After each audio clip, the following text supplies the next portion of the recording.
President Trump has demonstrated that he will remain a threat to national security and the Constitution if allowed to remain in office. The House case is rushed, weak, and incomplete. History will be our final judge. Will senators rise to the occasion? The only conclusion will be that the president has done absolutely nothing wrong. These people are looking for anything they can get because they know they're going to lose the election.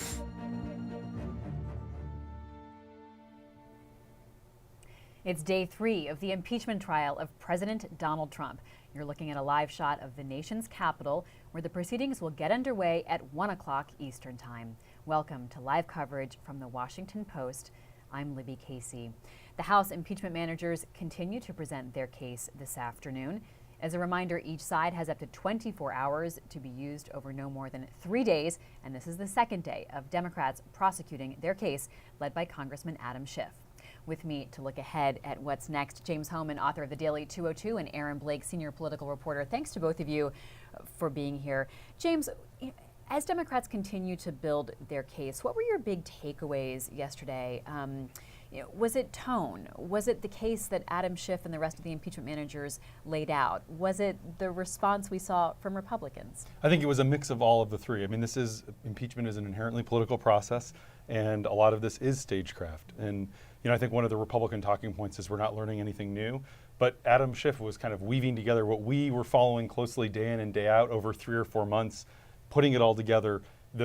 Focusing on the narrative of, let's look at July 24th, July 25th, and July 26th. When you put together all the different data points, when you connect the dots from those days, let me tell you a story. So that in and of itself was sort of made for television as much as the senators, but it clearly does grate on some of these senators. Republicans, the key ones that we're watching sort of feeling like they're not learning anything new. They've heard all of this before, and the tone was different. I don't think the substance of the Democratic presentation changed, but I think some of the hyperbole. Jerry Nadler, the chairman of the House Judiciary Committee, had said on Tuesday that Republicans who were voting against witnesses were treacherous, and he walked that back, essentially apologized for that on the floor yesterday. So Republicans haven't changed their tone, but I think Democrats recognize that they kind of do need to persuade some of these, they have to get 4 Republicans to cross over to get witnesses, which is how you're going to end up getting new information that we don't already have. Before we get your top takeaways, Aaron, let's talk a little bit about tone, because it is so significant and we saw such a stark shift. If you were watching late into the night on Tuesday night, things got very heated. We saw a rebuke from the Chief Justice of the Supreme Court, and he rebuked both sides. But the comments by Chairman Nadler seemed to really rankle Republicans. Jerry Nadler didn't talk long yesterday, but he had a very different tone. So let's listen to Chairman Nadler as he spoke yesterday with this more conciliatory manner. Mr. Chief Justice, members of the Senate, before I begin, I would like to thank the Chief Justice and the senators for your temperate listening and your patience last night as we went into the long hours. Truly, thank you. Okay, so very different than the night before, accusing the senators of being treacherous. And one senator in particular that really bothered was Lisa Murkowski, Aaron. Yeah, and if you saw the video and you look closely, you can see a little bit of a wry smile on Nadler's face. He knew he was kind of taking his medicine because he had overstepped a little bit. I think you mentioned the Murkowski quote. She obviously is a very important vote here.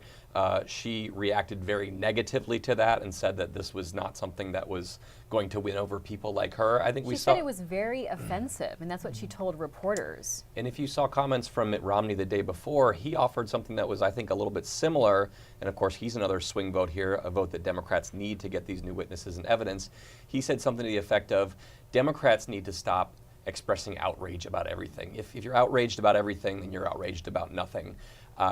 I think the combined message from Murkowski and Romney is, if you want to bring us along with some of these things that you want us to do, you need to make it a little bit easier. You need to not pretend that everything that we do is totally over the top and bad if we're going to be voting with Republicans on certain things.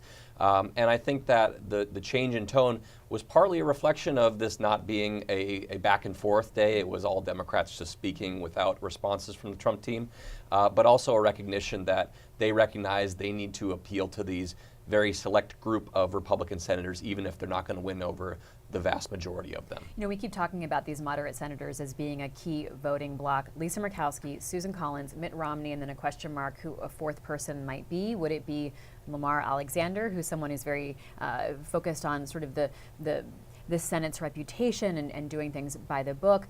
Could there be someone else? But it's important to note that those three we mentioned cannot be lost. I mean, I think I was thinking about, well, sure, they're moderates, but no, they cannot be lost. I mean, you've got to have that block of four if you want to call witnesses or do anything else. So you can't alienate a Murkowski, you can't alienate a Romney in this Senate body. The Democrats would love to have the minority that they had before the 2018 election, which was 2 seats smaller, 51-49. They would only need 2 of those 3. Now they need those 3 and 1 more. You mentioned Lamar Alexander. He is the first person we're talking about here because he is the fourth one who says we need to have a vote on whether we can vote on new witnesses and new evidence. So he would be a logical potential get. He's an institutionalist. At the same time, he is close to Mitch McConnell, and voting against McConnell on something like that would be a really remarkable thing, even for somebody who is retiring and maybe doesn't have to worry about some of the political considerations that these other members have to worry about. From there, you're talking about members who are up for re-election, but on that count, Cory Gardner in Colorado and Thom Tillis in North Carolina sound very much on board with the Republicans. Gardner comes from an increasingly blue state, so the fact that he's with them on that I think is suggestive. Martha McSally doesn't seem to be interested in entertaining some of these things right now. She's going after the media for asking her questions about these things. It's not obvious where that fourth vote is going to come at this point, and I think that Democrats are starting to get a little bit worried about that. And Aaron has such a good point. You know, Democrats do wish they had their minority from the last Congress, which was obviously 2 seats smaller, but it was also a different composition of senators too. You had Jeff Flake, who was sitting in the galleries, who's someone who I think probably he's been could have present been this week, sitting exactly in the galleries this week. watching, not in the Senate. In fact, a Democrat actually holds a seat, but and you just mentioned McSally, the other Arizona senator, and then Bob Corker, who is the kind of the chairman of the Foreign Relations Committee in the last Congress, also someone who would have been in this milieu, this mix, and it does show kind of the polarization and the tribalism. And Aaron's absolutely right about someone like Lamar. Because it does make it that much harder to kind of break with the team. And again, the Democrats have dual constituencies. I think they think it is so tribalistic and it is so partisan. You know, this isn't really about persuading Republicans. They know no one at this point thinks that there's going to be anything but an eventual acquittal. And so it's how can you use these proceedings to move the needle? And so in the short term, that's getting witnesses and unearthing more information, sort of peeling back the onion. In the medium to longer term, it's sort of essentially, for lack of a better term, laying a punch on the president and sort of getting through to people that, even if he isn't going to be impeached, that his conduct was inappropriate or unbecoming, that he kind of lacks the fitness to be president. I think that's where you're going to see the Democrats sort of go, especially if it becomes apparent that Republicans are going to stick together. You know, President Trump broke his own record in terms of tweets and retweets yesterday, really quite active on his device. That might be a turnoff to someone like Lisa Murkowski or Mitt Romney, because even as they're in this body of the Senate and they've been reminded by the Chief Justice that they should comport themselves, everyone should be comporting themselves sort of properly, and as the Chief Justice said, with like the most deliberative body in the world.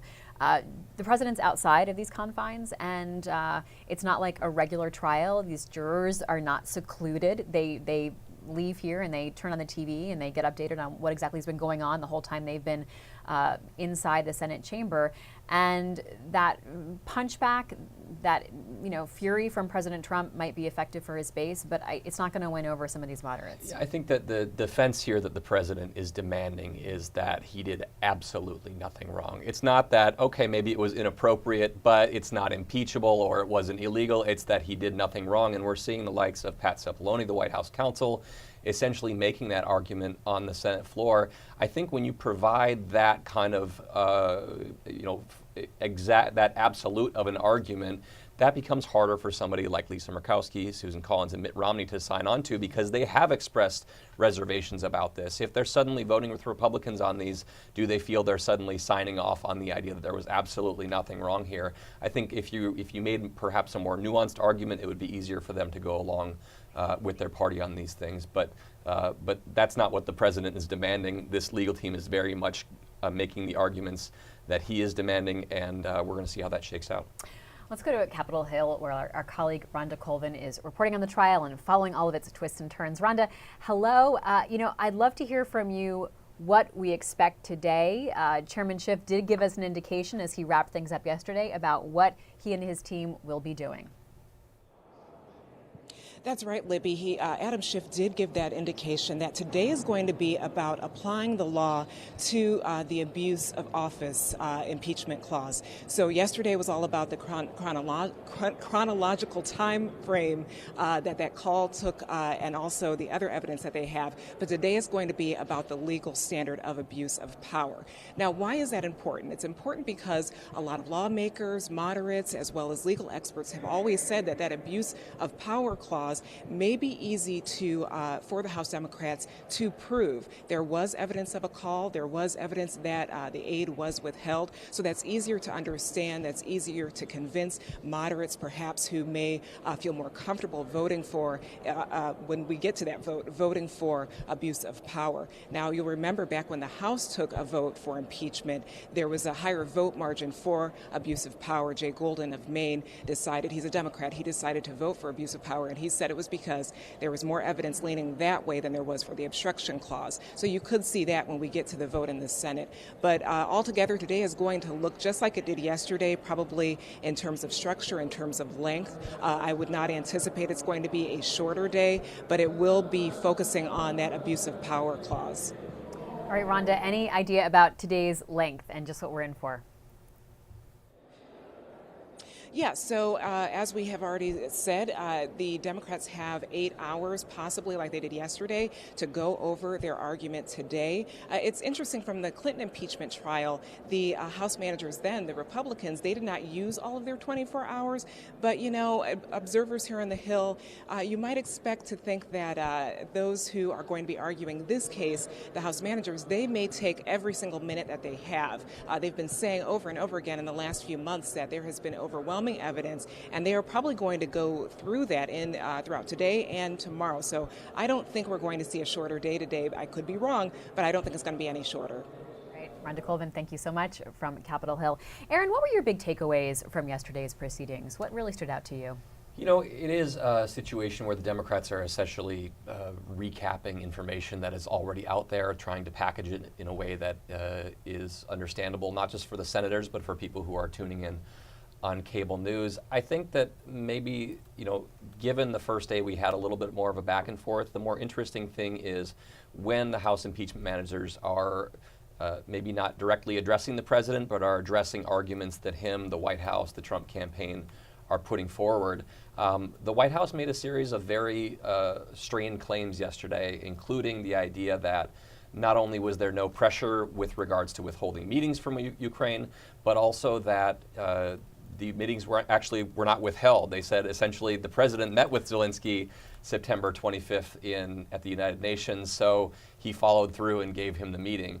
That's not accurate. Even Zelensky himself said he was still waiting on the White House meeting at that meeting at the United Nations.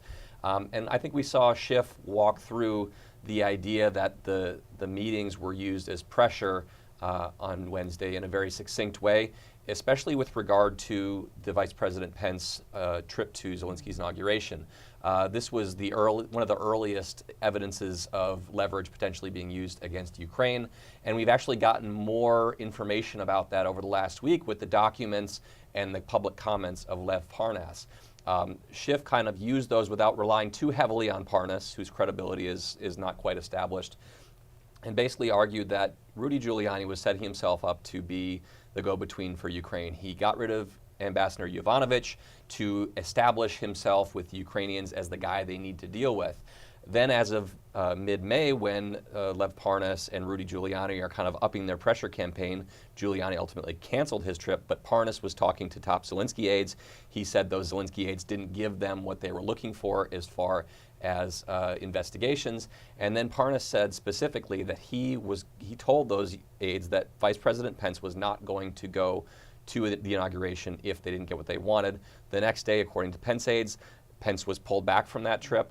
And so Schiff basically pulled this all together, arguing that this was really a turning point in this whole thing. This was really when the leverage was starting to be used, and really, I think, rebutting the idea that the White House is saying these meetings weren't used as leverage. There was an interesting moment towards the end where Chairman Schiff was saying to the jury, the senators, that this is their chance to get at the truth, and the truth will come out. This is when he's making his closing statements, and he really was sort of casting the net wider and implicating other members of President Trump's team and members of the cabinet. Where does that go, Aaron? Well, the idea that the truth will come out, I think, is an argument that we're going to see more from Democrats here.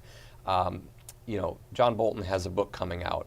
Some of these people could speak publicly. Lev Parnas is speaking publicly right now and adding to the record that we're seeing.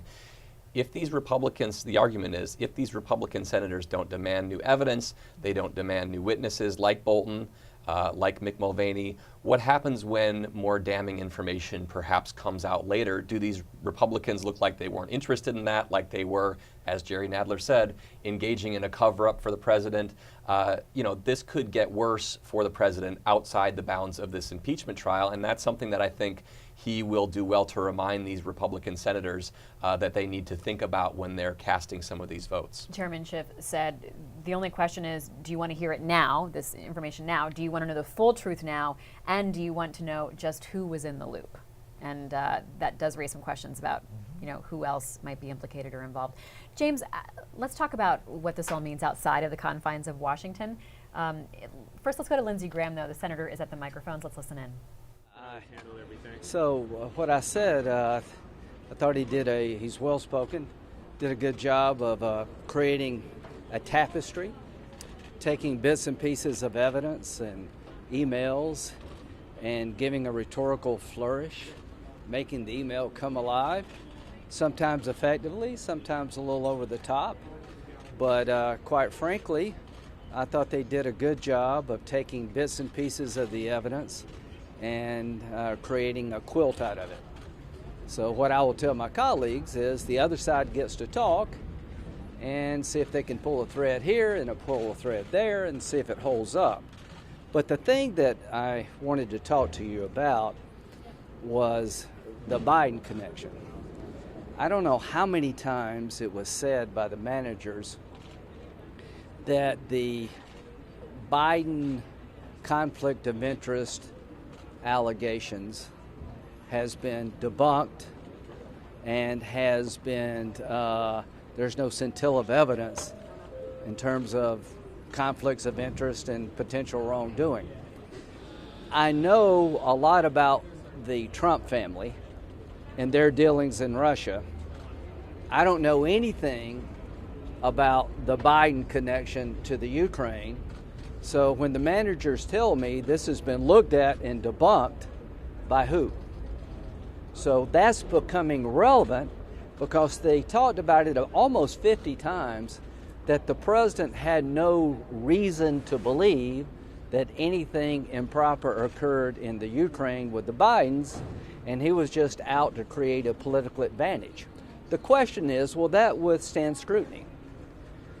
The point of fact is that nobody, particularly in your business, has done much looking at what happened in the Ukraine with Hunter Biden. You're going to hear more about that, and I'll tell you more tomorrow. So I supported Mueller's ability to investigate the president's campaign and pretty much everything Trump because I didn't know what they were up to and if they did have any connections with the Russians. 2 years later, I'm good to go. Somebody other than me looked at the Trump campaign. Nobody has looked at what's happened in the Ukraine. So in 2014, Joe Biden's given the Ukraine portfolio by President Trump. It's a notoriously corrupt place. Within a month of being given the Ukrainian portfolio, the vice president's son is hired by Burisma, one of the most corrupt companies in the Ukraine, at a fairly exorbitant salary.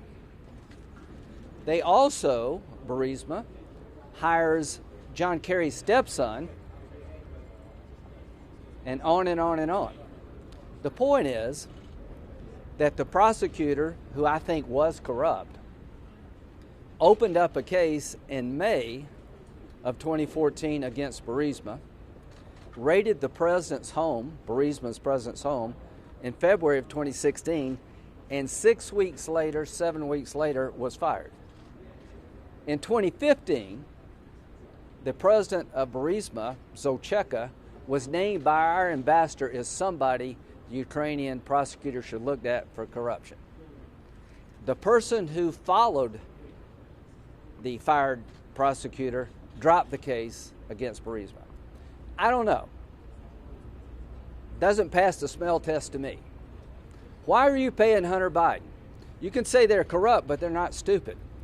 Does it make sense to hire the son of the guy in charge of the portfolio for the American government? And from the time they raided the president's home, Joe Biden called the president of the Ukraine 4 times, got on a plane, and said, if you don't fire this guy, you don't get the $1 billion. I love Joe Biden, but I can tell you, if the name was Trump, there'd be a lot of questions asked. All right. Senator Lindsey Graham addressing reporters before the impeachment proceedings get underway in just a little while. This is live coverage from the Washington Post. My guests are James Hohmann and Aaron Blake. Okay, Lindsey Graham really talking to Donald Trump right there. I mean, that is like straight out of the Donald Trump playbook, James. And it was funny because, you have to remember Graham was the lead impeachment manager for Republicans against Bill Clinton 21 years ago. So he starts at the top, sort of like a competitor, like a boxer almost, complimenting Adam Schiff, saying he did a nice job with the evidence that he had. And then he goes right into completely pivots. To pivot and was able to kind of drive his message, which is frankly whataboutism, and also try to turn the focus to Joe Biden, raise doubt, suggest, ultimately what we're going to hear the president's lawyers get to speak at length, and I think they will make the case that Trump was genuinely interested in corruption. But that was Lindsey Graham speaking to a constituency of one, the president. Yeah, we saw Rudy Giuliani tweeting just a little while ago, also turning the focus to Biden and accusing that family of making millions. There is this attempt to shift the focus to the Biden family. I just wonder, Aaron, if we will actually see the president's defense team in the Senate trial setting try to also do that, because I don't think it's going to fly in that body in the way that it might, sort of outside the chamber. I think the real question is how much of an appetite for that kind of thing they think, not to bring this back to the 3-4 senators that we're talking about, the Republican senators, but how much of an appetite does Mitt Romney have for that? How much of an appetite does Lisa Murkowski have for that? Susan Collins, if you start going down that route, are you going to alienate them? Are you going to look like you're kind of skirting the issues here? I think it will certainly be a part of their public commentary.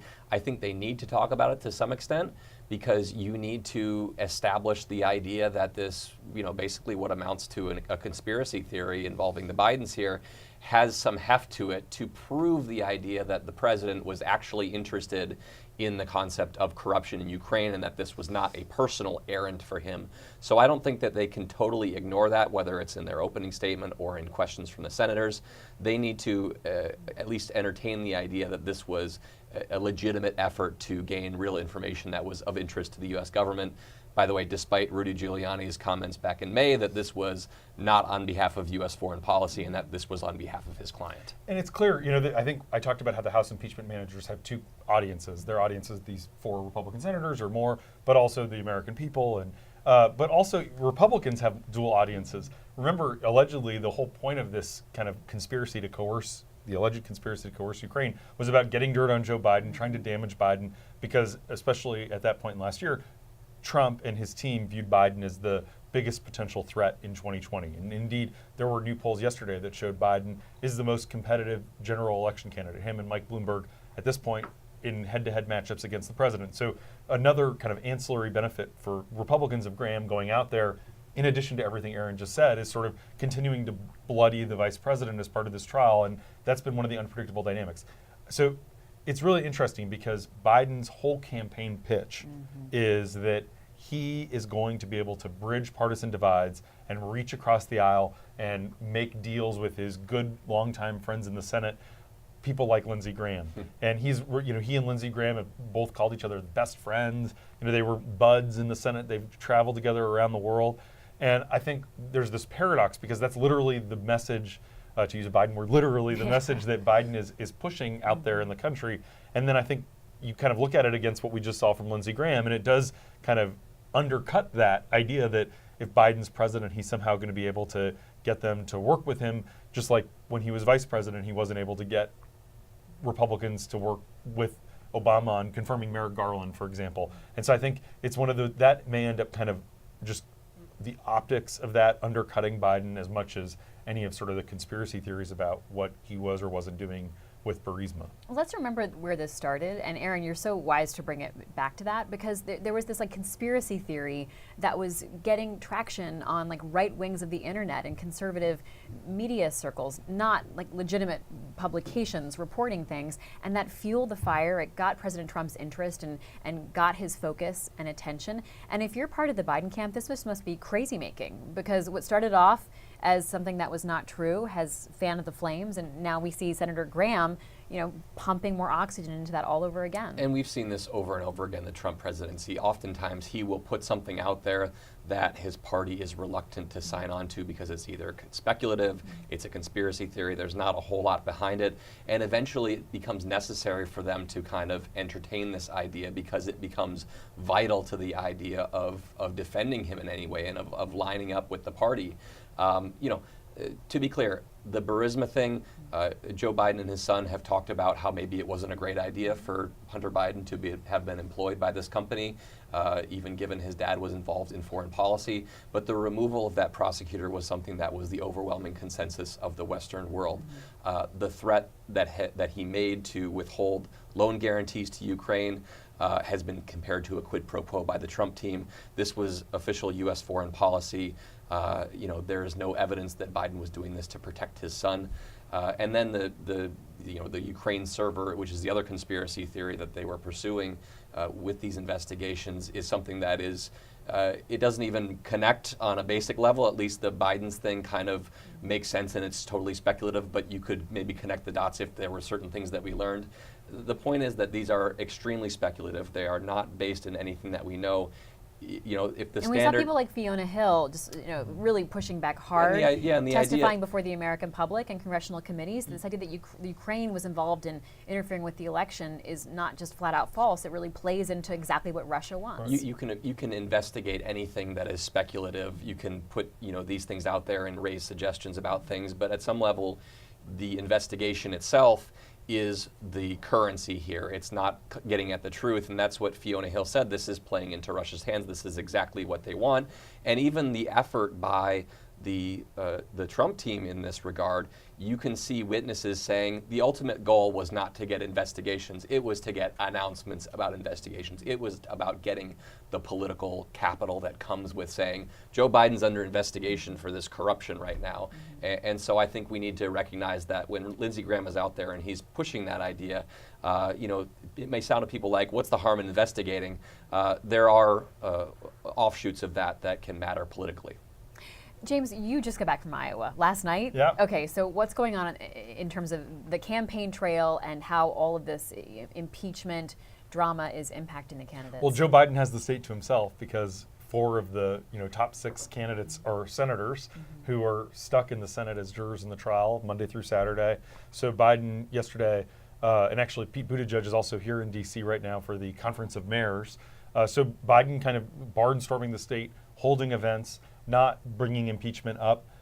Yesterday, someone in the audience actually asked him in an event about the idea of trading his or his son's testimony for John Bolton's testimony, the former National Security Advisor. Biden rejected that out of hand.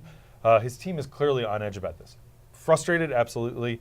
also kind of very sensitive to the idea that, as Biden does say in his town hall, Trump's method is to just repeat a falsehood enough times that people, a certain number of people eventually believe it's true and to cast doubt.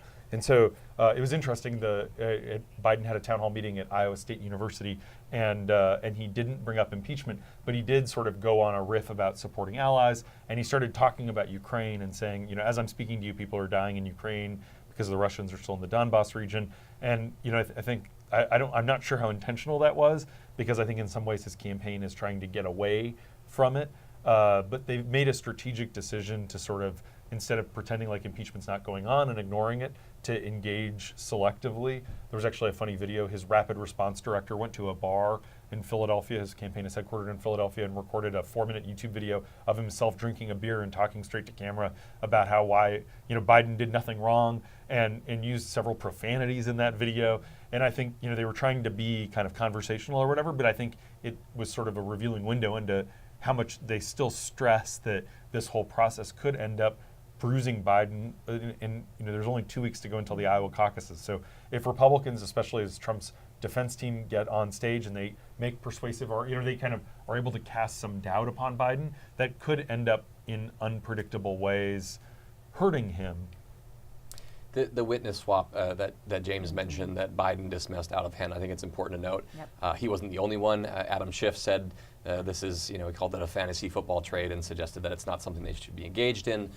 Chuck Schumer, the lead Democrat in the Senate, said that this was off the table. And those are three very important points. Yes, those are the ones we're listening for. So, and it's funny. So the Washington Post, we broke the story that there were conversations about it. There are senators who were talking about this. And it was funny because there were senators. We quoted senators on the record in our piece, including Chris Coons, who actually holds Joe Biden's seat in the Senate, is close with the family. Coons sort of expressing interest in it, saying, I think Biden would do great in the well of the Senate.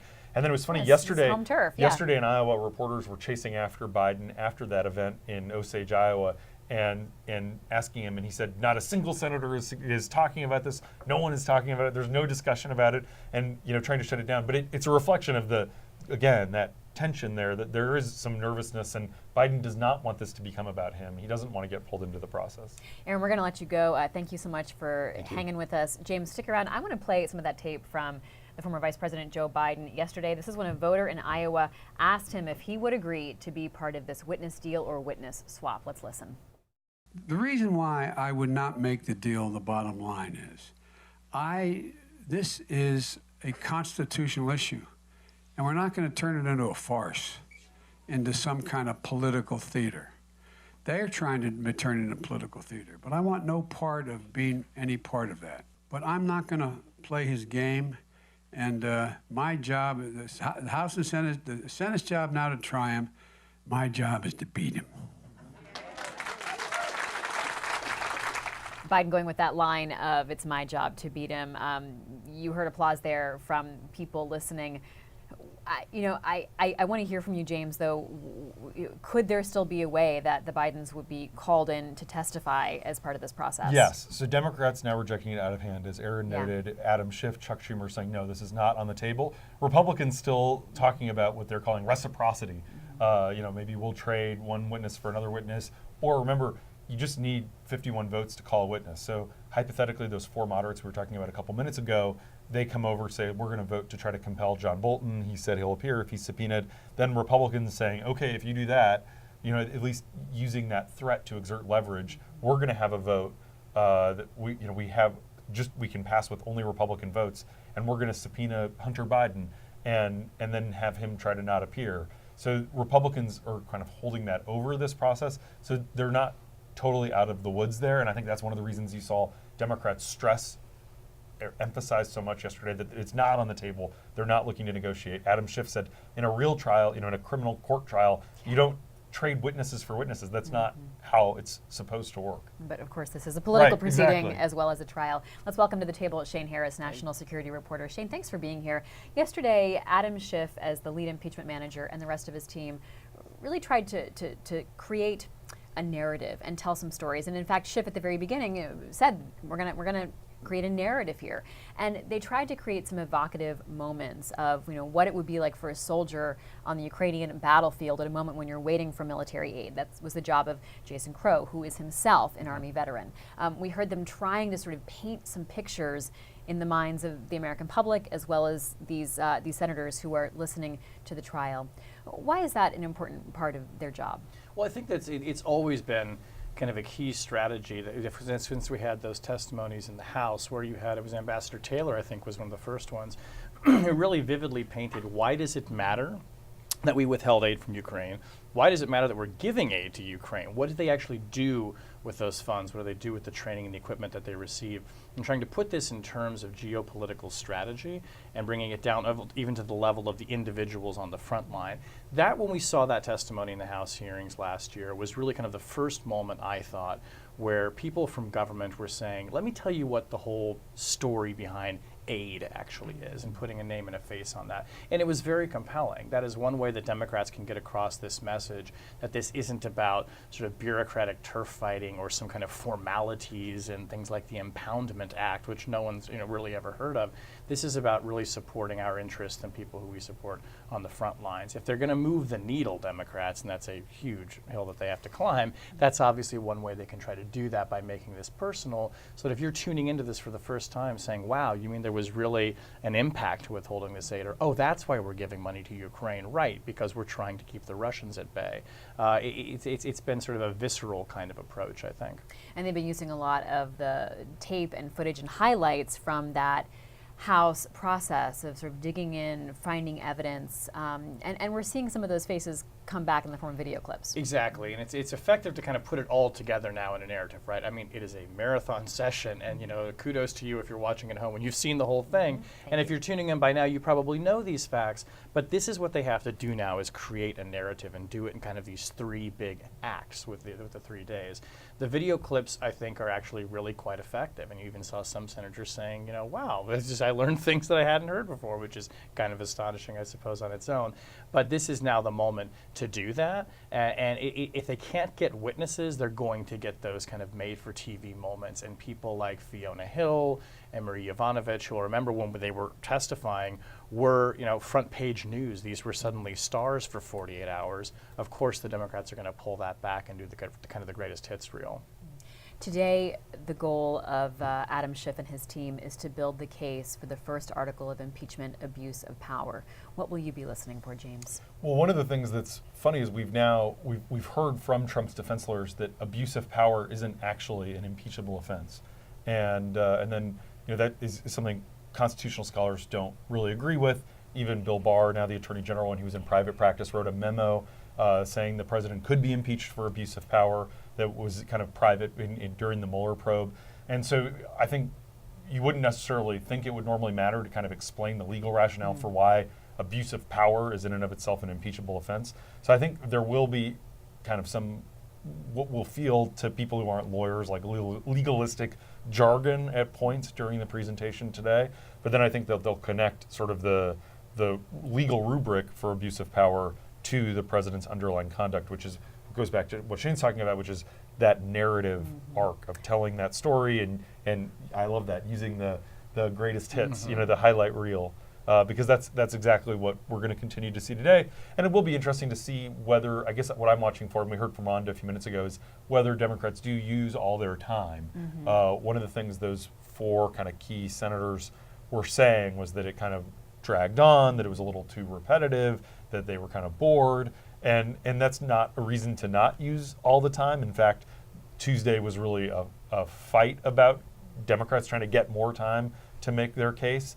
But there is that tension there where you don't want to go on for so long that you kind of lose the trees in the forest. Absolutely. I want to play one of the moments from yesterday when Adam Schiff was recalling some of the testimony that occurred before his Intelligence Committee. And he used an example. Okay, so John Bolton gave an instruction to an employee to go talk to the lawyers when he heard things that concerned him. Let's listen to Adam Schiff explain this. Tim Morrison, the NSC official, witnessed the conversation between Sondland and Yermak from across the room, and immediately thereafter received a summary from Ambassador Sondland. He reported the substance of that conversation to his boss, Ambassador Bolton, who told Morrison to consult with the lawyers. Go talk to the lawyers. You know, if you keep getting told you got to go talk to the lawyers, there's a problem. If things are perfect, you don't get told, go talk to the lawyers time and time again. All right, let's tease that out a little bit, Shane Harris. So remind us who Tim Morrison is and this essential conversation that Gordon Sondland was involved with. All right, so Tim Morrison is this senior person on the NSC staff with the Russia portfolio. And there is this conversation that Sondland has while he's talking to President Zelensky, actually, where Sondland later testifies. He's kind of conveying his, at least assumption anyway, that if you don't play ball on the investigations, you're probably not going to get the aid that you're looking for. And we remember also Sondland testified that there was a quid pro quo, in his words, with regards to a White House meeting. So when Bolton finds out about this, as Schiff is saying, Bolton is not stupid. He's a bureaucratic, master. He, I think, clearly in this instruction to Morrison, go talk to the lawyers, is on the one hand signaling that there could be something inappropriate with this, and on the other is actually giving himself to some degree an element of cover so that this thing gets documented and now other people are drawn into the transaction and there's going to be a record of it. And importantly, if there weren't a record of it, he could point out, well, I told him to talk to the lawyers. Why is there no record of it?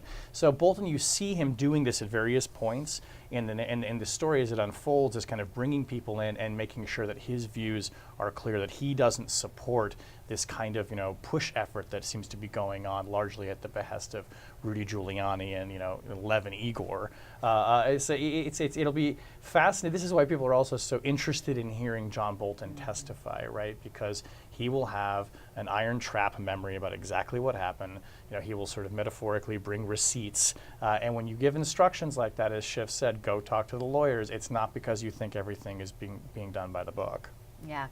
And Bolton's lawyer has said that the former national security advisor has something to add, that he has information that we don't know. So, and there are some Republican senators, as you watch for that vote, who are kind of at least saying publicly their talking point is that Bolton's not necessarily going to help the case for impeachment, that in some ways he could cover the president or distance the president from the shadow campaign. But undeniably, there's a lot that Bolton knows that we don't know.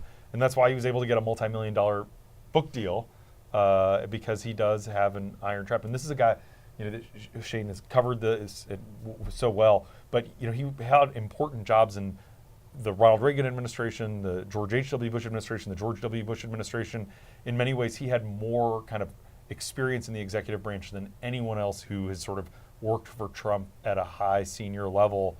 And he was around during Iran-Contra. He was, he understands how these games are played. He went to Yale Law School.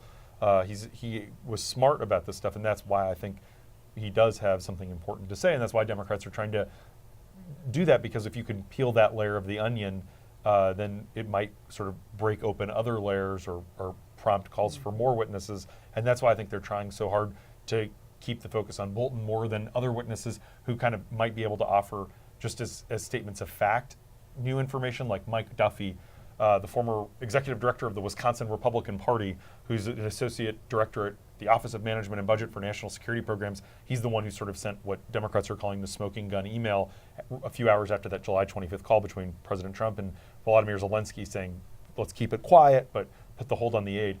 Duffy's not, Duffy would very likely kind of say what we all think he would say about what happened, and maybe if he was testifying on truth serum, he would connect saying, the president, or Mick Mulvaney told me the president told him to send that email. But Duffy's not going to be as compelling a witness for Democrats as someone like John Bolton, who is I don't want to call him a household name, certainly a household name in Washington, but that's why they're so focused on Bolton. And not just a name that people might of course, know, our viewers know that name, but also someone who Republican senators can respect and will truly listen to. There's this question of executive privilege, though, Shane, and whether or not the White House could exert executive privilege, not just over someone like Mick Mulvaney, who currently works for the White House, but someone like John Bolton, who used to work for President Trump. Yeah, and we saw some of this play out in the House hearings, where the White House was essentially conveying to witnesses, don't go testify. They did anyway when the House subpoenaed them, and the White House then didn't try to take the next step of blocking that. Open question over whether or not the White House would actually try and assert through some kind of judicial means executive privilege to block Bolton. Now, if they do that, they're going to have to specify precisely what it is that he can't talk about. I mean, the idea that they're just going to throw a blanket on him, I think a lot of lawyers would say you can't do it that way. You're going to have to articulate what it is and why that you don't want him to talk about and why that is. But can I ask, who would decide that? Well, the White House counsel's office could potentially do that, for instance. They could say, well, here's what we think he's going to testify to, and this is what's covered by the privilege. That could then, lead to a protracted court fight. Bolton, I think, has, he's obviously has signaled that he feels that if he were subpoenaed by the Senate in this trial, he would respond to it affirmatively.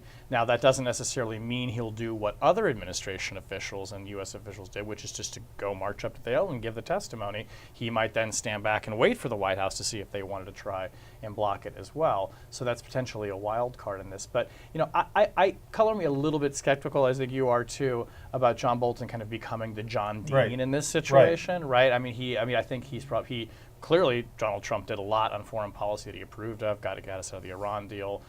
Bolton has been very vocal in approval of the killing of Qasem Soleimani, the Iranian general, not too long ago. So it's hard to see how somebody with a book deal coming out and with a potential, frankly, Fox News contract in the offing wants to alienate himself from the Republican establishment, much of what is sitting in that chamber listening to this. I think to some degree, probably Bolton understood that he was going to be telling a story in a book. He would face understandable criticism if he was willing to say things in a book that he didn't say to the Senate. So in some ways, he kind of had to be caught trying to tell the Senate, and I think he probably is wagering that it might not even get to the point where he's... Because a reminder that he wouldn't testify before the House, but suddenly, he came out and said Right, he and testified. the logic of that is dubious probably to some And scholars.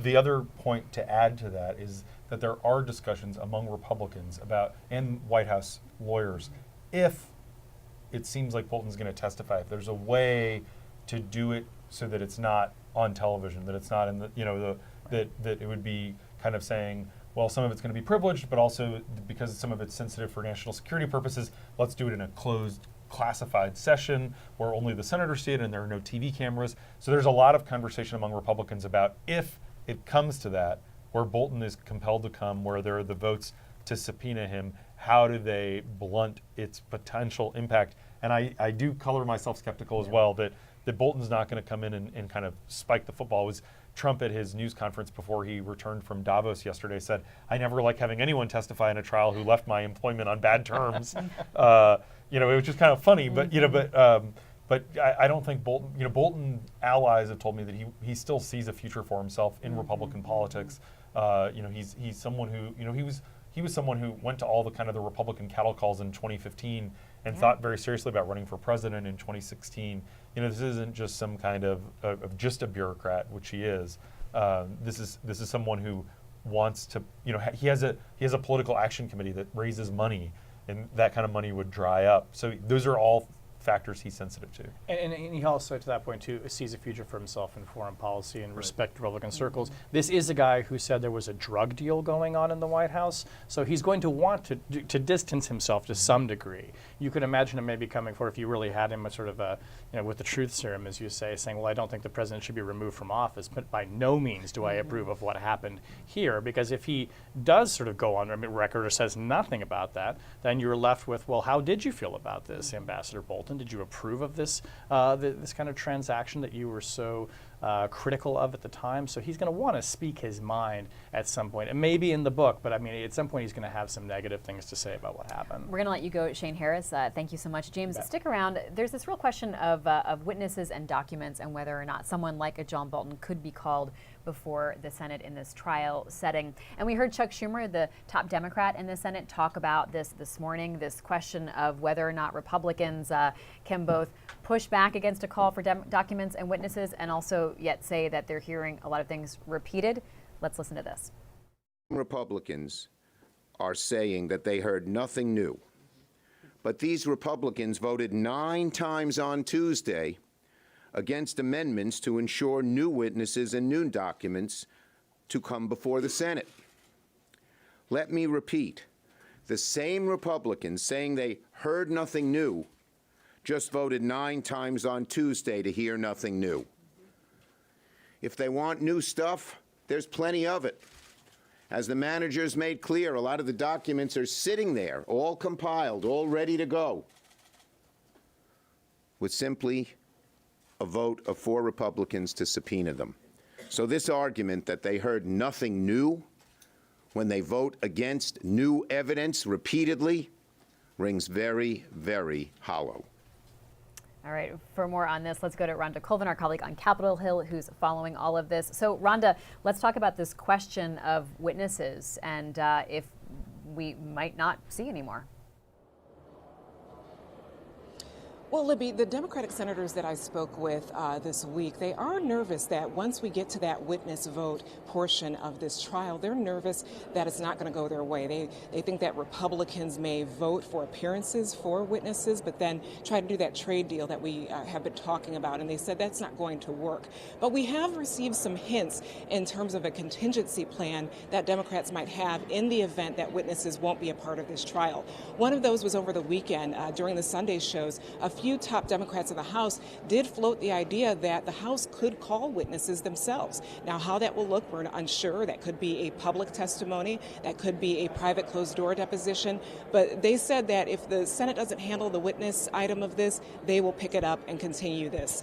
And then they've also said last week in a press release from the House Judiciary Committee, they said they are going to continue investigating President Trump. They feel they have enough evidence to continue to build cases in the event that witnesses aren't heard and documents aren't released during the Senate portion. Those are 2 ways that Democrats are trying to figure out what's the scenario in case they don't hear from witnesses on the Senate side. Great points, Rhonda. Thank you so much. James, let's turn to you to get your reaction to this, sort of the ways that Democrats could work around the Senate and the Republican control of that body to get some of this new information or presumed information out in the public eye. So, yeah, I interviewed Adam Schiff a few weeks ago, kind of while the articles were still being held. And that's what he told me very bluntly was like, I'd much rather get the documents than the witnesses. Just as a lawyer. Yeah. And he was a former federal prosecutor because they're contemporaneous. They're not going to say, I don't think the president should be removed from office. And so I think that Schiff's still the chairman of the House Intelligence Committee. He's capable of issuing subpoenas. And we do know, obviously Lev Parnas turned over material. And some of that material actually suggested that John Bolton was more knowledgeable about what was going on even than we knew, for example.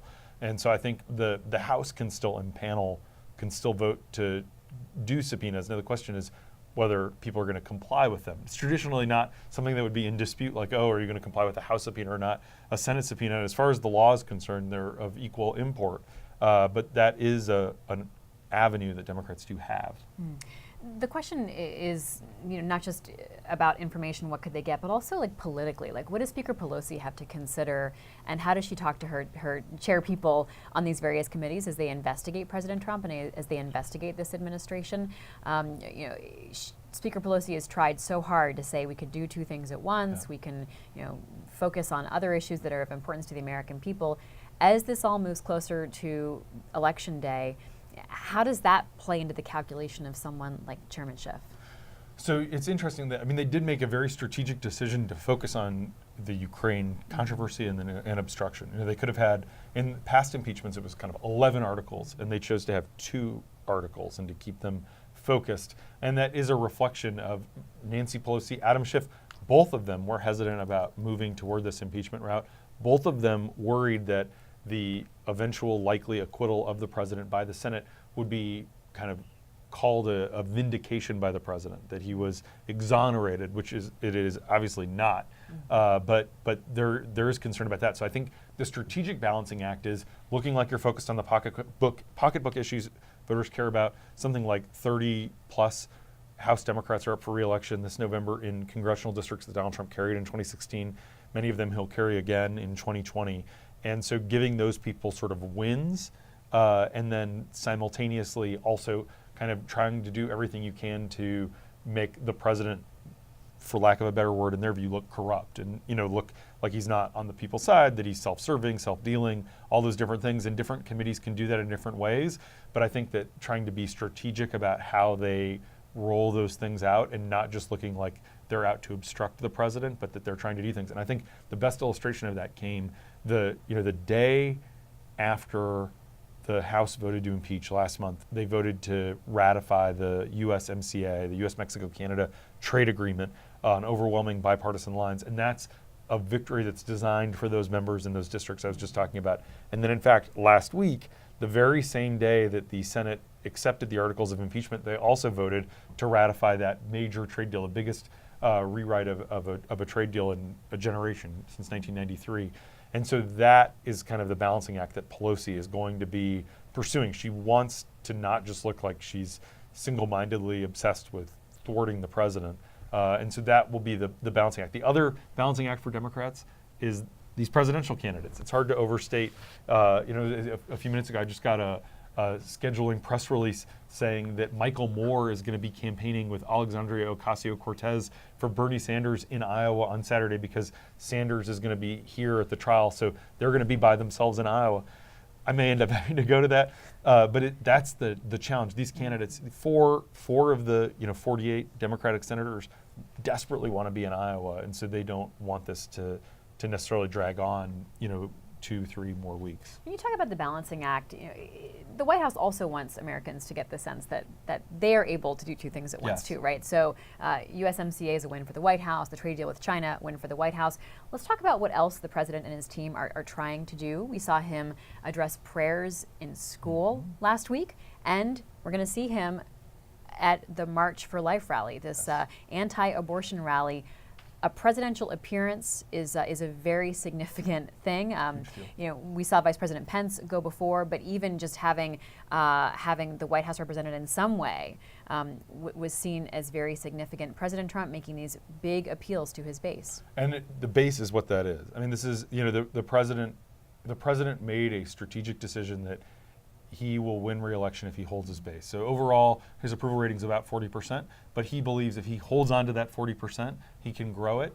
But he's not sort of moving toward the middle. He's not triangulating.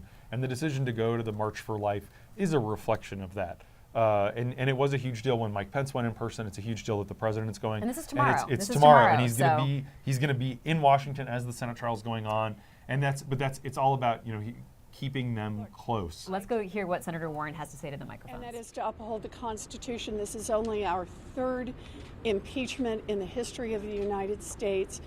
I have made a commitment and I will be here. I am, however, very happy to see that the grassroots organization that I've been trying to develop for over a year now has really sprung into action. And so people across Iowa, across the country, I've gone to ElizabethWarren.com. They've said, I want to help in any way I can. Make phone calls, pitch in $5, knock on doors, because this truly is the case, that this fight is our fight together. And I have to be in Washington, but we got a lot of folks in Iowa who are out there helping make this happen, and I'm grateful for it. Do you think you can do what you need to do to win in Iowa, only going there maybe 2-3 times ahead of the caucus because of this trial? All I can do is my best. I have a responsibility to be here, and I will be here.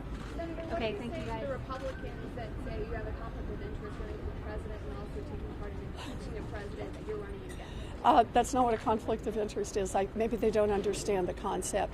Based on what I've seen in this impeachment trial so far, it's pretty clear that there are some Republicans who are challenged on the concept of conflict of interest.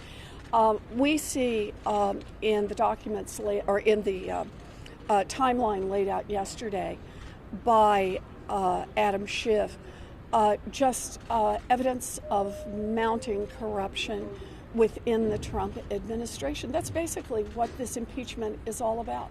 It's about a president who doesn't put the interests of the people of the United States first, doesn't even put the interests of fighting Russia first. He puts his own personal political interests first, and that creates violations of the law. Thank you, but I got to be there. Bernie is being brought up. Do you disagree? Senator Warren rushing off to get to the Senate before the impeachment trial gets back underway. 1 o'clock, she's just got a minute and a half before they're supposed to be in their seats. It feels a little bit like school sometimes, like in your seats, paying attention. Okay, Senator Warren talking to the cameras, to talk to the reporters, to talk to America, and to talk to Iowa, James. I love that she plugged her website. Absolutely, absolutely. She's a grinder. She's a hustler. Her closing message, I went to multiple events with her this weekend, is anti-corruption. So I can't believe we're talking about the closing message. I know, even though we're still like a week and a half It's crazy, out, but she has 2 ads on the air in Iowa right now that are anti-corruption messages. One of them actually features a video clip of Gordon Sondland testifying before the House. I think it actually might have been one of the clips that they played yesterday during the trial. And one of her big campaign promises that she touts is, under my administration, anyone who gave me $1 will not be appointed as an ambassador. I'm not going to do pay to play. And she ties everything back to corruption, that, this is corruption, but every problem in our government, from climate change to guns, corruption is at the root of it, money's at the root of it. And so in some ways, that argument she's been making for a while, and this kind of helps her put a finer point on it during the 1 day a week that she's in Iowa. And people in Iowa are watching right now. The news cycle is national. It's not like being 1,000 miles away from the state is necessarily going to hurt her.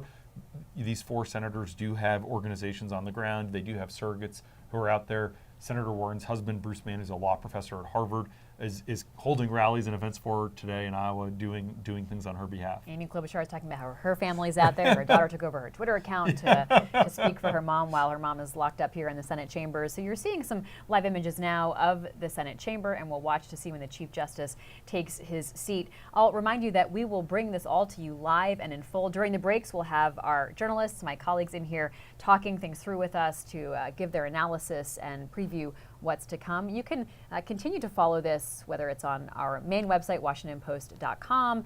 You can also follow on YouTube or the streaming site Twitch. And if you subscribe, you will get alerts and notifications about just what's coming. And you also support Washington Post journalism. James Hohmann, author of the Daily 202.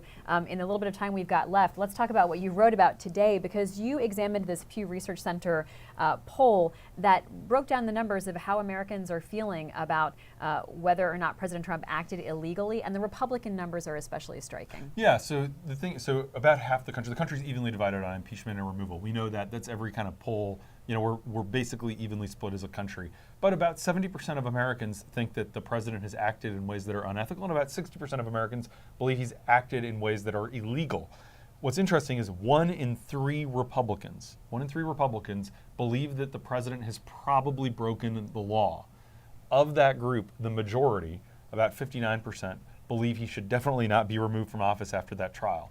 And that, I think, highlights one of the challenges we talked about at the beginning of this hour, which is that the Democrats trying to persuade Republicans. The standard isn't just the president broke the law or the president was unethical. The standard is, did he commit high crimes and misdemeanors that are worthy of removing him from office? Now, the trick for the Trump defense lawyers is they're on there saying the president did absolutely nothing wrong, the call was perfect.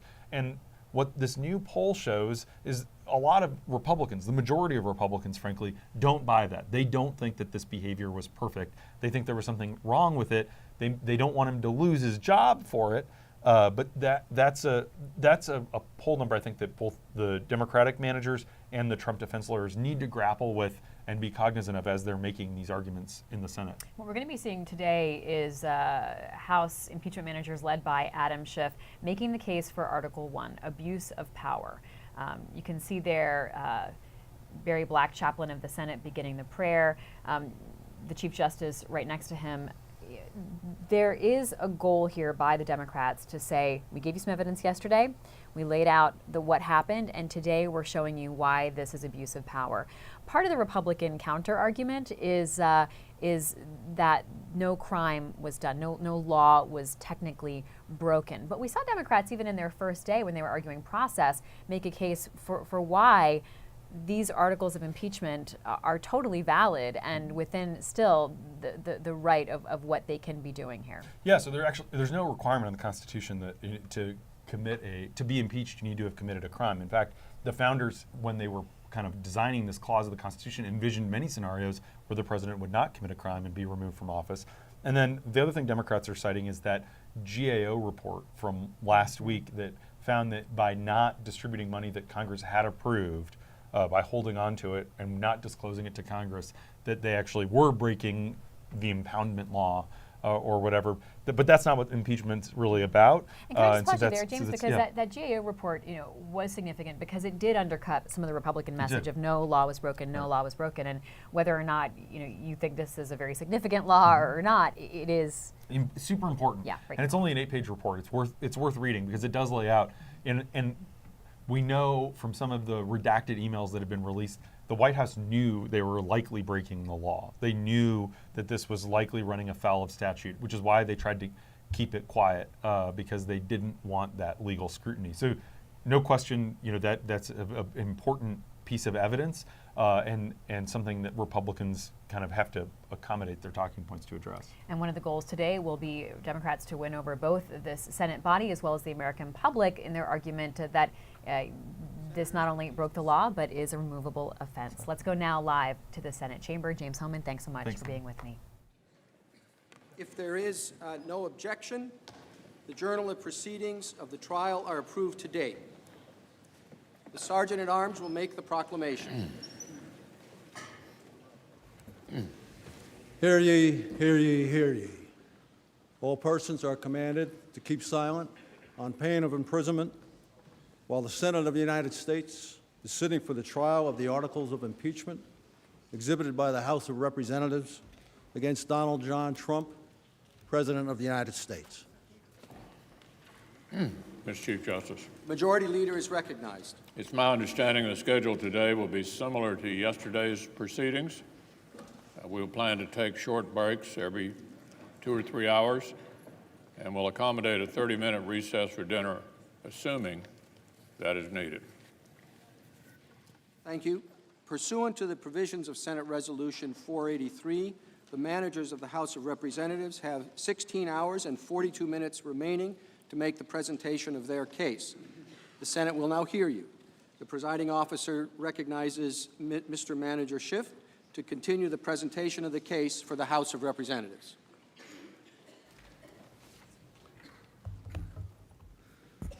Thank you, Chief Justice, and thank you to the senators for 2 now very long days.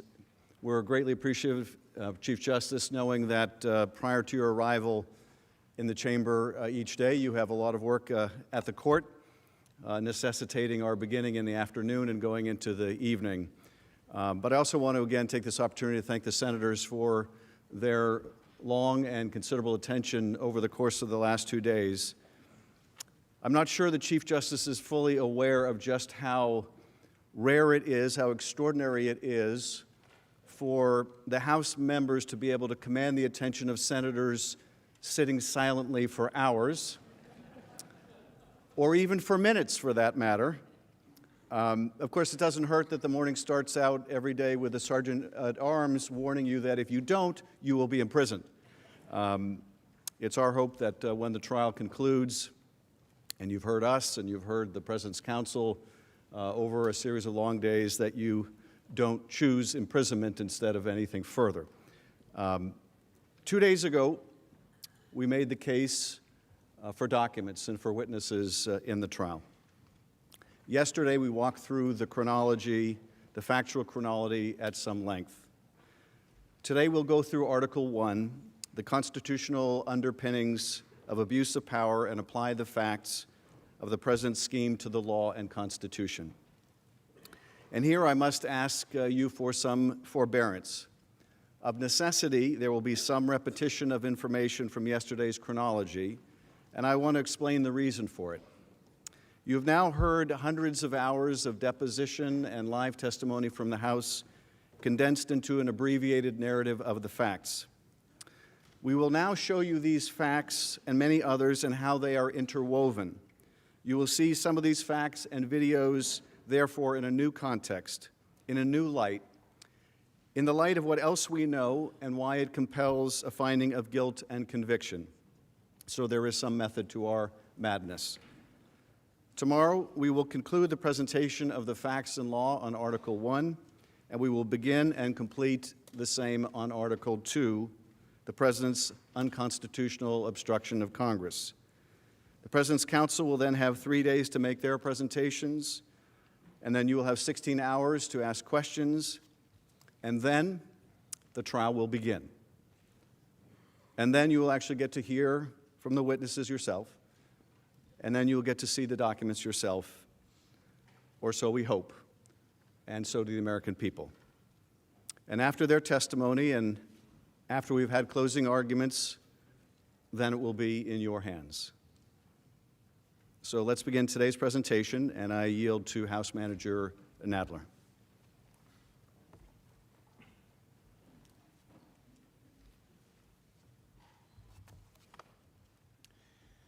Good morning, Mr. Chief Justice, Senators, my fellow House managers, and counsel for the President. This is the third day of a solemn occasion for the American people. The articles of impeachment against President Trump rank among the most serious charges ever brought against the President. And as our recital of the facts indicated, the articles are overwhelmingly supported by the evidence amassed by the House, notwithstanding the President's complete stonewalling, his attempt to block all witnesses and all documents from the United States Congress. The first article of impeachment charges the President with abuse of power. President Trump used the powers of his office to solicit a foreign nation to interfere in our elections for his own personal benefit. Note that the act of solicitation itself, just the ask, constitutes an abuse of power. But President Trump went further. In order to secure his favor from Ukraine, he withheld two official acts of immense value. First, he withheld the release of $391 million in vital military assistance appropriated by Congress on a bipartisan basis, which Ukraine needed to fight Russian aggression. And second, President Trump withheld a long-sought-after White House meeting, which would confirm to the world that America stands behind Ukraine in its ongoing struggle. The President's conduct is wrong. It is illegal. It is dangerous. And it captures the worst fears of our founders and the framers of the Constitution. Since President George Washington took office in 1789, no president has abused his power in this way. Let me say that again. No president has ever used his office to compel a foreign nation to help him cheat in our elections. Prior presidents would be shocked to the core by such conduct, and rightly so. Now, because President Trump has largely failed to convince the country that his conduct was remotely acceptable, he has adopted a fallback position. He argues that even if we disapprove of his misconduct, we cannot remove him for it. Frankly, that argument is itself terrifying. It confirms that this president sees no limits on his power or on his ability to use his public office for private gain. And of course, the president also believes that he can use his power to cover up his crimes. That leads me to the second article of impeachment, which charges that the president categorically, indiscriminately, and unlawfully obstructed our inquiry, the congressional inquiry into his conduct. This presidential stonewalling of Congress is unprecedented in the 238-year history of our constitutional republic. It puts even President Nixon to shame. Taken together, the articles and the evidence conclusively establish that President Trump has placed his own personal political interests first. He has placed them above our national security, above our free and fair elections, and above our system of checks and balances. This conduct is not America first, It is Donald Trump first. Donald Trump swore an oath to faithfully execute the laws. That means putting the nation's interests above his own. And the President has repeatedly, flagrantly violated his oath. And I just want to stress that if what we're talking about is not impeachable, then nothing is impeachable.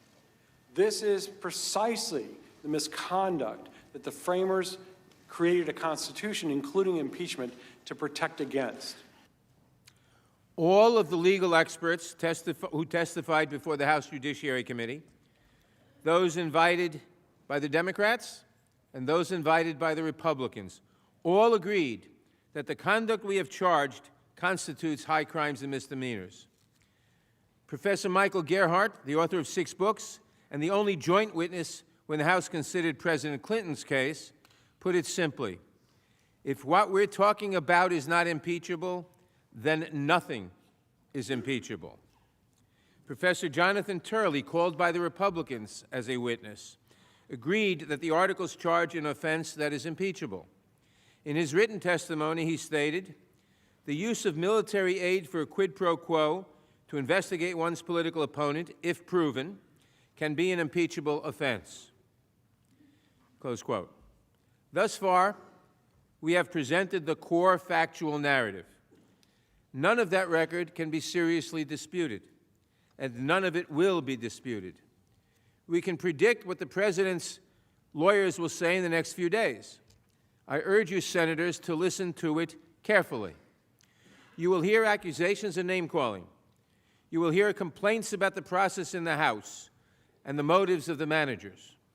You will hear that this all comes down to a phone call that was perfect, as if you had not just seen evidence of a months-long government-wide effort to extort a foreign government. But you will not hear a refutation of the evidence.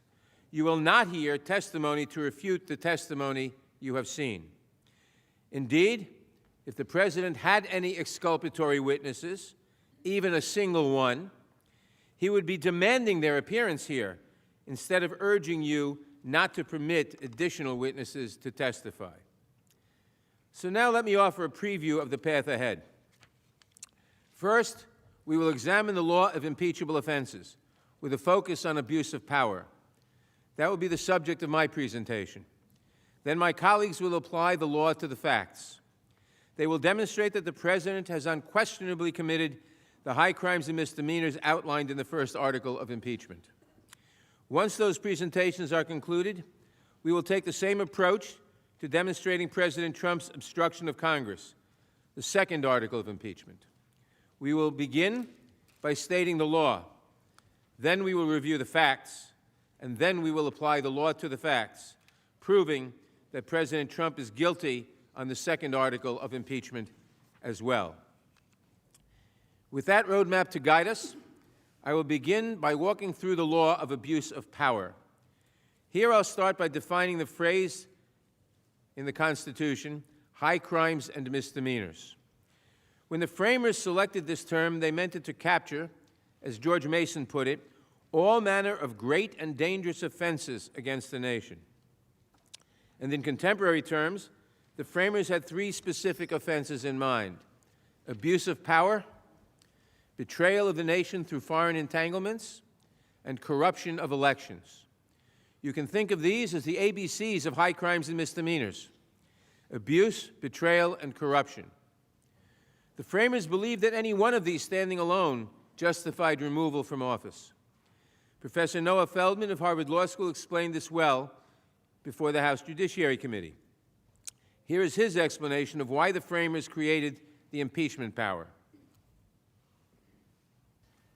The framers provided for the impeachment of the president because they feared that the president might abuse the power of his office for personal benefit, to corrupt the electoral process and ensure his re-election, or to subvert the national security of the United States.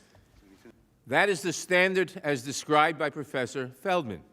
It is correct.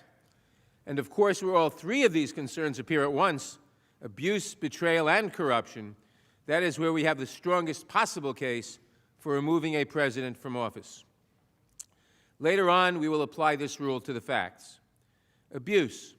We will show that President Trump abused his power when he used his office to solicit and pressure Ukraine to meddle in our elections for his personal gain. Betrayal. We will show that he betrayed vital national interests, specifically our national security, by withholding diplomatic support and military aid from Ukraine, even as it faced armed Russian aggression. Corruption. President Trump's intent was to corrupt our elections to his personal political benefit. He put his personal interest in retaining power above free and fair elections, and above the principle that Americans must govern themselves without interference from abroad. Article 1 thus charges a high crime and misdemeanor that blends abuse of power, betrayal of the nation, and corruption in elections into a single unforgivable scheme. That is why this president must be removed from office, especially before he continues his effort to corrupt our next election. The charges set forth in the first article of impeachment are firmly grounded in the Constitution of the United States. Simply stated, impeachment is the Constitution's final answer to a president who mistakes himself for a king. The framers had risked their freedom and their lives to escape monarchy.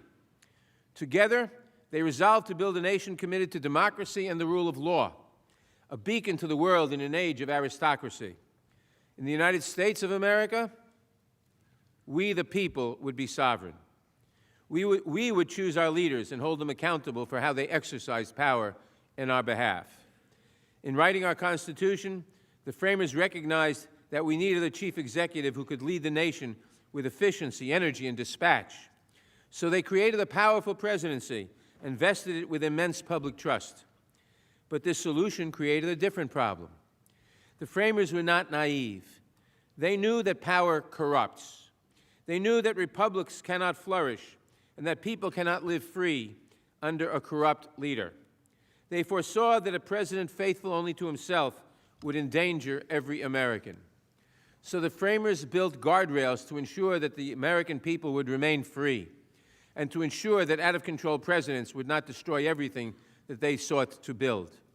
They imposed elections every 4 years to ensure accountability. They banned the president from profiting off his office. They divided the powers of the federal government across 3 branches, and they required the president to swear an oath to faithfully execute the laws.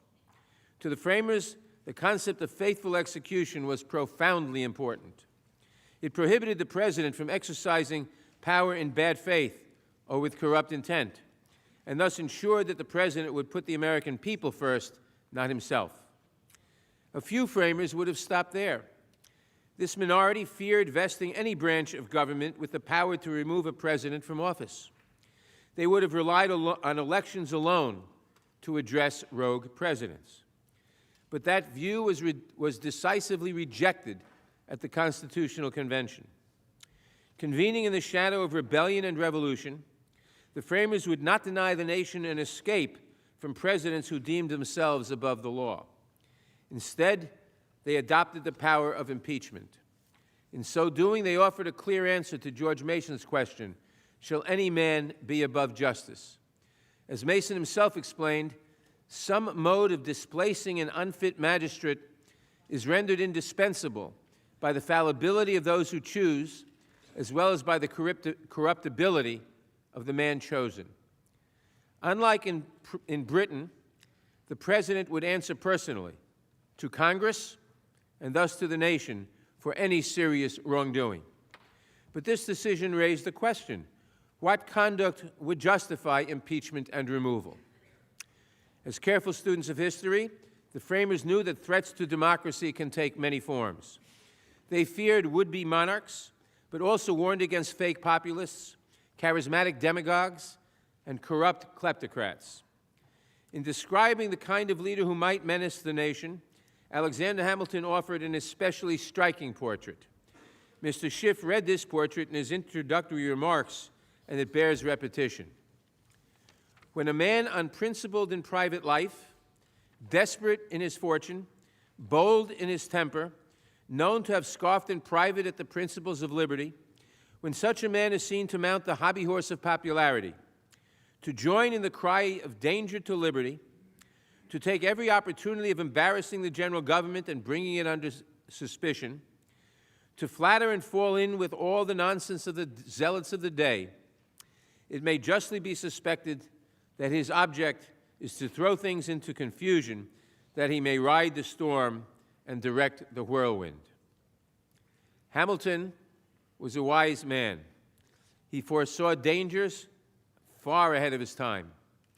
Given the many threats they had to anticipate, the framers considered extremely broad grounds for removing presidents. For example, they debated setting the bar at maladministration to allow removal for run-of-the-mill policy disagreements between Congress and the president. They also considered very narrow grounds, strictly limiting impeachment to treason and bribery. Ultimately, they struck a balance. They did not want presidents removed for ordinary political or policy disagreements, but they intended impeachment to reach the full spectrum of presidential misconduct that might threaten the Constitution. And they intended our Constitution to endure for the ages.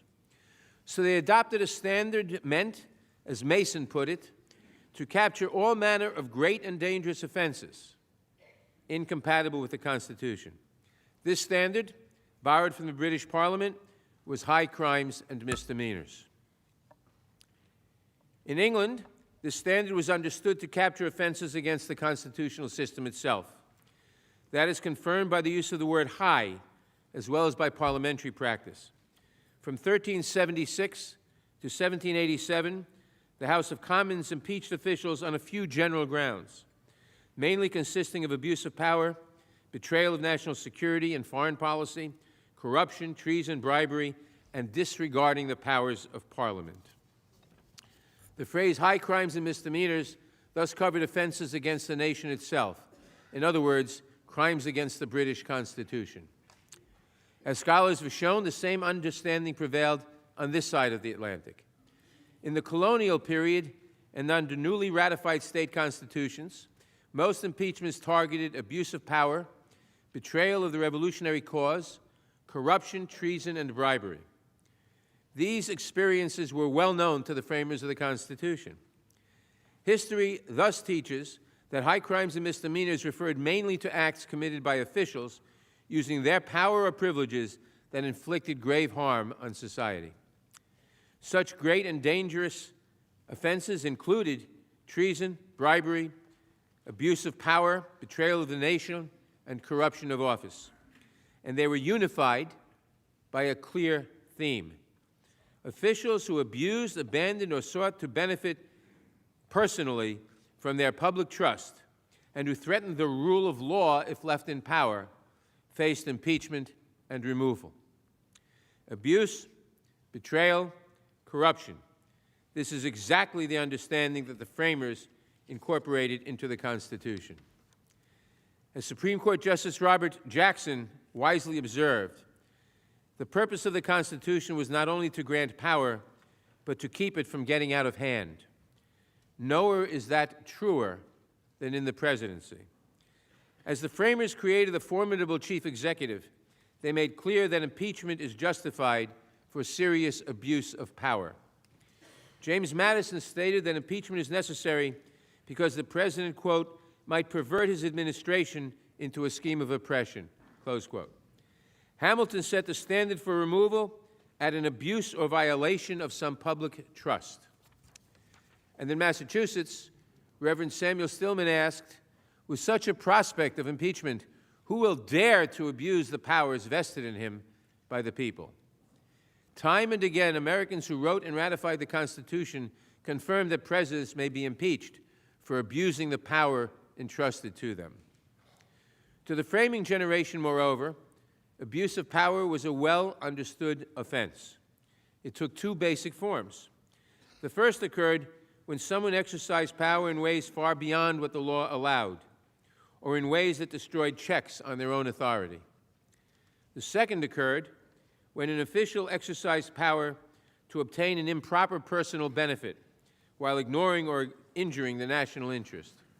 In other words, the president may commit an impeachable abuse of power in two different ways: by engaging in clearly forbidden acts, or by taking actions that are allowed, but for reasons that are not allowed, for instance, to obtain corrupt private benefits. Let me unpack that idea, starting with the first category: conduct clearly inconsistent with the law, including the law of checks and balances. The generation that rebelled against George III knew what absolute power looked like. It was no abstraction to them. They had a different idea in mind when they organized our government. Most significantly, they placed the president under the law, not above it.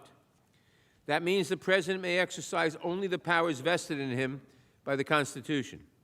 He must also respect the legal limits on the exercise of those powers. A president who egregiously refuses to follow these restrictions by engaging in wrongful conduct may be subject to impeachment for abuse of power. Two American impeachment inquiries have involved claims that a president grossly violated the Constitution's separation of powers. The first was in 1868, when the House impeached President Andrew Johnson, who had succeeded Abraham Lincoln after his assassination at Ford's Theater. In firing the Secretary of War, President Johnson allegedly violated the Tenure of Office Act, which restricted the president's power to remove cabinet members during the term of the president who had appointed them. The House of Representatives approved articles charging him with conduct forbidden by law. That is an action that is an abuse of power on its face. Ultimately, the Senate acquitted President Johnson by one vote. This was partly because there was a strong argument that the Tenure of Office Act, which President Johnson was charged with violating, was itself unconstitutional, a position the Supreme Court later accepted. Of course, historians have also noted that a key senator appears to have changed his vote at the last minute in exchange for promises of special treatment by President Johnson. So perhaps that acquittal means a little less than meets the eye. In any event, just over 100 years later, the House Judiciary Committee accused the second chief executive of abusing his power in a manner egregiously inconsistent with the law. Now, the committee charged President Nixon with obstruction of Congress based on his meritless assertion of executive privilege to cover up key White House tape recordings. We will have more to say about the obstruction charge in a moment. But the Nixon case also exemplifies the second way a president can abuse his power. President Nixon faced two more articles of impeachment. Both of these articles charged him with abusing the powers of his office with corrupt intent. One focused on his abuse of power to obstruct law enforcement. The other targeted his abuse of power to target political opponents. Each article enumerated specific abuses by President Nixon, many of which involved the wrongful, corrupt exercise of presidential power, and many of which were likely not statutory crimes. In explaining its second article, the House Judiciary Committee stated that President Nixon's conduct was undertaken for his personal political advantage and not in furtherance of any valid national policy objective. That should sound familiar to everyone here. It reflects a standard I've already articulated: the exercise of official power to corruptly obtain a personal benefit while ignoring or injuring the national interest. To be sure, all presidents account to some extent for how their decisions in office may affect their political prospects. The Constitution does not forbid that. Elected officials can and should care about how voters will react to their decisions. They will often care about whether their decisions make it more likely that they will be reelected. But there is a difference that matters between political calculus and outright corruption. Some uses of presidential power are so outrageous, so obviously improper, that if they are undertaken for a president's own personal gain, with injury or indifference to core national interests, then they are obviously high crimes and misdemeanors. Otherwise, even the most egregious wrongdoing could be justified as disagreement over policy or politics, and corruption that would have shocked the framers, that they expressly sought to prohibit, would overcome the protections they established for our benefit. And there should be nothing surprising about impeaching a president for using his power with corrupt motives. The House and Senate have confirmed this point in prior impeachments. More important, the Constitution itself says that we can do so. To start, the Constitution requires that the President faithfully execute the law. A President who acts with corrupt motives, putting himself above country, has acted faithlessly, not faithfully executed the laws. Moreover, the two impeachable offenses that the Constitution enumerates, treason and bribery, each require proof of the President's mental state.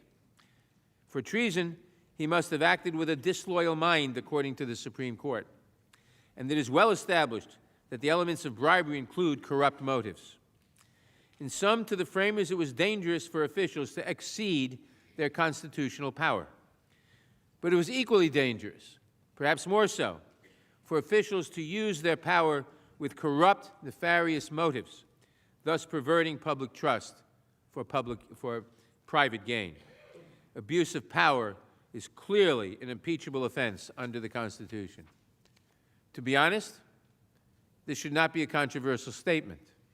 I find it amazing that the President rejects it, yet he does. He insists that there is no such thing as impeachable abuse of power. This position is dead wrong.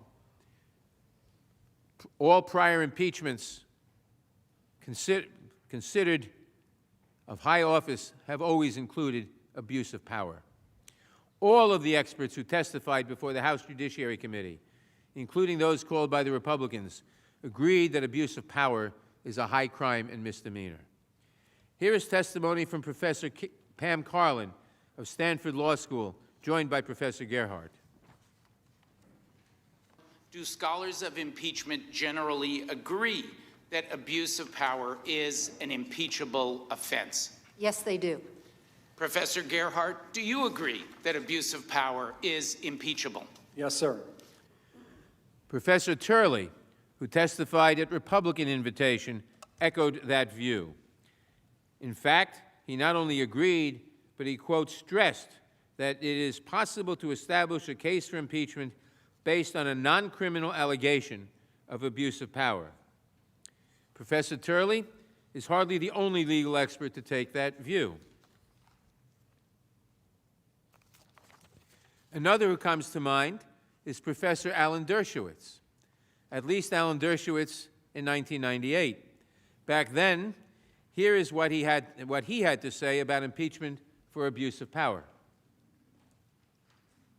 It certainly doesn't have to be a crime. If you have somebody who completely corrupts the office of president and who abuses trust and who poses great danger to our liberty, you don't need a technical crime. But we need not look to 1998 to find one of President Trump's key allies espousing this view. Consider the comments of our current Attorney General, William Barr, a man known for his extraordinarily expansive view of executive power. In Attorney General Barr's view, as expressed about 18 months ago, presidents cannot be indicted or criminally investigated. But that's okay, because they can be impeached. That's the safeguard. And in an impeachment, Attorney General Barr added, the president is answerable for any abuses of discretion and may be held accountable under law for his misdeeds in office. In other words, Attorney General Barr, who believes, along with the Office of Legal Counsel, that a president may not be indicted, believes that that's okay. We don't need that safeguard against a president who would commit abuses of power. It's okay because he can be impeached. That's the safeguard for abuses of discretion and for his misdeeds in office. More recently, a group of the nation's leading constitutional scholars, ranging across the ideological spectrum from Harvard Law professor Larry Tribe to former Ronald Reagan Solicitor General Charles Fried, issued a statement affirming that, quote, abuse of power counts as an instance of impeachable high crimes and misdemeanors under the Constitution. They added, that was clearly the view of the Constitution's framers. I could go on, but you get the point. Everyone except President Trump and his lawyers agree that presidents can be impeached for abuse of power. The president's position amounts to nothing but self-serving constitutional nonsense, and it is dangerous nonsense at that. A president who sees no limit on his power manifestly threatens the republic. The Constitution always matches power with constraint. That is true even of powers vested in the chief executive. Nobody is entitled to wield power under the Constitution if they ignore or betray the nation's interests to advance their own. President Nixon was wrong in asserting that, quote, when the president does it, that means it is not illegal. And President Trump was equally wrong when he declared that he had the right to do whatever I want as president. Under the Constitution, he is subject to impeachment and removal for abuse of power. And as we will prove, that is exactly what must happen here. Of course, President Trump's abuse of power, as charged in the first article of impeachment and supported by a mountain of evidence, is aggravated by another concern at the heart of the Constitution's impeachment clause: betrayal. The founders of our country were not fearful men. When they wrote our Constitution, they had only recently won a bloody war for independence. But as they looked outward from their new nation, they saw kings scheming for power, promising fabulous wealth to spies and deserters. The United States could be enmeshed in such conspiracies. Former foreign powers, warned Elbridge Gerry, will intermeddle in our affairs and spare no expense to influence them. The young republic might not survive a president who schemed with other nations, entangling himself in secret deals that harmed our democracy. That reality loomed over the impeachment debate in Philadelphia. Explaining why the Constitution required an impeachment option, Madison argued that a president might betray his trust to foreign powers. To be sure, the framers did not intend impeachment for genuine good faith disagreements between the President and Congress over matters of diplomacy. But they were explicit that betrayal of the nation through plots with foreign powers must result in removal from office. And no such betrayal scared them more than foreign interference in our democracy. In his farewell address, George Washington warned Americans, quote, to be constantly awake, since history and experience prove that foreign influence is one of the most baneful foes of Republican government, close quote. And in a letter to Thomas Jefferson, John Adams wrote, you are apprehensive of foreign interference, foreign intrigue, influence. So am I. But as often as elections happen, the danger of foreign influence recurs. The framers never suggested that the President's role in foreign affairs should prevent Congress from impeaching him for treachery in his dealings. Case in point, they wrote a Constitution that gives Congress extensive responsibility over foreign affairs, Congress, including the power to declare war, regulate foreign commerce, establish uniform rule of naturalization, and define offenses against the law of nations. Contrary to the claims you heard the other day that the President has plenary authority in foreign affairs and there is nothing Congress can do about it, the Supreme Court has stated that constitutional authority over the conduct of the foreign relations of our government is shared between the executive and legislative branches. Or to quote another Supreme Court case, the executive is not free from the ordinary controls and checks of Congress merely because foreign affairs are at issue. In these realms, Justice Jackson wrote, the Constitution enjoins upon its branches separateness but interdependence, autonomy but reciprocity. Where the President betrays our national security and foreign policy interests for his own personal gain, he is unquestionably subject to impeachment and removal.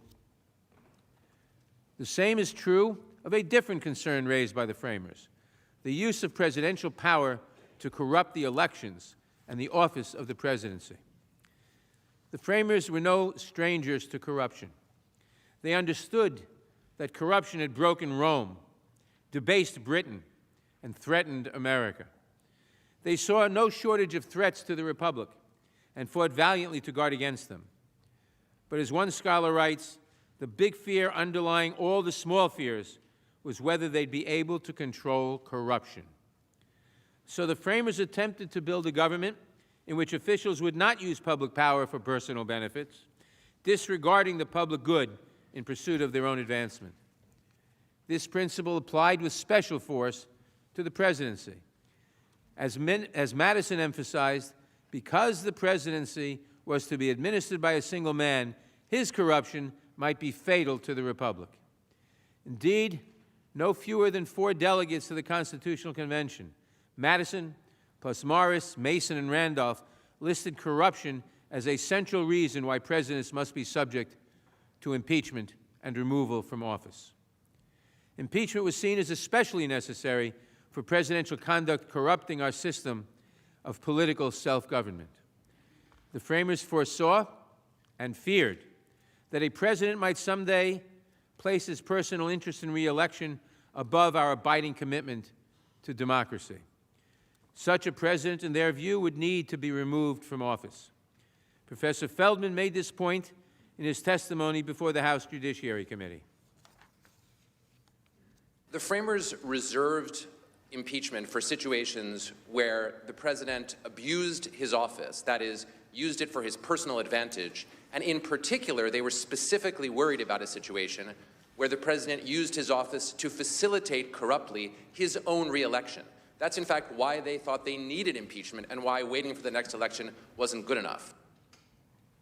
Professor Feldman's testimony is grounded in the records of the Constitutional Convention.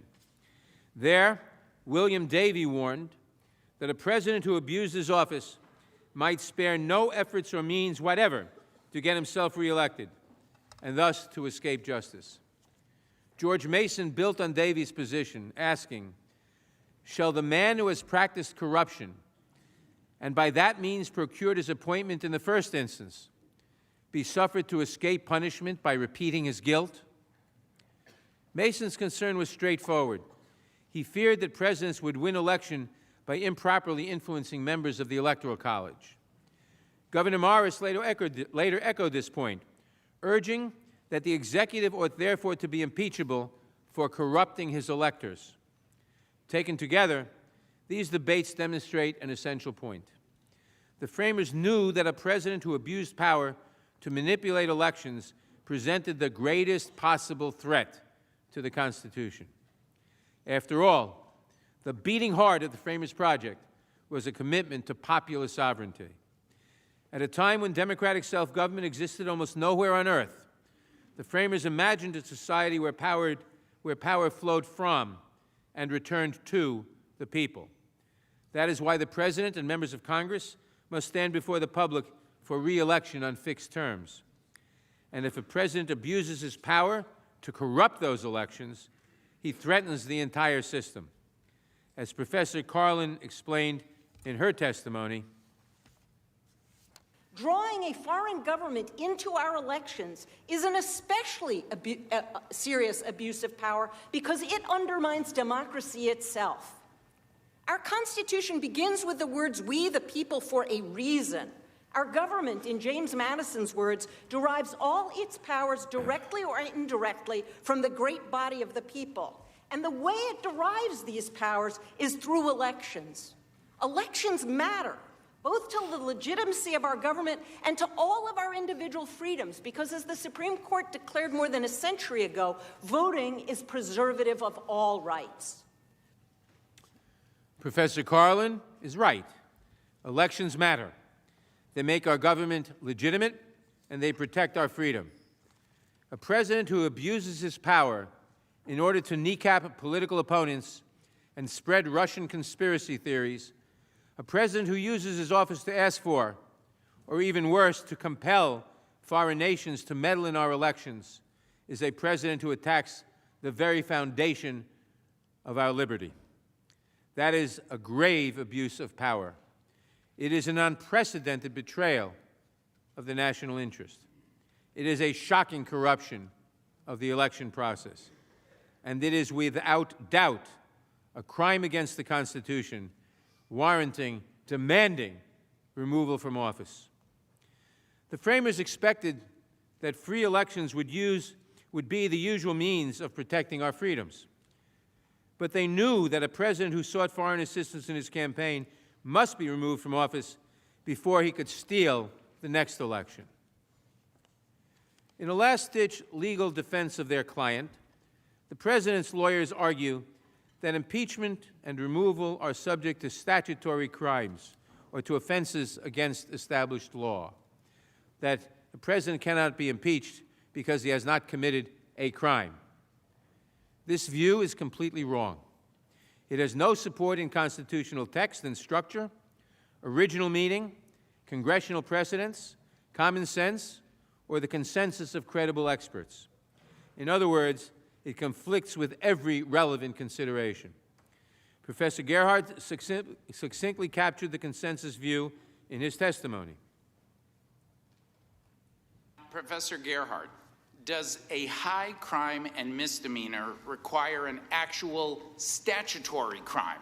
No, it plainly does not. Everything we know about the history of impeachment reinforces the conclusion that impeachable offenses do not have to be crimes, and again, not all crimes are impeachable offenses.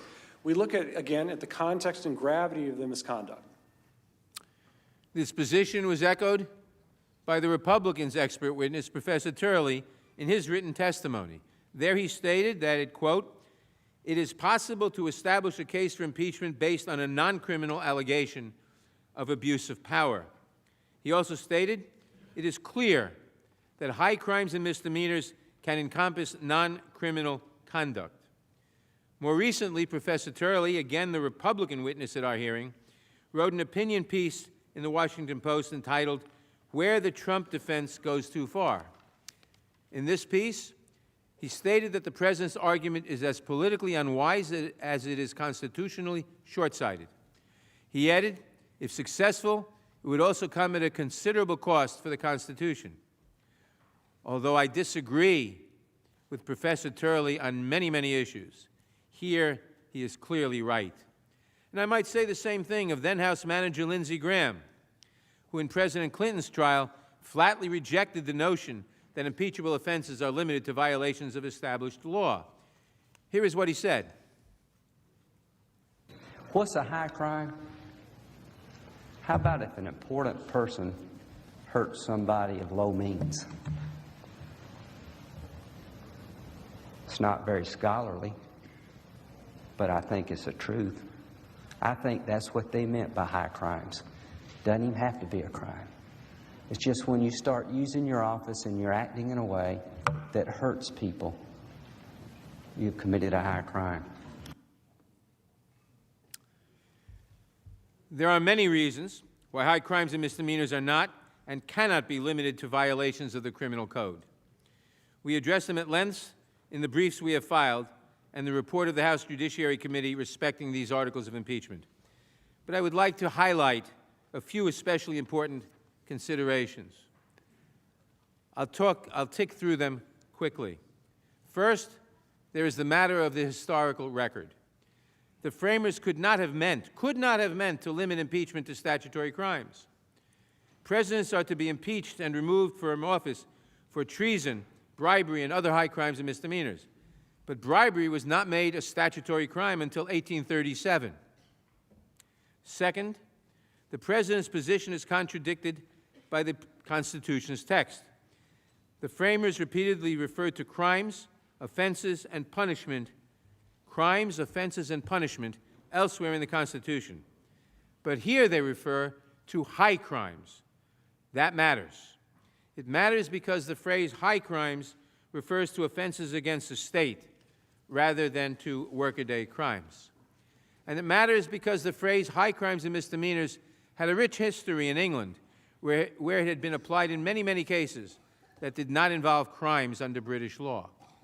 When the framers added high crimes here, but nowhere else in the Constitution, they made a deliberate choice. Any doubt on that score is dispelled by the framers' own statements. In Federalist Number 65, Alexander Hamilton explained that impeachable offenses are defined fundamentally by the abuse or violation of some public trust. A few years later, James Wilson, a Constitutional Convention delegate, agreed with Hamilton. Wilson stated, impeachments and offenses and offenders impeachable come not within the sphere of ordinary jurisprudence. They are founded on different principles, are governed by different maxims, and are directed to different objects. George Mason expressed concern that the President might abuse the pardon power to, quote, screen from punishment those whom he had secretly instigated to commit a crime, and thereby prevent a discovery of his own guilt. Sound familiar? James Madison responded directly to Mason's concern, because Mason's concern was that the pardon power might be too broad. The President might misuse his broad pardon power to pardon his own co-conspirators and prevent the discovery of his own guilt. Madison responded, if the President be connected in any suspicious manner with any person, and there be grounds to believe he will shelter him, the House of Representatives can impeach him. They can remove him if found guilty. At the North Carolina ratifying convention, James Iredell, who would go on to serve on the Supreme Court, responded to the same concern. He assured delegates that if the President abused his power with, quote, some corrupt motive or other, he would be liable to impeachment. In the early 1800s, this understanding was echoed by Supreme Court Justice Story, who wrote his famous treatise on the Constitution. There he rejected the equation of crimes and impeachable offenses, which he stated must be examined upon very broad and comprehensive principles of public policy and duty. Later in American history, Chief Justice and former President William Howard Taft, as well as Chief Justice Charles Evans Hughes, publicly stated that impeachable offenses are not limited to crimes, but instead capture a broader range of misconduct. Indeed, under Chief Justice Taft, the Supreme Court unanimously observed that abuse of the President's pardon power to frustrate the enforcement of court orders would suggest resort to impeachment. And this is square. Now notice, pardon power is unlimited. What they're saying here is abuse of the pardon power, use of the pardon power for corrupt motive was impeachable. And if all that authority is not enough to convince you, there is more. Historians have shown that American colonists before the Revolution and American states after the Revolution, but before 1787, all impeached officials for non-criminal conduct. Over the past 2 centuries, moreover, a strong majority of the impeachments voted by the House have included one or more allegations that did not charge a violation of criminal law. Indeed, the Senate has convicted and removed multiple judges on non-criminal grounds. Judge Archibald was removed in 1912 for non-criminal speculation in coal properties. Judge Ritter was removed in 1936 for the non-criminal offense of bringing his court into scandal and disrepute. During Judge Ritter's case, one of my predecessors as chairman of the House Judiciary Committee stated expressly, we do not assume the responsibility of proving that the respondent is guilty of a crime, as that term is known to criminal jurisprudence. What is true for judges is also true for presidents, at least on this point. The House Judiciary Committee approved 3 articles of impeachment against President Nixon. Each of them encompassed many acts that did not violate federal law. One of the articles, obstruction of Congress, involved no allegations of any legal violation. And it is worth reflecting on why President Nixon was forced to resign. Most Americans are familiar with the story. The House Judiciary Committee approved articles of impeachment in July 1974. Those articles passed with bipartisan support, although most Republicans stood by President Nixon. Then the smoking tape came out.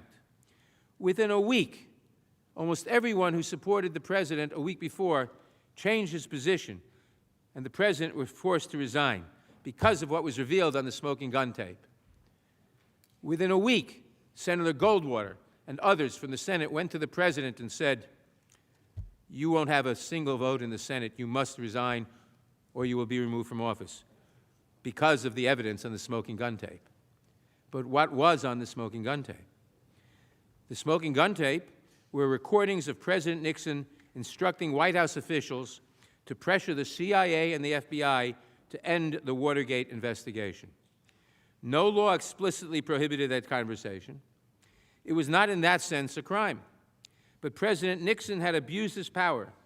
He had tried to use two government agencies, the FBI and the CIA, for his personal benefit.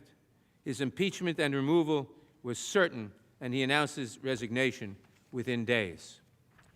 Decades later, in President Clinton's case, the Judiciary Committee reported on the articles of impeachment stated, "The actions of President Clinton do not have to rise to the level of violating the federal statute regarding obstruction of justice in order to justify impeachment." There is thus overwhelming authority against restricting impeachments to violations of established or statutory law. Every relevant principle of constitutional law compels that result. So does common sense. Impeachment is not a punishment for crimes. Impeachment exists to address threats to the political system, applies only to political officials, and responds not by imprisonment or fines, but only by stripping political power. It would make no sense to say that a president who engages in horrific abuses must be allowed to remain in office unless Congress had anticipated his or her specific conduct in advance and written a statute expressly outlawing it. For one thing, that would be practically impossible. As Justice Story observed, the threats posed by presidential abuse are of so various and complex a character that it would be almost absurd to attempt a comprehensive list. The Constitution is not a suicide pact. It does not leave us stuck with presidents who abuse their power in unforeseen ways that threaten our security and democracy. Until recently, it did not occur to me that our president would call a foreign leader and demand a sham investigation meant to kneecap his political opponents, all in exchange for releasing vital military aid that the president was already required by law to provide.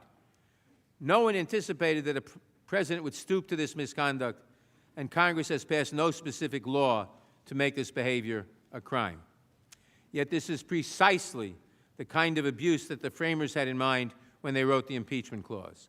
And when they charged Congress with determining when the president's conduct was so clearly wrong, so definitely beyond the pale, so threatening to the constitutional order as to require his removal. And that is why we are here today. You must judge for yourselves whether justice will be had for President Trump's crimes against our freedom and the Constitution. I will conclude by highlighting a few points that merit special emphasis as you apply the law of impeachment to President Trump's misconduct. First, impeachment is not for petty offenses. The President's conduct must constitute, as Masons put it, a great and dangerous offense against the nation, offenses that threaten the Constitution. Second, impeachable offenses involve wrongdoing that reveal the President as a continuing threat if he is allowed to remain in office. In other words, we fully recognize that impeachment does not exist for a mistake. It does not apply to acts that are merely unwise or unpopular. Impeachment is reserved for deliberate decisions by the President to embark on a course of conduct that betrays his oath of office and does violence to the Constitution. When the President has engaged in such conduct, and when there is strong evidence that he will do so again, when he has told us he'll do so again, when he has told us that it's okay to invite interference from a foreign power into our next election, the case for removal is at its peak. This is certainly the case when he invites, indeed attempts to compel, a foreign government to help him subvert the integrity of our next election. There can be no greater threat to the Republic. Finally, high crimes and misdemeanors involve conduct that is recognizably wrong to a reasonable, honorable citizen. The framers adopted a standard for impeachment that could stand the test of time. At the same time, the structure of the Constitution implies that impeachable offenses should not come as a surprise. Impeachment is aimed at presidents who act as if they are above the law, at presidents who believe their own interests are more important than those of the nation, and thus at presidents who ignore right and wrong in pursuit of their own gain. Abuse, betrayal, corruption. Here are each of the core offenses the framers feared most.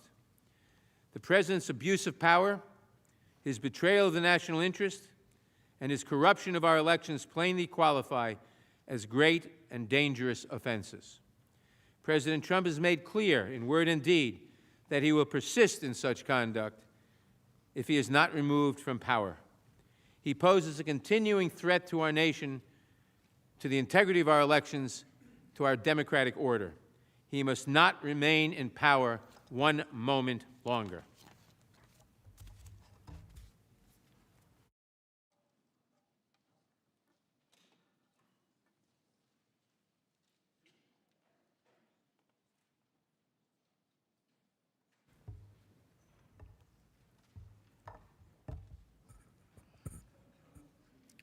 Mr. Chief Justice, Senators, President's Council, we will now walk through the President's abuse of power, the corrupt object of his scheme, his 3 official acts carrying out his scheme, his attempted cover-up and exposure, and the harm to our nation and continuing threat caused by his misconduct.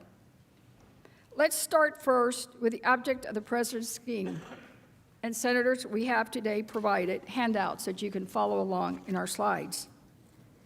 So as this first slide indicates, in this portion of our presentation, we will discuss the evidence that shows overwhelmingly that President Trump directed this scheme with corrupt intent, with one corrupt objective: to obtain foreign assistance in his re-election bid in the 2020 United States presidential election.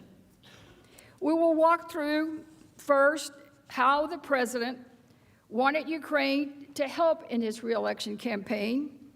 He wanted Ukraine to publicly announce 2 investigations, one into his political rival, Joe Biden, and the second into the debunked conspiracy theory related to Ukraine interference in the 2016 election.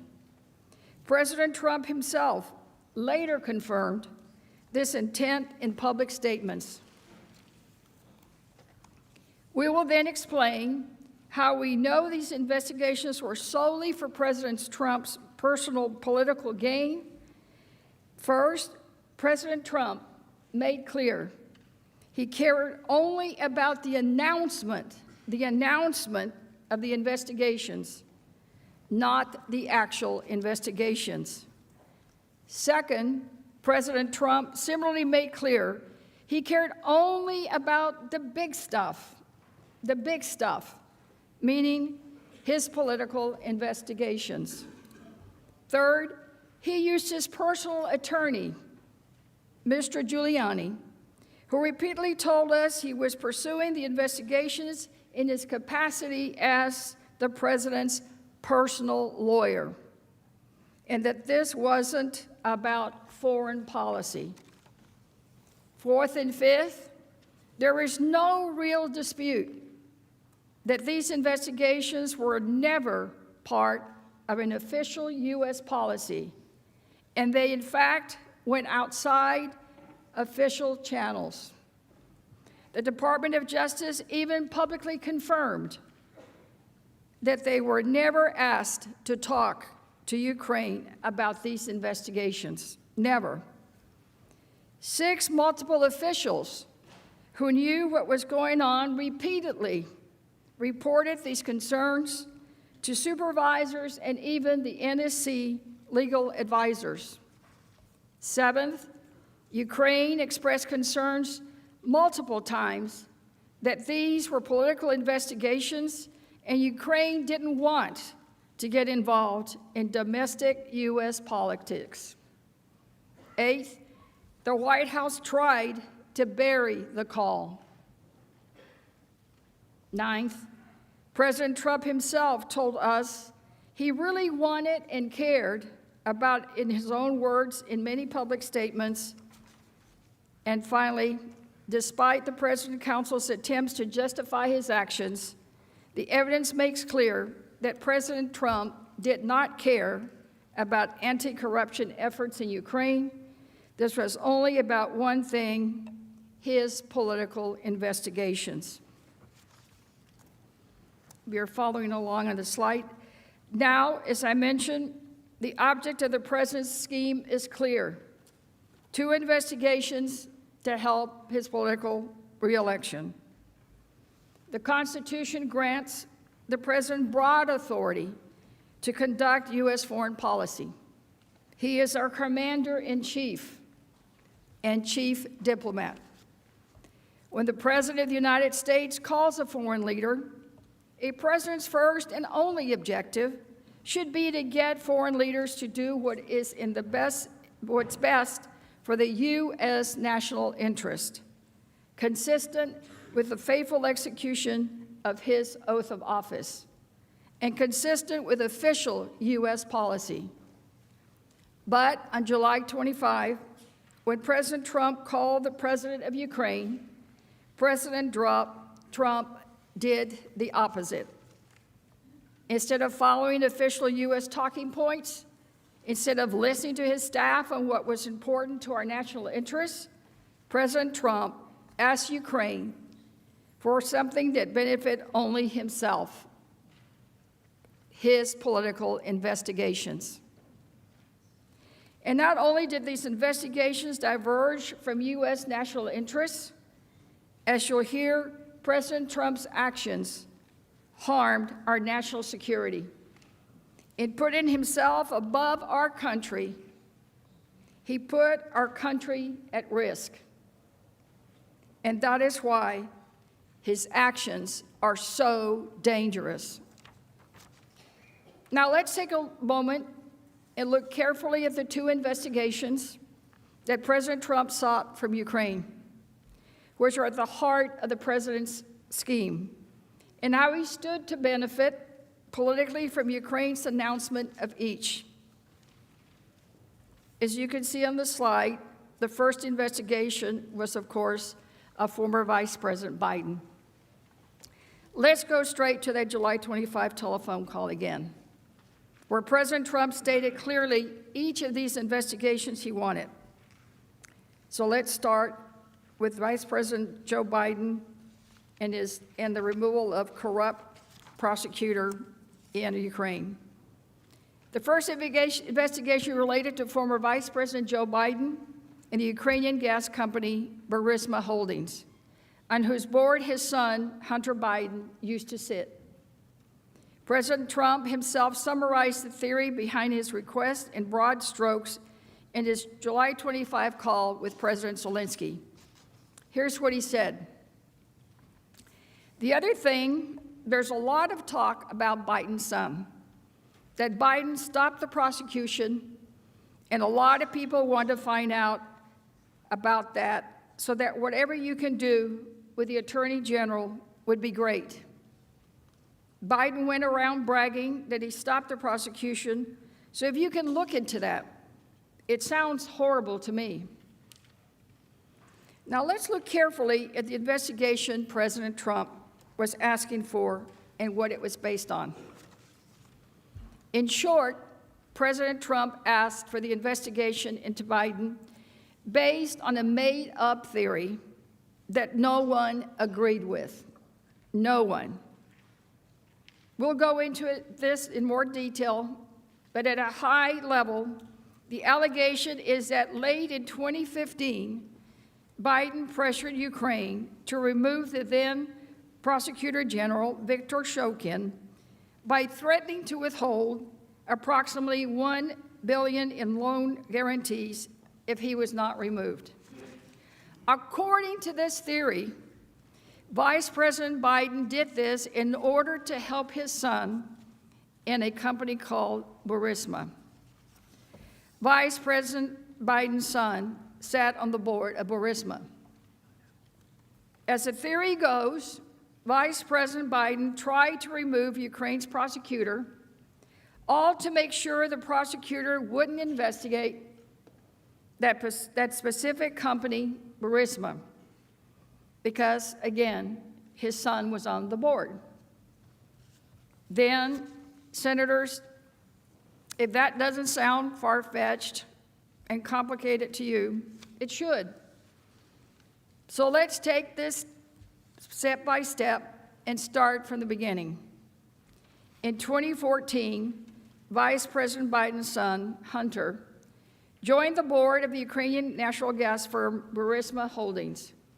At the time, Burisma's owner, a Ukrainian oligarch and former government minister, was under investigation. In 2015, Viktor Shokin became Ukraine's prosecutor general, a job similar to Attorney General in the United States.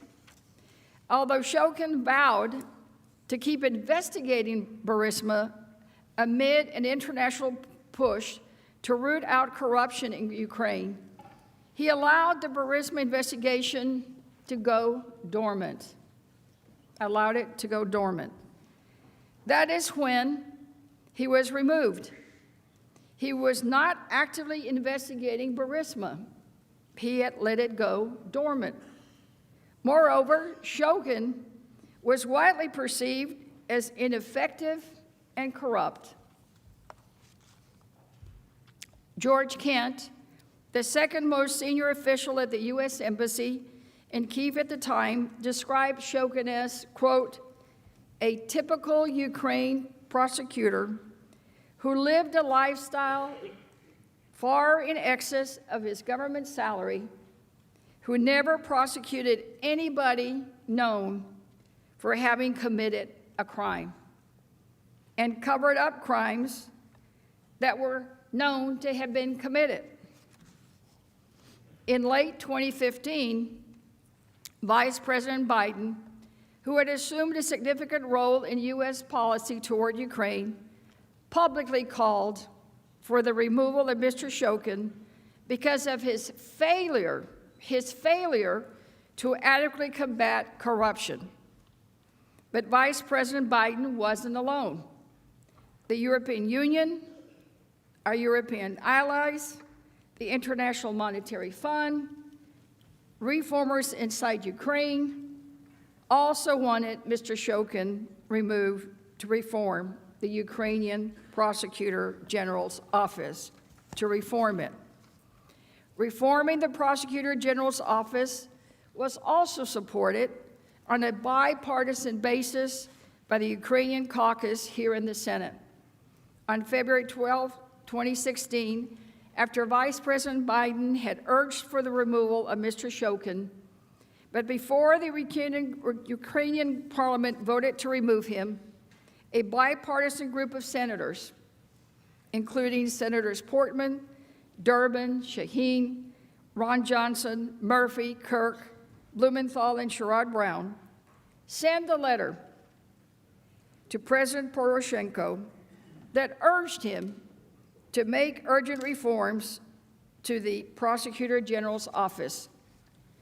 The month after the senators sent that letter, Mr. Shokin was fired. He was fired. So let's be very, very clear. Vice President Biden called for the removal of this prosecutor at the official direction of U.S. policy because the prosecutor was widely perceived as corrupt, and with the support of all our international allies. His actions were therefore supported by the executive branch, Congress, and the international community. Common sense would tell us that this allegation against Joe Biden is false and that there was no legitimate basis for any investigation. But there are several other reasons. You know that the only reason President Trump wanted Ukraine to announce the investigation into Biden that was also solely for his very own personal benefit. So if you look at the slide, it'll summarize some points. First, none of the 17 witnesses in the House's inquiry said there was any factual basis for this allegation, not one of the 17. To the contrary, they testified it was false. Second, as I mentioned, the former Prosecutor General, Vice President Biden, was widely considered to be corrupt and failed to investigate corruption in Ukraine. Thus, removing him from office would only increase the chances that Burisma would be investigated for possible corruption. Third, because the prosecutor was so corrupt, Vice President Biden calling for his removal was also at the direction of official U.S. policy and undertaken with the unanimous support of our allies. Fourth, the successor to the fired Ukrainian prosecutor general admitted that Vice President Biden's son didn't do anything wrong in connection with Burisma. So the entire premise of the investigation that the president wanted Ukraine to pursue was simply false. Finally, President Trump didn't care about any of this until 2019.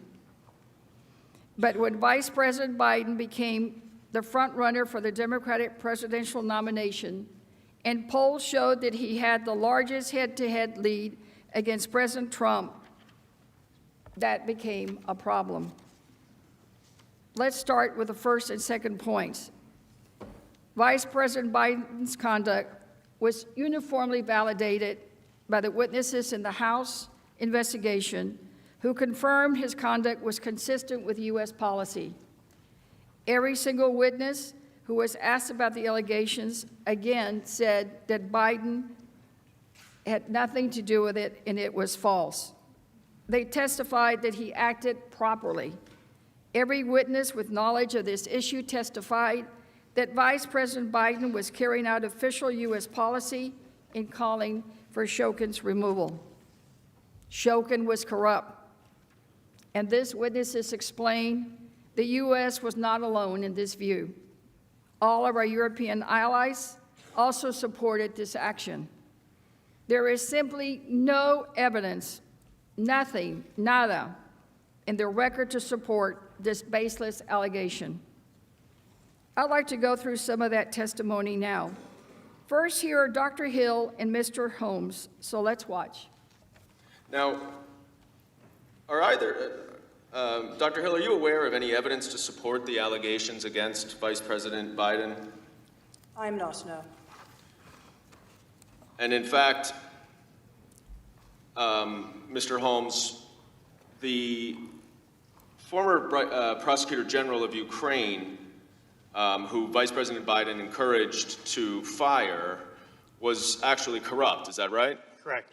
And was not pursuing corruption investigations and prosecutions, right?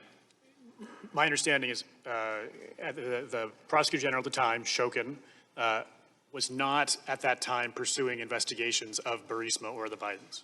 And in fact, removing that corrupt prosecutor general was part of the United States anti-corruption policy, isn't that correct? That's correct, and not just us, but all of our allies and other institutions that were involved in Ukraine at the time. Ambassador Yovanovitch, too, confirmed these points. Let's watch her testify. And in fact, when Vice President Biden acted to remove the former corrupt prosecutor in Ukraine, did he do so as part of official United States policy? Official U.S. policy. And that was endorsed and was the policy of a number of other international stakeholders, other countries, other monetary institutions, financial institutions.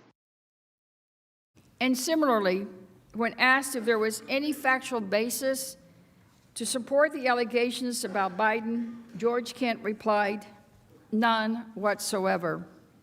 Lieutenant Colonel Vidman and Ms. Williams also confirmed that they are not aware of any credible evidence to support the notion that Vice President Biden did anything wrong.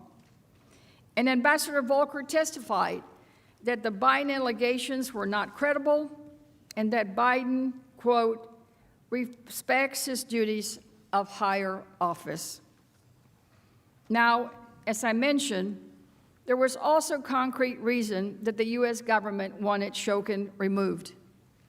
As David Holmes, a senior official at the U.S. Embassy in Ukraine, testified, by the time that Shokin was finally removed in 2016, there were strong concerns that Shokin himself was corrupt and not investigating potential corruption in the country. In fact, part of the concern was that Shokin was not investigating Burisma. Under Shokin, the investigation into the owner of Burisma for earlier conduct had stalled and was dormant. That was part of the reason why the United States and other countries wanted to remove Shokin. Because of this, and as confirmed by witness testimony we will hear shortly, calling for Shokin's replacement would actually increase the chances that Burisma would be investigated. In other words, Shokin was corrupt and not investigating allegations against Burisma. So when Vice President Biden was calling for Shokin's removal and advocating for his replacement, it would actually increase chances of Burisma's investigation. Ambassador Yovanovitch made this point during her testimony. Let's listen. And in fact, if he helped to remove a corrupt Ukrainian prosecutor general who was not prosecuting enough corruption, that would increase the chances that corrupt companies in Ukraine would be investigated. Isn't that right? One would think so. And that could include Burisma, right? Yes.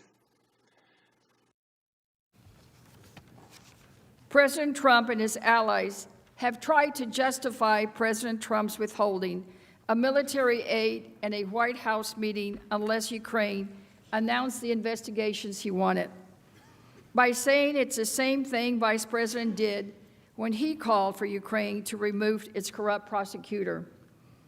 It is not the same thing. As you've just heard, Vice President Biden followed official U.S. policy. He went through official channels to remove the prosecutor that was corrupt. And he did it with the support of our allies. That is the exact opposite of what President Trump did. He pushed Ukraine for an investigation that has no basis, that no one agreed with, that was not at all U.S. policy, and that only benefited him. George Kent addressed this very point during his testimony. Let's listen. And Mr. Kent and Mr. Taylor, the defenders of the president's behavior have made a big deal out of the fact that Vice President Biden encouraged the Ukrainians to remove a corrupt former Ukrainian prosecutor, 2016, Mr. Shokin. And in fact, Senator Rand Paul on Sunday said, and I quote him, "They're impeaching the President Trump for exactly the same thing that Joe Biden did." Is that correct? Is what the president did in his phone call and what Joe Biden did in terms of Mr. Shokin, are those exactly the same things? And if not, how are they different? I do not think they are the same things. What former Vice President Biden requested of former President of Ukraine, Poroshenko, was the removal of a corrupt prosecutor general, Viktor Shokin, who had undermined a program of assistance that we had spent, again, U.S. taxpayer money, to try to build an independent investigator unit to go after corrupt prosecutors. And there was a case called the Diamond Prosecutor case in which Shokin destroyed the entire ecosystem that we were trying to help create. The investigators, the judges who issued the warrants, the law enforcement that had warrants to do the wiretapping, everybody to protect his former driver whom he'd made a prosecutor. That's what Joe Biden was asking, remove the corrupt prosecutor. So Joe Biden was participating in an open effort, established whole-of-government effort to address corruption in Ukraine. That is correct. Great. So, Mr. Kent, as you look at this whole mess, Rudy Giuliani, President Trump, in your opinion, was this a comprehensive and whole-of-government effort to end corruption in Ukraine? Referring to the requests in July? Exactly. I would not say so. No, sir. In short, the allegations against Vice President Biden are groundless. And so there is no comparison, none at all, between what he did and the President Trump's abuse of power. Now, let's turn to the third point. Part of the allegation against former Vice President Biden is that he pushed for the corrupt Ukrainian prosecutor's removal in order to protect his son from the investigation. In fact, the president's claim about being concerned about corruption in Ukraine has recently emphasized this component of the theory, that the president wanted Ukraine to investigate Hunter Biden's work on the board of Burisma, not the former vice president. This, too, is false, simply false. You need look no further than the July 25 call and the president's own statements to see that the president wanted the Ukrainians to investigate Vice President Biden. Let's look again at what the president's call said. Quote, "The other thing, there's a lot of talk about Biden's son, that Biden stopped the prosecution, and a lot of people want to find out about that. Whatever you can do with the Attorney General would be great. Biden went around bragging that he stopped the prosecution, so if you can look into it, it sounds horrible to me." The president was clearly asking President Zelensky to investigate Joe Biden. And what did the president say on the White House lawn on October 3rd? When he was asked about the Ukraine scheme, he said, quote, "Well, I think they should, if they were honest about it, you saw the film yesterday, they would start a major investigation into the Bidens. It's a very simple answer." He said, the Bidens, plural. Not one Biden, the Bidens. It's clear that the president wanted what he wanted from Ukraine, an investigation to smear his political rival. But even if the president wanted an investigation of Hunter Biden, there is no basis for that either. Now, how do you know? Well, Ukraine's former prosecutor general admitted that the allegation against Vice President Biden's son was plainly false. You can see it on the slide, his own words, plainly false. Then Ukrainian Prosecutor General Yuri Lutsenko recanted his earlier allegations and confirmed, quote, "Biden was definitely not involved in any wrongdoing involving Burisma." So, even the Ukrainians believe that Biden's son did nothing wrong. The long and short of it is that there was no basis for the investigation that the president was pursuing and pushing. None. He was doing it only for his own political benefit. But let's look at one more important reason why it's clear that President Trump simply wanted a political benefit from Ukraine's announcement of this investigation and didn't care about the underlying conduct.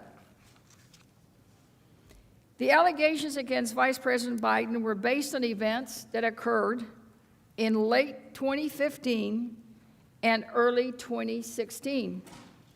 They were all well publicized at the time, but as soon as President Trump took office, he increased military support to Ukraine in 2017 and the next year, 2018. But it wasn't until 2019, over 3 years after Vice President Biden called for Shokin's removal, 3 years after, that President Trump started pushing Ukraine to investigate that conduct. So what changed? What changed? Why did President Trump not care at all about Biden's request on the removal of Shokin the year after it happened in 2017 or the next year in 2018? Senators, you know what changed in 2019 when President Trump suddenly cared It's that Biden got in the race. On April 25, Vice President Biden announced he would run for president in 2020. If President Trump was so concerned about this alleged corruption, why didn't he push Ukraine to investigate when he entered office in 2017? Or in 2018, after Biden gave public remarks about how he pressured Ukraine to remove Shokin? Why did President Trump instead wait until former Vice President Biden was campaigning for the Democratic nomination? Senators, it's obvious. Because President Trump wanted to hurt Vice President Biden's candidacy and help himself politically. He pushed for an investigation in 2019 because that's when it would be valuable to him, President Trump. He pushed for it when it started to become clear that Vice President Biden could beat him. And he had good reason to be concerned. Let's look at the slide about some polls.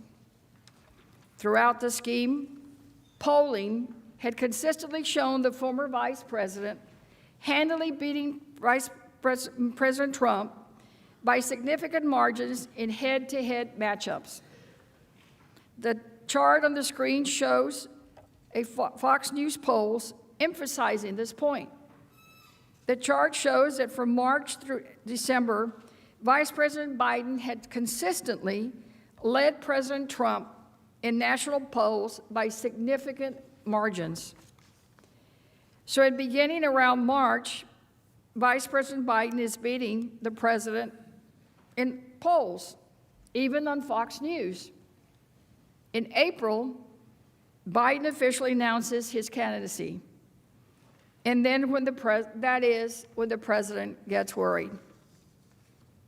In May, the president's personal lawyer tells the press that he's planning to travel to Ukraine to urge newly elected President Zelensky to conduct the two investigations, one into Vice President Biden.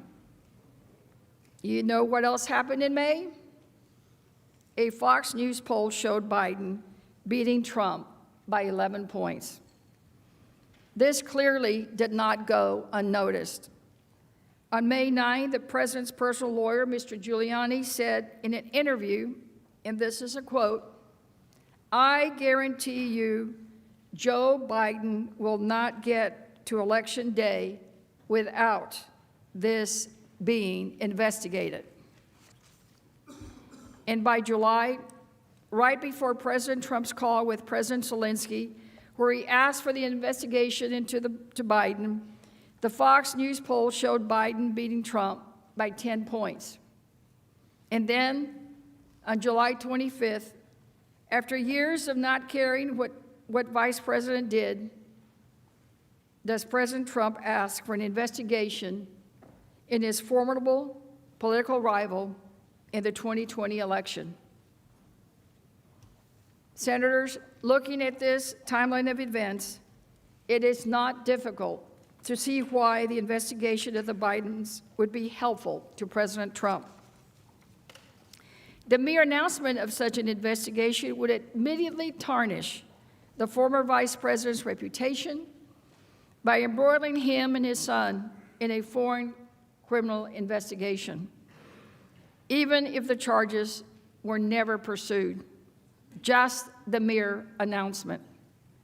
And if a foreign country announced a formal investigation into those allegations, it would give allegations against the Bidens an air of credibility and could carry through the election. The evidence is clear. Everyone knew, even Ukraine, that there was no merit to the allegation that Biden called for the removal of Shokin for any illegitimate reason. Biden asked for it because it was consistent with U.S. policy, because Shokin was corrupt and with the backing of our allies. Even President Trump knew there was no basis for this investigation.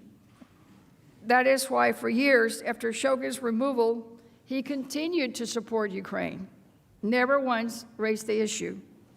It wasn't until Biden began beating him in the polls that he called for the investigation. The president asked Ukraine for this investigation for one reason and one reason only, because he knew it would be damaging to an opponent who was consistently beating him in the polls, and therefore it could help him get reelected in 2020. President Trump had the motive, he had the opportunity, and the means to commit this abuse of power. Now let's turn to the second investigation that President Trump wanted.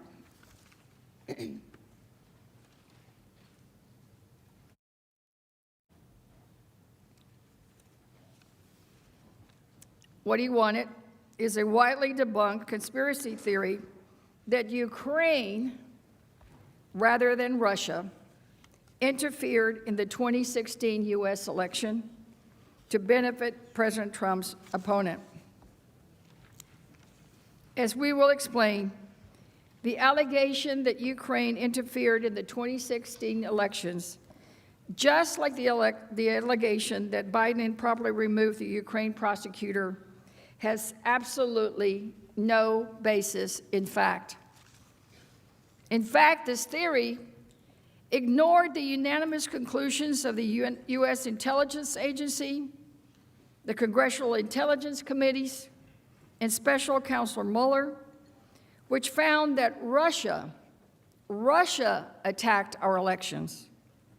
It also went against the Senate Intelligence Committee report, which found no evidence supporting that Ukraine attacked our elections. Nor did any witness support the theory that Ukraine attacked our elections. Indeed, even President Trump's own advisors told him that claim was false. In fact, the one person who told President Trump his theory is true, who was it? You know who it was, our adversary, Russia, who had everything to gain by deflecting the blame from their attack on Ukraine. Let's look at what President Trump was actually suggesting Ukraine investigate. The theory is this: instead of listening to our entire intelligence community that concluded that Russia interfered in our 2016 election to assist Donald Trump, the new theory says it was Ukraine that interfered in the election to help Hillary Clinton and hurt Donald Trump. One aspect of this conspiracy theory was that the American cybersecurity firm CrowdStrike, which had helped the DNC respond to Russia's cyber attack in 2016, moved a DNC server to Ukraine to prevent the FBI from examining it. Here's what President Trump said about this conspiracy theory during the July 25 call.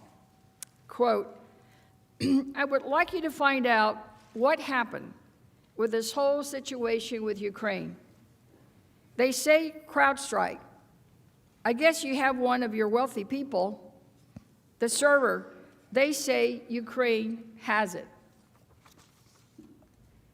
Once again, if this sounds far-fetched and crazy, it should, because it is. There is simply no factual basis to support this conspiracy theory. Let's walk through the concrete reasons why.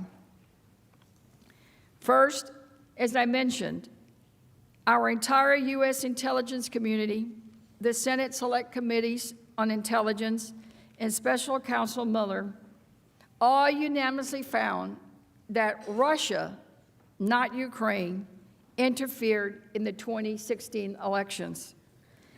And Russia did it to help Donald Trump and hurt Hillary Clinton. Here's an example of that. This is a conclusion of the Director of National Intelligence report entitled Assessing Russian Activities and Intentions in Recent U.S. Elections. I'll quote a part in it. You can follow along the slide. We assess Russian President Vladimir Putin's ordered and influenced campaign in 2016 aimed at U.S. presidential election. Russia's goals were to undermine public faith in the U.S. democratic process, denigrate Secretary Clinton, and harm her electability and potential presidency. We further assess Putin and the Russian government developed a clear preference for President-elect Trump. We have high confidence in these judgments, end quote. Clear precedent for President-elect Trump. And here's a conclusion of the Senate Select Committee on Intelligence.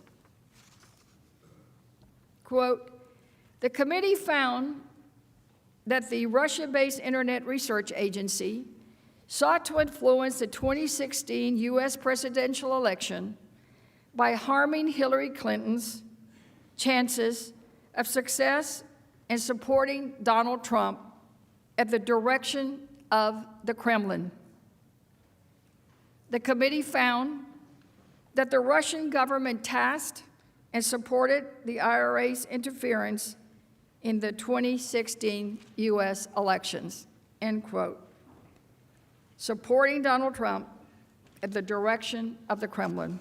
That's what it said. And here's the special counsel's conclusion. The Mueller report in 2019, quote, as set forth in detail in this report, the special counsel's investigation established that Russia interfered in the 2016 presidential election principally through two operations.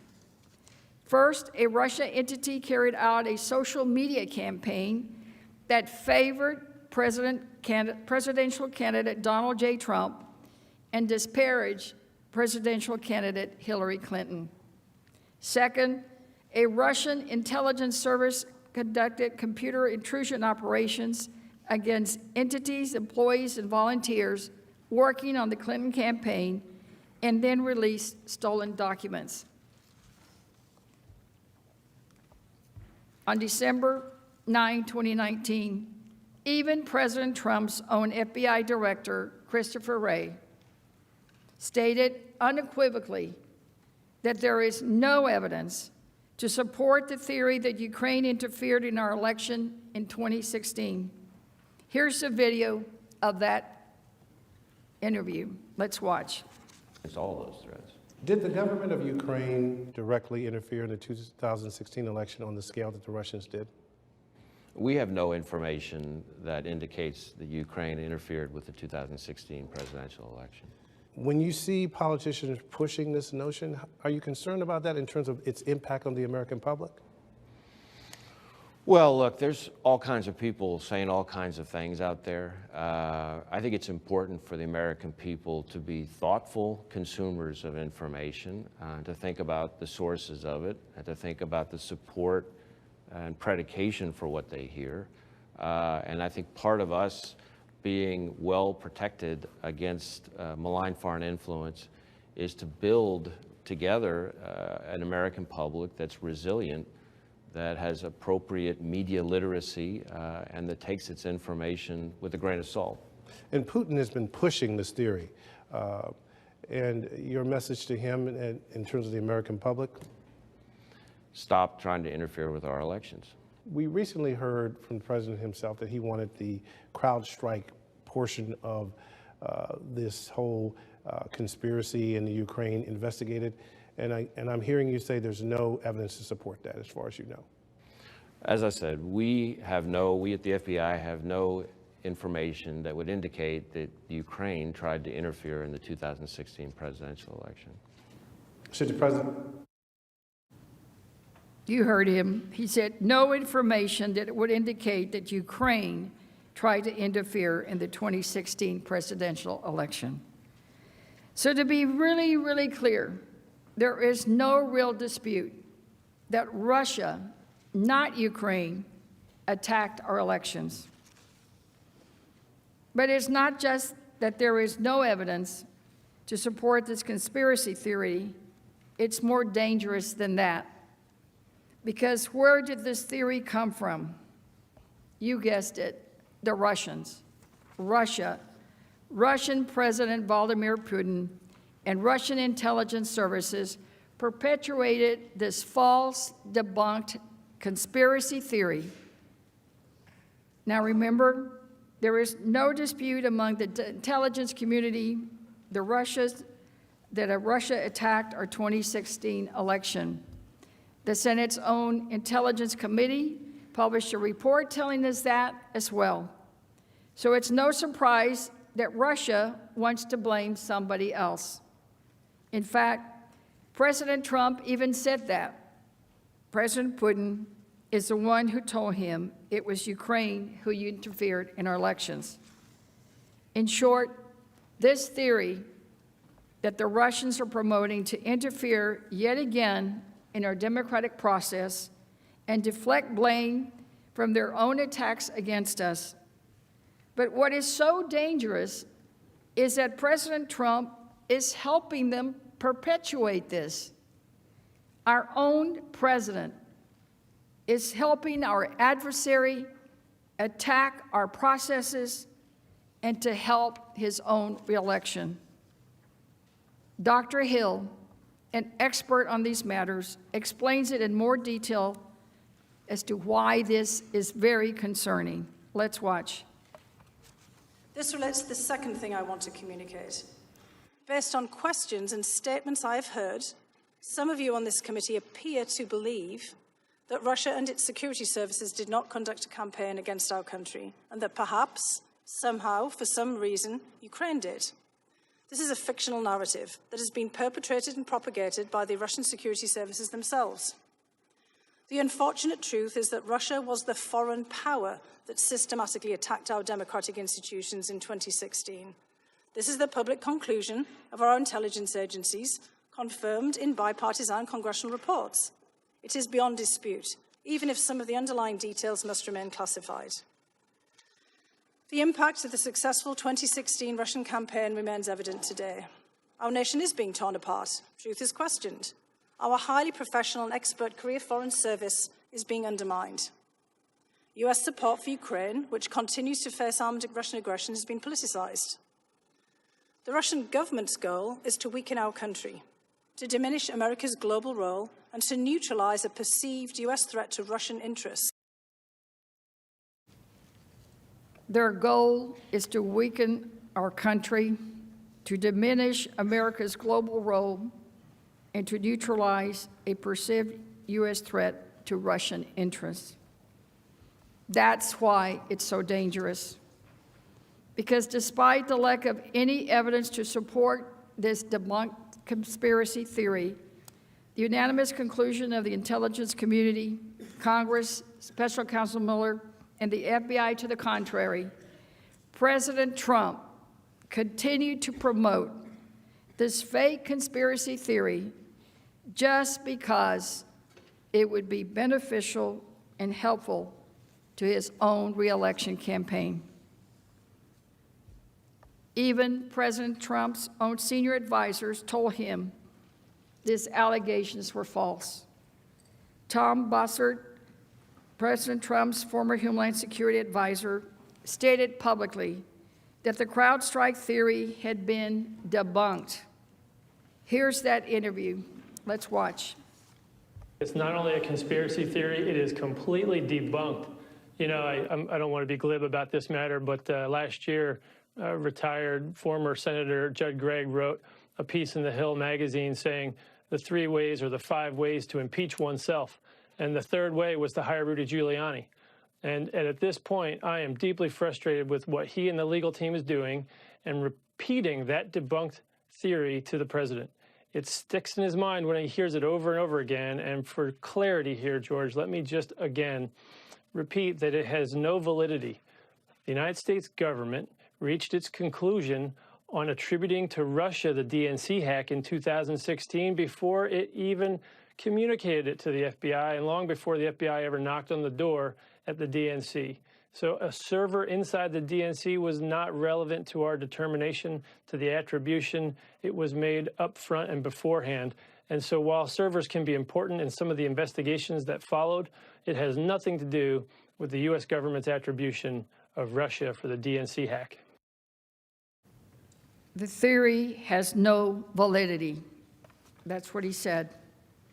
Dr. Hill, too, testified that White House officials, including Mr. Bussard and former National Security Advisor H.R. McMaster, spend a lot of time refuting the CrowdStrike conspiracy theory to President Trump. Let's hear it. Now, Dr. Hill, is this a reference to this debunked conspiracy theory about Ukraine interference in the 2016 election that you discussed at in your opening statement as well as with Chairman Schiff? The reference to CrowdStrike and the server, yes, that's correct. And it is your understanding that there is no basis for these allegations, is that correct? That's correct. Now, isn't it also true that some of President Trump's most senior advisors had informed him that this theory of Ukraine interference in the 2016 election was false? That's correct.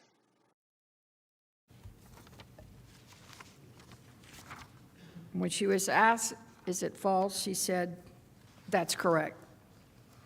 If Vladimir Putin's goals, as Dr. Hill testified, were to deflect from Russia's systematic interference in our election and to drive a wedge between the United States and Ukraine, he has succeeded beyond his wildest dreams.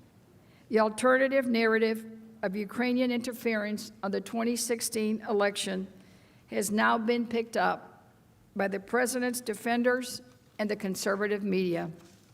It has muddled the waters regarding Russia's own interference in our elections, efforts that remain ongoing, as we have learned this week from reporting that Russia hacked Burisma.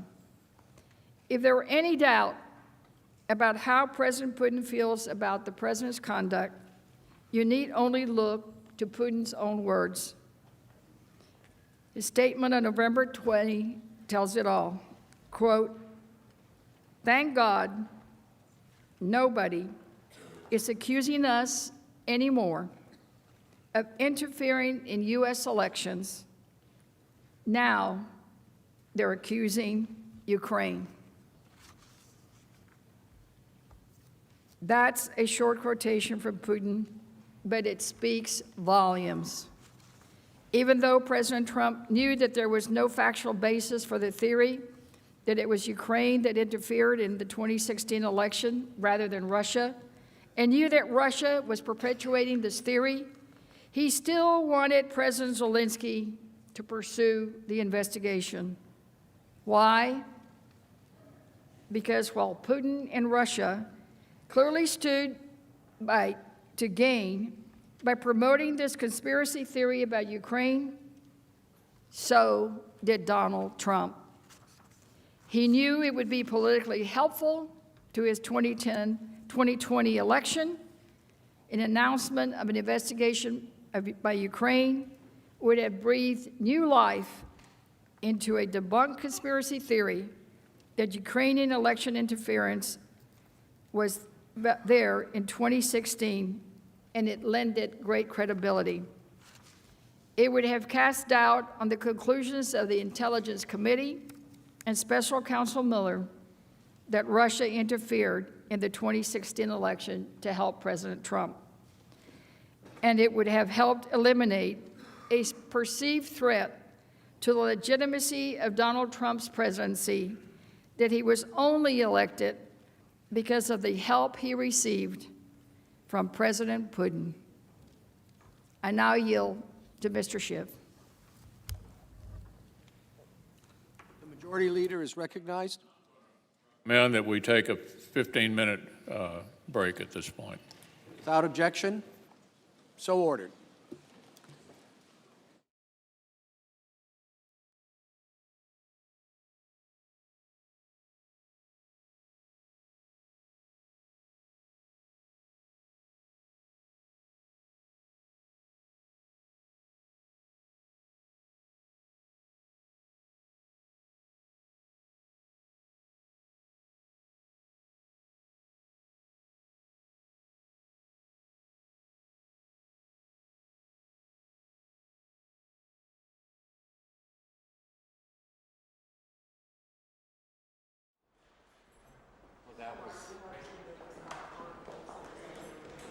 just got more interesting. You got the House Democrats in there trying to explain how Joe Biden has done nothing wrong, even though his son got, with no experience, was picked up to be on Verizon's board.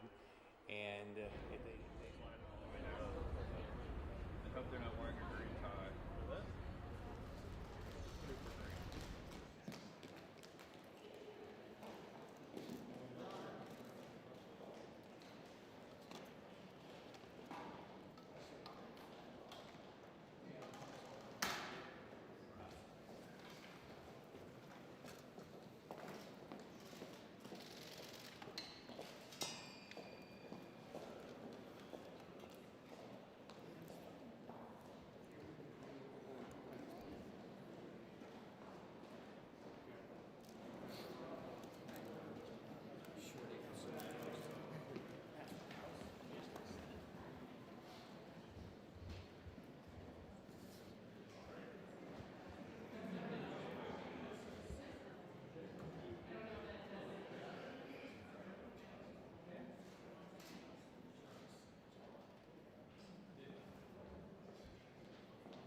What we've just seen is Representative Garcia and also Representative Nadler, who both spoke on the argument for the first article of impeachment, which is abuse of power.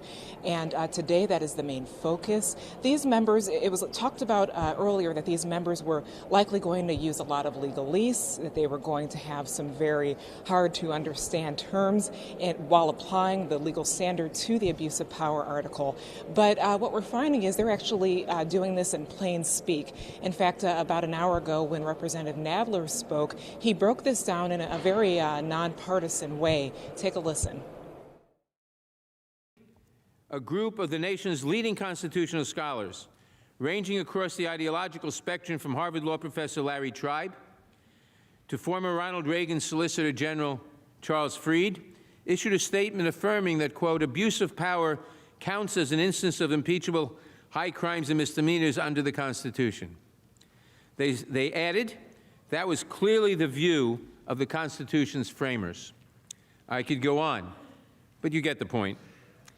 Everyone except President Trump and his lawyers agree that presidents can be impeached for abuse of power. The president's position amounts to nothing but self-serving constitutional nonsense, and it is dangerous nonsense at that. So that was Representative Jerry Nadler, one of the House managers, who is arguing today the abuse of power article. We're going to probably hear more from him, and next up we'll also hear from the other managers, Zoe Lofgren, Val Demings, Jason Crow. All of those members so far in the last few days of these arguments have really been bringing across their personal experiences when they come to make arguments. We've heard from Val Demings about her background as a law enforcement officer. She has been really touching on a very famous line from Bolton saying that he did not want to be involved in a drug deal, and that's something that's quite memorable, and Val Demings has certainly kept hammering away at that. We're also probably going to hear from Hakeem Jeffries. He's also the Democratic caucus leader, and he's also a litigator as well in terms of his professional background, and he also, throughout this whole opening arguments phase and on earlier this week, he's talked about his personal experience. It was interesting on the very first day of the Senate trial on Tuesday, he brought up the experience of representing one of the most diverse districts in the country. He said it has among the highest rate of African Americans, the highest rate of Jewish members, and he's always asked, is that a complicated politically? And he said to that, it's not complicated, it's the best of both worlds, and from that experience, he knows that the people want to hear more about the impeachment, and they want to hear more about the arguments that the House has to impeach Donald Trump. And Libby, I'm going to send things back to you. Rhonda, thanks so much. You know, one thing we're wondering is how Democrats are walking this line as impeachment managers of trying to win over these moderate Republicans, but also win over the American public and try to hammer home their points. As you listen to these impeachment managers today, specifically Nadler and Sylvia Garcia, what would you have to say about their tone and really who they're speaking to?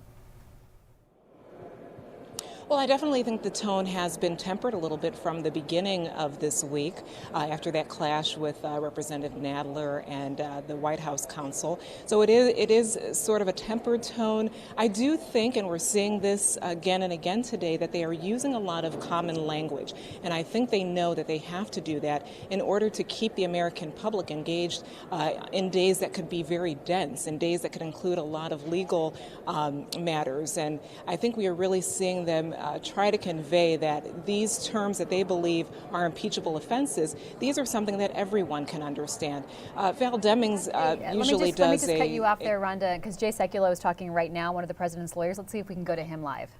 We're still in their process. We'll make that determination after. Will the White House use documents that they refuse to turn over to the House? I'm not going to look.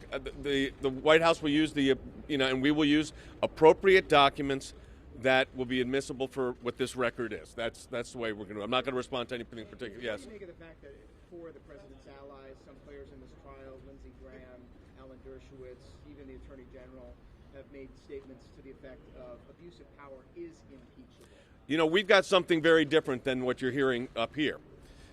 You're hearing, video clips of testimony. We've got lawyers that are going to be put forward when our side of the case goes that represents multiple schools of thought on what is and is not an impeachable offense. But they have one thing in common, that the actions alleged and the actions of the president do not reach that level, no matter which school of thought you're on. And we're not afraid to put out both of those schools of thought, because our position is you still have to meet basic, fundamental constitutional obligations, and they have it. Next. How much work do you think you have to convince I'm sorry. room? How much more work do you think you have ahead to try and convince that room, or is it already over and done with for you?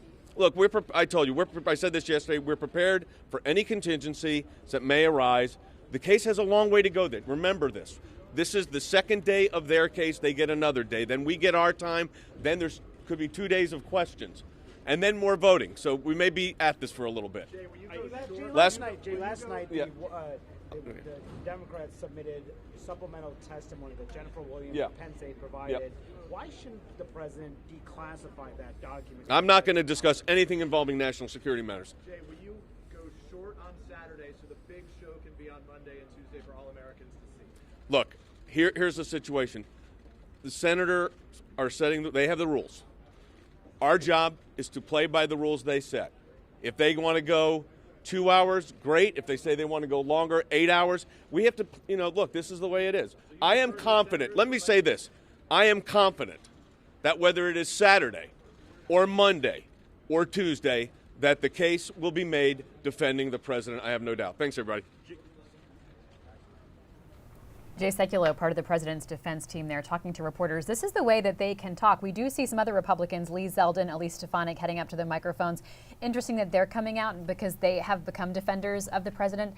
Elise Stefanik, someone we watched in the House proceedings to see if she would be, as a moderate Republican, someone who might stay open to the Democratic arguments. Absolutely not. She completely sided with President Trump, was very critical of the Democrats' process, as well as what the findings ultimately were. And she's gotten a big boost from President Trump himself and from Republican allies for that attitude. Joining me in the studio here, Colby Ickowitz and Natalie Jennings. So great to have the two of you here. There is this question that Jay Sekulow was asked right there at the end, Natalie, about how he would frame the strategy of the Republicans' argument, rather the president's really argument. He gets Saturday, Monday, and Tuesday, 24 hours split over those 3 days. If he would go short on Saturday to try to give longer days on Monday and Tuesday, and he sort of laughed it off and pushed off the procedural stuff to the Senate. But he has to be thinking about how to present the case because they don't get any airtime in the chamber right now. Do you go long on Saturday in hopes of making a big splash before the Sunday talk show cycle, or do you go shorter on Saturday and save more for Monday and Tuesday to try to build a case. What are your thoughts on that? Well, he does have a little bit of the benefit of seeing how these first couple of days of extremely long arguments are going for the prosecution. Whether that is making waves. He really gets a very long look at his opponent's strategy here. So he's got to be taking into consideration what the American attention span is, along with those factors of time. Do they want to be dragging this out as much? It's all things that he's got to be considering, and he clearly doesn't want to give away that game, although what we do know consistently about defenders of President Trump, the type of people he would hire is that they are going to find the biggest way to blast their message out possible. So it sounds to me like they don't really have a settled strategy for that. So we will all sort of be waiting to see what our Saturdays are going to look like, just like he is. Colby, there is this question of just what sort of a defense the president's team will take, and we see the Democratic House managers having a more measured tone, as Rhonda talked about, in order to sort of not alienate some of those Republican moderates. On the other side of things, President Trump is just like hammering away at tweets, right? He had such a huge Twitter day yesterday. Is there a danger in the president not being on message with the lawyers in the Senate chamber, or can they do both at once, right? Can the president have his own method and way that might be different than what his lawyers do inside this chamber? I think with President Trump, that's always a danger, that he will have a completely different message than his advisors or his aides. Certainly, it's why the lawyers want him nowhere near the Capitol, even though he says he'd like to be there, and why they would never, ever, in any scenario, let him testify, because they don't know what he's going to say. They're going to let President Trump be President Trump, though. I mean, President Trump tweeting 140 sometimes yesterday is what his base wants. His base wants to hear from him. They want him to be aggressive, defending himself, and let the lawyers take potentially a more measured and legal and kind of break down the defense from a factual or process or however they end up doing it Saturday through Tuesday, while kind of Trump is the big loud voice. What are your main takeaways so far from what we've heard in this presentation today? I think what's been really interesting to me is that both Gerald Nadler and Sylvia Garcia took two of the defense's major talking points and kind of tried to debunk them right from the start. So you had Congressman Nadler talking about the idea that that there was no high crime, that the president was not guilty of high crimes. He played this video of Lindsey Graham saying that it doesn't have to be an actual illegal. It's basically an abuse of power. A high crime can be someone hurting somebody, a president hurting someone lower than them. Lindsey Graham, interestingly enough, was not in the room for that when that video was played. And then you had Sylvia Garcia kind of walking through how Biden was not guilty of anything, how everything that President Trump wanted Ukraine to investigate was unfounded from the start and was something that President Trump only started talking about when Vice President Biden became a presidential candidate. Yeah, looking at that timeline and really trying to answer this question of corruption. Was it something that President Trump had long been concerned about? No, that it really changed when the Vice President Biden came on the scene. Rhonda, let's go back to you to talk more about just what the Democratic managers want people to take away from this. Colby made a good point that they're trying to go right away at some of these key Republican talking points. What do you make of that? That's right. They are trying to dissemble, before the defense has a chance to talk, they are trying to dissemble those common refrains that we're hearing about the need for Hunter Biden to possibly come here on the Hill, the need for Biden to, Joe Biden to address these claims about Burisma. It seems like the House Democrats are really trying to make sure that they're going to divert attention back to this main article of impeachment. The first one, abuse of power. They really want to bring home today that there is evidence that this occurred. They're also trying to bring home that people outside of partisan politics are saying that abuse of power did occur. They named that 17 legal scholars all wrote that, yes, the acts by the president do constitute abuse of power as it is stated in the Constitution. So they're really trying to tell the American people, as well as their fellow Congress members, that if you are partisan, that's one thing, but a lot of people people are agreeing that abuse of power was done. There was a call, and then there was withheld aid, and they're able to prove that with the witnesses and the testimonies that they already have. Great. You know, this question of abuse of power and just what it means, I'll take this back to Natalie here in the studio.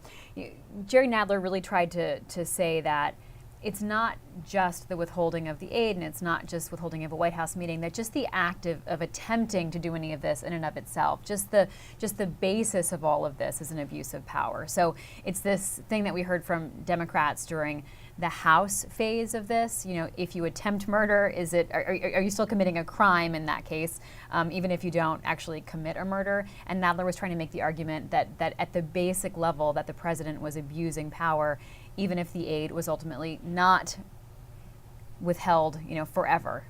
Yes, and trying really to educate the viewing audience about the fundamentals of the Constitution and what, where the powers of the presidency and where that can lead, leaders awry who have such a huge amount of power as presidents do. I think the other thing that they're trying to really establish fundamentally is that, I think it's confusing for people watching who see what the Biden are accused of doing and understanding, that doesn't smell right to a lot of people. But so it was really important for them to both lay out those fundamentals of why what Trump did was wrong and those fundamentals of why what the Bidens are accused of doing isn't quite what they are being accused of doing, and in sort of all the differences in that, because it's something that they probably can't say enough to viewers who are confused about this.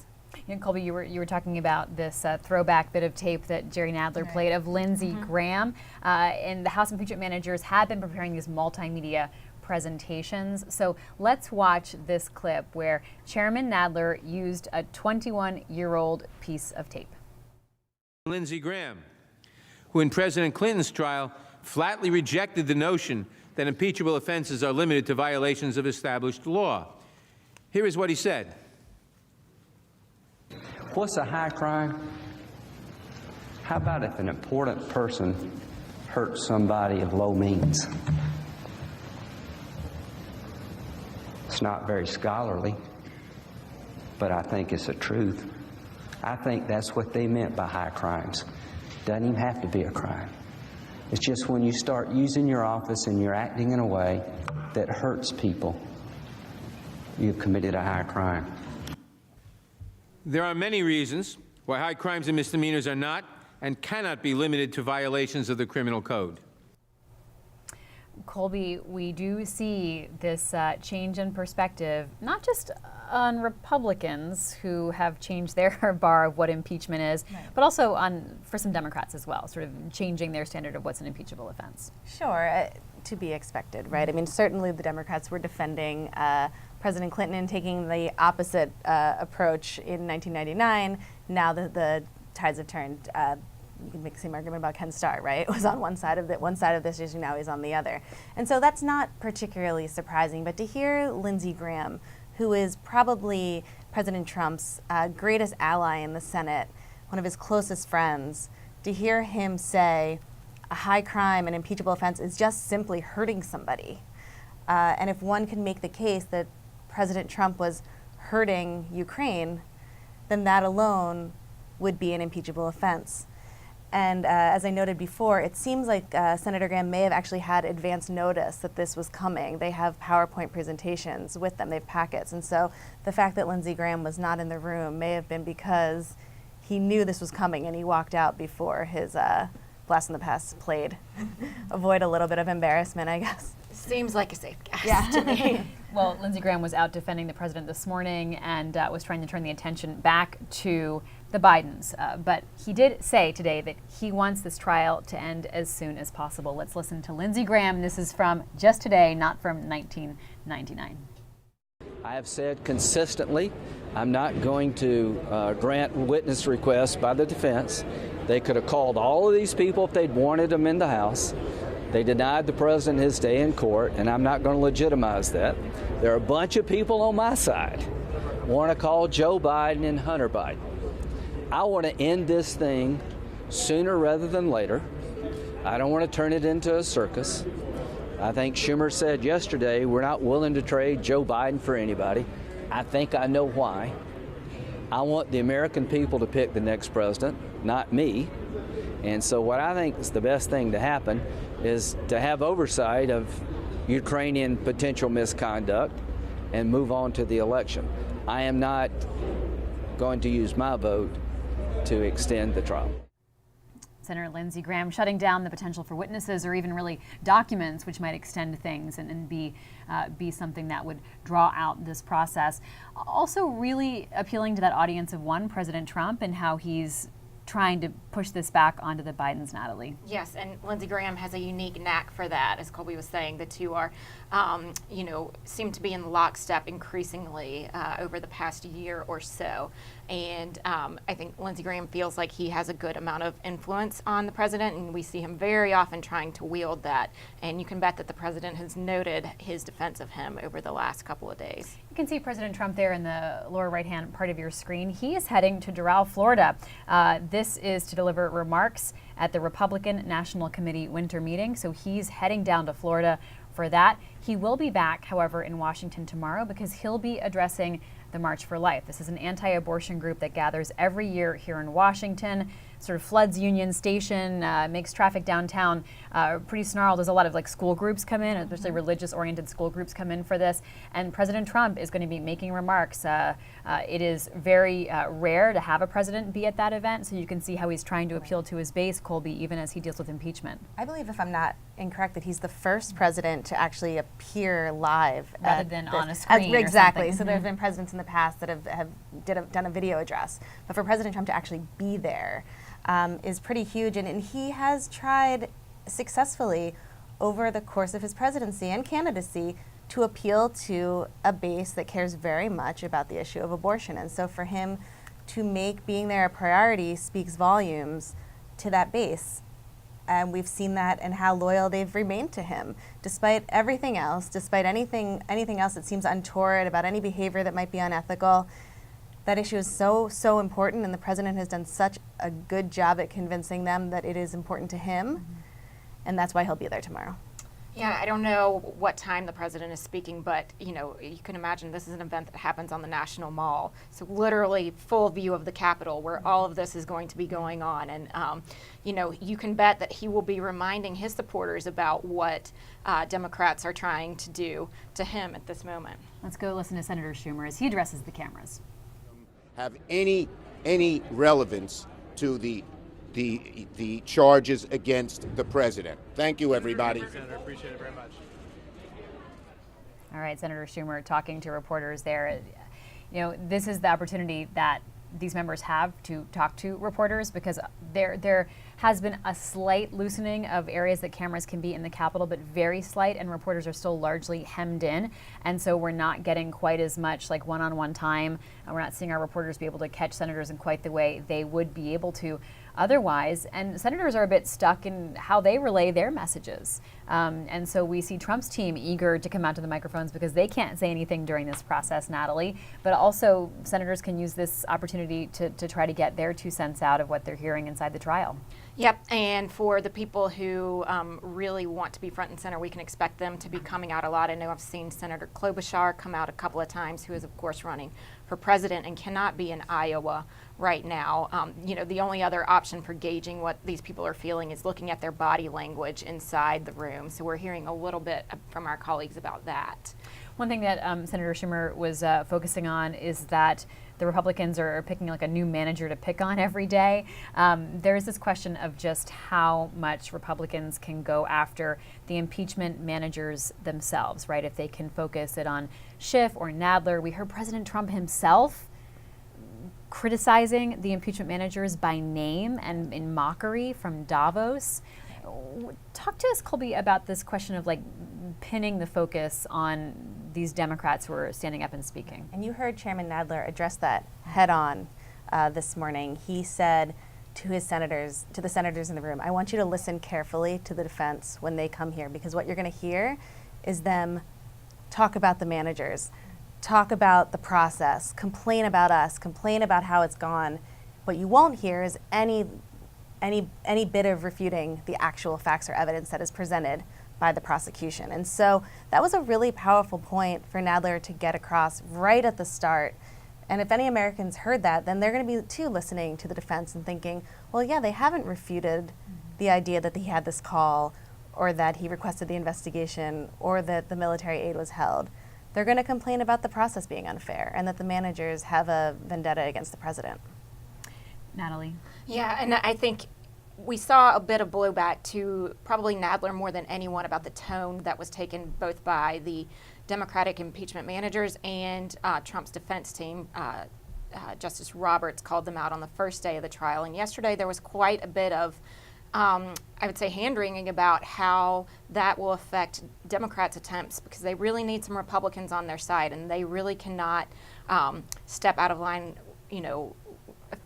afford to offend them.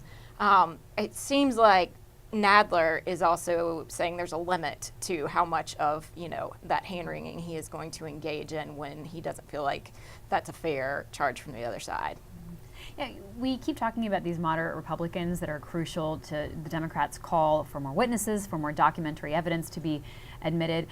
But we're talking about them for a reason. I mean, they are really crucial to the decisions about where this trial goes, Colby. I mean, whether or not we see this pulled out and we see witnesses like John Bolton asked to come up to the Hill or not. I mean, it really comes down to four senators will decide whether or not the trial ends next week or continues on. And so President Trump could be acquitted by the end of next week if 4 Republican senators don't decide to vote with Democrats on additional witnesses and evidence. Or if they do, then we'll see this drawn out even longer as we wait to see if they will answer these subpoenas from the Senate. And so, to your point, Libby, they're incredibly important. They really hold all the power over what happens to President Trump, or at least what happens to this trial going forward. Mm-hmm. Natalie, what are you going to be watching, and not just like in the next 24 hours, but over the next couple of weeks to see how much this has changed the political discourse or how much it has changed Americans' opinions? Like, are you watching opinion polls? Are you going to be watching the results of these first early voting states? Yeah, that is, we do happen to have these very important first voting days coming up. And, I will be interested in watching what, who's winning these and whether, those are candidates who are doing well, who have had messages that have focused on what President Trump is doing, or whether they are candidates who are focusing on other issues. The conventional wisdom is that voters really aren't going to, be changing their votes based on this. So which messages are the ones that are rising? Which candidates represent those messages? And does this actually come up? Is there anything that happens that really grabs the attention? Because a lot of what we're hearing so far are things that we have already known. So it's going to be pretty tough to change public opinion at this point. But if we learn new information, that's when we start really trying to see if that has changed any opinions. And then the question of just how this might affect those senators who are running for president in Iowa and New Hampshire. We were talking to James Hohmann earlier, who just got back from Iowa last night, our colleague who writes the Daily 202, and he was pointing out that Elizabeth Warren's closing message in Iowa is like anti-corruption. It's like, this question of like being the enforcer. Does that resonate? It looks like the Chief Justice has taken his seat again, so let's check back in with the Senate chamber. This is live coverage from the Washington Post.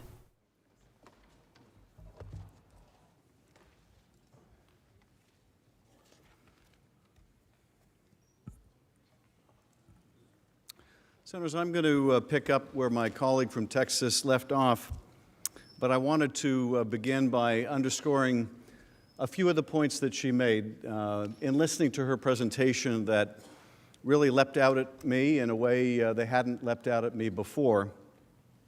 But first I wanted to address, my colleague shared a number of slides showing the polling strength of Joe Biden vis-a-vis the president as a demonstration of his motive. The fact that he went after these political investigations to undermine someone that he was deeply concerned about. This is an appropriate point for me to make the disclaimer: the House managers take no position in the Democratic primary for president. I don't want to lose a single more vote than necessary. But those polls do show a powerful motive that Donald Trump had, a motive that he didn't have the year before or the year before that, a motive that he didn't have when he allowed the aid to go to Ukraine without complaint or issue in 2017 or 2018.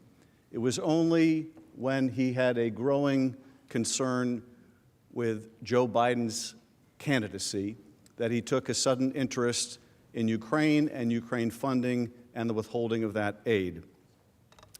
But I also want to underscore what the President said in that July 25th call. When my colleague showed you again that transcript from July 25th where the President says, "I would like you to find out what happened with this whole situation with Ukraine," they say CrowdStrike. Now, my colleagues have explained what that theory is about that server, that CrowdStrike server. The crazy theory that it was Ukraine that hacked the Democratic server, and that server was whisked away to Ukraine and hidden there so that the investigators, the FBI, couldn't look at this server. Okay, that's what Donald Trump was raising in that conversation with President Zelensky.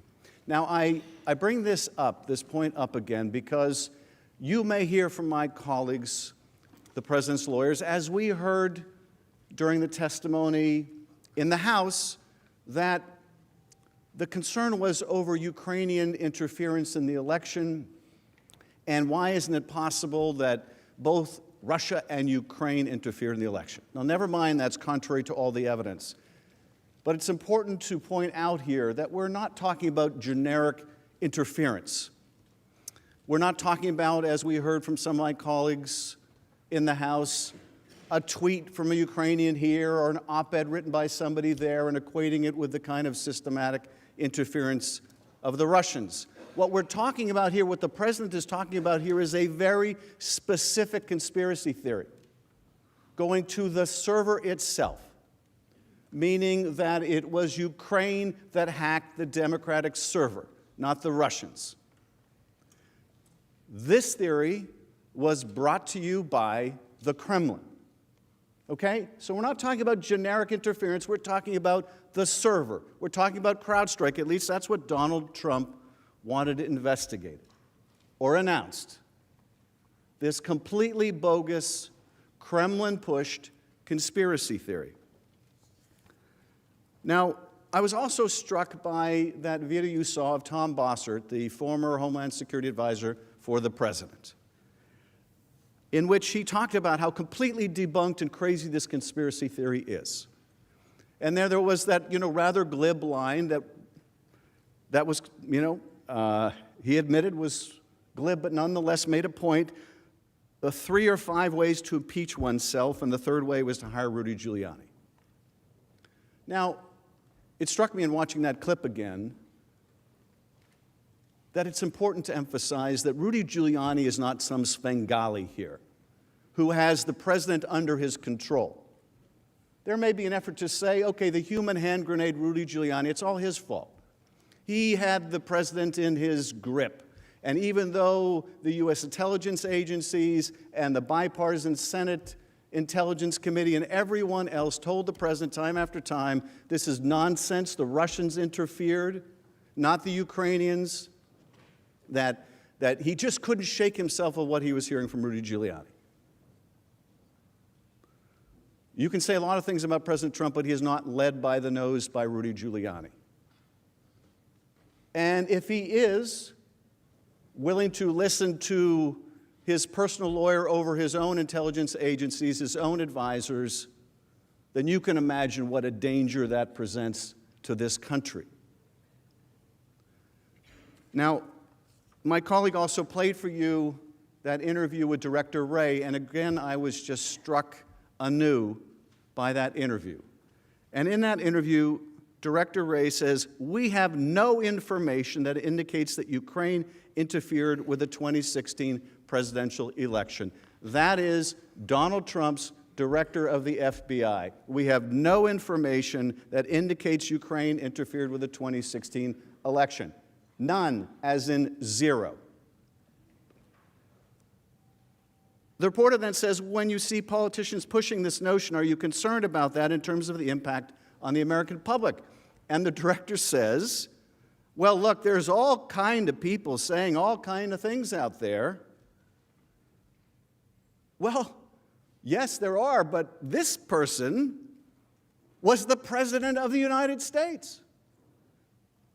When he says there's all kinds of people out there saying all kinds of things, what he's really saying is the President of the United States. It's one thing if someone off the street says it, but when it's coming from the President of the United States, you can see what a danger it is if it is patently false and it is promulgated by the Russians. And again, the reporter says, and we heard from the president himself, he wanted the CrowdStrike portion of this whole conspiracy investigated. And I'm hearing you saying there's no evidence to support this. And Wray says, as I said, we at the FBI have no information that would indicate that Ukraine tried to interfere in the 2016 presidential election. None. And so you can imagine the view from the Kremlin of all of this. You can imagine Putin in the Kremlin with his aides. When one of his aides comes into the office and says, Vladimir, you're never going to believe this. The President of the United States is pushing our CrowdStrike theory. I mean, you can almost imagine the incredulity of Vladimir Putin. You're kidding, right? You mean he really believes this? His own people don't believe this. Nobody believes this. And it's not, I mean, it would be bad enough, of course, that the President of the United States believes this Russian propaganda against the advice of all of his advisors, common sense and everything else.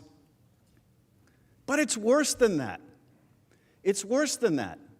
On the basis of this Russian propaganda, he withheld $400 million in military aid to a nation Russia was fighting, our ally. I mean, when we ask about, okay, what's the national security implication of what the president did? How much more clear can it be that he's not only pushing Russian propaganda, he's not only misleading Americans about who interfered in the last election, that he's not only doing the Kremlin a favor,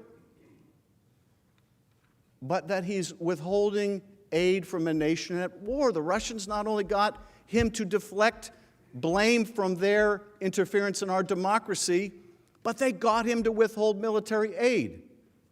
Now, of course, there was this convergence of interest between the Kremlin and the president.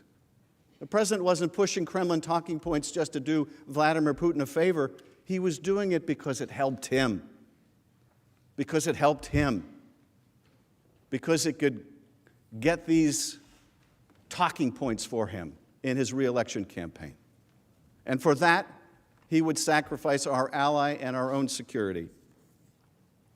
But nothing struck me more from Representative Garcia's presentation than that quote from Vladimir Putin from November of this past year, so just a couple months ago. Thank God, Putin said, thank God nobody is accusing us anymore of interfering in U.S. elections. Now they're accusing Ukraine. Thank God, Putin says. Well, you got to give Donald Trump credit for this. He has made a religious man out of Vladimir Putin. But I don't think we really want Vladimir Putin, our adversary, to be thanking God for the President of the United States, because they don't wish us well. They don't wish us well. They are a wounded animal. They are a declining power, but like any wounded animal, they are a dangerous animal. Their worldview is completely antithetical to ours. We do not want them thanking God for our president and what he is pushing out. We don't want them thanking God for withholding money from our ally, although we can understand why they may. And to me, that's what stuck out from that presentation. Now, we've walked through, in the first part of this presentation, the corrupt object of President Trump's scheme. getting Ukraine to announce these two political investigations that would benefit his reelection. And just looking at how baseless and fabricated the allegations behind them were, made plain his corrupt motive. But in addition to this overwhelming evidence, there are at least 10 other reasons we know that President Trump directed his scheme with corrupt intent. There are at least 10 other reasons we know that President Trump was interested in his own personal gain and not the national interest in pressing for these investigations. First, the president only wanted these investigations to be announced publicly, not even conducted. Second, the president's only interest in Ukraine was the big stuff that mattered to himself, not issues affecting Ukraine or the United States. Third, the president tasked his personal lawyer, Rudy Giuliani, to pursue these investigations on his behalf, not government officials. Fourth, both before and after the July 25th call, the investigations were never part of U.S. official foreign policy. NSC officials, too, make clear that this was not about foreign policy. And other witnesses confirmed the investigations, in fact, diverged from U.S. official policy. Fifth, the investigations were undertaken outside of normal channels. Sixth, Ukrainian officials understood that the investigations were purely political in nature. Seventh, multiple administration officials reported the president's July 25th call. Eighth, the White House buried the call. Ninth, President Trump confirmed he wanted Ukraine to conduct investigations in his own words. And finally, President Trump did not care about anti-corruption efforts in Ukraine. Let's go through these one by one. First, perhaps the simplest way that we all know that President Trump wanted these investigations done solely to help his personal political interests and not the national interest is that he merely wanted a public announcement of the investigations, not an assurance that they would actually be done. If his desire for these investigations was truly to assist Ukraine's anti-corruption efforts, or because he was worried about the larger issues of corruption in Ukraine, someone actually investigating the facts underlying the investigations would have been most important. But he didn't care about the facts or the issues. He just wanted the political benefit of the public announcement of an investigation that he could use to damage his political opponent and boost his own political standing. Ambassador Gordon Sondland, who is at the center of the scheme, made this quite clear in his testimony. Now, from Mr. Giuliani, by this point, you understood that in order to get that White House meeting that you wanted President Zelensky to have, and that President Zelensky desperately wanted to have, that Ukraine would have to initiate these two investigations. Is that right? Well, they would have to announce that they were going to do it. Right, because Giuliani and President Trump didn't actually care if they did them, right? I never heard, Mr. Goldman, anyone say that the investigations had to start or had to be completed. The only thing I heard from Mr. Giuliani or otherwise was that they had to be announced in some form, and that form kept changing. Announced publicly? Announced publicly. The other evidence gathered by the House's investigation confirms Ambassador Sondland's understanding. For example, recently the House received documents from Lev Parnas, an associate of Rudy Giuliani's, now indicted in response to a subpoena. As you know, Parnas was indicted by the Southern District of New York for crimes including election law violations. As part of the documents that Parnas turned over, we obtained handwritten notes that Parnas apparently took sometime in 2019. One of those notes lays out the scheme very clearly and succinctly. Now, it's not every day that you get a document like this, what appears to be a member of the conspiracy writing down the object of the conspiracy. But that's exactly what we see here. The scheme that ultimately was directed by President Trump to coerce Ukraine to announce the investigation of the Bidens. I repeat, to announce the investigations, not investigate, not conduct, The only thing that mattered was the public announcement.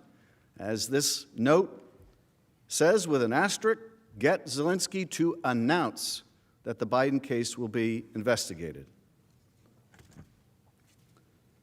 And in early September, after Mr. Giuliani and Ambassadors Volker and Sondland had tried but failed to get President Zelensky to issue a public statement, President Trump made this clear himself. He explained to Ambassador Bolton that he wanted Zelensky in a public box.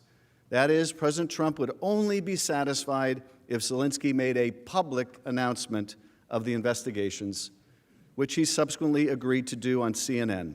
Here's Ambassador Taylor's testimony on this. And so even though President Trump was saying repeatedly that there is no quid pro quo, Ambassador Sondland relayed to you that the facts of the matter were that the White House meeting and the security assistance were conditioned on the announcement of these investigations. Is that your understanding? That's my understanding. Now, you reference a television interview and a desire for President Trump to put Zelensky in a public box, which you also have in quotes. Was that in your notes? It was in my notes. And what did you understand that to mean, to put Zelensky in a public box?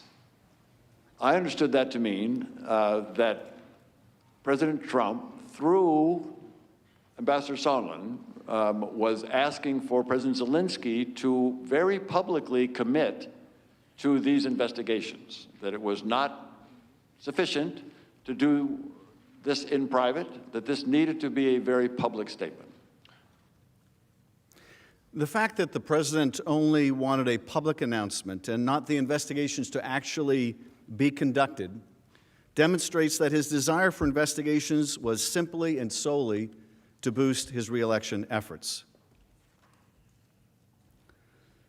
Number two, turning to the second reason, President Trump's agents who helped carry out this scheme confirmed that his desire for Ukraine to announce the investigations was solely for his personal political benefit.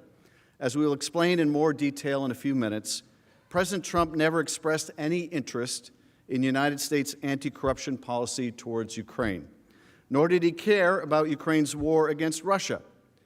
He only expressed interest in one thing: investigating his political opponent. This was unequivocally confirmed by the testimony of David Holmes, the senior official in the U.S. Embassy in Kyiv. The day after the July 25th call, Holmes overheard a conversation between President Trump and Ambassador Sondland, who was in Kyiv. The only topic they discussed related to Ukraine was the investigations. Here's his testimony.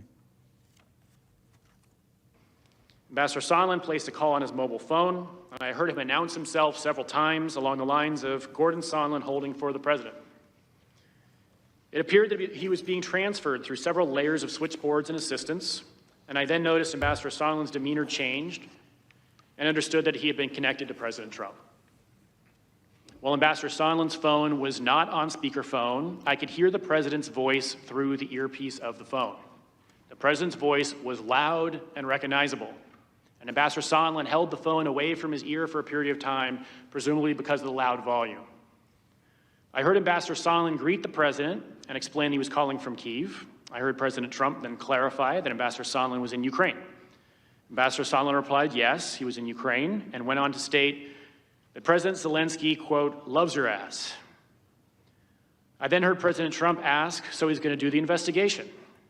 Ambassador Sondland replied that he's going to do it, adding that President Zelensky will do anything you ask him to do. After the call, Ambassador Sondland confirmed to Holmes that the investigations were the president's sole interest with Ukraine because, and this is very important, they benefit the president. After the call ended, Ambassador Sondland remarked that the president was in a bad mood. As Ambassador Sondland stated, it was often the case early in the morning. I then took the opportunity to ask Ambassador Sondland for his candid impression of the president's views on Ukraine. In particular, I asked Ambassador Sondland if it was true that the president did not give an expletive about Ukraine. Ambassador Sondland agreed that the president did not give an expletive about Ukraine. I asked why not. And Ambassador Sondland stated that the president only cares about big stuff. I noted there was big stuff going on in Ukraine, like a war with Russia. And Ambassador Sondland replied that he meant big stuff that benefits the president, like the Biden investigation that Mr. Giuliani was pushing. The conversation then moved on to other topics. This understanding by Ambassador Sondland is independently confirmed by President Trump's own interaction with Ukraine.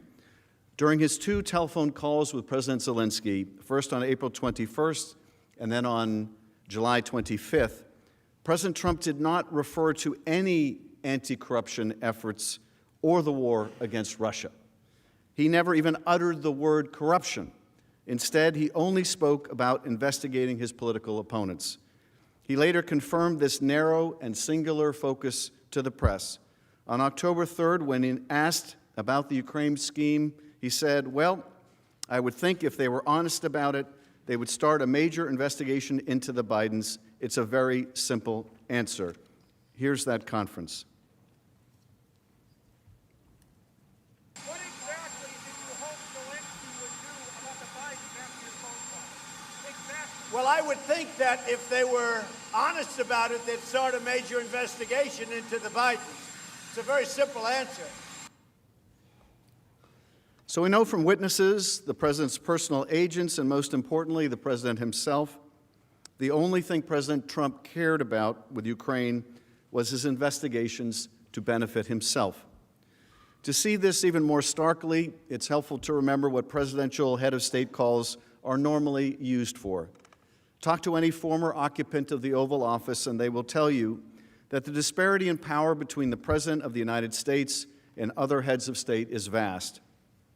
Since World War II, and consistent with the requirement to faithfully execute their oath of office, U.S. presidents from both political parties have made good use of the disparity in power in their telephone calls with foreign leaders.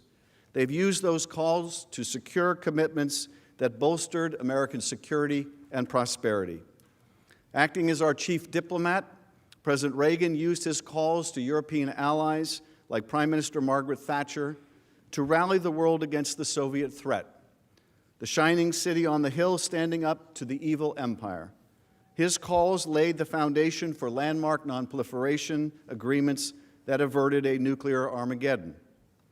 It was during a phone call on Christmas Day, 1991, that President George H.W. Bush learned that Mikhail Gorbachev intended to resign as Soviet premier, marking the end of the Soviet Union.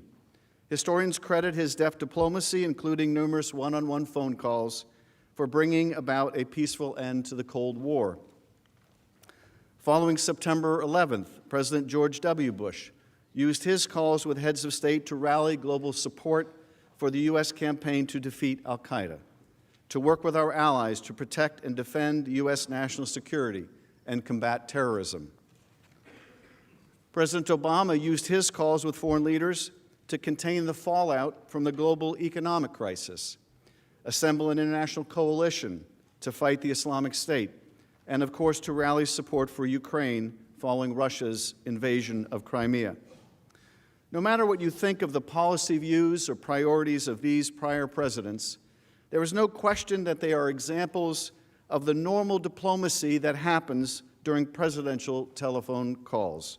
And there is no doubt when you're the President of the United States and you call a foreign leader, you are on the clock for the American people. Consistent with the faithful execution of his or her oath of office, a president's first and only objective is to get foreign leaders to do what is in the best interests of the United States. That's not what happened on July 25th. On that date, President Trump used a head of state call with the leader of Ukraine to help himself, to press a foreign leader to investigate the president's political opponent in order to help his re-election campaign. President Trump abused his authority as commander-in-chief and chief diplomat to benefit himself, and he betrayed the interests of the American people when he did so. Let's go to the third reason that we know the president put his interests first. The third reason you know that the investigations were politically motivated is the central role played by President Trump's personal attorney, Mr. Giuliani, who has never had an official role in government in this government, but instead was at all times representing the president in his personal capacity. There's no dispute about this. For example, Mr. Giuliani made this point clearly in his May 10 letter to the president of Ukraine himself, where he wrote, "Dear President-elect Zelensky, I am private counsel to President Donald J. Trump. Just to be precise, I represent him as a private citizen, not as President of the United States." This is quite common under American law because the duties and privileges of a president and a private citizen are not the same. Separate representation is the usual process. Mr. Giuliani also repeated this publicly. For example, he confirmed this point on May 9th in the New York Times, where he said, well, many things. He said, we're meddling in an election. We're not meddling in an election, we're meddling in an investigation, which we have a right to do. There's nothing illegal about it, he said. Somebody could say it's improper, and this isn't foreign policy. He went on to say, referring to the president, he basically knows what I'm doing, sure, as his lawyer. My only client is the President of the United States, he said. He's the one I have an obligation to report to, tell him what happened. Think about that. The president is using his personal lawyer to ask Ukraine for investigations that aren't, quote, foreign policy, but that will be very, very helpful to the president personally. It's not often you get it so graphically as we do here. Let's go to the fourth reason that these investigations were never part of U.S. policy. It wasn't just that President Trump used his personal lawyer. It's also that what he was asking for was never a part of U.S. policy. Witnesses told us that President Trump's investigations were not in his official prepared talking points or briefing materials. To the contrary, they went against official policy and diverged from our national security interests. All three witnesses, Tim Morrison at the National Security Council, Lieutenant Colonel Alex Vindman at the Security Council, Jennifer Williams, who listened to the July 25th call, testified that when President Trump demanded that President Zelensky investigate the Bidens, he had completely departed from the talking points that they had prepared for him. Now, before I get to the video clip, I just want to underscore this. He's not obligated to use his talking points. He's not obligated to follow the recommendations of his staff, no matter how sound they may be. But what this makes clear is it wasn't U.S. policy that he was conducting. It was his private, personal interest that he was conducting. If it was U.S. policy, it probably would have been in the talking points and briefing materials, but of course it was not. Let's look at Mr. Morrison's testimony on this point. Now, Mr. Morrison, were these references to CrowdStrike, the server, in 2016 election, and to Vice President Biden and his son, were they included in the president's talking points? They were not.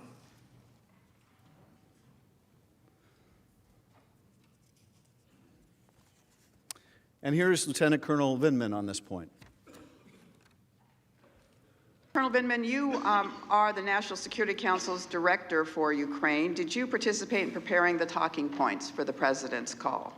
I did. I prepared them. So you prepared them. They were then reviewed and edited by multiple senior officers at the NSC and the White House. Is that correct? That is correct. Did the talking points for the president contain any discussion of investigations into the 2016 election, the Bidens, or Burisma? They did not. Are you aware of any written product from the National Security Council suggesting that investigations into the 2016 election, the Bidens, or Burisma are part of the official policy of the United States? No, I'm not. Dr. Hill also elaborated on this point. My point, Mr. Nunes, is that we at the National Security Council were not told, either by the President directly or through Ambassador Bolton, that we were to be focused on these issues as a matter of US foreign policy toward Ukraine.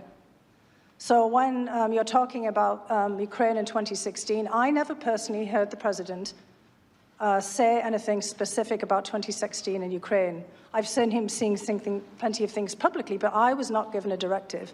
In fact, I was given a directive on July 10th by Ambassador Bolton very clearly to stay out of domestic politics. So to be clear, when President Trump asked for these investigations, he was not asking for them based on an official U.S. policy. His top official advisors had not even been told about these investigations. To the contrary, they were told to stay out of U.S. politics. And it gets worse.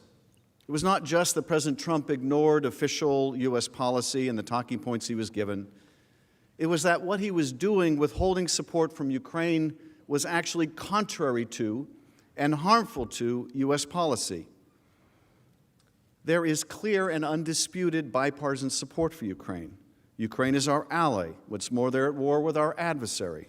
So our goal should be helping President Zelensky's anti-corruption reforms and helping Ukraine fight its adversary, Russia, in any way that we can. President Trump's own national defense strategy stated that the United States and its European allies, quote, will deter Russian adventurism, end quote, a clear reference to Russia's usurpation of Ukrainian territory and sovereignty. Consistent with that strategy, we have currently approximately 68,000 troops stationed in Europe. Roughly 10,000 of those U.S. troops are deployed on NATO's eastern border with Russia to countries like Poland, Hungary, Lithuania, and Bulgaria. These American forces are literally holding the line against another land grab by Vladimir Putin. The author of that strategy, former U.S. National Security Advisor Lieutenant General H.R. McMaster, issued this stark warning about Russia's aggression. For too long, some nations have looked the other way in the face of these threats. Russia brazenly and implausibly denies its actions, and we have failed to impose sufficient costs. The Kremlin's confidence is growing as its agents conduct their sustained campaigns to undermine our confidence in ourselves and in one another. What General McMaster says obviously makes sense. Russia's confidence, sadly, is growing. We need to stand up to them. And that's why we support Ukraine, to help defeat Russian aggression. So on July 25th, when President Zelensky spoke with President Trump, that's what he, McMaster, was hoping to discuss, or he would be hoping that he would discuss, how we can support Ukraine in its fight against a huge adversary. Our confidence in one another. That's what President Zelensky was most worried about when he got on the line with the President on July 25th, whether Ukraine could have confidence in U.S. support. Nearly 70% of Ukraine's territory, nearly 7% of Ukraine's territory had been annexed by Russian-backed forces. More than 15,000 troops have been lost in the hot war over the past 5 years. But when President Zelensky raised the issue of U.S. military aid needed to confront Russian aggression, President Trump did nothing to reassure the Ukrainian leader of our steadfast support for Ukraine's sovereignty. Instead, he made personal demands. It is for these reasons that President Trump's investigations went against official U.S. policy. Witnesses confirm that President Trump's request actually diverged not just from our policy, but from our own national security. As Dr. Hill testified, Ambassador Sondland, in carrying out President Trump's scheme, quote, was being involved in a domestic political errand, and we were being involved in national security policy, and those two things had just diverged. And as Ambassador Taylor elaborated, quote, our holding up of security assistance that would go to a country that is fighting aggression from Russia for no good policy reason, no good substantive reason, no good national security reason is wrong. as these officials so correctly observed, there's no question that President Trump's political errand and our national security diverged. That he did this to advance his reelection, not to advance U.S. national security goals, and that he did it for no good reason, but the political one. But it's more than that. It's more than our national security policy. We as a country are meant to embody the solution to corruption. Our country is based on promoting the rule of law. And here what the President did attacks another of the United States' strengths, that of our ideals and our values. Part of that is ensuring the integrity of our democracy and our political institutions. It is a fundamental American value that underlying our democracy that we do not use official powers to ask for investigations of our political opponents to gain a political advantage. When President Trump asked a foreign leader to investigate his political opponent, he abused the broad authority provided to the President of the United States. Witness testimony again confirms this. Vice President Pence's advisor, Jennifer Williams, was concerned by the President's focus on domestic political issues rather than U.S. national security, because the President is not supposed to use foreign governments for political errands. She characterized the call as a domestic political matter. Here is her testimony. During my closed-door deposition, members of the committee asked about my personal views and whether I had any concerns about the July 25th call. As I testified then, I found the July 25th phone call unusual because, in contrast to other presidential calls I had observed, it involved discussion of what appeared to be a domestic political matter. Lieutenant Colonel Vindman also thought the call was improper and unrelated to the talking points he had drafted for the President. It is improper for the President of the United States to demand a foreign government investigate a U.S. citizen and a political opponent. I was also clear that if Ukraine pursued an investigation, it was also clear that if Ukraine pursued an investigation into the 2016 elections, the Bidens and Burisma, it would be interpreted as a partisan play. This would undoubtedly result in Ukraine losing bipartisan support, undermining U.S. national security, and advancing Russia's strategic objectives in the region. Lieutenant Colonel Vindman, who, as a reminder, is a Purple Heart veteran, says what we all know clearly. It's improper for the President of the United States to demand a foreign government to investigate a U.S. citizen and a political opponent.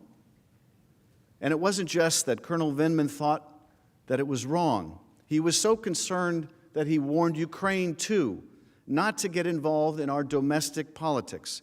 In May, Lieutenant Colonel Vindman grew concerned by the pressure campaign he witnessed in the media, waged primarily by Rudy Giuliani.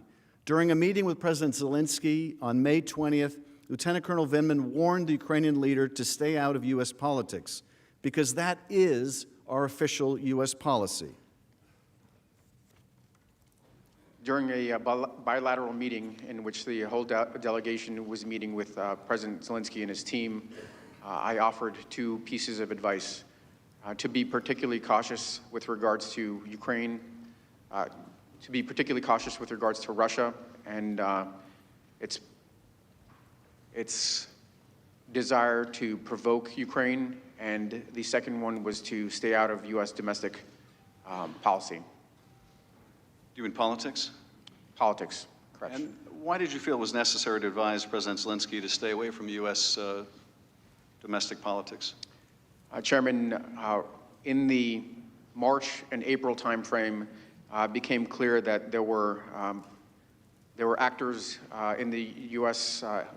Public actors, non-governmental actors, that were promoting the idea of investigations and 2016 Ukrainian interference, and it was consistent with U.S. policy to advise any country, all the countries in my portfolio, any country in the world, to not participate in U.S. domestic politics. So I was passing the same advice consistent with U.S. policy.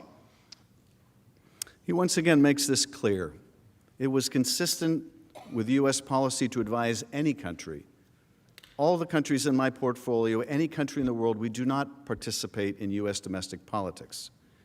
Deputy Assistant Secretary of State George Kent, too, testified that the President's political investigations, of course, had nothing to do with American anti-corruption efforts in Ukraine, which have consistently focused on building institutions and never specific investigations, and that if we do ask countries to do our political errands, it entirely threatens our credibility as a democracy.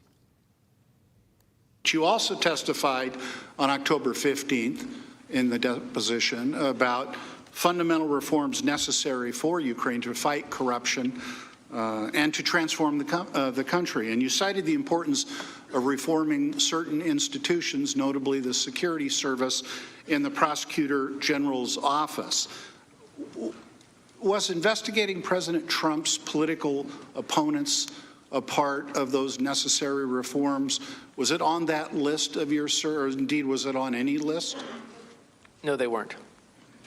In fact, historically, is it not true that a major problem in the Ukraine has been its misuse of prosecutors precisely to conduct investigation of political opponents? That's a legacy, I dare suggest, from the Soviet era, when, as you stated in your testimony, prosecutors like the KGB were, and I quote you now, instruments of oppression. Is that I said correct, that, sir? and I believe it's true. So finally, Mr. Kent, for as long as I can remember, U.S. foreign policy has been predicated on advancing principled interest in democratic values, notably freedom of speech, press, assembly, religion, free, fair, and open elections, and the rule of law.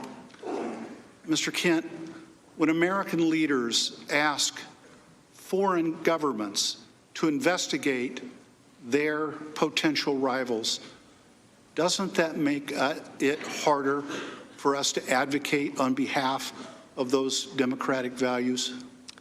I believe it makes it more difficult for our diplomatic representatives overseas to carry out those policy goals, yes. How is that, sir?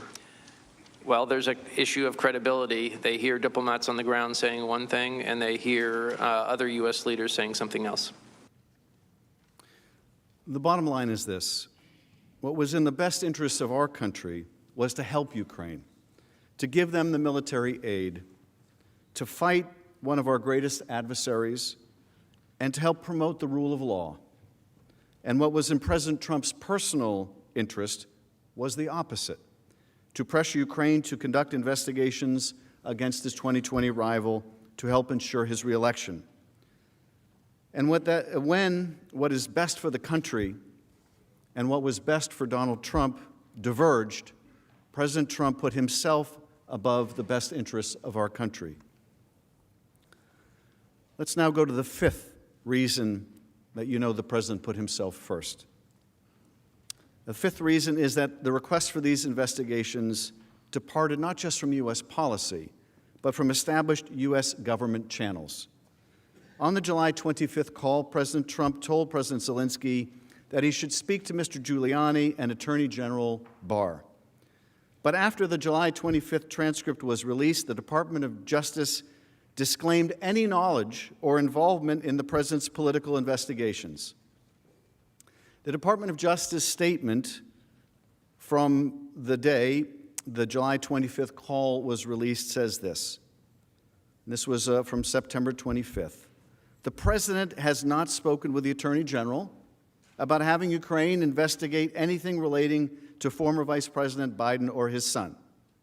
The President has not asked the Attorney General to contact Ukraine on this or any other matter. The Attorney General has not communicated with Ukraine on this or any other subject, nor has the Attorney General discussed this matter or anything relating to Ukraine with Rudy Giuliani. Now, this is pretty extraordinary. You can say a lot of things about the Attorney General, but you cannot say that he ever has looked to pursue something he thought was not in the President's interest. This is pretty extraordinary, where he is saying the moment this transcript is publicly released, I've got nothing to do with this scheme. I don't know why they brought me up in this call. I don't know why the president brought me up in this call. He hasn't asked me to do anything about this. I want nothing to do with this business. I suspect the Attorney General can recognize a drug deal when he sees it too. And he wanted nothing to do with this. Now, if this was some legitimate investigation, you would think the Department of Justice would have a role. That's traditionally how an investigation with an international component would work. But this wasn't the case. This wasn't the case.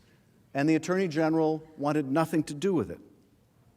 If these were legitimate investigations that were in the national interest, why was Bill Barr's Justice Department so quick to divorce themselves from it? The simple answer is that, as we see so clearly, they were against U.S. official policy and our national security. The Justice Department wanted nothing to do with it, and by asking for these investigations, the president was abusing his power. Let's go to the sixth reason. You know President Trump put himself first. It wasn't just that these witnesses told us what these witnesses told us in the impeachment hearings about this being wrong. They reported the president's conduct in real time. So it's not just that they came forward later. They came forward in real time to report the president's conduct. And of course, you've seen over the last couple of days how many times people are told, go talk to the lawyers.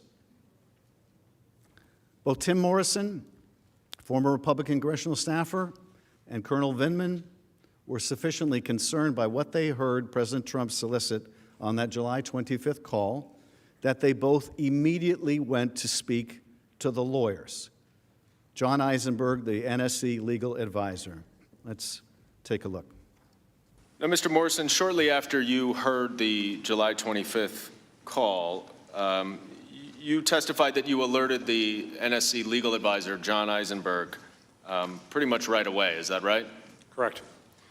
And you indicated in your opening statement, or at least from your deposition, that you went to Mr. Eisenberg out of concern over the potential political fallout if the call record became public, and not because you thought it was illegal. Is that right?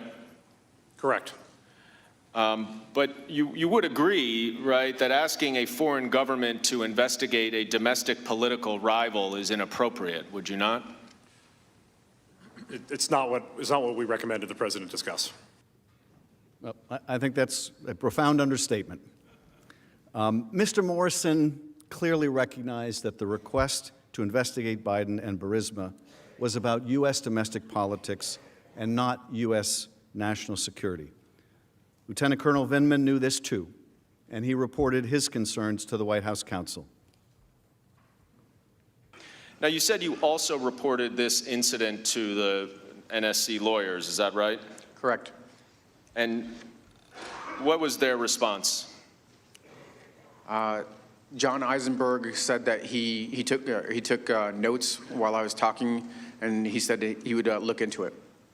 Why did you report this meeting and this conversation to the NSC lawyers?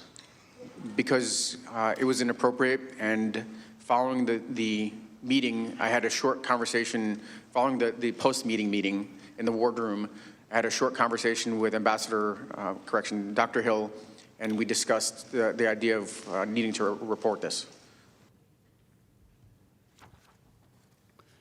In fact, Colonel Vindman reported concerns twice, and Mr. Morrison did so multiple times as well. They weren't, of course, the only ones.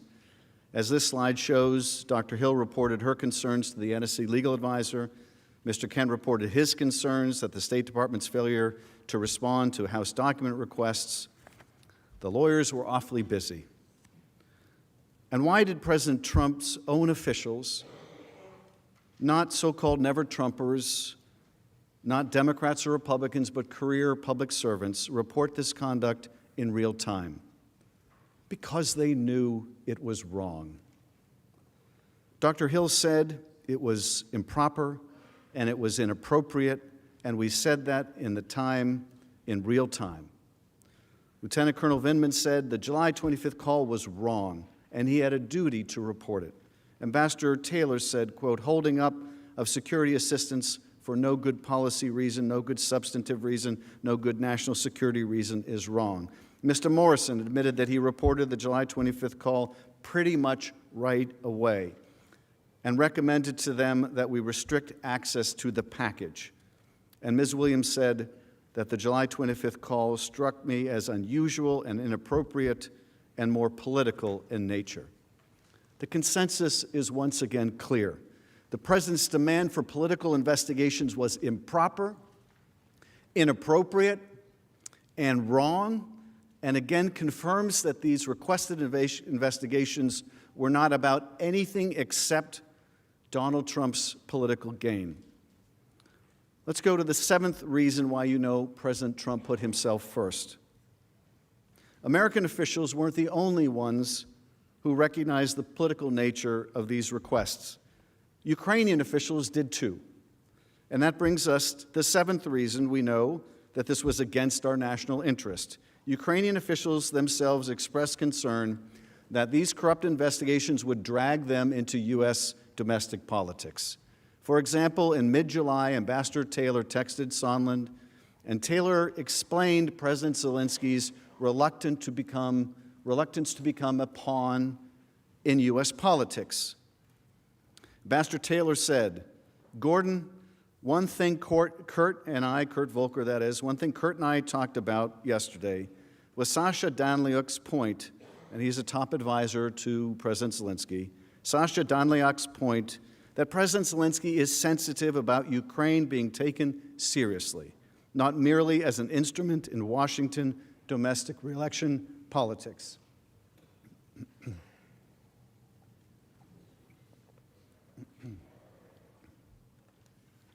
So here you have Sasha Danliuk, one of the top advisors to Zelensky, affirming that his president wants to be taken seriously. It's pretty extraordinary when a foreign leader has to communicate to this country that they want to be taken seriously and not just as some kind of a pawn for political purposes. When an ally wholly dependent on us for military support, for economic support, for diplomatic support, has to say, please take us seriously. But this is what the Ukrainians are saying. They understood this wasn't American policy as much as we did. And they didn't want to be used as a pawn. Ambassador Taylor explained this text during his testimony. The whole thrust of this irregular channel, he said, was to get these investigations, which Danliuk and presumably Zelensky were resisting because they didn't want to be seen to be interfering, but also to be a pawn.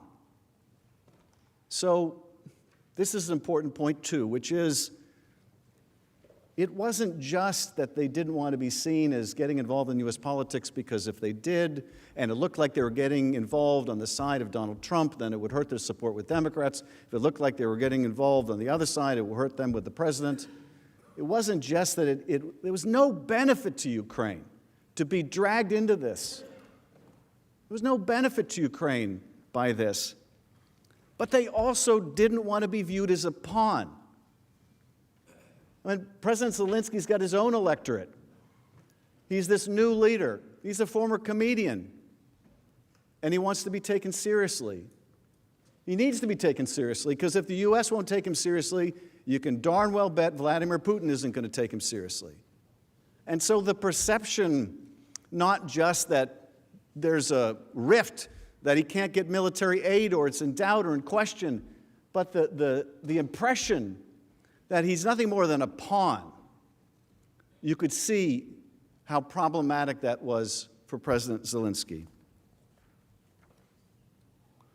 In other words, Ukrainian officials understood, just as our officials understood, just as all those folks you just saw, Morrison and Vindman and Hill and others, and all the people who had to go to the lawyers, all the people listened to that call and understood this is just wrong. Now, Morrison goes on to say that he's no legal expert and can't really opine on the legality of what happened in this call. But they all knew it was wrong. They also knew that it was damaging to bipartisan support. They knew it was damaging to our national security.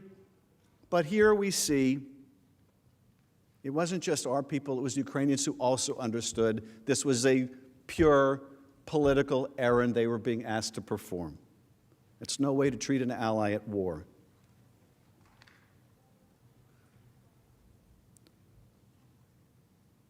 Now, it wasn't just the testimony of U.S. officials on this. We know this directly from the Ukrainians.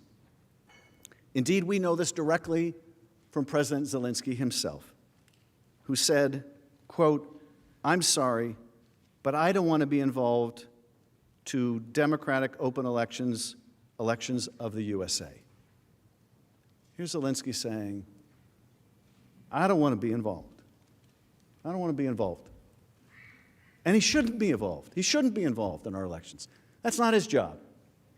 And he knows that. And it's a tragic fact that the world's oldest democracy has to be told by the struggling democracy, this isn't what you're supposed to do. But that's what's happening here.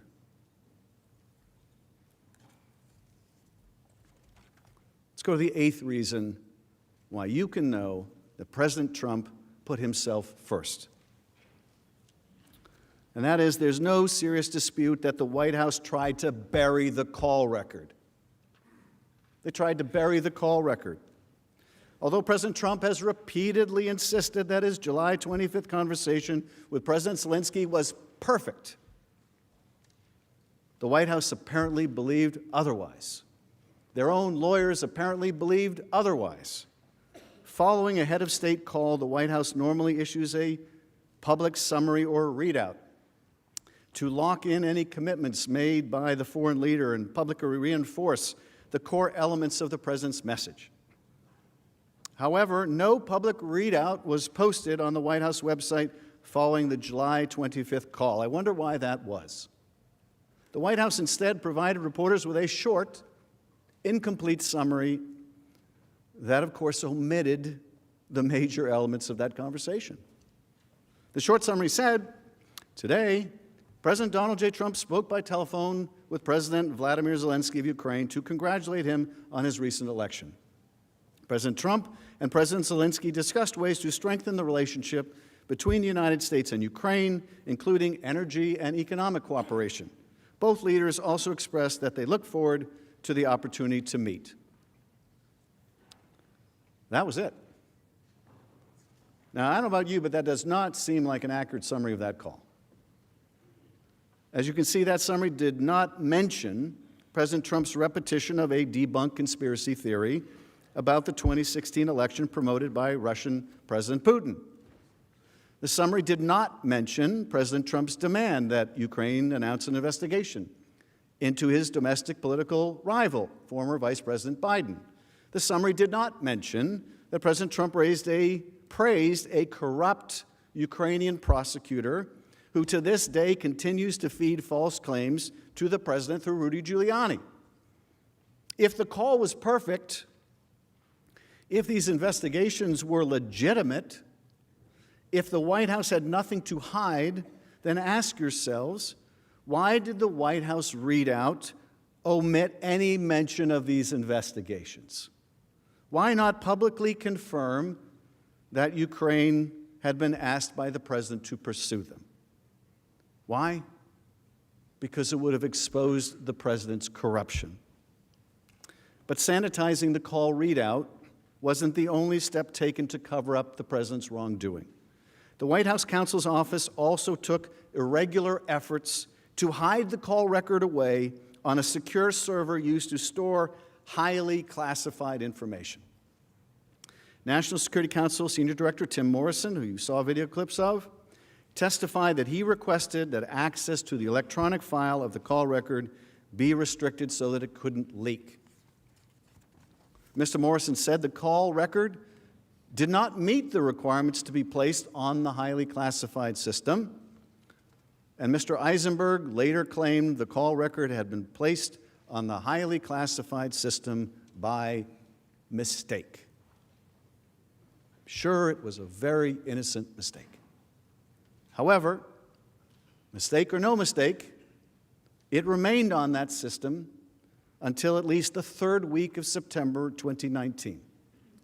So that mistake continued from July all the way through September. Why were they trying to hide what the president did? If this was U.S. policy, if they were proud of it, if they were really interested in corruption, if this was about corruption, if this had nothing to do with the president's re-election campaign, if Biden was merely an interesting coincidence, why did they bury the record? Why did they hide the record? Why did they put the record on a system meant for highly classified information, which the folks in here on the Intelligence Committee and many others can tell you is usually used for things like covert action operations, the most sensitive secrets? Well, this was a very sensitive political secret. This was a covert action of a different kind and character. This was a corrupt action, and it was hidden, and they knew it was wrong, and that's why they hid it. Innocent people don't behave that way. Let's go to the ninth reason that you know President Trump put himself first. This is perhaps the clearest reason that we can tell that all President Trump cared about is that President Trump confirmed his desire for these investigations in his statements to his agents and when the scheme was discovered to the American people. The very day after he solicited foreign interference to help him cheat in the 2020 election, President Trump spoke with Gordon Sondland, who was in Ukraine. President Trump had only one question for Ambassador Sondland. So, he's going to do the investigation? Here is David Holmes recounting the call between President Trump and Sondland. I then heard President Trump ask, so he's going to do the investigation. Ambassador Sondland replied that he's going to do it, adding that President Zelensky will do anything you ask him to do. So here we are. This is July 26th. President Zelensky doesn't want to be used as a pawn. He doesn't want to be drawn into U.S. politics. But at this point, he feels he has no choice. Sondland tells David Holmes he's going to do it. Of course, that's the only thing the president asked about in that call. Sondland says he's going to do it, adding that Zelensky will do anything you ask him to do, including, apparently, be his pawn. Now, although Sondland didn't remember the details of this conversation, he did not dispute Holmes' recollection of it. In fact, Ambassador Sondland had an interesting take on it, which you should hear. Actually, I would have been more surprised if President Trump had not mentioned investigations, particularly given what we were hearing from Mr. Giuliani about the president's concerns. Well, that's pretty telling. That in this call, the day after he's had this head of state call, they finally got the call arranged between these two presidents. And Ambassador Sondland, this major supporter of the president, says, I'd have been more surprised if he didn't bring it up. The president doesn't bring up the war with Russia. He doesn't bring up anything else. He just brings this up, and Sondland confirms, yeah, frankly, I'd have been surprised if it was any different because we're all in the loop here. Everybody understood what this president wanted, and apparently everybody also understood just how wrong it was, how damaging it was.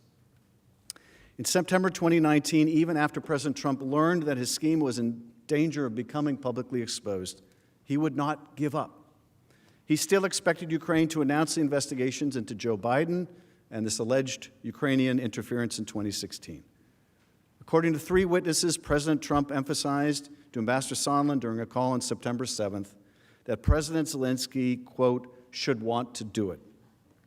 And then you have the president's remarks on October 3rd.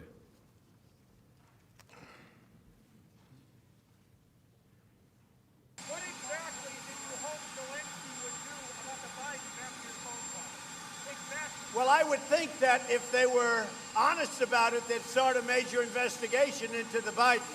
It's a very simple answer. So here, we hear again from the president's own words what his primary object is. And his primary object is help in his reelection campaign, help to cheat in his reelection campaign. After all that we've been through, after all that we went through with the Russian interference in our election and all that caused, he was at it again.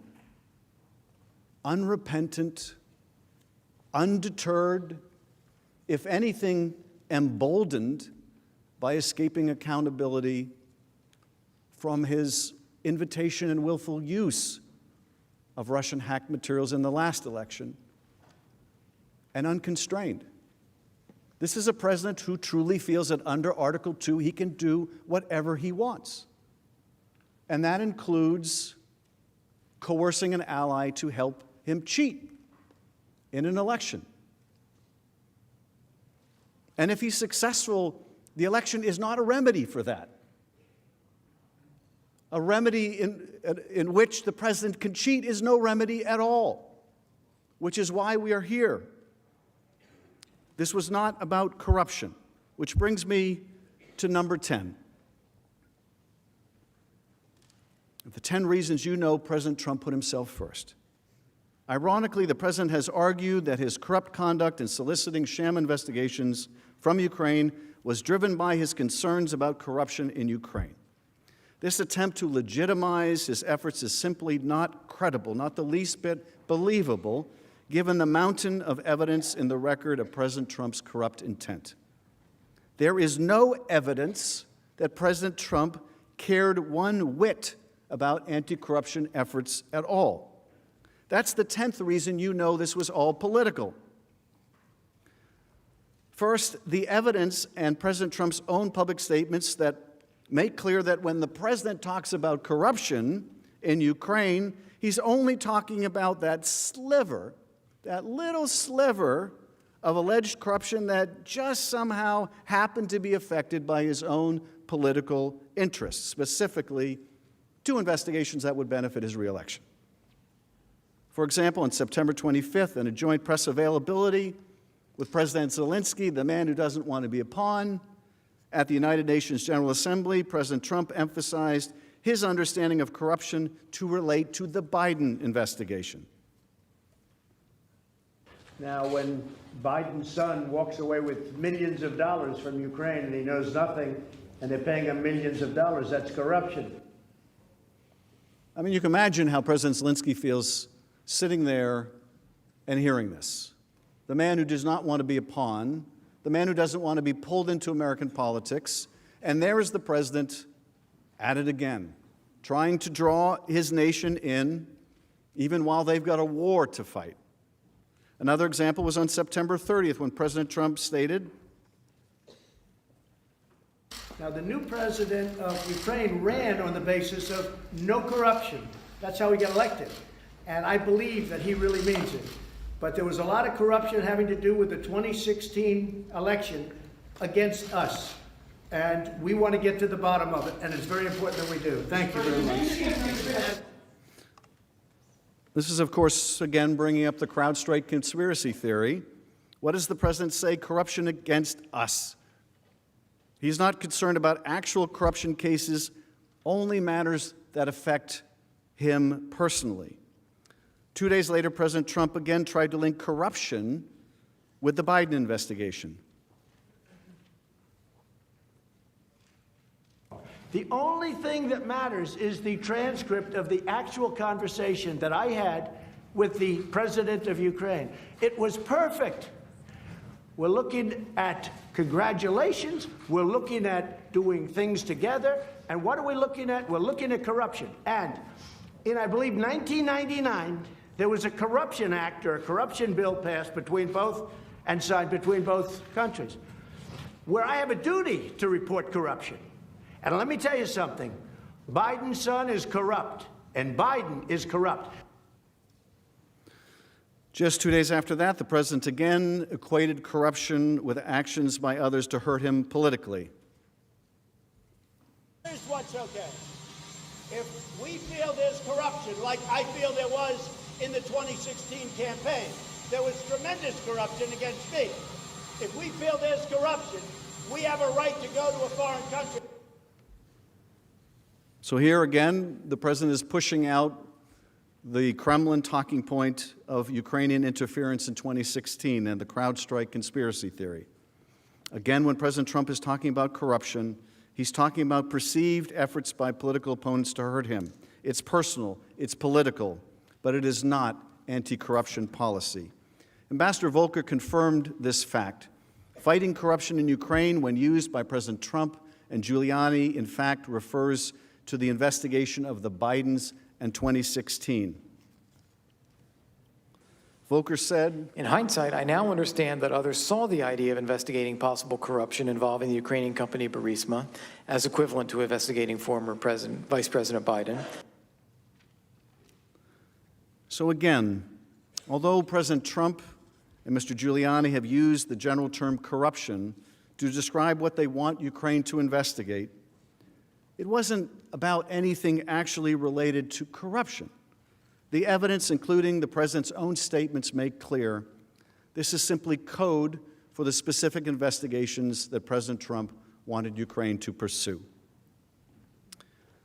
Second, as we've discussed, the president's timing of his purported concerns about corruption in Ukraine make them all the more suspect.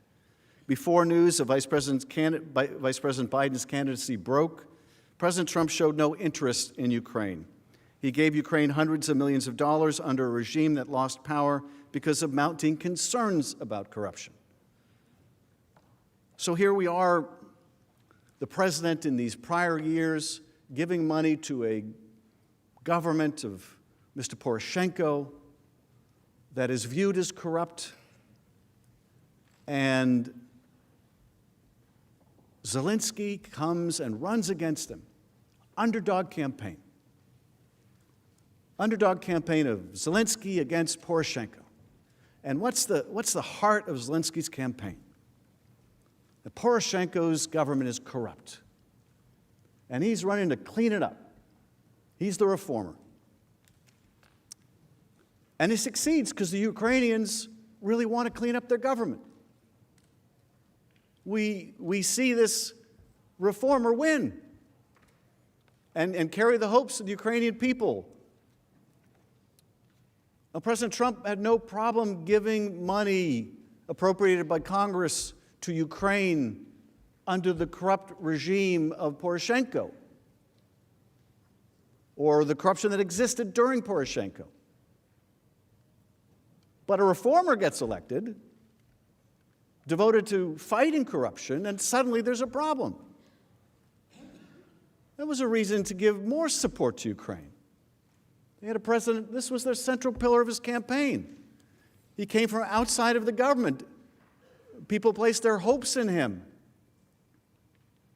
You can see President Zelensky trying to flatter the president in that July 25th call by saying, yeah, I'm up for draining the swamp too. He ran on a campaign of reform. So no problem giving money to the prior regime where there were abundant concerns about corruption, but you get a reformer in office and now there's a problem. Of course, we know what changed. The emergence of Joe Biden as a candidate. Prior regime, corruption was no problem. Reformer comes into office, suddenly there's a problem. I mean, if you need any more graphic example, again, you look to that call. No one disputes that Marie Yovanovitch was and is a devoted fighter against corruption. That's her reputation. That was part of the reason they had to get rid of her. You look at that July 25th call, the president is bad-mouthing this person fighting corruption. He's praising the former Ukrainian prosecutor who's corrupt. Are we to really believe that this is about fighting corruption? No problem supporting a former regime with corruption problems, but problems supporting a reformer trying to clean it up. No problems with a corrupt former Ukrainian prosecutor that he praises in that call. He's a good man. Problems with a U.S. ambassador who's devoted her life to this country.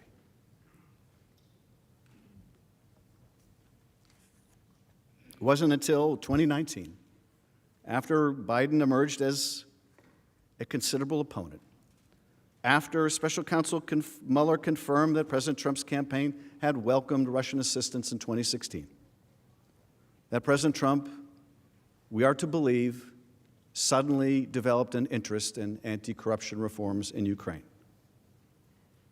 Never mind that his own Defense Department said they were meeting all the benchmarks. This new administration, the reformer, was doing exactly what we wanted them to do. Never mind that. Now that Biden's in the picture, he's got a problem. And third, when given the opportunity to raise the issue of corruption with Ukrainians, the president never did. Despite the request of his staff, the word corruption never crosses his lips. Just the Bidens and CrowdStrike. When the president first spoke to President Zelensky on April 21st, he was supposed to, he was asked to, by his staff, bring up corruption. I think, to go back and check, but I think the readout of that call, that congratulatory call, actually said that he brought up corruption. Am I right? My staff says I'm right. So April 21st, he's asked to bring up corruption, the congratulatory call to President Zelensky, great reformer. He doesn't bring it up, but you know, the readout says that he did. It was just like the readout of the July 25th call. Misleading. Now, of course, the readout in the second call was far more misleading because there was far more to mislead about. But in those two conversations, there's nary a mention of the word corruption. But we're to believe that apart from the Bidens, this is what our president was concerned about in Ukraine. Here's Lieutenant Colonel Vindman. Colonel Vindman, if I could turn your attention to the April 21st call, that is the first call between President Trump and President Zelensky. Did you prepare talking points for the president to use during that call? Yes, I did. And did those talking points include rooting out corruption in Ukraine? Yes. That was something the president was supposed to raise in the conversation with President Zelensky? Those were the recommended talking points that were cleared through the NSC staff for the president, yes. Did you listen in on that call? Yes, I did. The White House has now released the record of that call. Did President Trump ever mention corruption in the April 21st call? To the best of my recollection, he did not. President Trump also did not mention the word corruption on the July 25th call. Here's Lieutenant Colonel Vindman confirming that as well.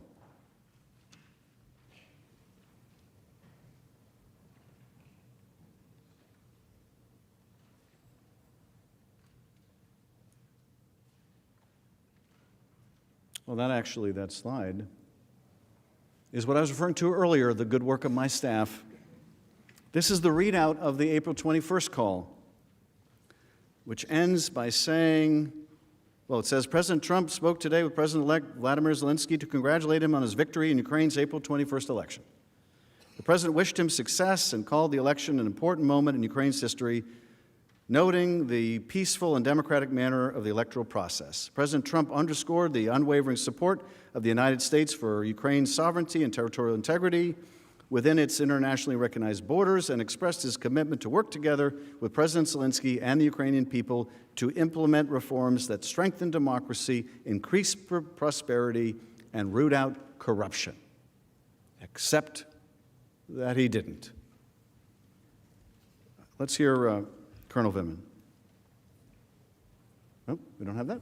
Okay, let's not hear Colonel Vindman. You've heard enough of Colonel Vindman. When President Trump had the ear of President Zelensky, during the April 21st and July 25th calls, he did not raise that issue, the word corruption, a single time. There is ample other evidence as well. White House officials made clear to President Trump that President Zelensky was anti-corruption, that President Trump should help him fight corruption. The President's agencies and departments supported this too. The Defense Department and State Department certified that Ukraine satisfied all anti-corruption benchmarks before President Trump froze the aid. The point is this: the evidence is consistent. It establishes clearly that President Trump did not care about corruption. To the contrary, he was pursuing a corrupt aim. He wanted Ukraine to do the exact thing that American policy officials have tried for years to stop foreign governments from doing: corrupt investigations of political rivals. To sum up, the evidence is unmistakably clear. On July 25th, while acting as our nation's chief diplomat and speaking to the leader of Ukraine, President Trump solicited foreign interference in the U.S. election for one particular objective: to benefit his own re-election, to seek help in cheating in a U.S. election. He requested, effectively demanded, a personal political favor: that Ukraine announced 2 bogus investigations that were only of value to himself. This was not about foreign policy. In fact, it was inconsistent with and diverged from American national security and American values. His own officials knew this, and they reported it. Ukraine knew this, and his own White House attempted to bury the call. The President has confirmed what he wanted in his own words. He has made it clear he didn't care about corruption. He cared only about himself. Now it is up to us to do something about it, to make sure that this president cannot pursue an objective that places himself above our country.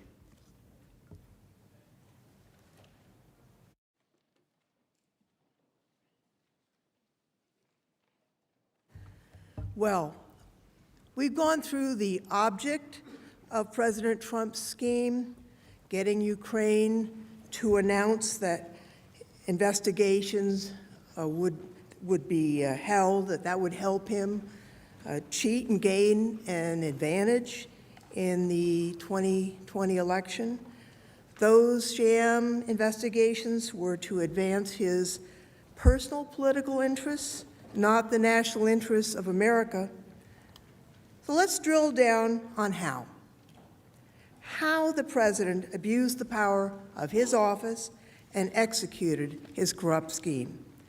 As noted earlier, the president executed his scheme through 3 official actions. First, by soliciting foreign election interference. Second, by conditioning an official Oval Office meeting on Ukraine doing, or at least announcing, the political investigations. And third, by withholding military aid to pressure Ukraine to announce those investigations. All 3 of President Trump's official actions were an abuse of his power as president and done for personal gain. But the original abuse was President Trump's solicitation of election interference from a foreign country, Ukraine.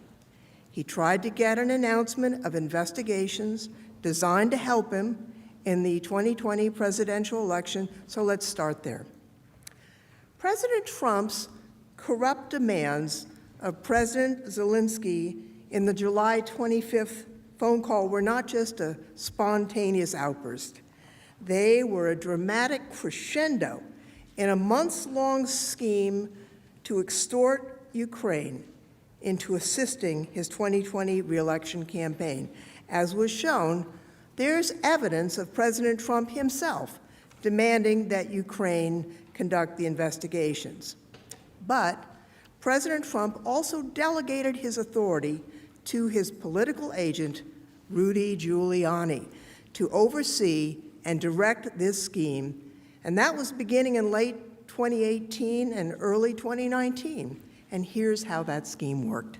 First, in January of 2019, Mr. Giuliani and his associates discussed the investigations with the then current and former prosecutor generals of Ukraine. As we discussed, both were corrupt. Then, in late April 2019, the scheme hit a roadblock. The reform candidate, Zelensky, he won the Ukrainian presidential election. The fear was that President-elect Zelensky would replace the corrupt Ukrainian prosecutor Giuliani had been dealing with. President Trump removed Ambassador Yovanovitch because his agents, including Giuliani, believed she was another roadblock to the corrupt scheme they were undertaking in his behalf. In her place, President Trump, he directed a team of hand-picked political appointees, U.S. officials who were supposed to work in the public interest, to instead work with Mr. Giuliani to advance the president's personal interests. Those were the three amigos. As Ambassador Sondland said, those U.S. officials, quote, followed the president's orders. But even with Ambassador Yovanovitch gone, President Zelensky still resisted Mr. Giuliani's overtures. So Giuliani, at the president's direction, throughout May and June, he ratcheted up public pressure on Ukraine to announce the investigations. No luck.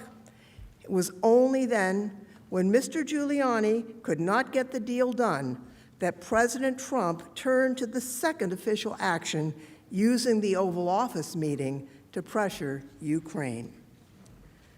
Before we turn to the scheme for soliciting foreign election interference, we need to understand how Mr. Giuliani, the president's private agent, assumed a leadership role in this scheme that applied escalating pressure on Ukraine to announce investigations helpful to the president's political interests. Why is that so important?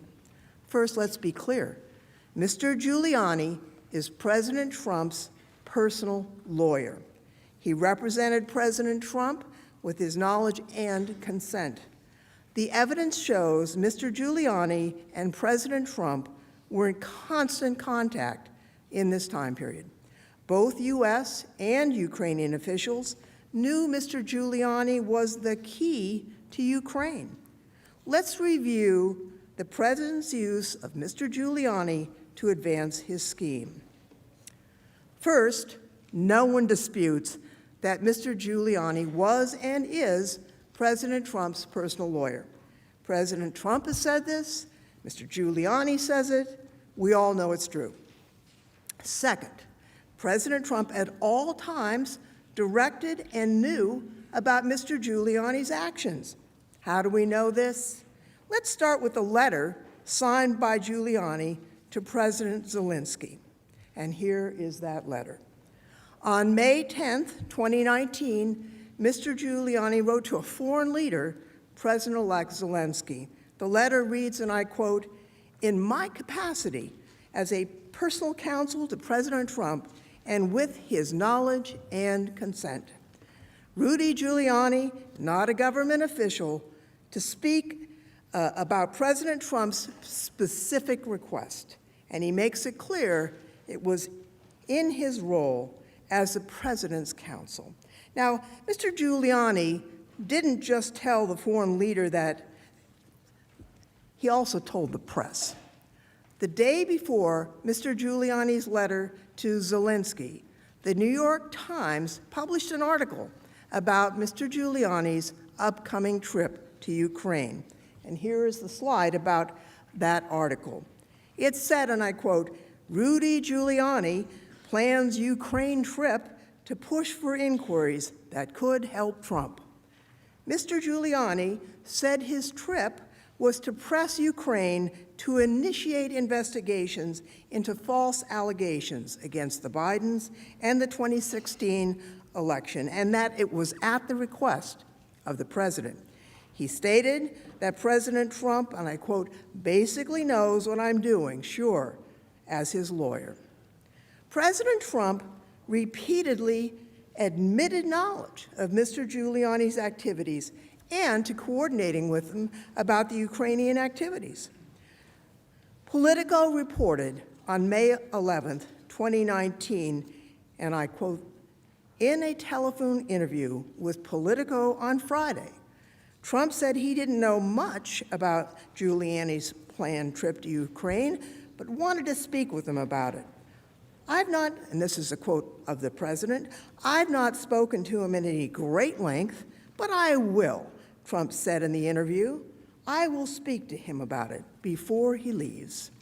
President Trump knew and directed Mr. Giuliani's activities in May 2019, when Mr. Giuliani was planning his visit to Kiev, and that remains true today. The Wall Street Journal reported that when Rudy Giuliani returned from a trip to Kiev just last month, quote, the president called him as the plane was still taxiing down the runway. President Trump asked his lawyers, quote, what did you get? Giuliani answered, more than you can imagine. Even as President Trump faced impeachment in the House of Representatives, he was coordinating with his personal attorney on the Ukraine scheme. The president asked Rudy, what did you get? The evidence also shows Mr. Giuliani and the president were in frequent contact. During the investigation and in response to a lawful subpoena, the House got call records. They show contacts, not content, between Giuliani, the White House, and other people involved in the president's scheme. For example, on April 23rd, Rudy Giuliani learned President Trump had decided to fire Ambassador Yovanovitch. On that day, according to phone records, Giuliani had an 8-minute and 28-second call with a White House number. Let's look at what happened the next day on April 24th. Giuliani was again in repeated contact with the White House. For example, he had one 8-minute and 42-second call with a White House number. An hour and a half later, he had another call, which lasted 3 minutes and 15 seconds with the White House. Now, when a reporter recently asked who he called at the White House, Mr. Giuliani said this, I talked to the president mostly. Rudy Giuliani remained in close contact with the White House after the disclosure of his planned trip to Ukraine in mid-2019. Now, Rudy is the key to Ukraine. We know from Mr. Giuliani and the president's own statements about his role as President Trump's personal agent advancing the Ukraine scheme. We know from their comments and the documentary evidence about the frequency of their contact. But it wasn't just the frequency of Mr. Giuliani's contact that's significant. Here's what matters.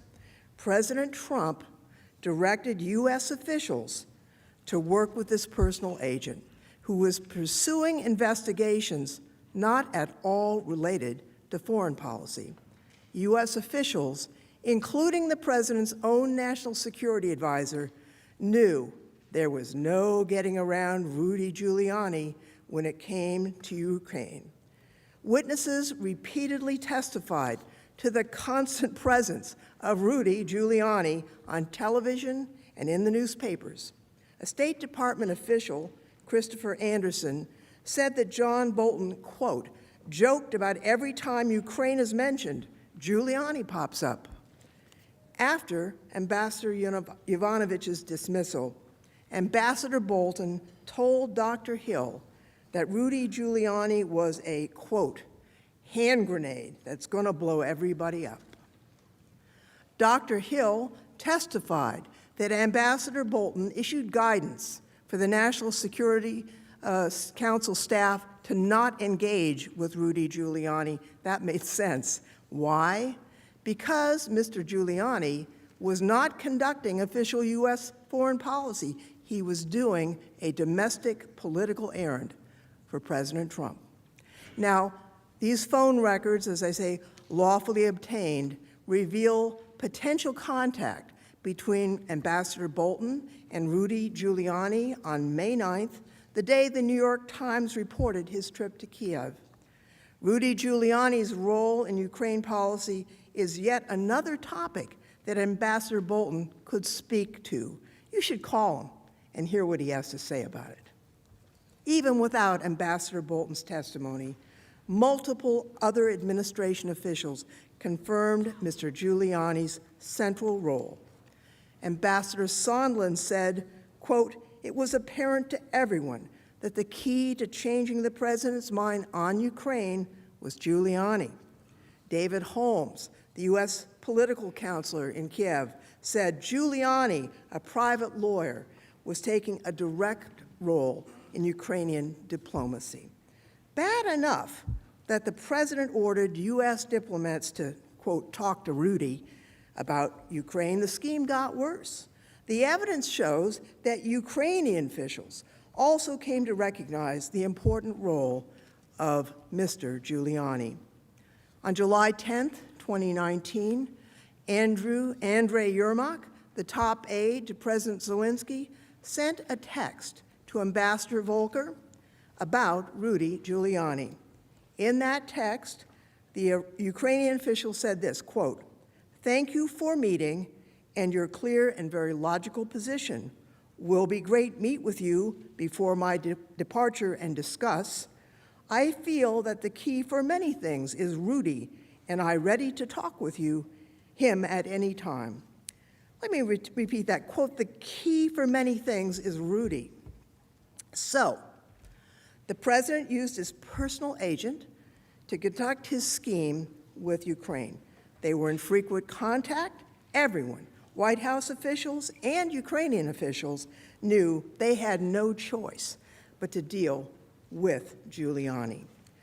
What was Mr. Giuliani doing that was so important to Ukraine? Again, the evidence is clear.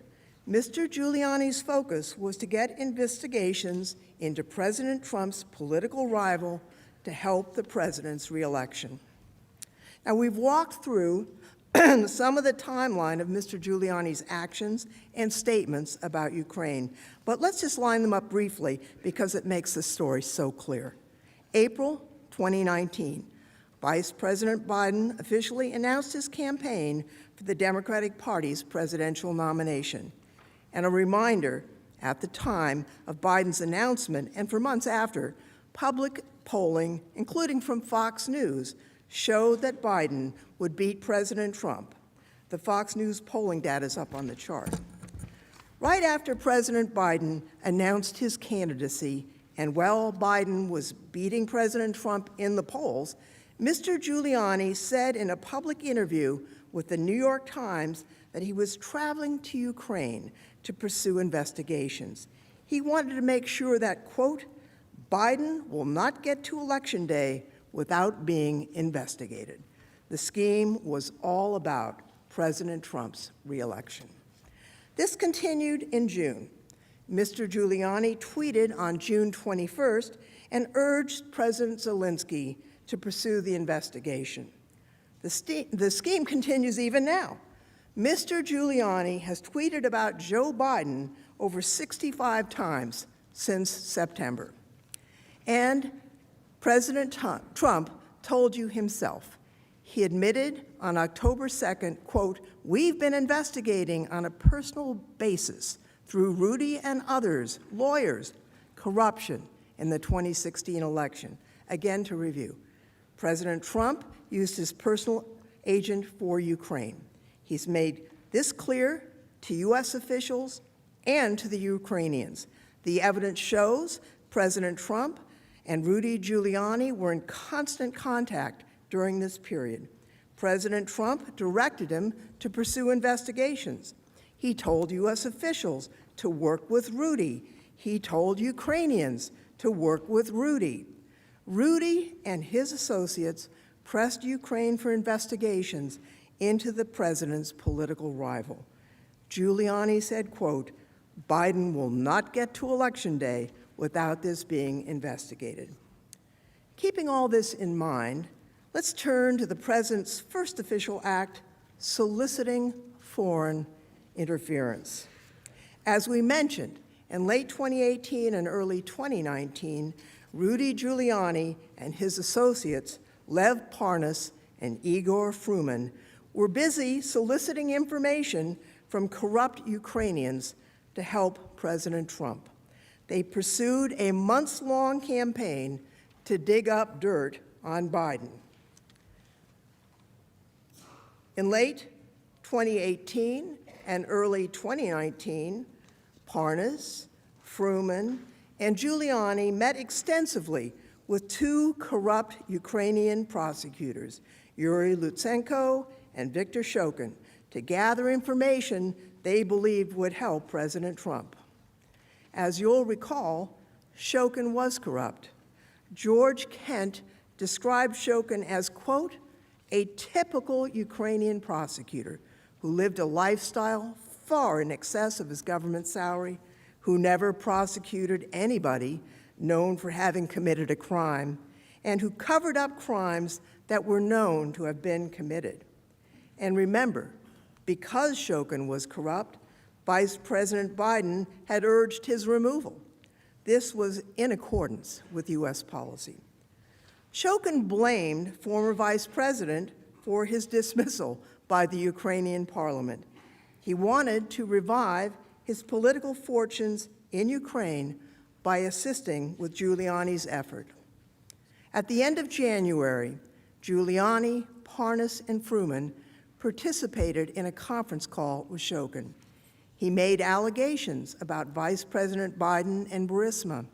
Shokin also falsely claimed that Ambassador Yovanovitch had improperly denied him a U.S. visa and that she was close to Vice President Biden. Also in January, Giuliani, Parnas, and Fruman met with Lutsenko in New York. They discussed investigations into Burisma and the Bidens and whether Ambassador Yovanovitch was, quote, loyal to President Trump. Lutsenko held a grudge against Ambassador Yovanovitch because she and the broader State Department were critical of Lutsenko's failures. They were critical of his failure to prosecute corruption in Ukraine. This was the motivation for Lutsenko to give Giuliani and his associates false information on Biden and Burisma. And here's the point. Lutsenko and Shokin had grudges against Biden and Ambassador Yovanovitch. Why? Because they were implementing U.S. policy to fight corruption in Ukraine. Now, Giuliani and his associates had motive to harm Biden, to help get President Trump reelected. They had motive to remove Ambassador Yovanovitch or anyone else who got in their way of their efforts to smear Biden. Giuliani admitted this. He told the New York Times that he spoke to President Trump about how Ambassador Yovanovitch frustrated efforts that could be politically helpful to President Trump. Giuliani admitted this was all to benefit President Trump. Documents give us evidence of this scheme. WhatsApp exchanges that Parnas recently gave to Congress make clear that in exchange for derogatory information about Biden, Lutsenko wanted Yovanovitch removed from her post in Kiev. Here is that WhatsApp report. For example, on March 22nd, Lutsenko wrote, quote, "It's just that if you don't make a decision about Madam, you are bringing into question all my allegations, including about B."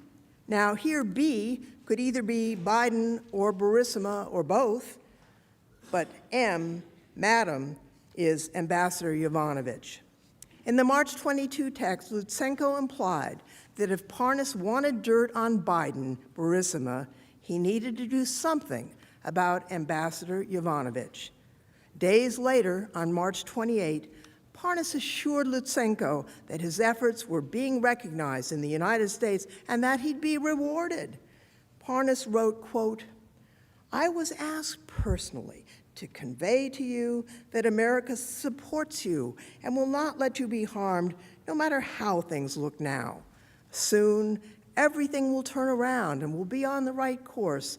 Just so you know, here people are talking about you as a true Ukrainian hero. Lutsenko responded with the dirt that President Trump wanted. He wrote, quote, "I have copies of payments from Burisma to Seneca," minutes after being reassured that America supports you and will not let you be harmed. Lutsenko claimed he had records of payments from Burisma to Rosemont Seneca Partners, a firm founded by Hunter Biden.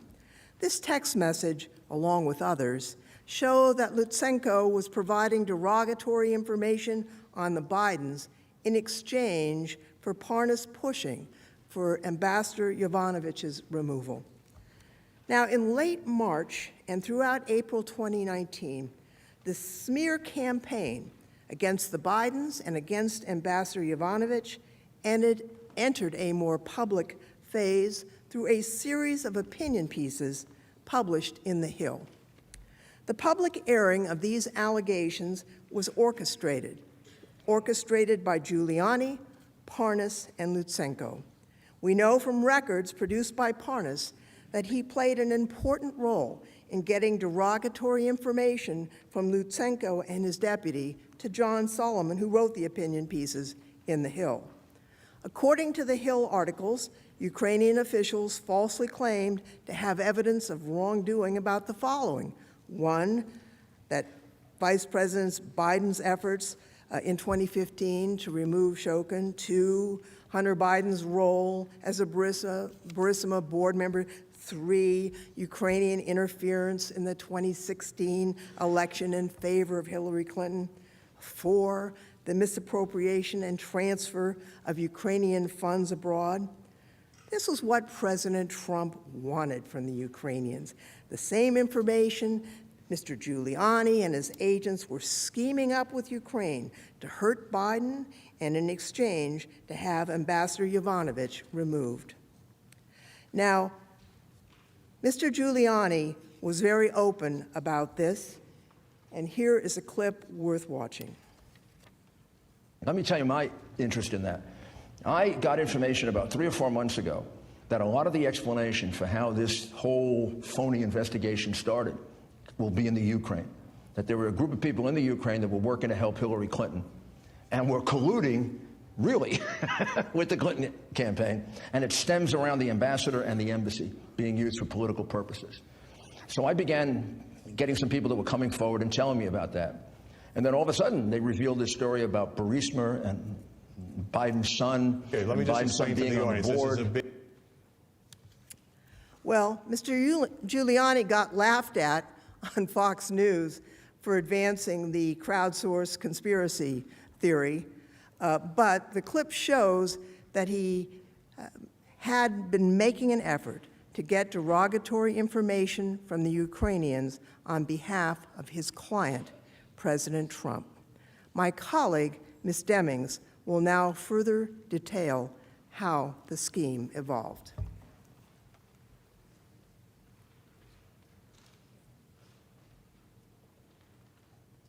The Majority Leader is recognized. Let me suggest that I understand the presentations will continue for a while, and I would suggest a dinner break at 6:30 for 30 minutes. Without objection, agreed to. Chief Justice Roberts, to the senators, and of course the counsel for the president. At this point, everything was going to plan. Mr. Giuliani was scheming with the corrupt Ukrainian prosecutors who were offering dirt on Biden that would help President Trump get reelected. They were pressing President Trump to remove Ambassador Yovanovitch, including publicly tarnishing her reputation through false and baseless claims. But then the president's scheme hit a roadblock. On April 21st, President Zelensky, then the anti-corruption candidate, won a landslide victory in Ukraine's presidential election. U.S. officials unanimously testified that President Zelensky's mandate to pursue reform would be good for our national security. However, it was potentially bad news for President Trump's scheme. Mr. Giuliani did not have a relationship with Zelensky. As a reformer, he would be less amenable to announcing the sham investigations. Zelensky would not want to get dragged into U.S. domestic politics. Additionally, the election of a new Ukrainian president raised concern that Lysenko, with whom Mr. Giuliani had been plotting, would be replaced by a new Ukrainian prosecutor general. A new prosecutor general, especially one appointed by an anti-corruption regime, would likely be less willing to conduct sham investigations to please an American president. Mr. Giuliani decided to attack the issue from both sides. He pressed President Trump to remove Ambassador Yovanovitch, which would keep Lysenko happy. He continued to work hard to get dirt on Biden, and he tried to get a meeting with Zelensky to secure the new Ukrainian leader's commitment to press the investigations. This strategy played out on April 23rd and 24th. First, on April 23rd, Parnas and Fruman were in Israel trying to arrange a meeting between Giuliani and the newly minted Ukrainian President Zelensky. On April 23rd, Giuliani left a voicemail message for Parnas. Let's play that voicemail.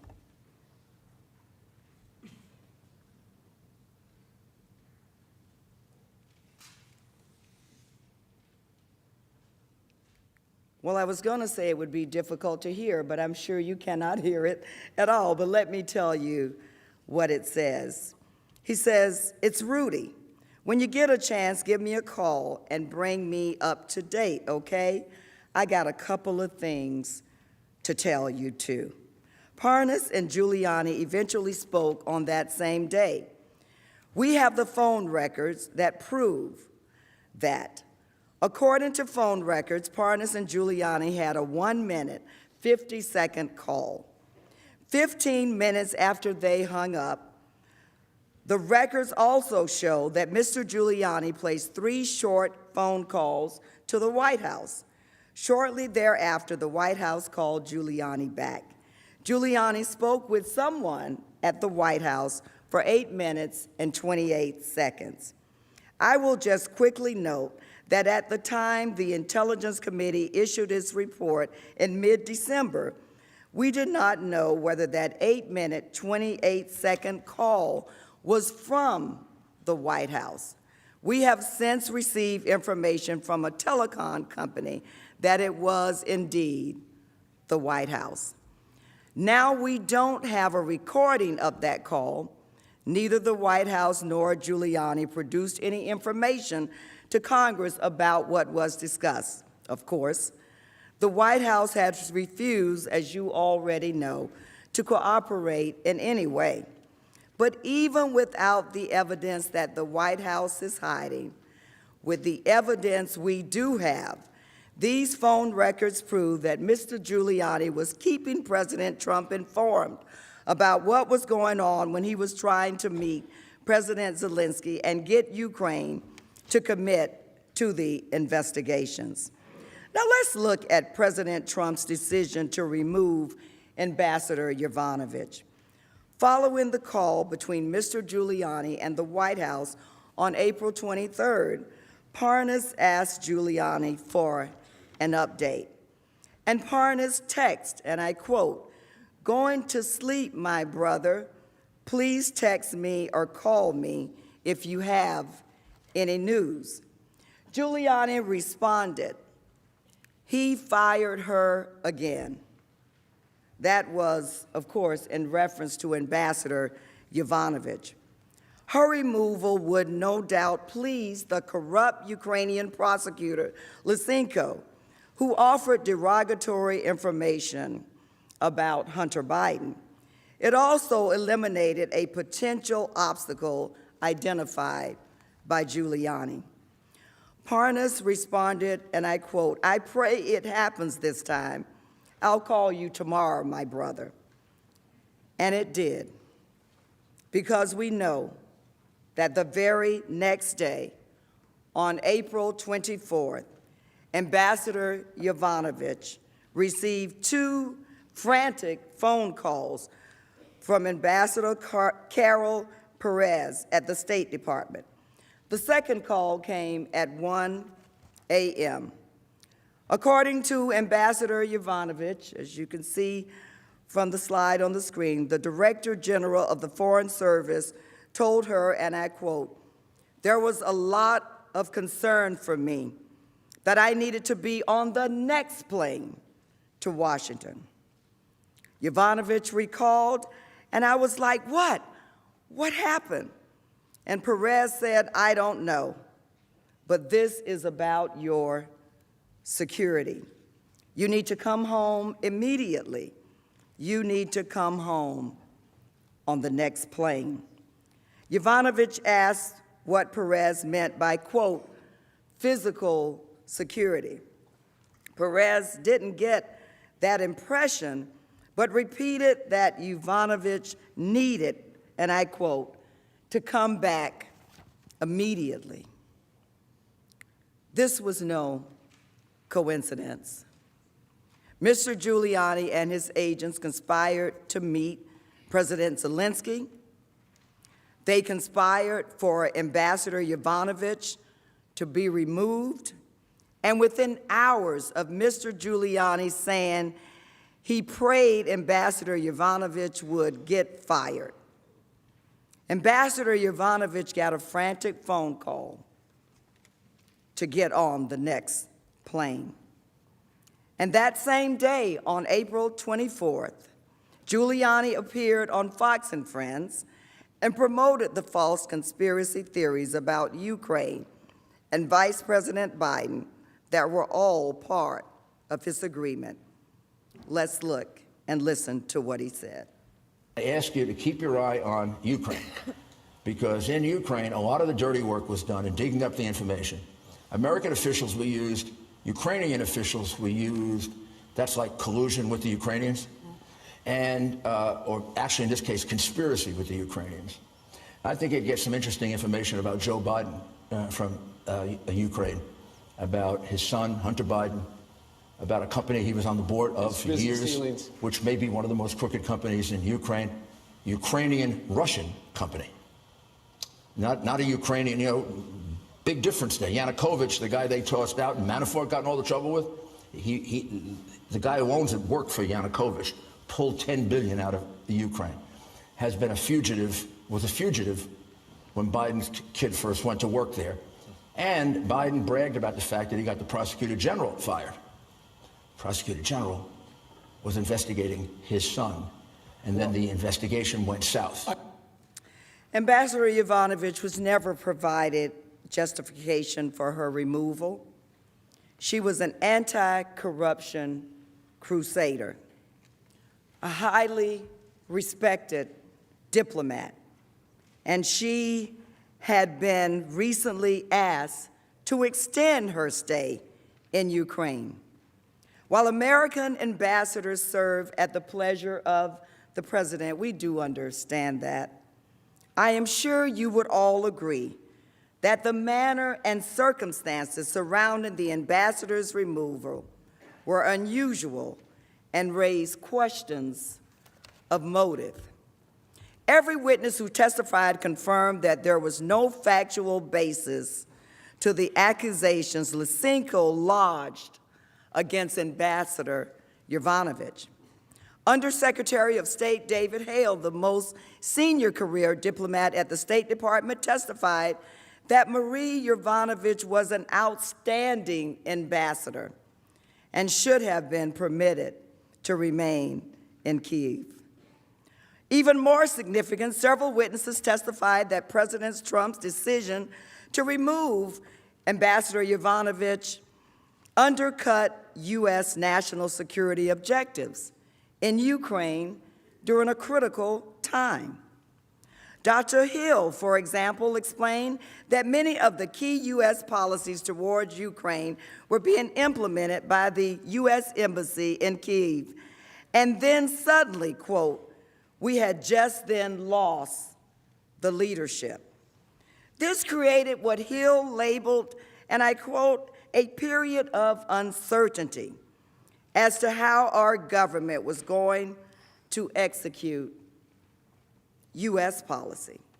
George Kent testified that the ouster of Ambassador Yovanovitch, quote, hampered U.S. efforts to establish rapport with the new Zelensky administration in Ukraine.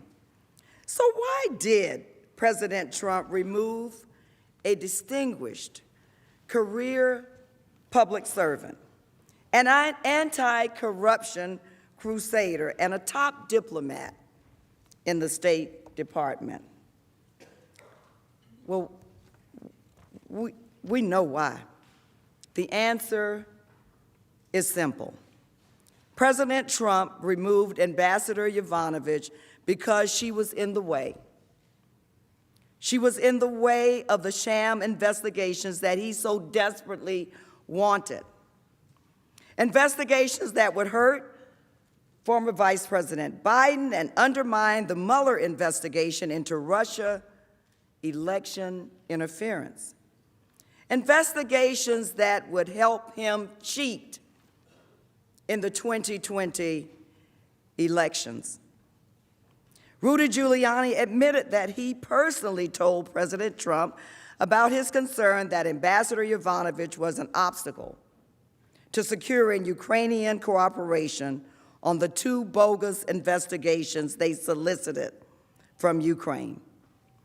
And Rudy Giuliani confirmed that President Trump decided to remove Ambassador Yovanovitch based on the bogus claim that she was obstructing his scheme to secure Ukraine's cooperation. Indeed, Mr. Giuliani was explicit about this when he told The New Yorker last month. He said, and I quote, "I believe that I needed Yovanovitch out of the way. She was going to make the investigations difficult for everybody." So let's recap. Mr. Giuliani and his agents, on behalf of President Trump, the United States president, worked with corrupt Ukrainians to get dirt on President Trump's political opponent. Mr. Giuliani said this in press interviews. He texted about it with his agents, and he repeatedly called the White House. Following the election of a new Ukrainian leader committed to fighting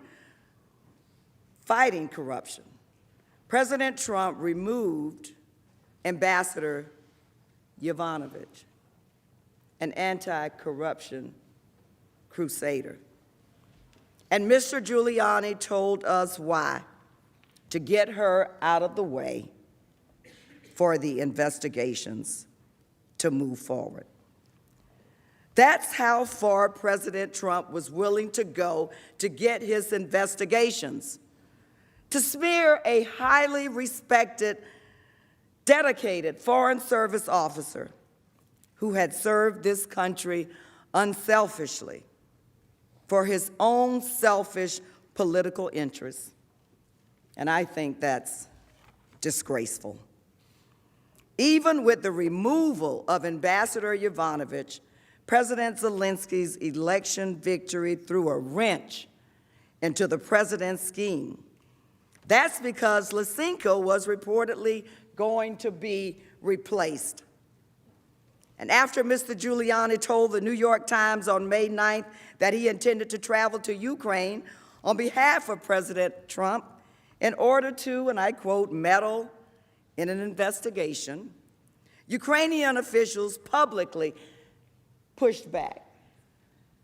Now, please hear what I said. Ukrainian officials publicly pushed back on the suggestions of corruptions proposed by Mr. Giuliani, who was working on behalf of the U.S. president. Well, Mr. Giuliani canceled his trip on May 10th and claimed on Fox News that President Zelensky was surrounded by, and I quote, enemies of President Trump. Let's listen to So that I've video. decided, Sharon, I'm not going to go to the Ukraine. You're not going to go. I'm not going to go because I think I'm walking into a group of people that are enemies of the president. It appears Giuliani's statement influenced President Trump's view of Ukraine as well. And at an Oval Office meeting on May 23rd, U.S. officials learned of Giuliani's influence. Ambassador Volker testified that President Trump, quote, didn't believe the positive assessment government officials gave the new Ukrainian president. Instead, President Trump told them that Giuliani, quote, knows all of these things, and said that President Zelensky had some bad people around him. At this point, the scheme had stalled. Mr. Giuliani and the president knew that they were going to have trouble with President Zelensky fulfilling his corrupt demand for investigations that would benefit President Trump's re-election campaign.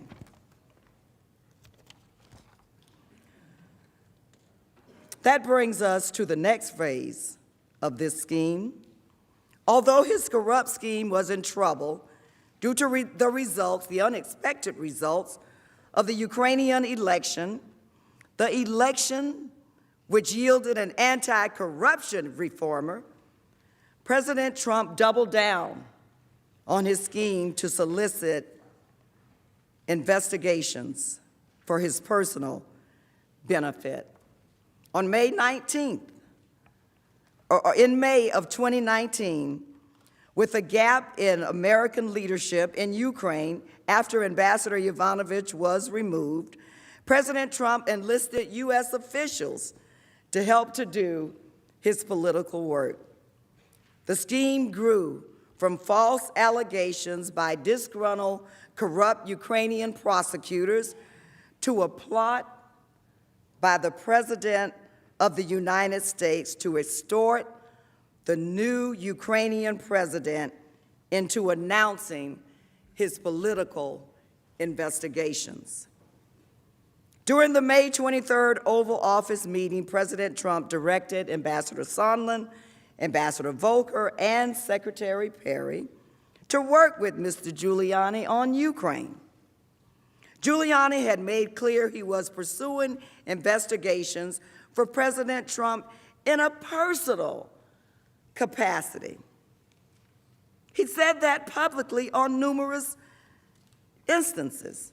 And he was only working for the president in a personal capacity and not on foreign policy. Yet, President Trump still told White House officials that they had to work with Mr. Giuliani to get anywhere on Ukraine. We heard significant testimony on this point.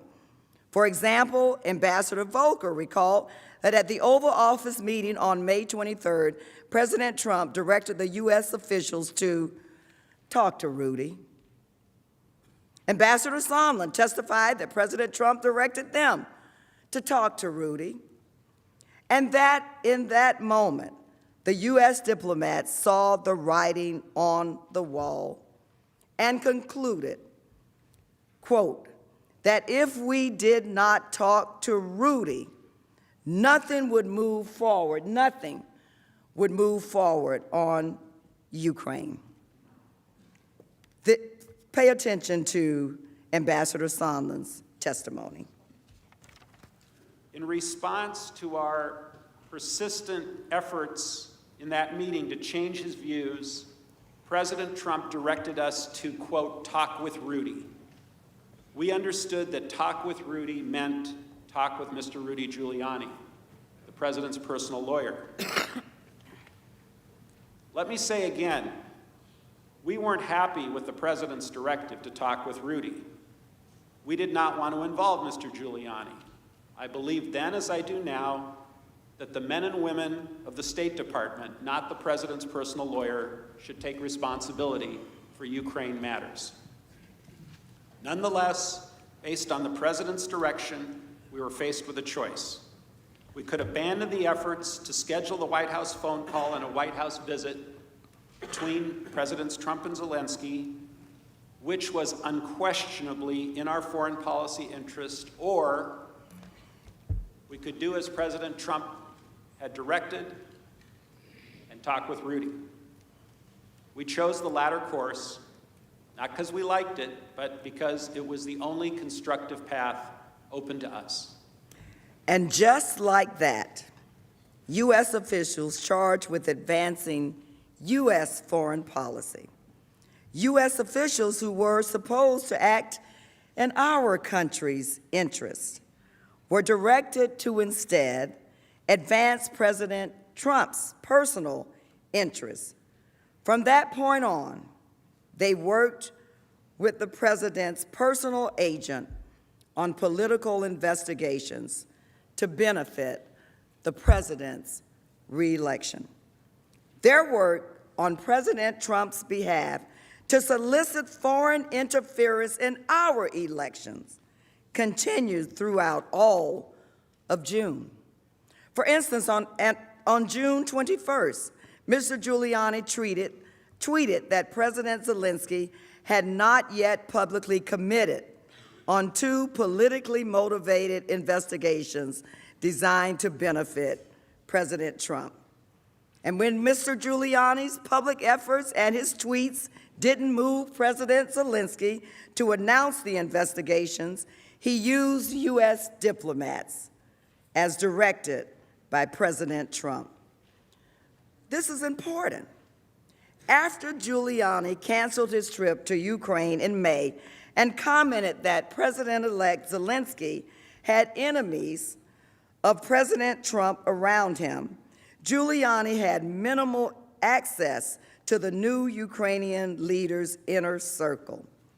His primary Ukraine connection was Prosecutor General Lysenko, and he had already been informed that he would be removed as soon as the new parliament convened.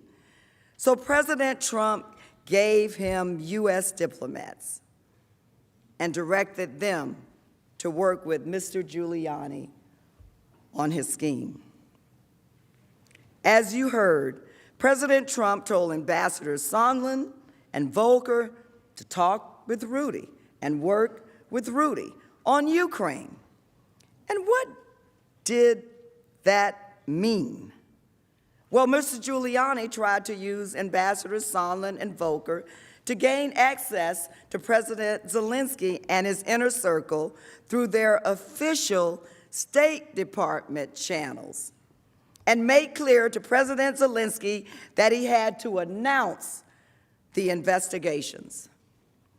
On June 27th, Ambassador Sondland brought Ambassador Taylor up to speed on Ukraine, since Ambassador Taylor had just arrived in country a few weeks beforehand. Ambassador Sondland explained that President Zelensky needed to make clear that he was not standing in the way of the investigations that President Trump wanted. That President Zelensky needed to make clear that he was not standing in the way of the investigations that President Trump wanted. And here is his testimony. On June 27th, Ambassador Sondland told me during a phone conversation that President Zelensky needed to make clear to President Trump that he, President Zelensky, was not standing in the way of investigations. Ambassador Taylor relayed this conversation to one of his deputies, U.S. diplomat David Holmes, who testified that he understood the investigations to mean the Burisma Biden investigations that Mr. Giuliani and his associates had been speaking about publicly. Let's listen to Mr. Holmes. On June 27th, Ambassador Sondland told Ambassador Taylor in a phone conversation, the gist of which Ambassador Taylor shared with me at the time, that President Zelensky needed to make clear to President Trump that President Zelensky was not standing in the way of, quote, investigations. I understood that this meant the Biden Burisma investigations that Mr. Giuliani and his associates had been speaking about in the media since March.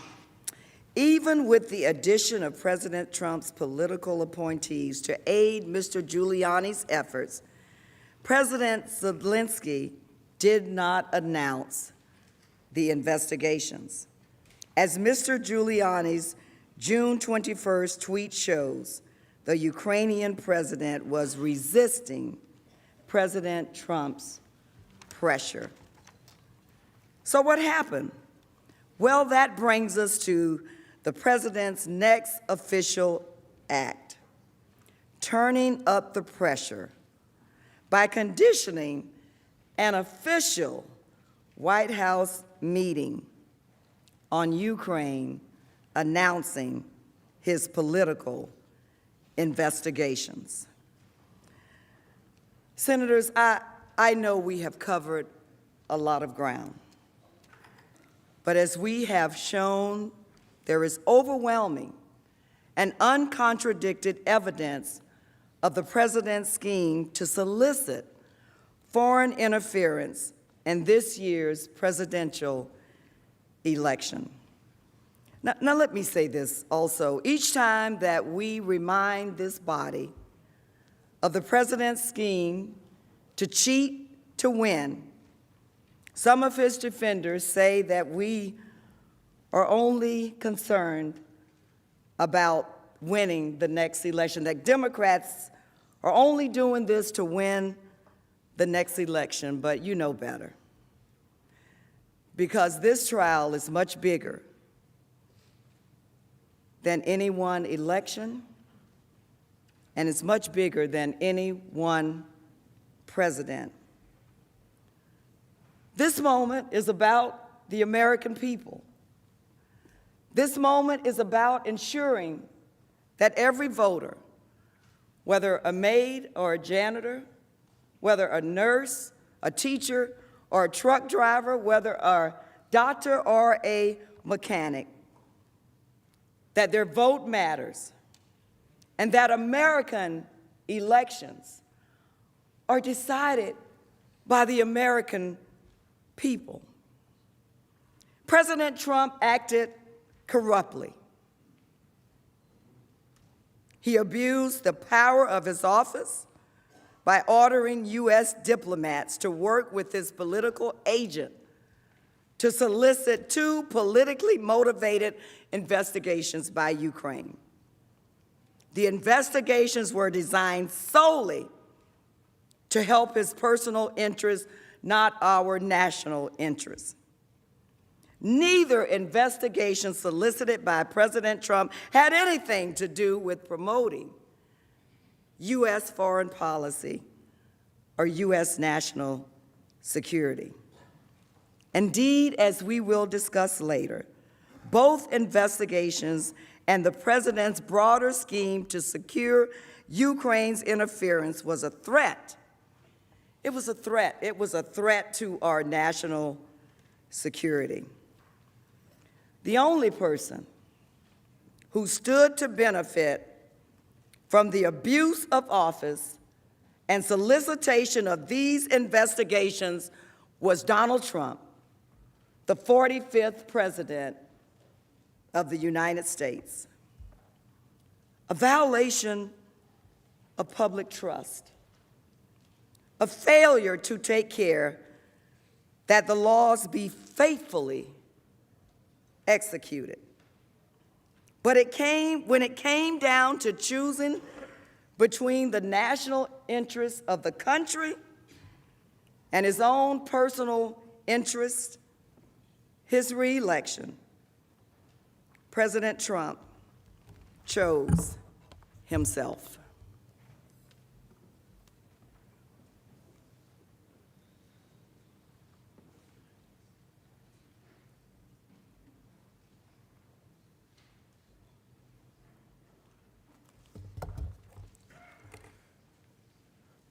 Mr. Chief Justice, to the distinguished members of the Senate, Council, to the President, all those who are assembled here today. Earlier this morning, I was on my way to the office and I ran into a fellow New Yorker who just happens to work here in Washington, D.C. And he said to me, "Congressman, have you heard the latest outrage?" And I wasn't really sure what he was talking about, so to be honest, I thought to myself, well, the president is now back in town. What has Donald Trump done now? And so I said to him, "What outrage are you talking about?" And he paused for a moment, and then he said to me, "Someone voted against Derek Jeter on his Hall of Fame ballot." Life is all about perspective. And I understand that as House managers, certainly we hope we can subpoena John Bolton, subpoena Mick Mulvaney, but perhaps we can all agree to subpoena the Baseball Hall of Fame to try to figure out who out of 397 individuals, one person, voted against Derek Jeter. I was thinking about that as I prepared to rise today, because what's more American than baseball and apple pie?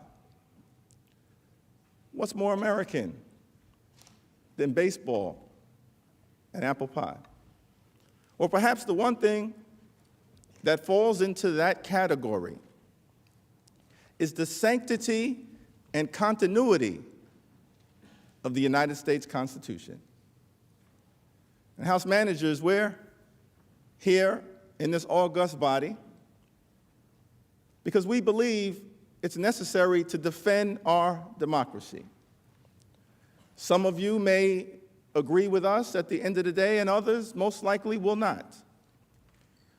But we do want to thank you for your courtesy and for your patience in extending to us the opportunity to present our case with dignity to you and to the American people during this solemn constitutional moment. I want to speak for just some time on the second official act that President Trump used to corruptly abuse his power, which was the withholding of an Oval Office meeting with the President of Ukraine. As discussed yesterday, quid pro quo is a Latin term, this for that. President Trump refused to schedule that Oval Office meeting until the Ukrainian leader announced the phony political investigations that he demanded on July 25th. He knew President Zelensky needed the meeting to bolster his standing. He knew that Ukraine is a fragile democracy. He knew that Mr. Zelensky needed the meeting to show Vladimir Putin that he had the support of Donald Trump. But President Trump exploited that desperation for his own political benefit. This for that. Did a quid pro quo exist? The answer is yes. Let's listen to Ambassador Sondland on this point. I know that members of this committee frequently frame these complicated issues in the form of a simple question. Was there a quid pro quo? As I testified previously, with regard to the requested White House call and the White House meeting, the answer is yes. Did President Trump abuse his power and commit an impeachable offense? The answer is yes. The phony political investigations that President Trump demanded from Ukraine were part of a scheme to sabotage a political rival, Joe Biden, and cheat in the 2020 election. No national interest was served. The president used his awesome power to help himself and not the American people. He must be held accountable. The president's defenders may argue, as Mick Mulvaney tried to do, that quid pro quo arrangements are a common aspect of U.S. foreign policy nonsense. There are situations where official United States acts, like head of state meetings or the provision of foreign assistance, are used to advance the national interests of the United States. That is not what happened here. Here, President Trump sought to advance his own personal political interests, facilitated by Rudolph Giuliani, the human hand grenade. Let's walk through the overwhelming evidence of how President Trump withheld an official White House meeting that was vitally important to Ukraine as part of a corrupt scheme to convince President Zelensky to announce 2 phony political investigations. First, the Oval Office meeting President Trump corruptly withheld constitutes an official act. President Trump chose to withhold this meeting for a reason. It was not some run-of-the-mill meeting. It was one of the most powerful tools he could wield in his role as a leader of the free world. It would have demonstrated U.S. support for Ukraine's newly elected leader at a critical time. Ukraine is under relentless attack by Russian-backed separatists in Crimea and in the East. Ukraine desperately needed an Oval Office meeting, and President Trump knew it. Second, President Trump withheld that Oval Office meeting to increase pressure on Ukraine to assist his re-election campaign by announcing 2 phony investigations. As my colleagues have detailed extensively throughout the day, this is a classic quid pro quo. Third, multiple administration officials, including the president's own hand-picked supporters and appointees, confirmed that a corrupt exchange was being sought. Finally, contemporaneous documentation makes clear that the president corruptly abused his power to advance this scheme, to try and cheat in the 2020 election. This for that. Let's explore whether the granting or denial of an official Oval Office meeting constitutes an official act. As we discussed earlier today, an abuse of power occurs when the president exercises his official power to obtain a corrupt personal benefit while ignoring or injuring the national interest. Pursuant to the Constitution and more than 200 years of tradition, as president, Donald Trump is America's head of state and chief diplomat.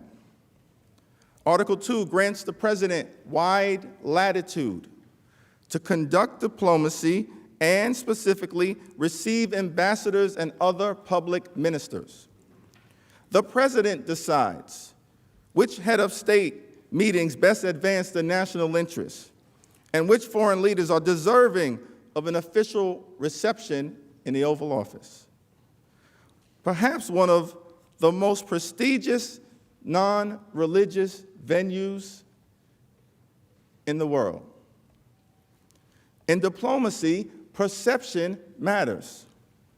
Meetings between heads of state are make or break moments that can determine the trajectory of global events. And a meeting with the President of the United States in the Oval Office is unquestionably monumental, particularly for a fragile democracy like Ukraine. The Oval Office is where foreign leaders facing challenges at home, like a war with Russia, go in pursuit of a strong and public demonstration of American support. That is especially true in this particular case. The decision to grant or withhold an Oval Office meeting to President Zelensky had profound consequences for the national security interests of both Ukraine and the United States. To understand the full context of President Trump's corrupt demands to the Ukrainian leader, it's important to consider the geopolitical context that all of you are very familiar with confronting the Ukrainian people. Ukraine is at war with Russia.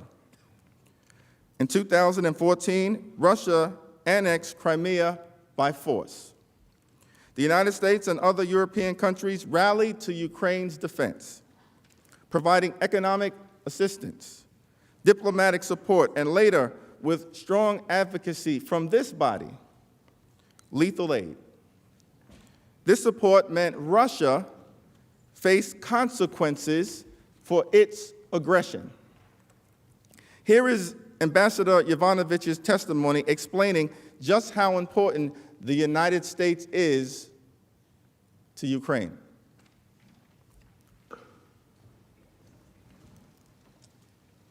The U.S. Relationship for Ukraine is the single most important relationship. And so I think that President Zelensky, any president, would do what they could to lean in on a favor request. I'm not saying that that's a yes. I'm saying they would try to lean in and see what they could do. Fair to say that a president of Ukraine that is so dependent on the United States would do just about anything within his power to please the President of the United States, if he could? If he could. I mean, I'm sure there are limits, and I understand there were a lot of discussions in the Ukrainian government about all of this. But yeah, I mean, we are an important relationship on the security side and on the political side. And so the president of Ukraine, one of the most important functions that individual has is to make sure the relationship with the U.S. is rock solid. But it isn't just the relationship itself.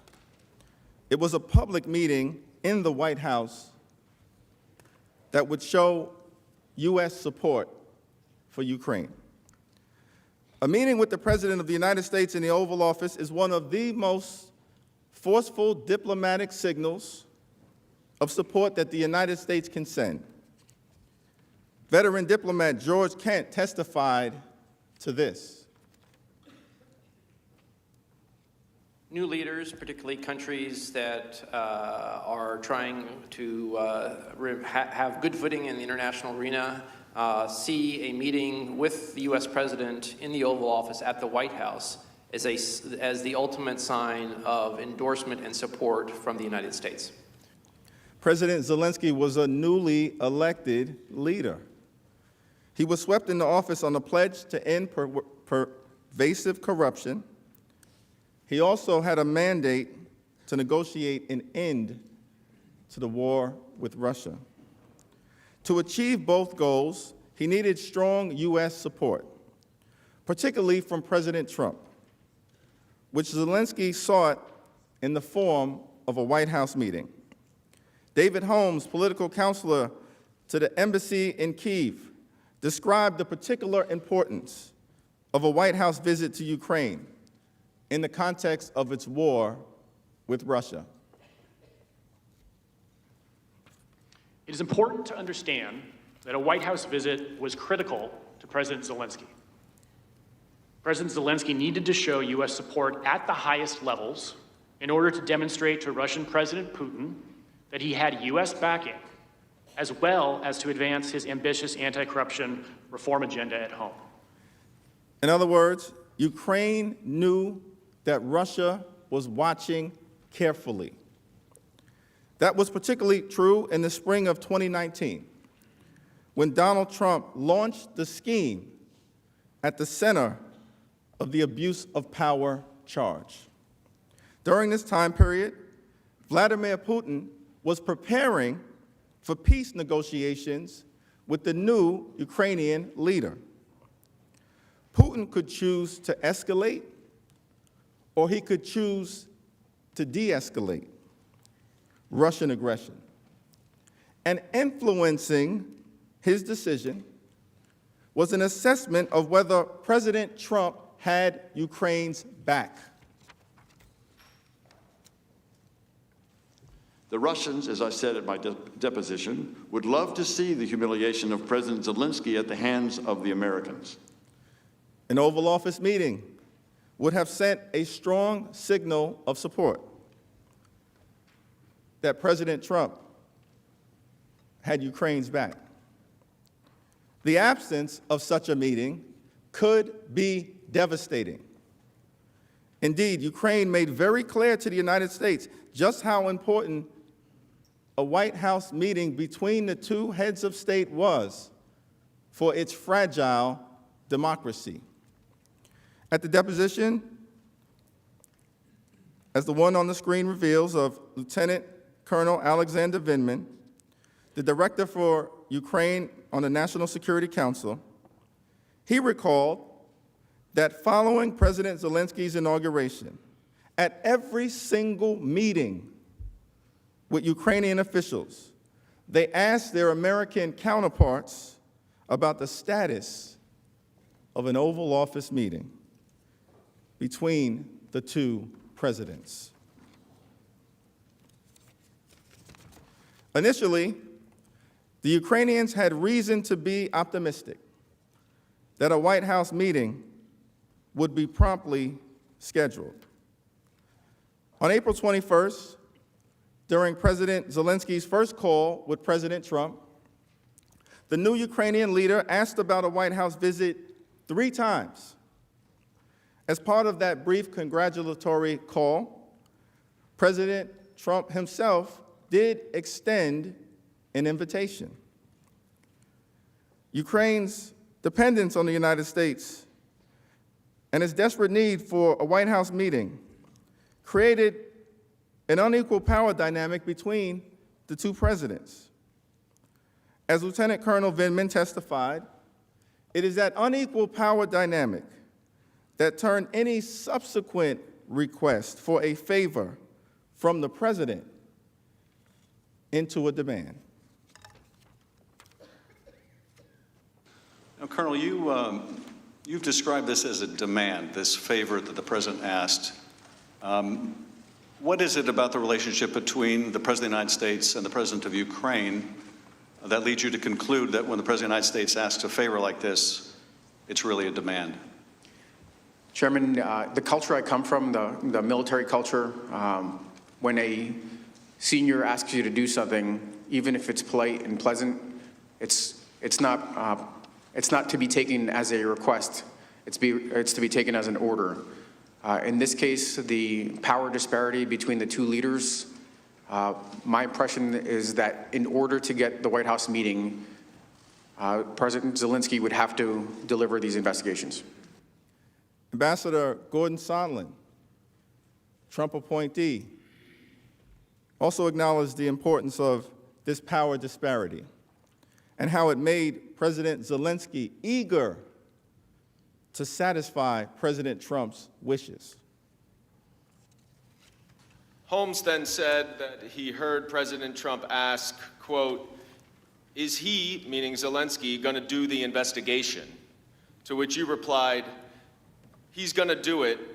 And then you added that President Zelensky will do anything that you, meaning President Trump, ask him to. Do you recall that? I probably said something to that effect because I remember the meeting, President Zelensky was very, solicitous is not a good word. He was just very willing to work with the United States and was being very amicable. And so putting it in Trump speak by saying he loves your ass, he'll do whatever you want, meant that he would really work with us on a whole host of issues. He was not only willing, he was very eager, right? That's fair. Because Ukraine depends on the United States as its most significant ally. Isn't that correct? One of its most, absolutely. In other words, any request President Trump made to Ukraine would be difficult to refuse. So when President Trump asked Ukraine to investigate Joe Biden, as well as the wild conspiracy theory about the 2016 election, those were absolutely interpreted by President Zelensky and his staff as a demand. And that is where the White House meeting enters into the equation. When Ukraine did not immediately cave to Rudy Giuliani in the spring and announced the phony investigations, President Trump ratcheted up the pressure. As leverage, he chose the White House meeting he dangled during his April 21st call, precisely because President Trump knew how important the meeting was to Ukraine. Following their visit to Kyiv for the new Ukrainian leader's inauguration, Ambassador Sondland, Ambassador Volker, and Secretary Perry met with President Trump, and each of them encouraged the president to schedule the meeting. Here is what Ambassador Sondland had to say. We advised the president of the strategic importance of Ukraine and the value of strengthening the relationship with President Zelensky. To support this reformer, we asked the White House for two things. First, a working phone call between Presidents Trump and Zelensky, and second, a working Oval Office visit. In our view, both were vital to cementing the U.S.-Ukraine relationship, demonstrating support for Ukraine in the face of Russian aggression, and advancing broader U.S. foreign policy interests. So even though this meeting was critical to both Ukraine and America, President Trump ignored all of his policy advisors and expressed reluctance to meet with the new Ukrainian president. He refused to schedule an actual date.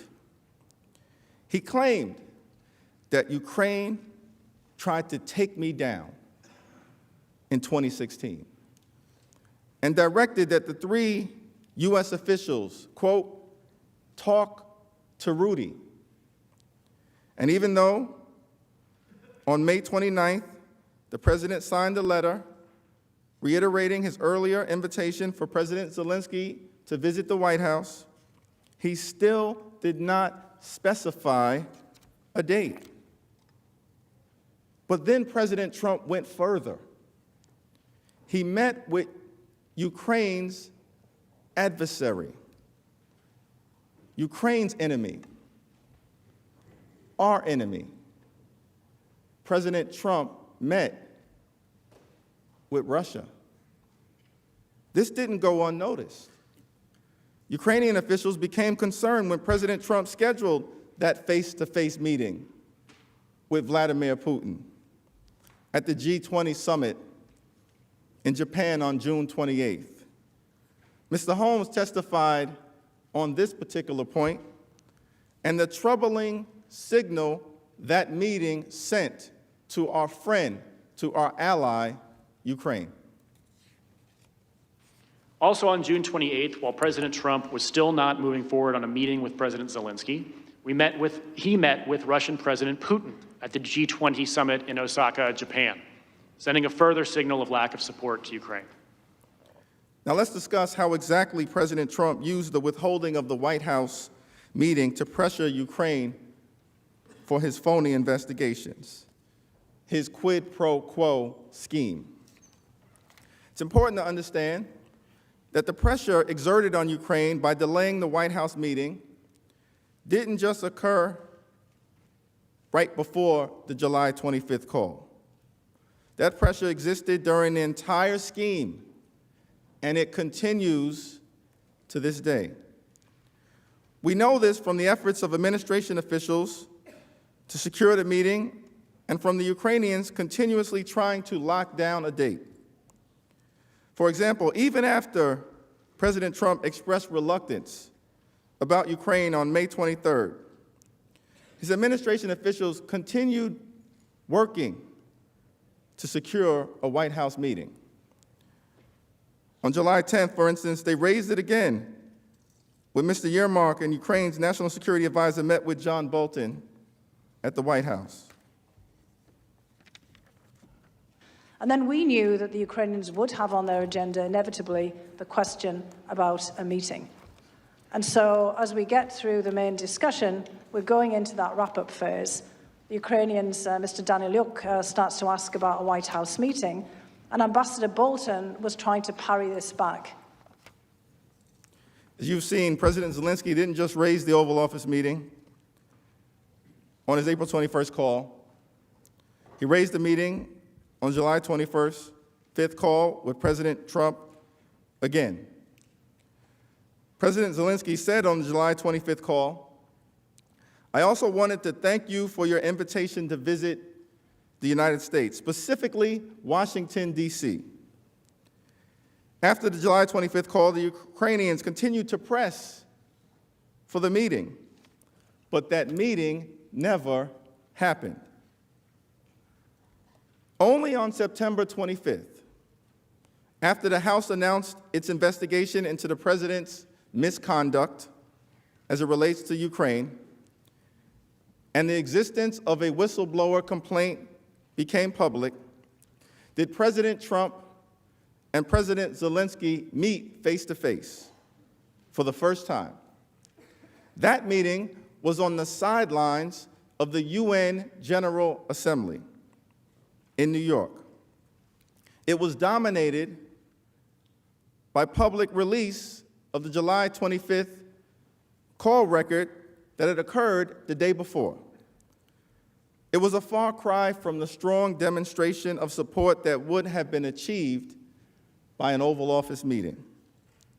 Even President Zelensky recognized that a face-to-face talk on the sidelines of the United Nations General Assembly was not the same as an official Oval Office meeting. Sitting next to President Trump in New York, he again raised a White House meeting. Here is what President Zelensky said. And I want to thank you for invitation to Washington. You invited me. But I think, I'm sorry, but I think you forgot to tell me the date. But I think in the nearest future. President Trump was not just withholding a small thing. The Oval Office meeting was a big deal. Ukraine remains at war with Russia. It desperately needs our support. And as a result, the pressure on Ukraine not to upset President Trump, who still refuses to meet with President Zelensky in the Oval Office to this day, continues. David Holmes testified that the Ukrainian government wants an Oval Office meeting even after the release of the security assistance, and that our own United States national security objectives would also benefit from such a meeting. Although the hold on the security assistance may have been lifted, there were still things they wanted that they weren't getting, including a meeting with the president in the Oval Office. Whether the hold, the security assistance hold continued or not, Ukrainians understood that that's something the president wanted, and they still wanted important things from the president.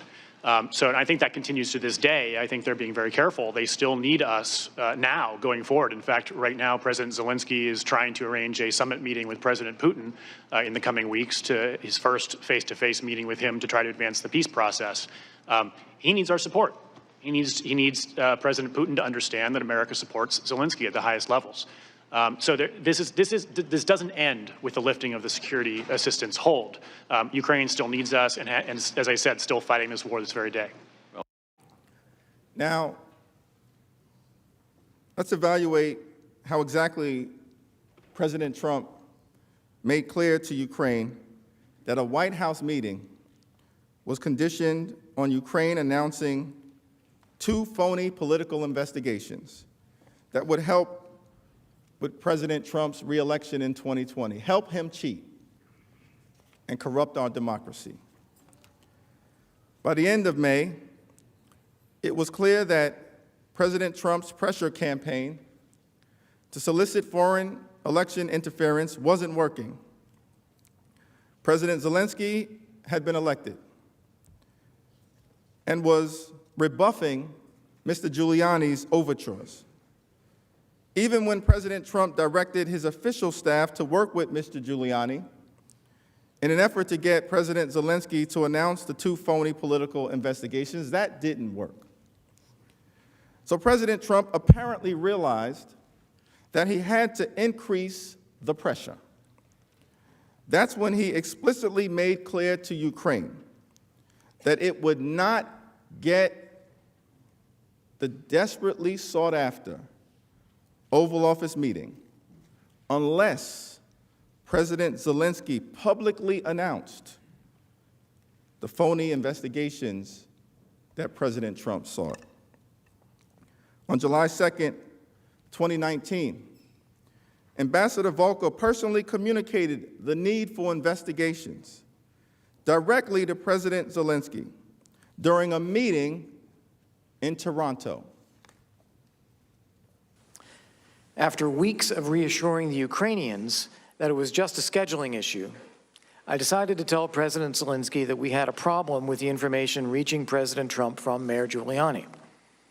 I did so in a bilateral meeting at a conference on Ukrainian economic reform in Toronto on July 2nd, 2019, where I led the U.S. delegation.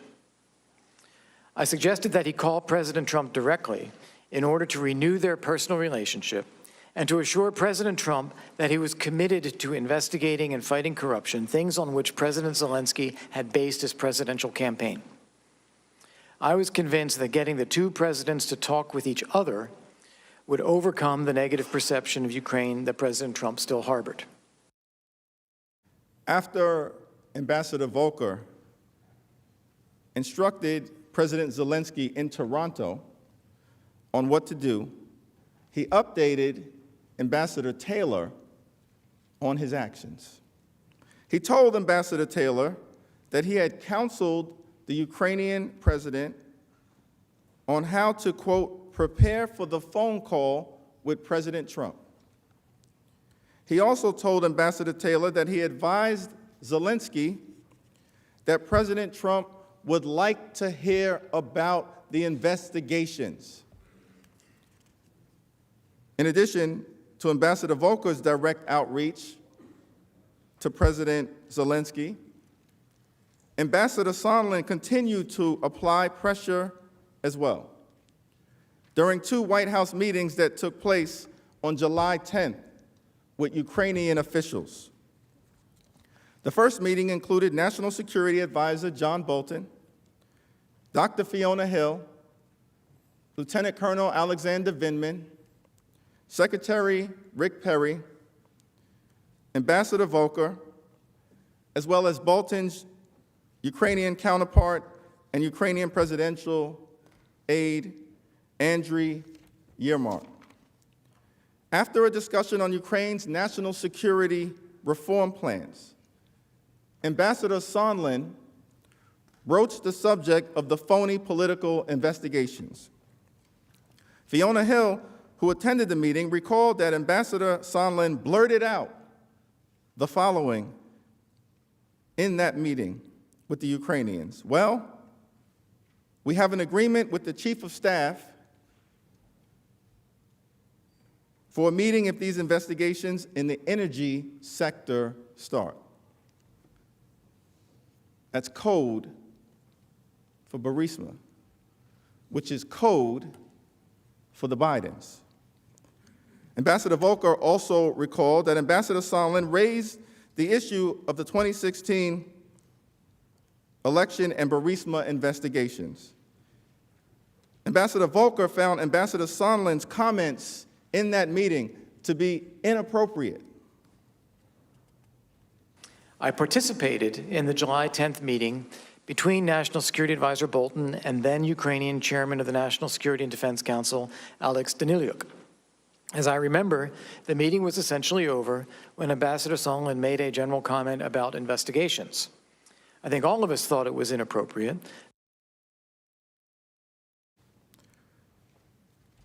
The exchange underscores that by early July, President Trump's demands for investigations had come to totally dominate almost every aspect of U.S. foreign policy toward Ukraine. Securing a Ukrainian commitment to do the investigations was a major priority of senior U.S. diplomats as directed by President Donald John Trump. The July 10th meetings also confirmed that the scheme to pressure Ukraine into opening investigations was not a rogue operation, but one blessed by senior administration officials at 1600 Pennsylvania Avenue. As Ambassador Sondland testified, everyone was in the loop. Mr. Majority Leader, based on your statement that we should break at around 6:30, I ask your indulgence. This may be a natural breaking point in connection with my presentation. Thank you.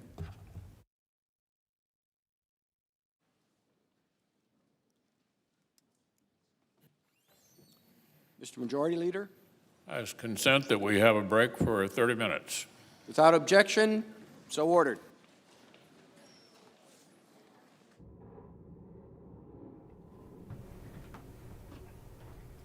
You're watching live coverage from the Washington Post. As the Senate takes this dinner break, we will be here live. I'm Libby Casey, and I'm here with my colleague, Aaron Blake, senior political reporter for The Fix. Aaron, Democrats have this opportunity now, and we're seeing the various impeachment managers take swings at it, take parts of it, to lay out this case and to refresh. What they're doing today is trying to prove the first article, abuse of power. Right. So they're trying to lay out their case, and they're going back into the archives of the House process that many of them were a part of, and playing some of the most sort of resonant and significant moments as they try to show just how they believe the president abused his power. Mm-hmm. What is standing out to you so far today?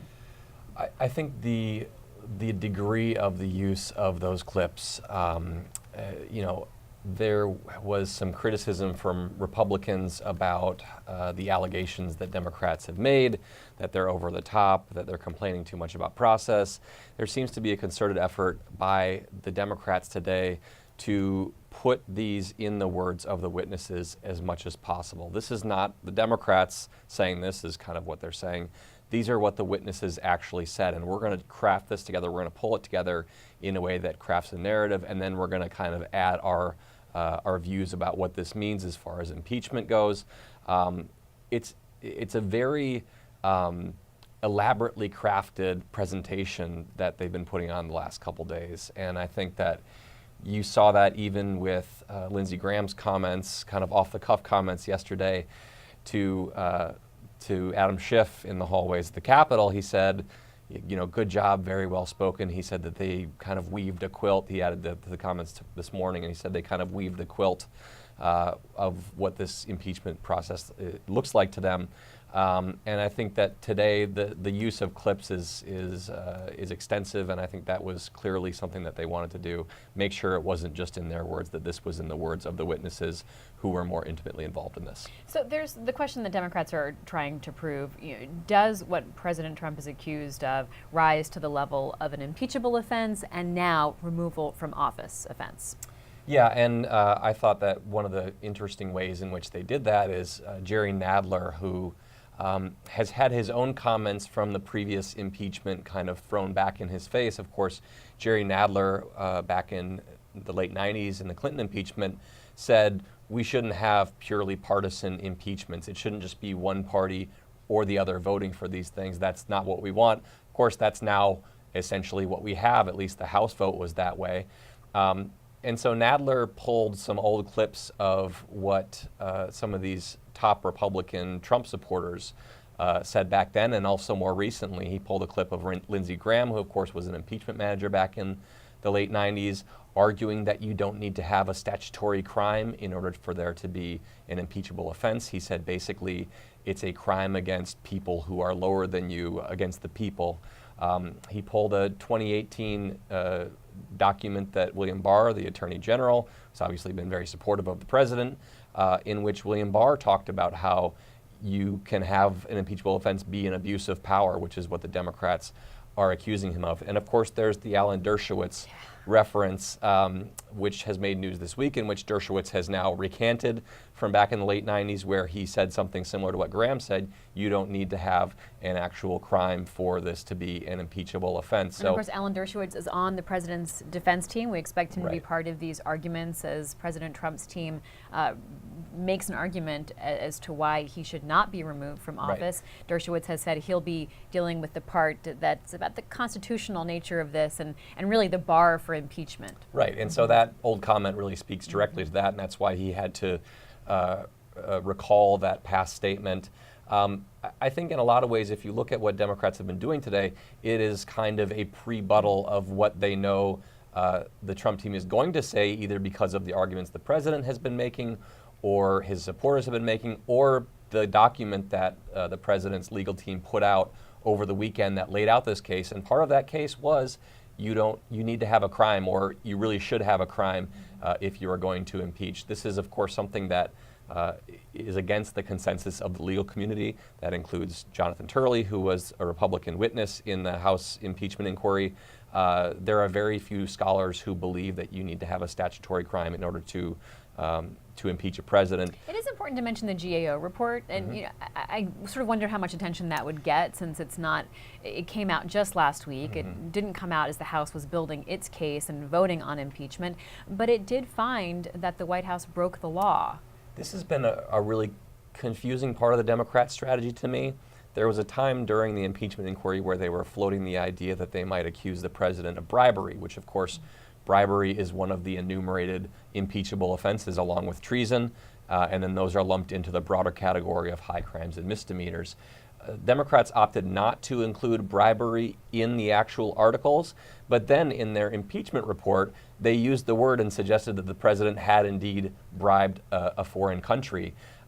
We saw early today, Jerry Nadler in his comments emphasized very early that what the president did was not just an abuse of power, was not just inappropriate, but he also said it was illegal. So I think we're seeing Democrats kind of try to dance around this. They didn't want it to be in the articles, so they would have to necessarily prove that he violated the law on the statutory crime and maybe satisfy the particulars of that crime.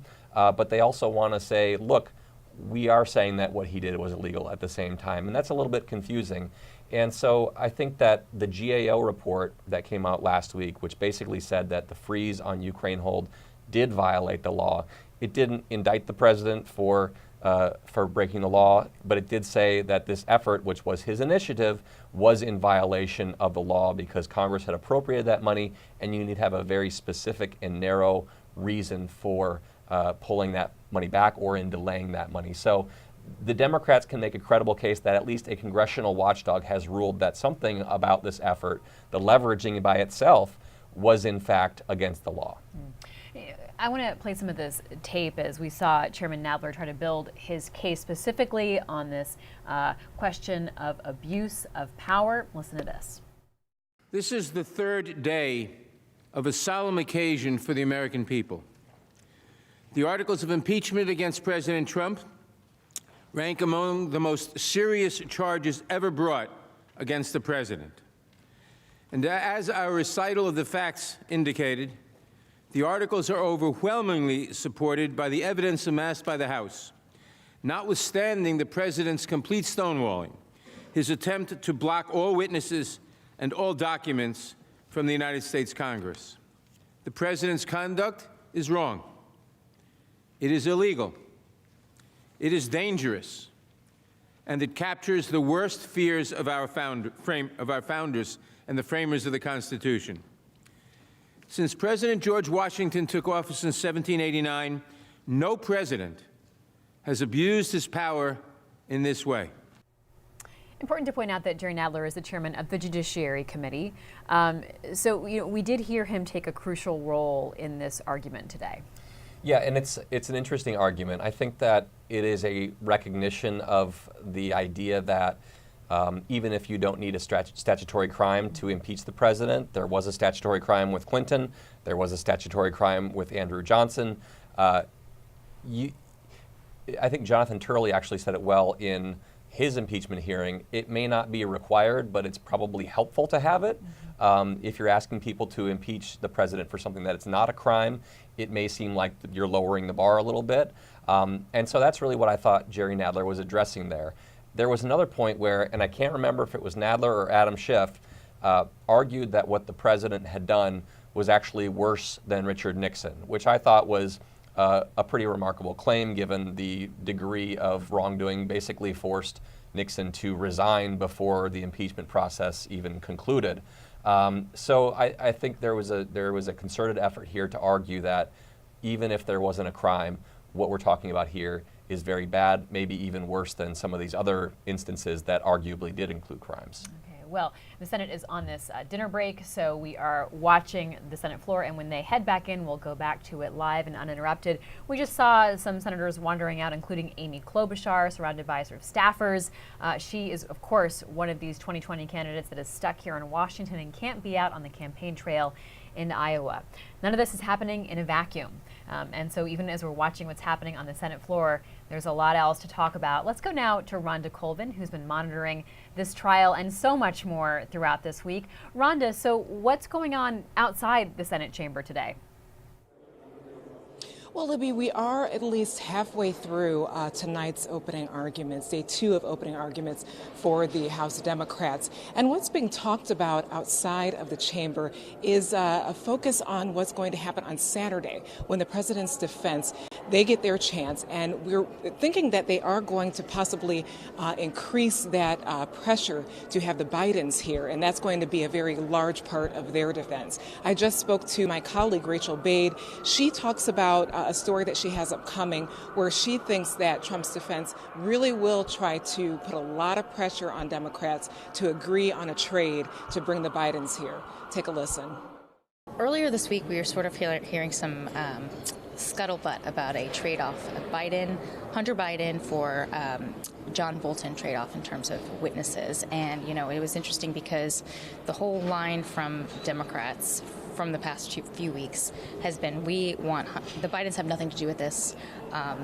We are not going to bring them in. We don't want anything to do with this notion that Republicans are talking about, which is witness reciprocity. Basically, Republicans say they want to put the Bidens on the stand in this impeachment trial, and Democrats, again, have just been saying no. But we were hearing a little bit earlier this week that a few Democrats had been pushing leadership a little bit on this and were saying, hey, maybe we should consider this. Call the bluff. Biden comes in, he can punch back at the Republicans, defend himself, and Democrats at the same time would get a huge first-hand witness that they had been trying to get, that the White House had been blocking that whole time. So that was starting to sort of rear its head. The leadership and the Biden campaign very much shut that down. Matt Visor was out on the campaign trail yesterday with Joe Biden, and he said, he sort of brought up the fact that some Democrats were actually talking about this on the Hill, and Biden's answer was, no, they're not. Yes, they are, Vice President. No, they're not. No, they're not. And that just very much told us that they are not interested in engaging in this at all. And I think the leadership, after our story posted, very much tamped that down. And so the Biden issue up here with impeachment, it's not gone, though. And I think to sort of cast this forward, we're all sort of looking at Saturday as the first day of the Trump White House defense. And from our understanding, the Bidens are going to play a starring role. Trump's attorneys are going to go after them, and they're going to try to justify Trump's request for an investigation by talking about Hunter Biden's position on the board of Burisma while Joe Biden was vice president. And so, the Democrats have very much wanted to sort of tamp this down, but I think there's definitely a sense that the Trump White House is just getting started on this. And I think that's going to be something that is going to cause a lot of discomfort for Democrats in the next few days.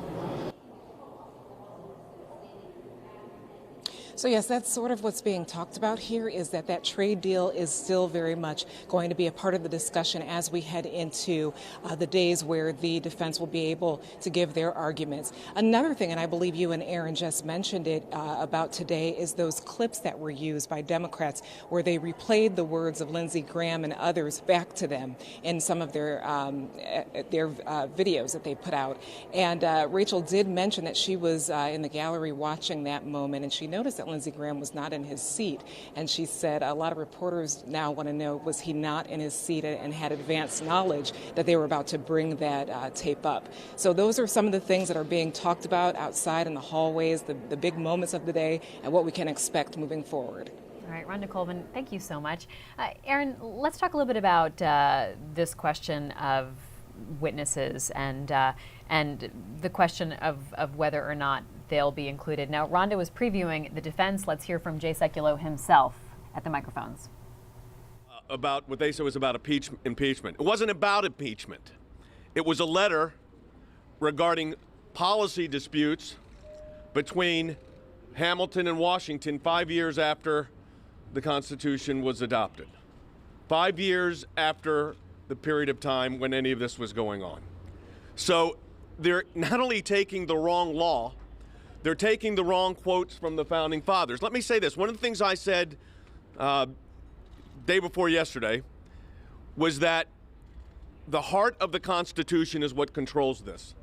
It would be really appropriate if they cited the right provisions and what the founders were actually talking about before making slides and presentations that are used on multiple times that are not only inapplicable, but completely out of place, especially when you're dealing with something like this. So now I'll take a couple of questions. Mr. Sekulow, how is this shaping your case from what you heard in there today? Look, anytime a good lawyer listens to the other side's arguments and you respond accordingly, we will build our, as I said before, we will refute their case and we will present our case. Next question. Mr. Sekulow, you personally appear in an email signing off on behalf of Donald Trump. Yes. On the attorneys for Lev Parnas and Igor Fruman, to John Dowd.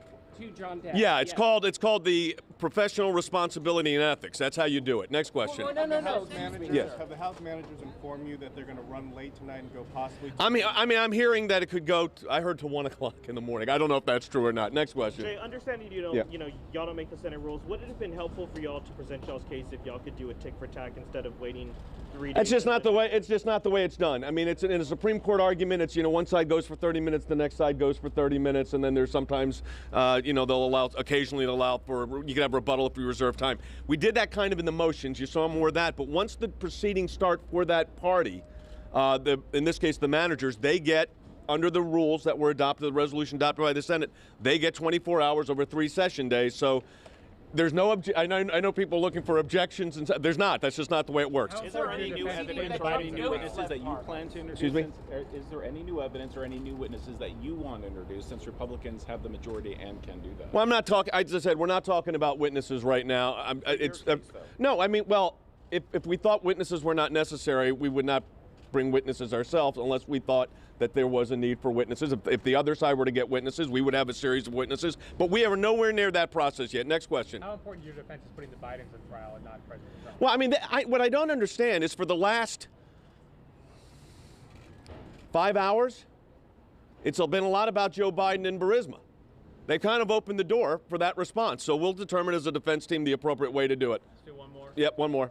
Are you conceding that Trump knows Lev Parnas since you signed No, off on their... let me be crystal clear. Lawyers, when another lawyer asks you about representation, it doesn't mean your client knows the person or doesn't know the person. It's a question of, under the Code of Professional Responsibility, have you respond. You know what was significant in that email? Nothing. It was a response that you give as a lawyer when another lawyer asks you about a matter.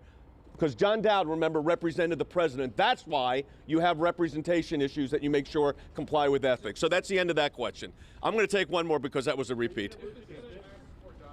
I'm sorry.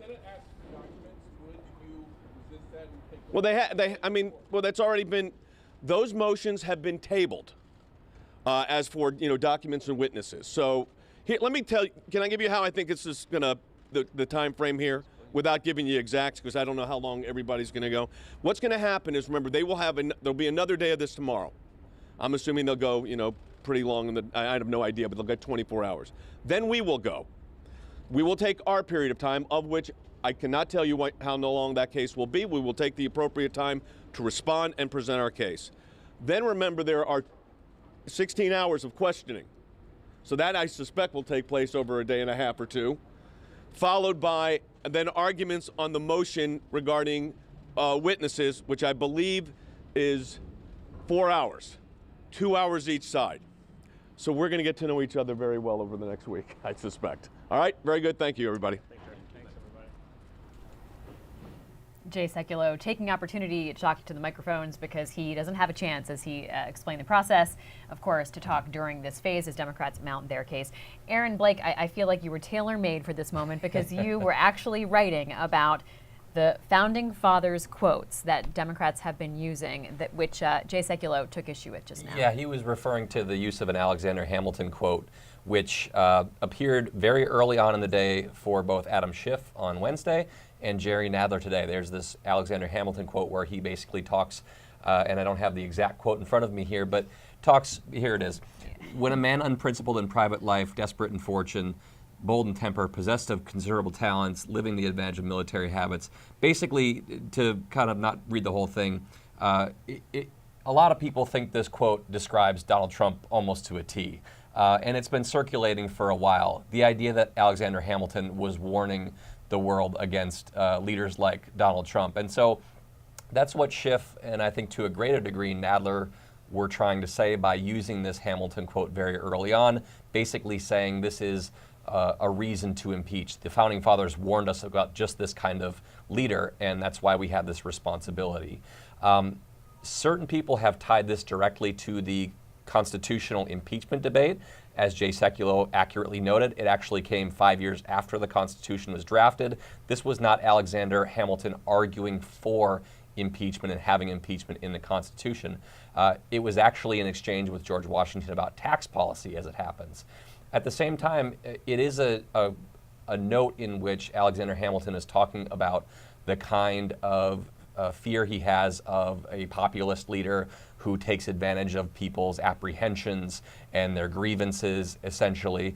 And there are many parts of that resemble the picture of President Trump that I think especially Democrats have come to perceive about this president. And so I would expect that quote might find its way in these impeachment hearings again. It seems like Democrats have an idea that they want to use it moving forward, but it's important to kind of put it in the proper context that it was not technically about impeachment at the time. Hey, thank you. Thanks, Aaron. I'm here to help. I appreciate your story this morning, and I appreciate you explaining it to us now. Let's go to our colleague, Philip Bump, who's joining us over the phone, national correspondent. Philip, I want to talk to you about one of the observations you've been noting, that the Republicans who are both dismissive of this process, saying they're not hearing anything new, they're sort of finding it repetitive, are also the same senators who voted against introducing any new information, getting more witnesses and documents as part of this record. Yeah, that's right. So we've seen, yesterday in particular, after the Democrat House managers first started presenting their case, we saw some responses. Politico actually gathered a bunch of them, in which Republican senators said, there's nothing new here. This is kind of the same old, same old. And there's an extent to which that is true. I mean, obviously, part of the point here is specifically that the House managers are trying to present the case that they had already established that led to the impeachment in the first place. That said, it is also the case that it's a bit ironic to complain about a lack of new evidence when you had just voted 24 hours previously to block new evidence at this point in time. It is also worth noting that there was new evidence. There were things that were introduced yesterday, discussed yesterday, which were not included in the House's consideration of impeachment simply because they were not yet public at that point in time. There was evidence that had been turned over by Lev Parnas, associate of Rudy Giuliani's, had been turned over to the House Intelligence Committee over the past month or so. There was this finding by the Government Accountability Office that the administration had broken the law in withholding aid to Ukraine. So there were things like that which did come up yesterday, which were new, but nonetheless, because it really isn't about, it's not really about saying that, we wish there were new evidence, it's really just about disparaging the process. These were the claims that were being made. Philip, what's standing out to you? We haven't gotten to talk to you yet today. What's standing out to you as Democrats mount their case for why President Trump abused his power and how he did it? I mean, it is certainly the case that people who are paying close attention over the course of the past few months are pretty familiar with this material. I think that Adam Schiff did a very interesting job of putting together a sort of 10-point articulation of why it's hard to argue that President Trump was acting in the country's behalf as opposed to his own behalf when he requested these investigations. I'm sort of walking through that now and writing a piece about it, which will be up shortly, hopefully. But it was an interesting articulation that sort of blended both pretty obvious manifestations of that point with a little sketchier sort of, you sort of have to read into things a little bit more than might be warranted in order to come to that conclusion. It's a reminder to me that for all of the trappings of this being a legal process and a trial, when you have the Chief Justice of the Supreme Court sitting there, this really is a broadly political endeavor, and that Adam Schiff is a politician. He may be a lawyer as well, but he is a politician, and he's trying to score political points, as are the rest of the Democrats, with every single sentence that they utter.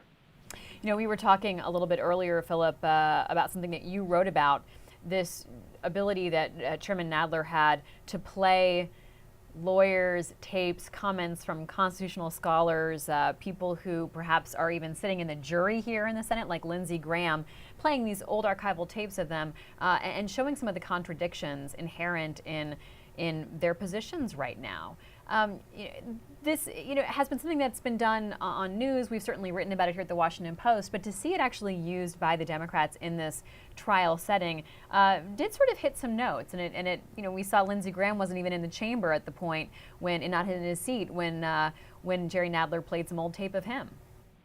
Yeah, right, exactly. I mean, we had about 20 years ago this exact same sort of process of an impeachment, but targeting a president of the other party. It means that given the power of incumbency, we still have more than 80 members of Congress who were there then and who are here now. And so, all the Democrats then said, hey, no, we shouldn't do this. And all the Republicans said, yes, let's impeach Clinton. And the roles very much reversed. And so there's a lot of footage to go back through and say, oh, look what you said back then. Nadler himself had been a target of that. He had to sort of disparage the impeachment of Bill Clinton. And now, of course, is leading the charge against Trump. Republicans have been very eager to point that out. I think absolutely part of what Nadler was doing today was sort of getting his revenge. And he picked some very, very close allies of President Trump's, including Lindsey Graham, as you just said. He mentioned Attorney General William Barr, who's obviously someone who is seen very broadly as an ally of the president's. He mentioned Alan Dershowitz. He had a bit of videotape from Alan Dershowitz. Dershowitz is going to be speaking on the president's behalf at some point in the next few days. So there are all these examples of, while it is the broad rhetorical argument for Donald Trump and his team that this is what Trump, even if he had done these things, they weren't inherently impeachable themselves because they aren't crimes. That's sort of the argument that's been out there. Nadler was able to take a lot of people who were close to Trump who had basically rebutted that argument back in the past, and he was able to present that today and say, well, look what you said then. And I think it was probably effective as a rhetorical point. I'm not sure it changed many minds on the Senate floor, but then I'm not sure anything will change many minds on the Senate floor. All right, Philip Bump, national correspondent, joining us by phone. Thank you so much. Aaron, let's talk more about this question of witnesses from the Republican perspective. We know Democrats have been clamoring for that, but Jay Sekulow did just field some questions about whether or not he'd like to see some witnesses introduced, whether they'd allow for it. Yeah, and I thought if we're reading between the lines here a little bit, and that's pretty much all we have at this point with these kind of off-the-floor comments, he said if the other side gets witnesses, we would get a series of witnesses. But he at the same time suggested that it's possible there's no witnesses in the first place. What we need to keep in mind here with Hunter Biden is that Republicans could have the votes to subpoena him right now if they wanted to. I mean, assuming that Collins and Romney and we saw Murkowski didn't all object to that and put it at 50-50. You would think they could get maybe one of them on board for that. Because they only need a simple majority. Right. So I think we're talking in a lot of terms about whether this would be some kind of a witness trade. It could be a situation where Republicans are basically like, if you are going to force John Bolton to be a witness here by getting enough votes, we are also going to call Hunter Biden. So it's not technically a trade, but it's more of a threat that they're kind of hanging over. Standoff. Yeah, and so that's what we need to remember here is this isn't about whether Joe Biden wants to testify. This isn't about whether John Bolton wants to testify. It's about who they are going to subpoena and actually get the votes to do that. And so I think that the interview with Rachel Bade was interesting because she basically suggested this was something some Democrats were talking about, but was more a focus for the Trump team. I think in a lot of ways they may be putting it out there as saying, if you want to fight for witnesses, we will fight for witnesses that we want. And so be very careful about pushing too hard for John Bolton. We saw 3 people in the last 24 hours on the Democratic side of things try to shut down that potential trading. We saw Adam Schiff describe it as fantasy football. We saw Chuck Schumer say, no, not going to happen. And we also saw former Vice President Biden talk about it on the campaign trail. He was asked by a voter about this just yesterday if he would agree to be part of a witness deal in the impeachment trial. Let's listen. The reason why I would not make the deal, the bottom line is, this is a constitutional issue, and we're not going to turn it into a farce, into some kind of political theater. They are trying to turn it into political theater, but I want no part of being any part of that. But I'm not going to play his game, and my job, the House and Senate, the Senate's job now to try him, my job is to beat him. The former Vice President on the campaign trail in Iowa yesterday. As you point out, though, Aaron, the Vice President can weigh in and say what he wants, but does he ultimately have final decision-making process here? Well, if Democrats want to pursue some kind of a deal and they want to subpoena him, he doesn't really have a say in the matter. There are conversations going on yes, at the highest level of party politics. Right. At the same time, he is the guy who runs the best against Donald Trump.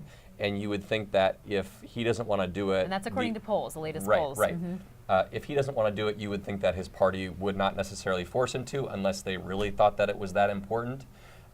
So I think that it is interesting, though, that he seems to be saying very strongly that he wants no part of this. I made an argument when this idea first came out from our reporting a couple days ago. There is an argument to be made that, maybe Joe Biden says, okay, I'll take part in this trade. I will go up there on the Capitol Hill. I will take my lumps. I will deal with this in the name of getting John Bolton to testify.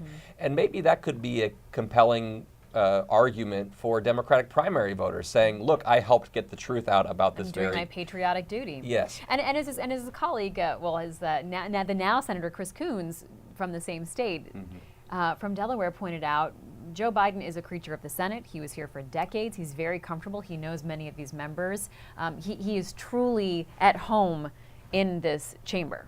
Yeah, and that's that's an argument perhaps for it. At the same time, if you look at how he's been handling the questions about Hunter Biden and generally about Ukraine, he hasn't always been terribly comfortable. He's gotten pretty testy at a couple points, including not in that clip, but at another point when he was asked about this yesterday by our former colleague Ed O'Keefe. it doesn't seem like he's very anxious to talk about this.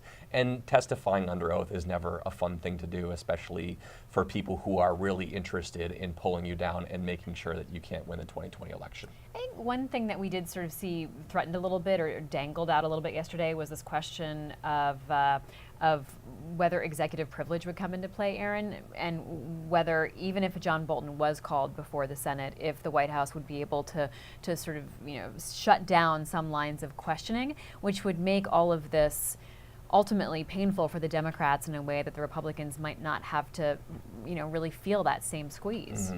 The legal experts that I've talked to and the pieces I've read about this topic suggest that invoking executive privilege in that scenario would be pretty difficult. John Roberts would probably be a figure in that debate. He could make those kinds of calls at that point. It's just much more difficult to do that in that setting because there is no legal review. You can't go to the courts to get this adjudicated. You're basically at the mercy of what you have in that moment in time. And so I think that's part of the reason why if the White House knew they could send John Bolton up there and just claim executive privilege about everything that they thought he shouldn't talk about, maybe they'd be more willing to let him go up there and talk about other things. But I think the fact that they are fighting against that suggests that they recognize it would be very difficult to get him to not talk about things that they don't want to talk about. Let's bring our colleague Colby Ickowitz into the conversation. Colby, you've been anchoring the live blog and keeping up to date with everything going on here. It's like dealing with like 10 things at once. And one of the latest things you just published was noting how Hakeem Jeffries left the senators as they headed out on this dinner break. What he's trying to hammer home to them is the role of President Trump. And Congressman Jeffries is saying that it was Trump who directed Ukraine policy. Why is that so important for him to not just sort of show who else might have been involved, but pin this policy directly on President Trump? Because the key here is to show that this was coming from President Trump, that President Trump directed people in his administration to ask Ukraine to launch an investigation against the Bidens. And so if you can draw those lines, if you can get A to B, then it's hard to dispute that there may in fact be an abuse of power here. And so for Hakeem Jeffries, he just kept hammering home, this went to the highest levels of the White House. Everyone was in the loop. Everyone knew. The only Ukraine policy that people in the State Department were told to be concerned about was ensuring that there was an investigation. And so if you continue, the intent is to keep saying that over and over and over again and make it difficult for the White House team to refute it. You quote him as saying this was not a rogue operation, but one blessed by senior administration officials at 1600 Pennsylvania Avenue. Do we get the sense that the Trump defense team might try to pin this on someone else or paint this as like a rogue operation? I mean, they're probably even still figuring out exactly what their strategy is going to entirely encompass, but there is the question of the who at the heart of this, Aaron. There was a time, I think a few months ago, when there was some thought that maybe they'd say that this was Giuliani and that he did it by himself essentially, and then Rudy Giuliani started talking about that if they throw him under the bus, he has insurance. He claimed that that was a reference to health insurance if he were thrown under a bus. There was some talk about potentially if this could be thrown at the feet of Mick Mulvaney, the acting chief of staff. Around that time, as I think we and others reported, Mulvaney is not really a Trump loyalist. The idea that he would be thrown on the bus may not be the best idea, given he could say certain things that maybe didn't reflect well upon the president. I don't know how you can do that at this point after so long of maybe not coming forward with that information. If you're going to say this was Mulvaney, if you're going to say this was Giuliani, you needed to do that a couple months ago rather than throwing this out there in the midst of an impeachment trial. I think that would really strain logic and credulity. And to that point, it'd be difficult when the president has said publicly on television that he spoke to Giuliani when Giuliani got home from Ukraine, and he's very eager to hear what Giuliani has learned. And so President Trump himself has made it clear that him and Giuliani have been in constant contact about what Giuliani was trying to uncover over in Ukraine. So it would be hard to then, for him to then make the argument, for the defense to then make the argument that President Trump wasn't subsequently directing his State Department and NSC to follow up on what Giuliani was finding. Colby, what are you seeing in terms of how Republicans are coming out and commenting now, talking to some of our colleagues on Capitol Hill? What are some of the through lines in Republican reactions these days? So we're hearing a lot of what we heard yesterday, which is this is repetitive. I think Senator Barrasso said it's Groundhog's Day. We're hearing all the same evidence over and over again. One could then turn around and argue, well, you haven't let the Democrats bring new evidence up. They want to give you new evidence. They want more documents. They want new witnesses. But all you're letting them work with is the evidence that they got during the House probe. And so that would be a counter to what the Republican senators are saying. But what they've been trying to do all along is say, this is boring. There's nothing to see here. Everyone turn the channel and go back to watching something else, because the Democrats are just making the same arguments over and over again. The boring strategy is definitely something coming from Team Trump as well. We're seeing Brad Parscale with his campaign talk about this as being boring. We're seeing other Trump surrogates go on TV and say this is boring, clearly trying to get a message that America should just tune out. And I love this headline from Philip Bump's piece. Republicans say the case for impeachment is terrible and the portions are so small. It sort of sums up that thing of like, we're hearing nothing and yet we don't want to hear anything else, Colby. I was going to say also that even the behavior that we understand the Republican senators are conducting themselves in the chamber illustrates that, right? So you've got some senators playing with fidget spinners. Thank you, fidget spinner. You have Marsha Blackburn admitting that she's reading a book, like openly reading a book in the middle of this testimony. You've got side conversations going on. I had a colleague tell me that she could audibly hear two senators talking, and she recognized the voices before she looked down and saw that she couldn't make out what they were saying. But so they're talking loud enough that they're she talking could, loud enough that she could hear was. from the gallery, and so they are basically saying they're like kids in class that don't want to listen to the teacher, right? And passing notes, and so they're basically telling the House managers and telling the American public, we're so bored by this, you should be too. You also wrote about Senator Blackburn and some of her tweets that she's putting out right now. Can you talk to us about what she's doing on social media? Yeah, so and this is not the first time that Senator Blackburn has been critical of Alexander Vindman, who was the Purple Heart recipient who testified in uniform and who some suspect may have been the person who blew the whistle on the call, that he might have been the person who told the eventual whistleblower, because Vindman was on the call. And so that's what Republicans have said. They've accused him of that. They call him disloyal and unpatriotic, if that is the case that it was him. That's what they accuse him of.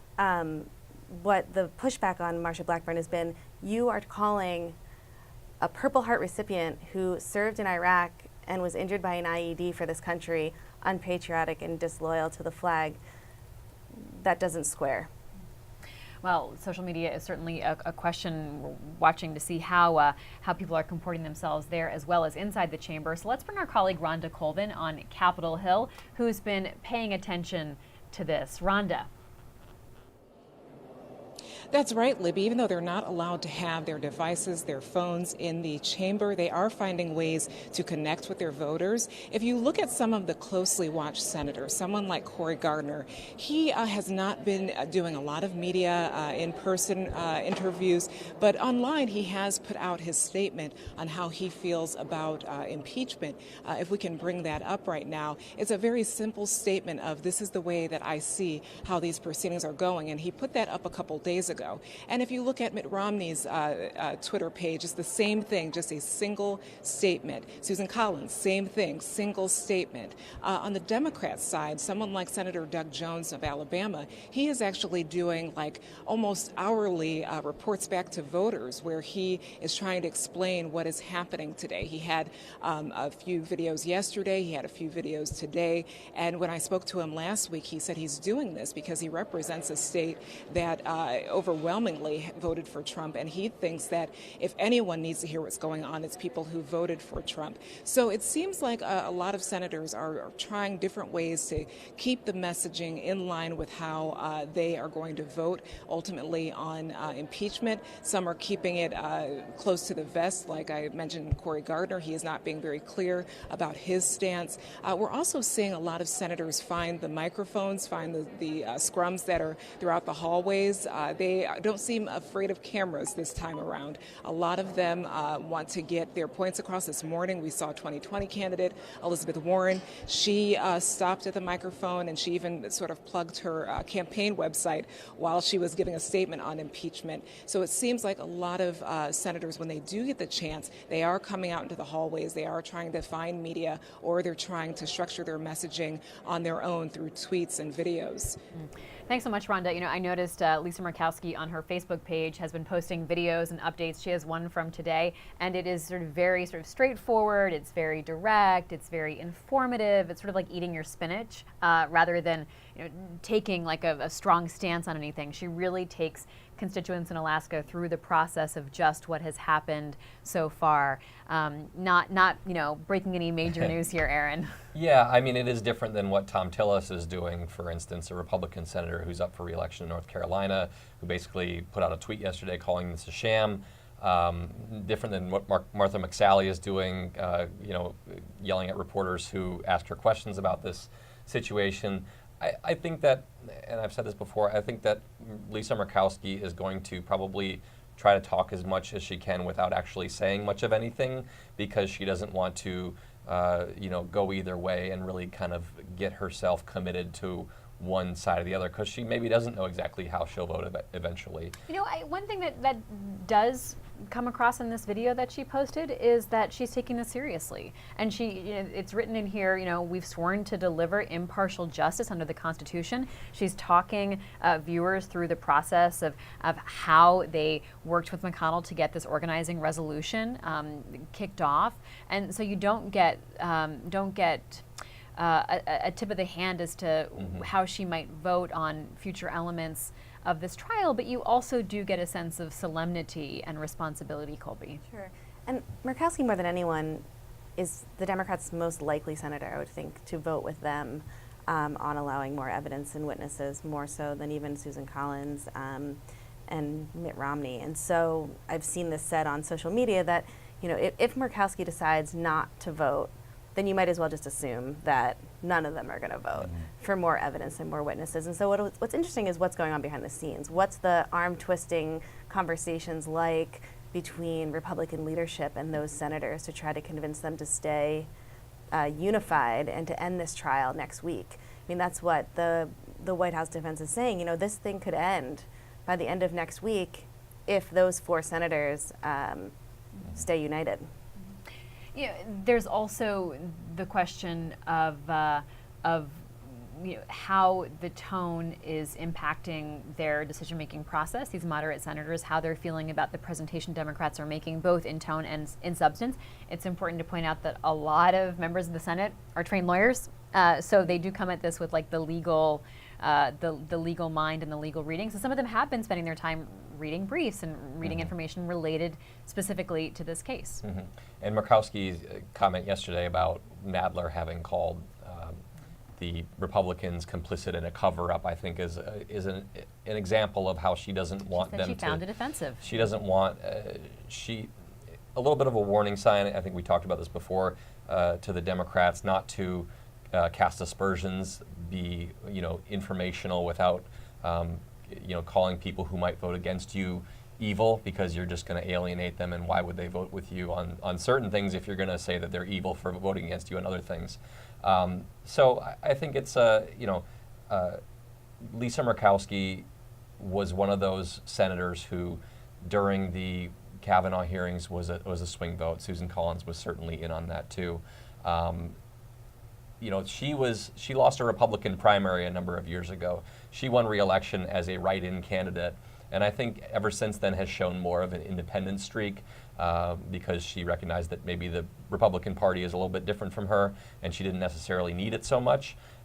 So watching her is always interesting. She doesn't always have a whole lot to say, especially when reporters are asking her. Especially national reporters. She's much more willing to talk to local reporters than national. She does speak to local reporters in Alaska.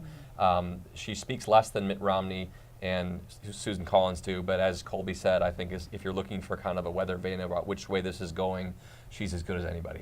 Senator Kennedy's right there. You can see him talking to some of the reporters. Republican from Louisiana, who's sort of always fast with a quip and something to say. He did say to reporters over the last couple of days that he's hearing new information and that he is coming at this with like fresh ears, which was very different than what we heard of a lot of other Republicans saying, as they've sort of been downplaying anything new, or this idea that this has all been sort of a retread. I wonder, though, if we will see these moderate Republicans we're talking about, not the Senator Kennedys, but the Senator Murkowski, Senator Collins, if they will be able to complain about process and say that they don't like the way that this is going, in the sense that Democrats, you had your opportunity, you had your chance to call witnesses, and you should have done due diligence when it was over on your side of things over in the House. Our job is to sit in judgment. We've listened to the evidence, and we're ready to decide. That will be the argument if they ultimately vote against new witnesses and new evidence. And we even have seen Susan Collins say as much last week when a reporter confronted her with the new evidence that Lev Parnas and the new allegations that Lev Parnas had made. She basically said something to the effect of, why didn't the House get this initially? Why wasn't this part of the impeachment inquiry? The answer was that the documents hadn't actually arrived by that point, but the fact that she gave that response, I think, speaks to this idea that that could be the fallback, that could be the way that they would justify voting against new witnesses and new information, because they would say the information provided so far is just not compelling enough, and all of this should have been sorted out by the House when they had the power to do it. There's been so much focus on moderate Republicans. What about moderate Democrats? I mean, what about the sort of Senator Manchin, Senator Doug Jones? What wiggle room is there for Republicans to bring them over to see their perspective? If you look at what Jones and Manchin have said, they have both said, we want to see John Bolton testify. There's no question that they're on board with Democrats on that. So they'd ask for more witnesses. Mm-hmm. That's an easy vote for them. Right. Mm-hmm. Manchin obviously comes from a very conservative state, but he is kind of an institution unto himself, and he has latitude to do things that maybe other Democrats couldn't do. Doug Jones is up for re-election. It's a steep uphill battle for him. There has been some thought that maybe he'd come to the middle on certain things. He hasn't really done that. He's continued to be maybe a more moderate-ish Democratic senator, but certainly not the kind of conservative Southern Democrat that we've seen in the past. So I don't think that there's any doubt that they will be with Democrats on the vast majority of things here. And I think that that reflects that the evidence is at least compelling enough that middle-of-the-road voters are not going to punish them. And I think maybe Doug Jones recognizes that his next job might well be as somebody's cabinet secretary rather than as a re-elected senator. Colby, are you watching those moderate Democrats? I hadn't actually thought about it much until you just brought it up, but I'm thinking about a poll I saw yesterday. Pew Research Center put out a poll, and one of the most interesting statistics in that poll was that you have a lot of people who believe that the president committed a crime, but they don't think he should be removed from office. And so that's the uphill battle for some of these moderate Democrats, like a Doug Jones in Alabama, who might be able to convince voters that President Trump did in fact commit a crime, or probably committed a crime, and yet if he votes to remove him from office, they wouldn't support him. Mm-hmm. And that's a complicated nut to crack. That's a great point. I mean, I think Doug Jones is probably going to be with Democrats on all of these procedural things because it will be about getting new information. But if you get to the point where the president is going to be acquitted, there are going to be probably 53 Republican votes to acquit, and your Democratic vote is basically doing no good, you're going to be one of the losing side. Does somebody like Doug Jones say, well, maybe the evidence wasn't quite compelling enough because impeachment is such a high bar? That would be difficult for Democrats to swallow if they lost one of their own, but I don't think it's out of the question. All right, let's look back now at the Senate chambers. Leader McConnell is at the microphone. Roughly 10:30 tonight, so we may need a short break somewhere between now and 10:30.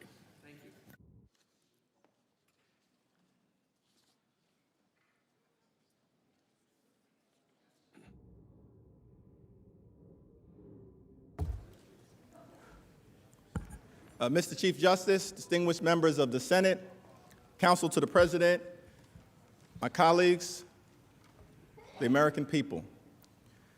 The second official act that President Trump used to corruptly abuse his power was the withholding of an Oval Office meeting with the President of Ukraine.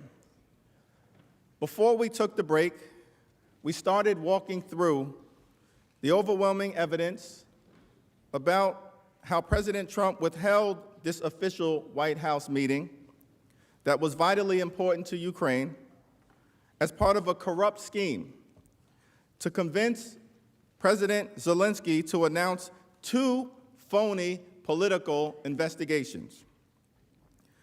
These investigations were entirely unrelated to any official U.S. policy and solely benefited President Trump. We talked about why withholding the meeting was so significant to our ally, Ukraine.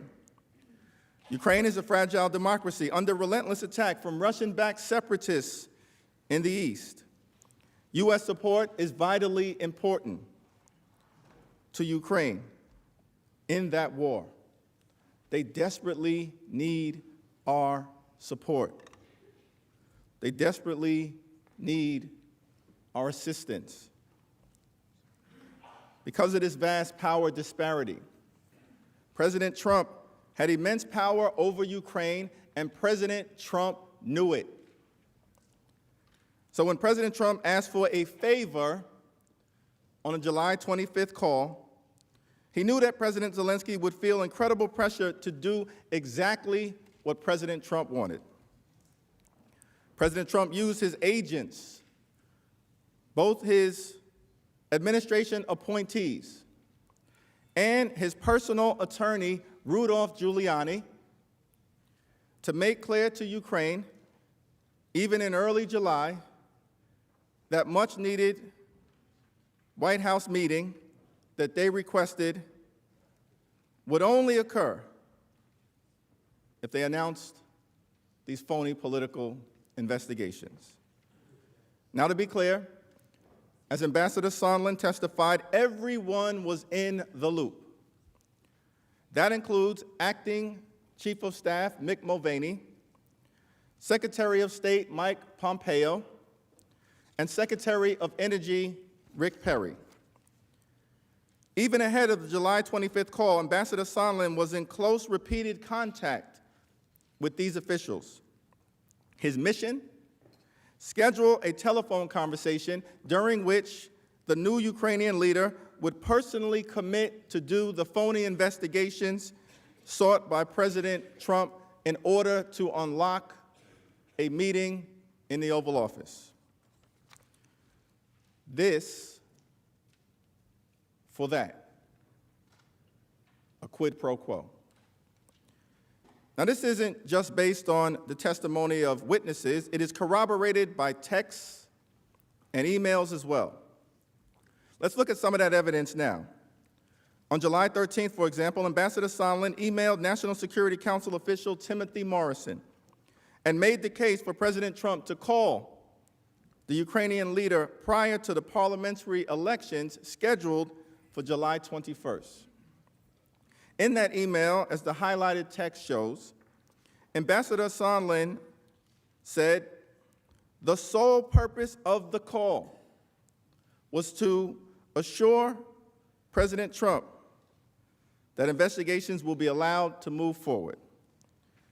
In other words, to get the Oval Office meeting, President Zelensky had to move forward on the phony political investigations, part of the scheme to cheat in the 2020 presidential campaign.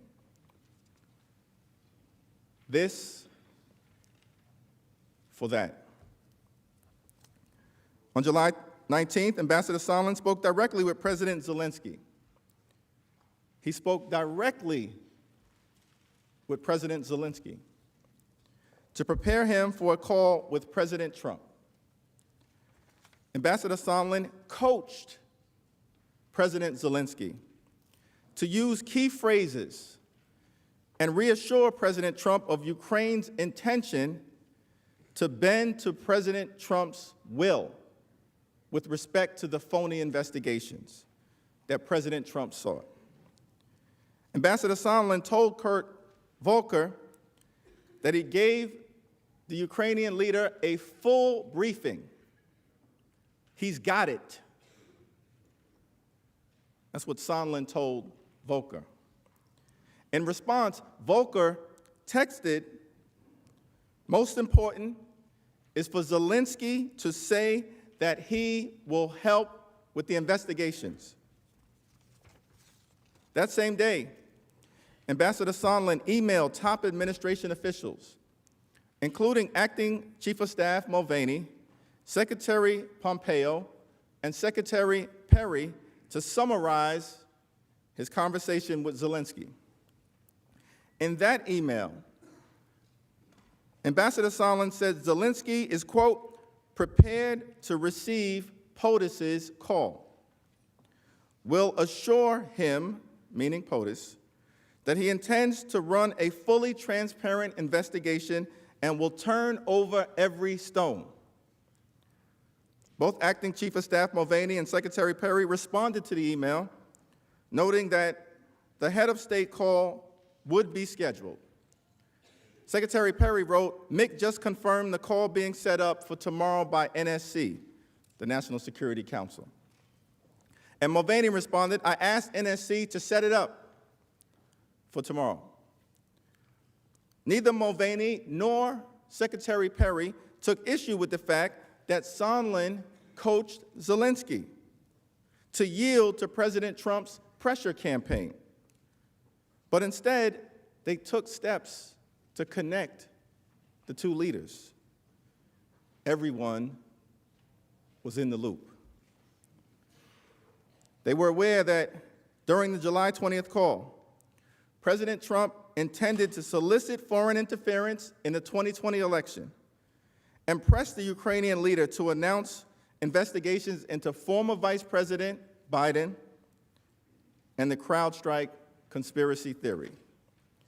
There was no focus on advancing America's foreign policy or national security objectives. The only priority was President Trump's corrupt demand for phony investigations in exchange for an Oval Office meeting. This for that.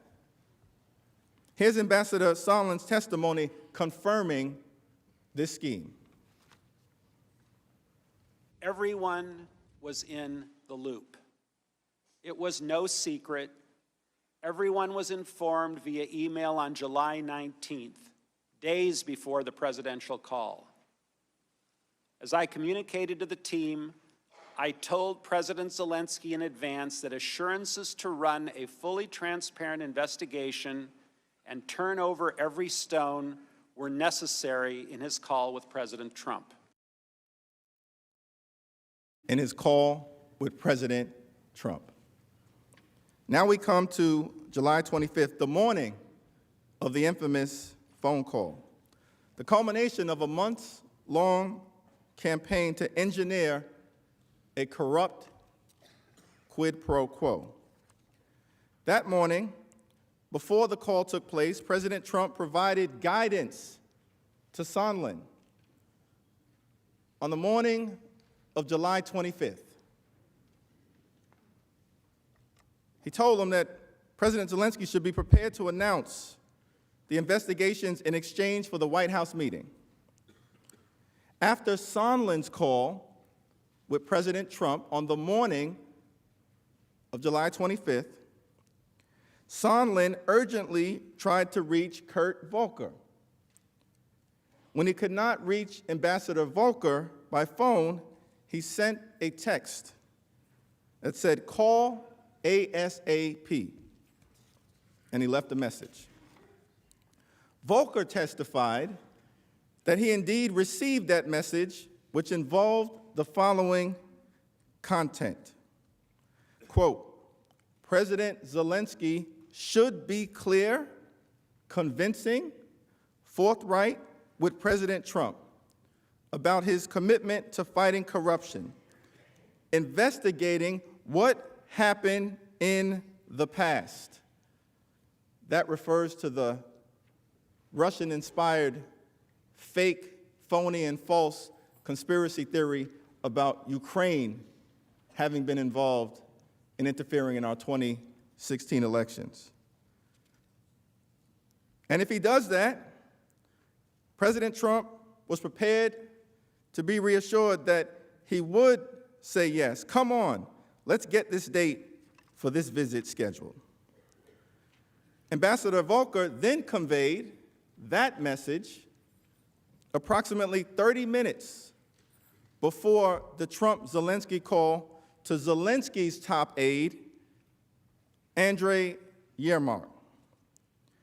As you can see on the slide, Ambassador Volker texts Yermak, Zelensky's guy, and says, assuming President Z convinces Trump he will investigate / get to the bottom of what happened in 2016, the White House meeting would get scheduled. This for that. So President Trump talks to Ambassador Sondland. Sondland talks to Ambassador Volker. Volker talks to President Zelensky's aide, Yermak. And then the July 25th call occurs. When Ambassador Sondland testified, he agreed with this sequence, indicating it certainly makes sense. Here is what Sondland had to say. But the sequence certainly makes sense, right? Yeah, it does. You talked to President Trump. You told Kurt Volker to call you. You left a message for Kurt Volker. Kurt Volker sent this text message to Andrei Yermak to prepare President Zelensky. And then President Trump had a phone call where President Zelensky spoke very similar to what was in this text message, right? Right. And you would agree that the message in this that is expressed here is that President Zelensky needs to convince Trump that he will do the investigations in order to nail down the date for a visit to Washington, D.C. Is that correct? That's correct. Indeed, on the July 25th call, when President Trump asked for a favor, President Zelensky was ready with the magic words. He said, I also wanted to thank you for your invitation to visit the United States, specifically Washington, D.C. On the other hand, I want to assure you that we will be very serious about the case and will work on the investigation. This for that. Read the transcript, President Trump says. We have read the transcript, and it is damning evidence of a corrupt quid pro quo. The evidence against Donald Trump is hiding in plain sight. During our presentation, we've walked through the serious issues presented in the plain reading of the July 25th call, but now you can see the entire context of how this corrupt parade of horribles unfolded. The quid pro quo was discussed in text messages, emails, voicemails, calls, and meetings amongst top administration officials and top Ukrainian officials.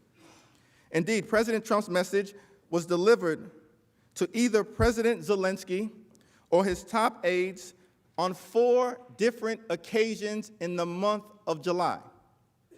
4 different occasions. On July 2nd in Toronto. On July 10th at the White House. On July 19th, during a call between Zelensky and Ambassador Sondland. And then on July 25th, before the call with the 2 leaders. So before that fateful call on July 25th, President Zelensky understood exactly what needed to be done, a quid pro quo. The evidence of President Trump's grave misconduct does not end with that July 25th call. From that point onward, President Zelensky was on notice that it was President Trump himself who demanded those 2 phony political investigations. After the July 25th call, the Ukrainians followed up with President Trump's direction and began to coordinate with Rudolph Giuliani, the president's political bagman. Acting on the president's orders, U.S. diplomats, including Ambassador Sondland and Ambassador Volker, worked with Mr. Giuliani to continue pressuring Ukraine to announce the phony investigations that President Trump sought in exchange for that Oval Office meeting. This is corruption and abuse of power in its purest form.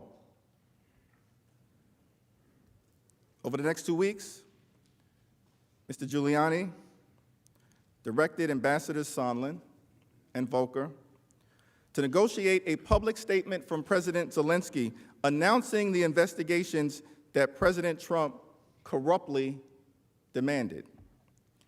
Here is how Ambassador Sondland described this August timeframe.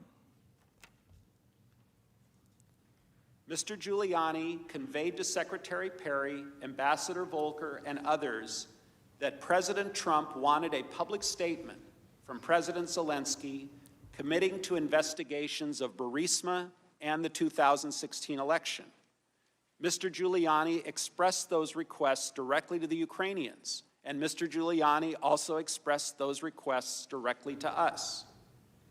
We all understood that these prerequisites for the White House call and the White House meeting reflected President Trump's desires and requirements. Deputy Assistant Secretary of State George Kent described the pursuit of President Trump's corrupt demands as, quote, infecting U.S. engagement with Ukraine. Here is his full testimony. In mid-August, it became clear to me that Giuliani's efforts to gin up politically motivated investigations were now infecting U.S. engagement with Ukraine, leveraging President Zelensky's desire for a White House meeting. In short, U.S. diplomats responsible for Ukraine policy understood that Giuliani had de facto control over whether the Oval Office meeting would be scheduled and under what circumstances.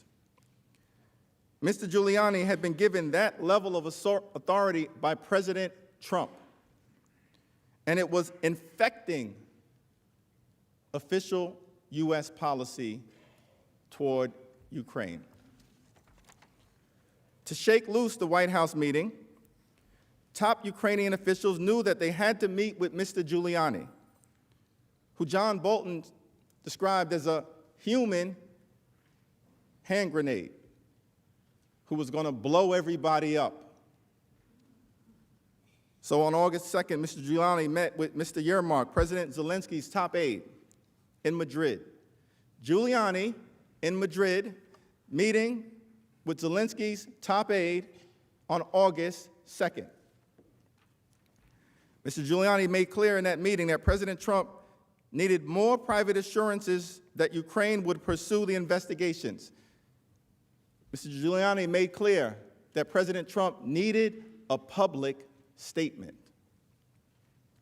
According to Ambassador Sondland, and this is very important, President Trump did not require that Ukraine actually conduct the investigations in order to secure that White House meeting. The Ukrainian government only needed to announce the investigations because they were phony, and they were simply designed to cheat in the 2020 election, solicit foreign interference, and corrupt our democracy to the benefit of President Trump. So the goal was not the investigations themselves, but the corrupt political benefit that President Trump would receive as a result of these announcements. He also wanted to shake this Russia thing and instead blame Ukraine with the fairy tale that Ukraine interfered in the 2016 election. The facts didn't matter to President Trump. He only cared about the personal political benefit of these sought-after investigative announcements.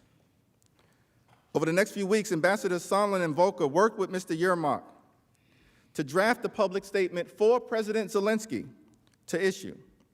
Ambassador Volker was also in frequent contact with Rudy Giuliani regarding the content of that statement.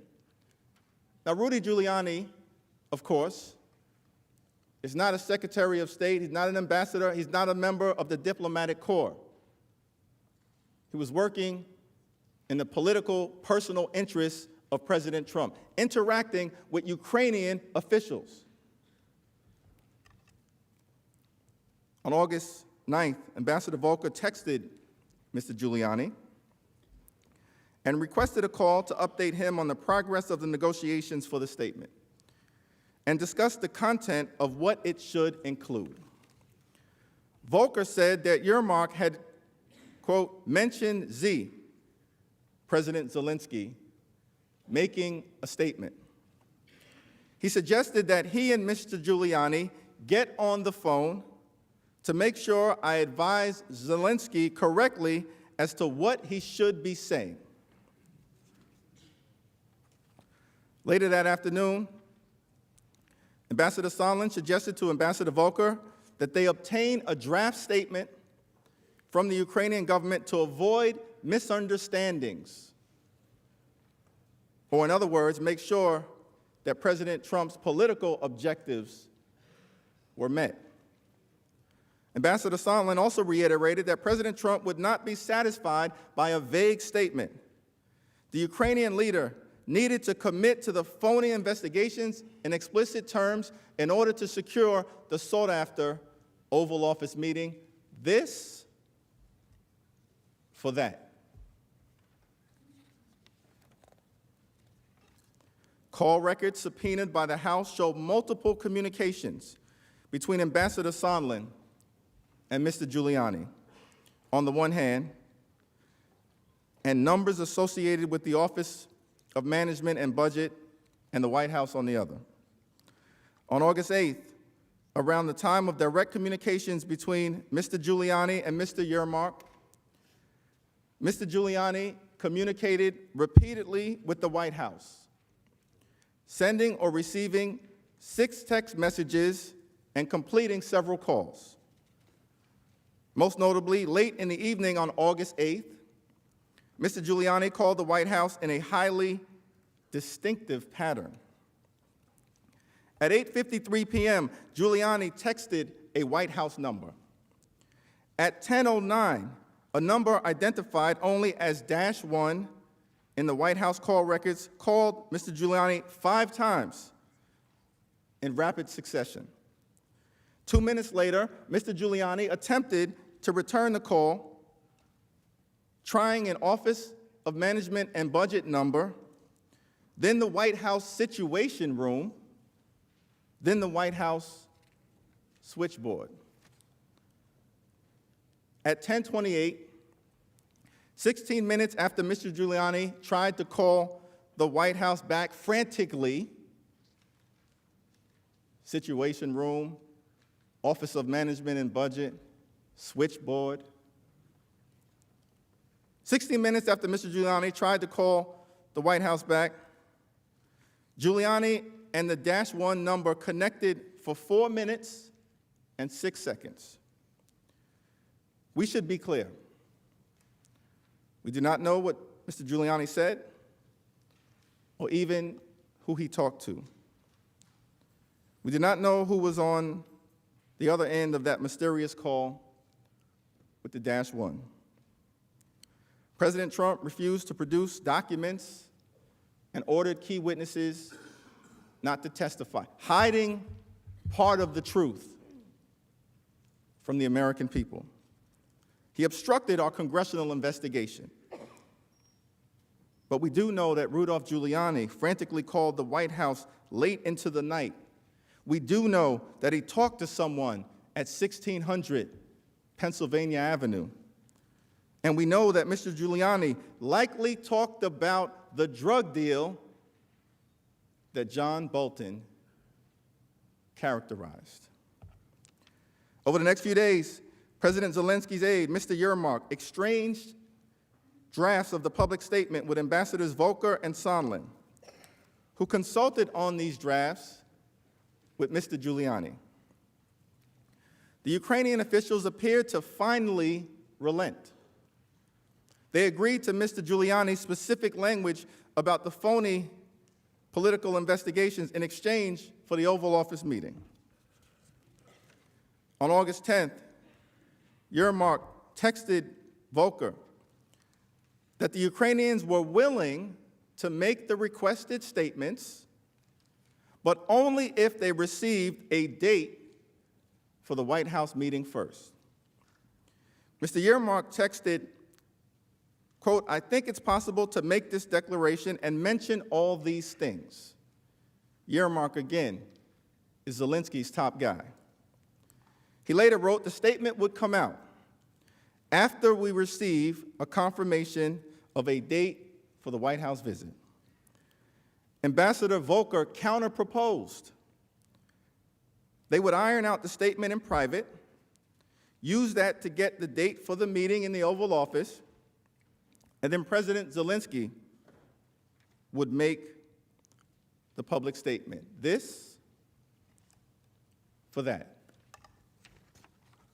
Mr. Yermak countered, "Once we have a date, we will call for a press briefing, announcing upcoming visit and outlining vision for the reboot of the U.S.-Ukraine relationship, including, among other things, Burisma and election meddling and investigations." That was a specific reference to President Trump's corrupt demands. 2 days later, Mr. Yermak sent the draft statement, but the statement did not reference Burisma or the 2016 election. As soon as Mr. Yermak sent the statement, what did Ambassadors Sondland and Volker do? They sought a call with Rudolph Giuliani to see if the statement would suffice. They needed to check in with Mr. Giuliani, who was leading the charge to lock down the corrupt quid pro quo. Let's listen to Ambassador Volker. This is the first draft of that from Mr. Yermak after the conversations that we had. And it does not mention Burisma or the 2016 election interference, correct? It does not. And you testified in your deposition that you and Ambassador Sondland and Mayor Giuliani had a conversation about this draft after you received it. Is that right? That is correct. And Mr. Giuliani said that if the statement did not include Burisma and 2016 election, it would not have any credibility. Is that right? That's correct. Mr. Giuliani, acting on behalf of President Trump, made clear that the statement from the Ukrainians had to target Vice President Biden for the reasons outlined earlier today. And it had to mention the conspiracy theory about Ukraine interfering in the 2016 election.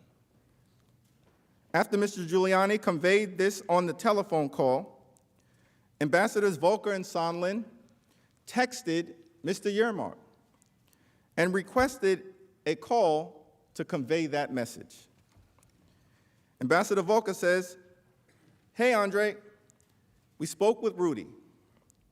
When is good to call you?" And Ambassador Sondland makes clear the urgency, texting, "Important. Do you have 5 minutes?" Now, Ambassador Volker made clear to Mr. Yermak that the statement needed the 2 key items Mr. Giuliani required for the president. Here's Ambassador Volker's testimony to that effect. Hi, Andre. Good talking. Following his text with insert at the end for the 2 key items, we will work on official request. And then you'll see the highlighted portion of the next text. The other is identical to your previous one, and then it just adds including these involving Burisma and the 2016 elections. Is that right? That is correct. And that was what Mr. Giuliani insisted on adding to the statement? That's what he said would be necessary for that to be credible. Okay. And the Ukrainians ultimately did not issue this statement. Is that right? That is correct. And President Zelensky ultimately did not get the Oval Office meeting either, did he? Not yet. President Zelensky is still waiting for that Oval Office meeting. Ronald Reagan, in a speech that he delivered in 1987 at the foot of the Berlin Wall, in the midst of the Cold War, said to the world, East and West do not mistrust each other because we are armed. We are armed because we mistrust each other. And our differences are not about weapons, but about liberty. The Trump-Ukraine scandal is certainly about weapons. It's about the unlawful withholding of $391 million in security aid. It's about a withheld, sought-after Oval Office meeting. It's about trying to cheat in the 2020 election. It's about corrupting our democracy. It's about undermining America's national security. It's about a stunning abuse of power. It's about obstruction of Congress. It's about the need for us here in this great chamber to have a fair trial with witnesses and evidence. It's about a corrupt quid pro quo. But perhaps above all else, it's about liberty. Because in America, for all of us, what keeps us free from tyranny is the sacred principle that in this great country, no one is above the law.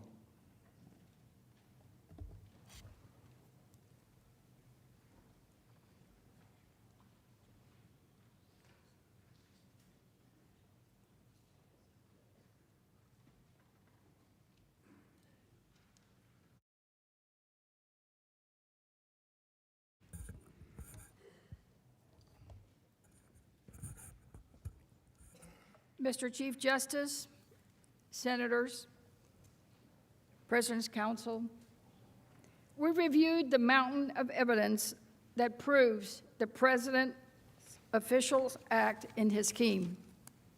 The corrupt bargain of a White House meeting in exchange for Ukraine announcing sham political investigations. You heard from each relevant witness with first-hand knowledge of the President's corrupt scheme: Sondland, Taylor, Volker, Hill, and Vindman. That there was a corrupt deal, an Oval Office meeting for investigations, quid pro quo, this for that. You also saw inescapable documentary proof that clearly proves a corrupt quid pro quo. The evidence is consistent, corroborated.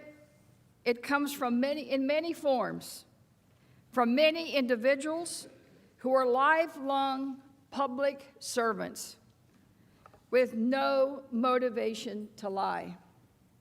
In short, the evidence is overwhelming. Given how much we have gone through, let's review some of those career public servants' testimony who state clearly that they too believed it was a quid pro quo, a this for that. Because it is really powerful to hear directly from them. So let's watch Ambassador Taylor. By mid-July, it was becoming clear to me that the meeting President Zelensky wanted was conditioned on the investigations of Burisma and alleged Ukrainian interference in the 2016 U.S. elections. It was also clear that this condition was driven by the irregular policy channel I had come to understand was guided by Mr. Giuliani. It was clear these were conditions. driven by irregular policies. And we know this too because Ambassador Sondland said so at the July 10 meeting. Dr. Fiona Hill described the scene in Ambassador Bolton's office where the quid pro quo was made clear. Let's watch. The Ukrainians, Mr. Danylyuk, starts to ask about a White House meeting, and Ambassador Bolton was trying to parry this back. Although he's the national security advisor, he's not in charge of scheduling the meeting. We have input recommending the meetings, and this goes through a whole process. So it's not Ambassador Bolton's role to start pulling out the schedule and start saying, right, well, we're going to look and see if this Tuesday in this month is going to work with this. And he does not, as a matter of course, like to discuss the details of these meetings. He likes to leave them to, the appropriate staff for this. So this was already going to be an uncomfortable issue. And as Ambassador Bolton was trying to move that part of the discussion away, I think he was going to try to deflect it onto another wrap-up topic, Ambassador Sondland leaned in basically to say, well, we have an agreement that there will be a meeting if specific investigations are put underway. And that's when I saw Ambassador Bolton stiffen. I was sitting behind him in the chair, and I saw him sit back slightly like this. He'd been more moving forward like I am to the table. And for me, that was an unmistakable body language, and it caught my attention. And then he looked up to the clock and, at his watch, or towards his wrist in any case. Again, I was sitting behind him, and basically he said, well, it's been really great to see you. I'm afraid I've got another meeting. Ambassador Bolton stiffened. Quite a description. Lieutenant Colonel Vindman's testimony is consistent with Dr. Hill's recollection of the July 10 meeting. And it was made clear that the deal for the White House meeting was investigations. Let's watch Lieutenant Colonel Vindman. I want to move now to that July 10th meeting that you referenced, Colonel Vindman. What exactly did Ambassador Sondland say when the Ukrainian officials raised the idea of a White House meeting? As I recall, he referred to specific investigations that Ukrainians would have to deliver in order to get these meetings. Lieutenant Vindman, firsthand knowledge, they would have to deliver in order to get these meetings. It was also clear that this wasn't about general investigations about corruption. This was about corruption. It wasn't about corruption at all. Ambassador Sondland directed everyone, including the Ukrainian officials, to reconvene in the Ward Room, where he discussed the arrangement he had reached with Mr. Mulvaney in more detail. And he made clear that it was about specific investigations that would benefit President Trump personally. Here's Lieutenant Colonel Vindman testifying where he explains that Ambassador Sondland referred to the Bidens, Burisma, and the 2016 election, which had nothing to do with national security policy. Let's watch. Were the investigations, the specific investigations that Ambassador Sondland referenced in the larger meeting, also discussed in the Wardroom meeting? They were. And what did Ambassador Sondland say? Ambassador Sondland referred to investigations into the Bidens, Burisma in 2016. How did you respond, if at all? I said that this request to conduct these meetings was inappropriate. These investigations was inappropriate and had nothing to do with national security policy. Nothing to do with national security policy. That's about sums it up, doesn't it? It has nothing to do with national security policy. President Trump's scheme was for his personal interest, not national security.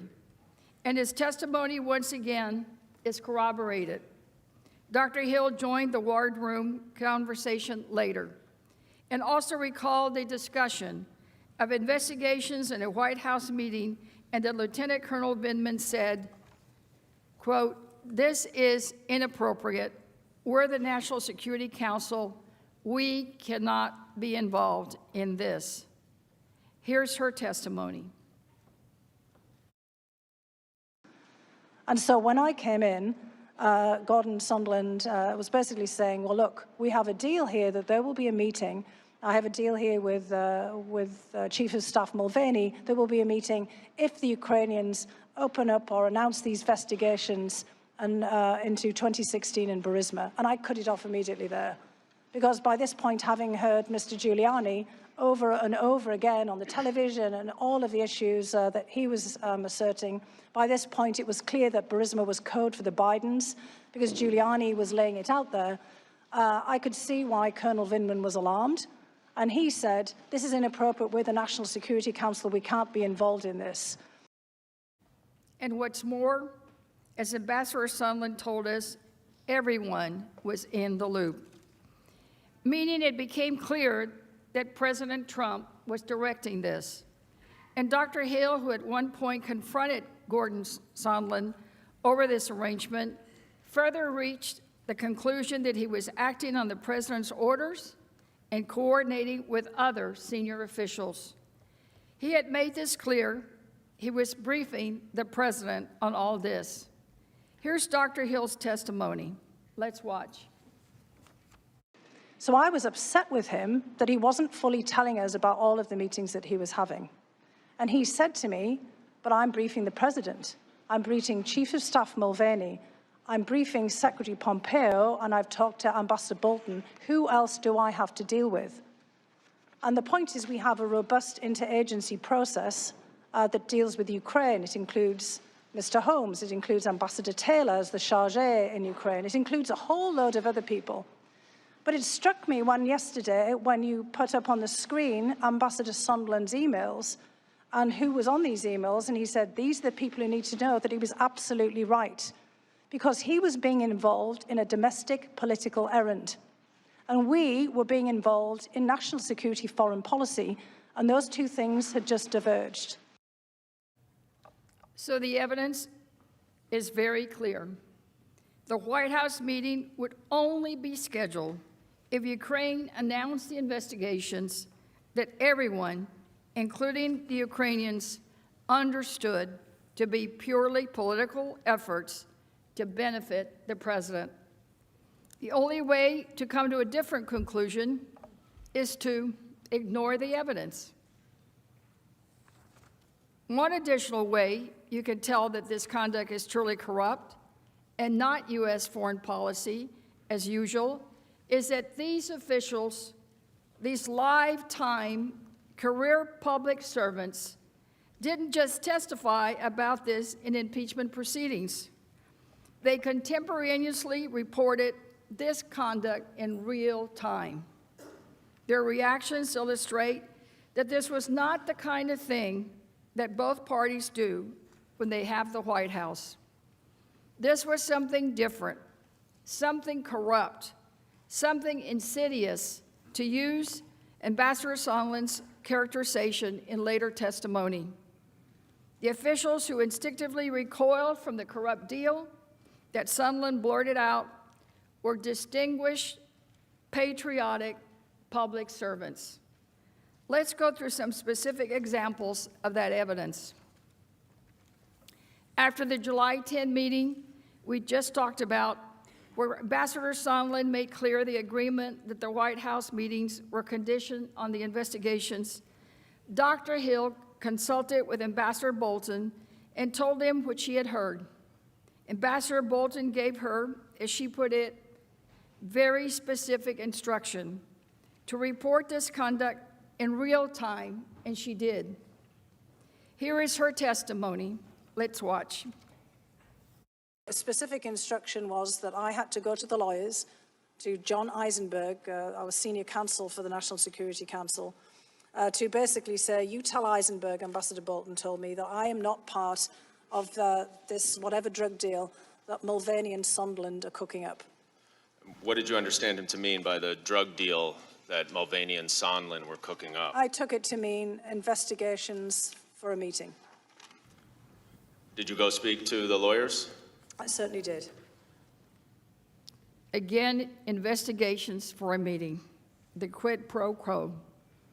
Consistent with Dr. Hill's recounting, after both the July 10 meeting and the July 25 call, Lieutenant Vindman reported that he had learned to the lawyers. Here he is discussing that later interaction. Let's see it. And you went immediately and you reported it, didn't you? I did. Why? Because that was my duty. Lyndon Vindman said he reported this conduct again because that was his duty. He acted as he did out of a sense of duty. And as a Purple Heart veteran with confidence in America, he would be protected for doing this right thing, even if it angered the President of the United States. His father, who fled the Soviet Union to come to this country, worried about his son fulfilling that duty. Here was Colonel Vindman's message to his father. Let's listen. Dad, my sitting here today in the U.S. Capitol talking to our elected officials is proof that you made the right decision 40 years ago to leave the Soviet Union and come here to the United States of America in search of a better life for our family. Do not worry, I'll be fine for telling the truth. You realized when you came forward out of sense of duty that you were putting yourself in direct opposition to the most powerful person in the world. Do you realize that, sir? I knew I was assuming a lot of risk. And I'm struck by that word, don't worry, that phrase, do not worry, you addressed to your dad. Was your dad a warrior? He did serve. It was a different military, though. And he would have worried if you were putting yourself up against the President of the United States, is that right? He deeply worried about it because in his context, there was the ultimate risk. And why do you have confidence that you can do that and tell your dad not to worry?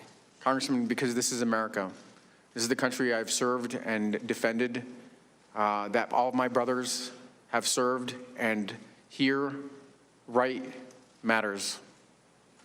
Thank you, sir. Yield back. Imagine he had to tell his father, do not worry, I'll be fine for telling the truth.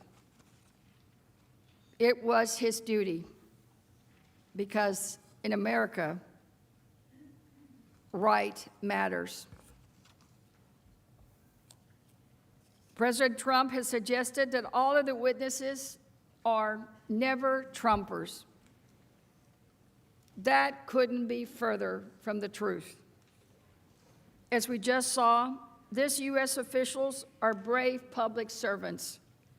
It is wrong, just flat wrong, to suggest they were doing anything other than testifying out of a sense of duty, as Lieutenant Colonel Vindman testified. But it wasn't just U.S. officials whose reactions show us that this was wrong. It is also clear how corrupt this scheme was because Ukraine resisted it. President Zelensky was elected as a reformer. His first few months in office, he lived up to this promise. Here is Ambassador Taylor testifying on this point. Let's see it. But once I arrived in Kyiv, I discovered a weird combination of encouraging, confusing, and ultimately alarming circumstances. First, the encouraging. President Zelensky was reforming Ukraine in a hurry. He appointed reformist ministers and supported long-stalled anti-corruption legislation. He took quick executive action, including opening Ukraine's high anti-corruption court. With a new parliamentary majority stemming from snap elections, President Zelensky changed the Ukrainian constitution to remove absolute immunity from Rada deputies, the source of raw corruption for 2 decades. The excitement in Kyiv was palpable. This time could be different, a new Ukraine finally breaking from its corrupt post-Soviet past. So we know that President Zelensky was a reformer, fighting corruption, fighting for reform, and he got started early as soon as he was sworn in. We know that President Zelensky's agenda was in our U.S. national interest. In fact, every witness testified that President Zelensky deserved America's support and that they told President Trump that. So keeping that in mind, it is extremely telling what President Zelensky and his aides were saying behind closed doors. They were concerned about being dragged into President Trump's scheme. They recognized the political peril of going along with the president's corrupt scheme. We know that from the case for many reasons. But let's look at some of the evidence showing that now. First, the Ukrainians made their concerns clear directly to U.S. officials. On July 20, just days ahead of the July 25 call, Ambassador Taylor spoke with President Zelensky's national security advisor. He then conveyed to Ambassador Sondland and Volker that the Ukrainian leader, quote, did not want to be used as a pawn in a U.S. re-election campaign. Here's Ambassador Taylor explaining what he understood that to mean. Let's watch. What did you understand it to mean when that Zelensky had concerns about being an instrument in Washington domestic re-election politics? Mr. Daniluk understood that these investigations were pursuant to Mr. Giuliani's request to develop information, to find information about Burisma and the Bidens. This was very well known in public. Mr. Giuliani had made this point clear in several instances in the beginning, in the springtime, and Mr. Daniluk was aware that that was a problem. And would you agree that because President Zelensky is worried about this, they understood at least that there was some pressure for them to pursue these investigations? Is that fair? Mr. Daniluk indicated that President Zelensky certainly understood it, that he did not want to get involved in these type of activities.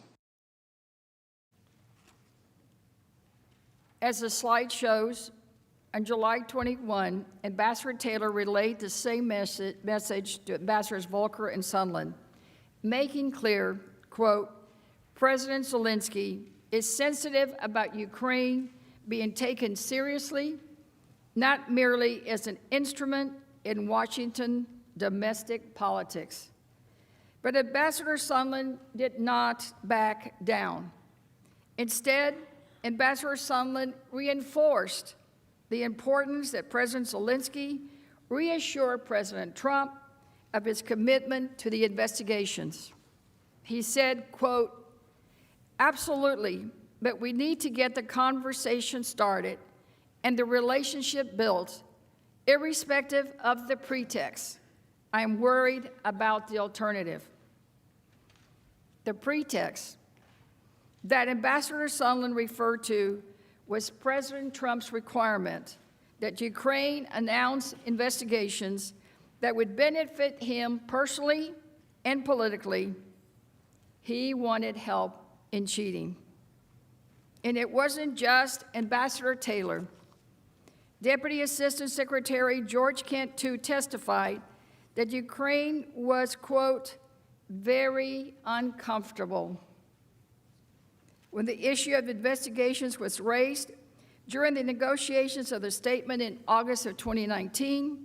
As the slide shows, Mr. Kent said, quote, I had a conversation with Sergei Taylor in which he indicated that Special Representative Volker had been engaging with Andriy Yermak, that the president and his private attorney, Rudy Giuliani, were interested in the initiation of investigations, and that Yermak was very uncomfortable when this was raised with him, and suggested that if that were the case, if that were really the position of the United States, it should be done officially and put in writing. And I told Bill Taylor that's wrong, and we shouldn't be doing that as a matter of U.S. policy. And when asked, what did he say? Mr. Kent said, quote, he said he agreed with me.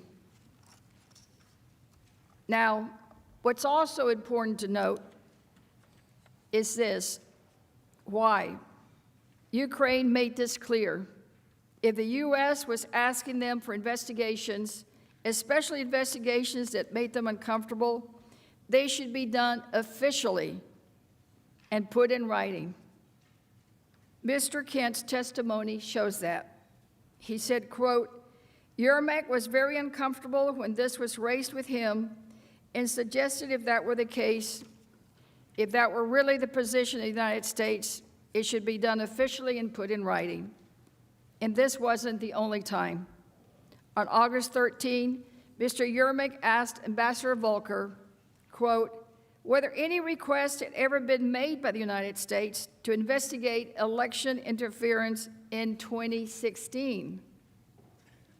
Now, this makes sense. Normally, if something is actually about official U.S. policy, the president would go through official U.S. channels. But as we've seen here, he didn't. His personal attorney made this. This wasn't about foreign policy. It was something that would benefit President Trump personally. The administration officials made this clear too. There were undisputed testimony that the investigations were not part of U.S. policy. In fact, they diverged with the U.S. national security and our nation's values.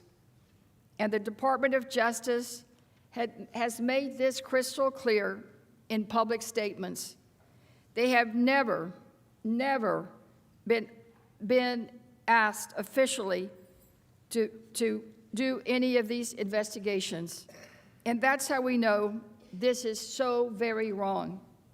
Even Ukraine, a struggling new country, knew this was wrong.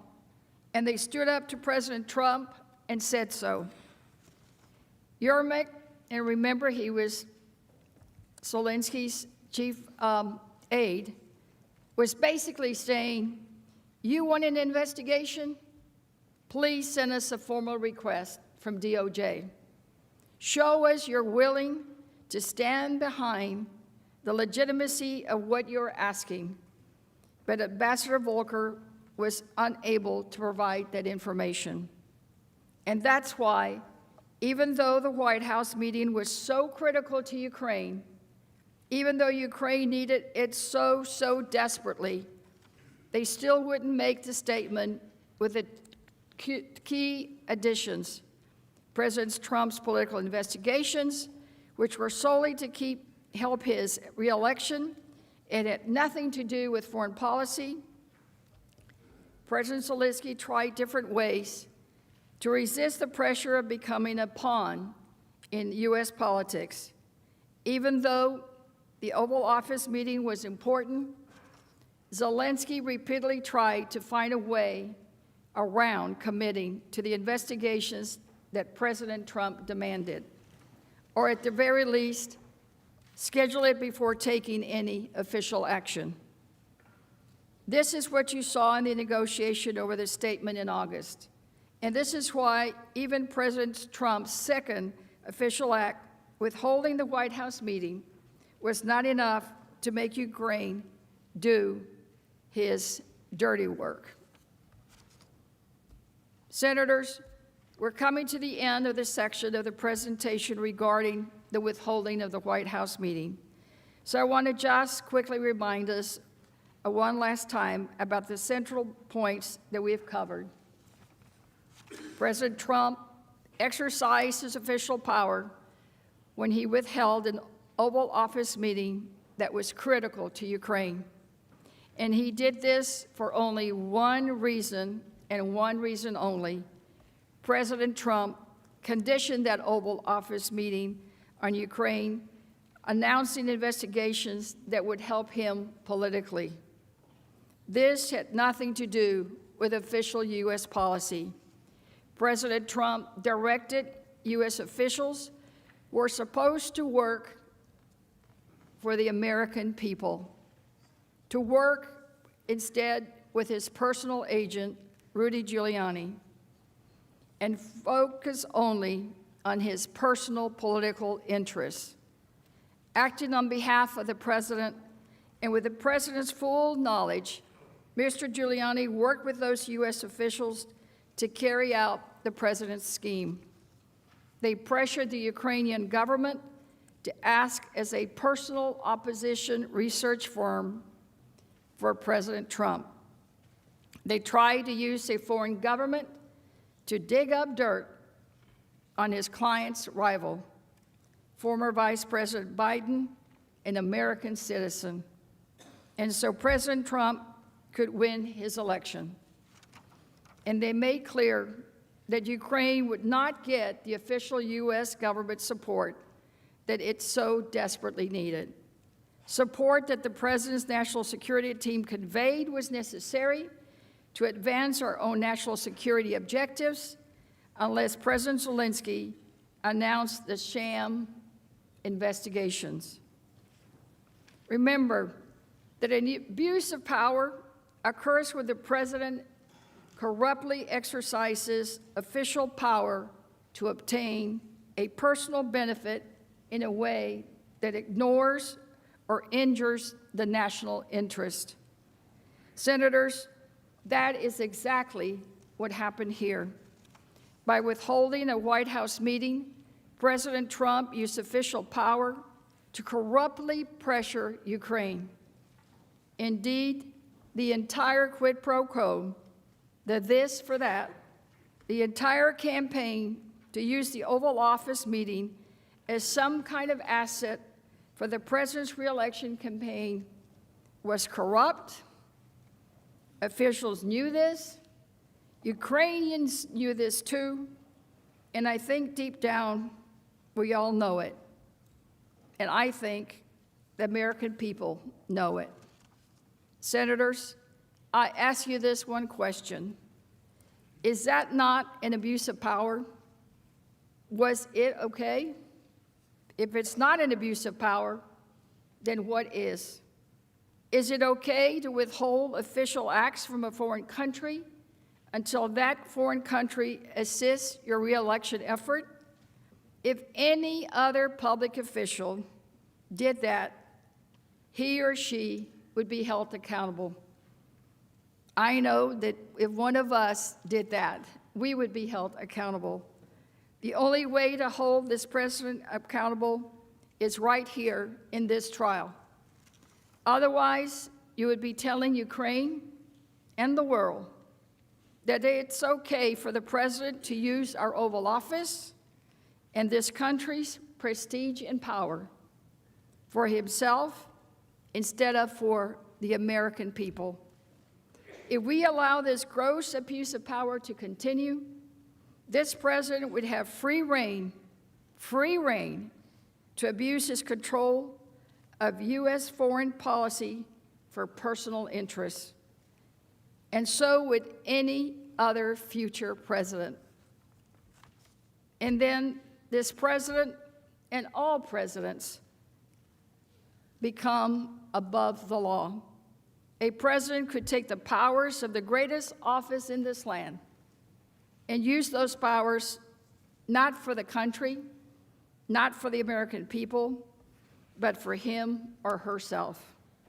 I ask you to make sure this does not happen, because in this country, no one is above the law. Nadie se está encima de la ley. Now I yield to Ms. Demings. The Majority Leader is recognized. Mr. Chief Justice, the House managers have requested a 5-minute break. So ordered. Senate is in recess.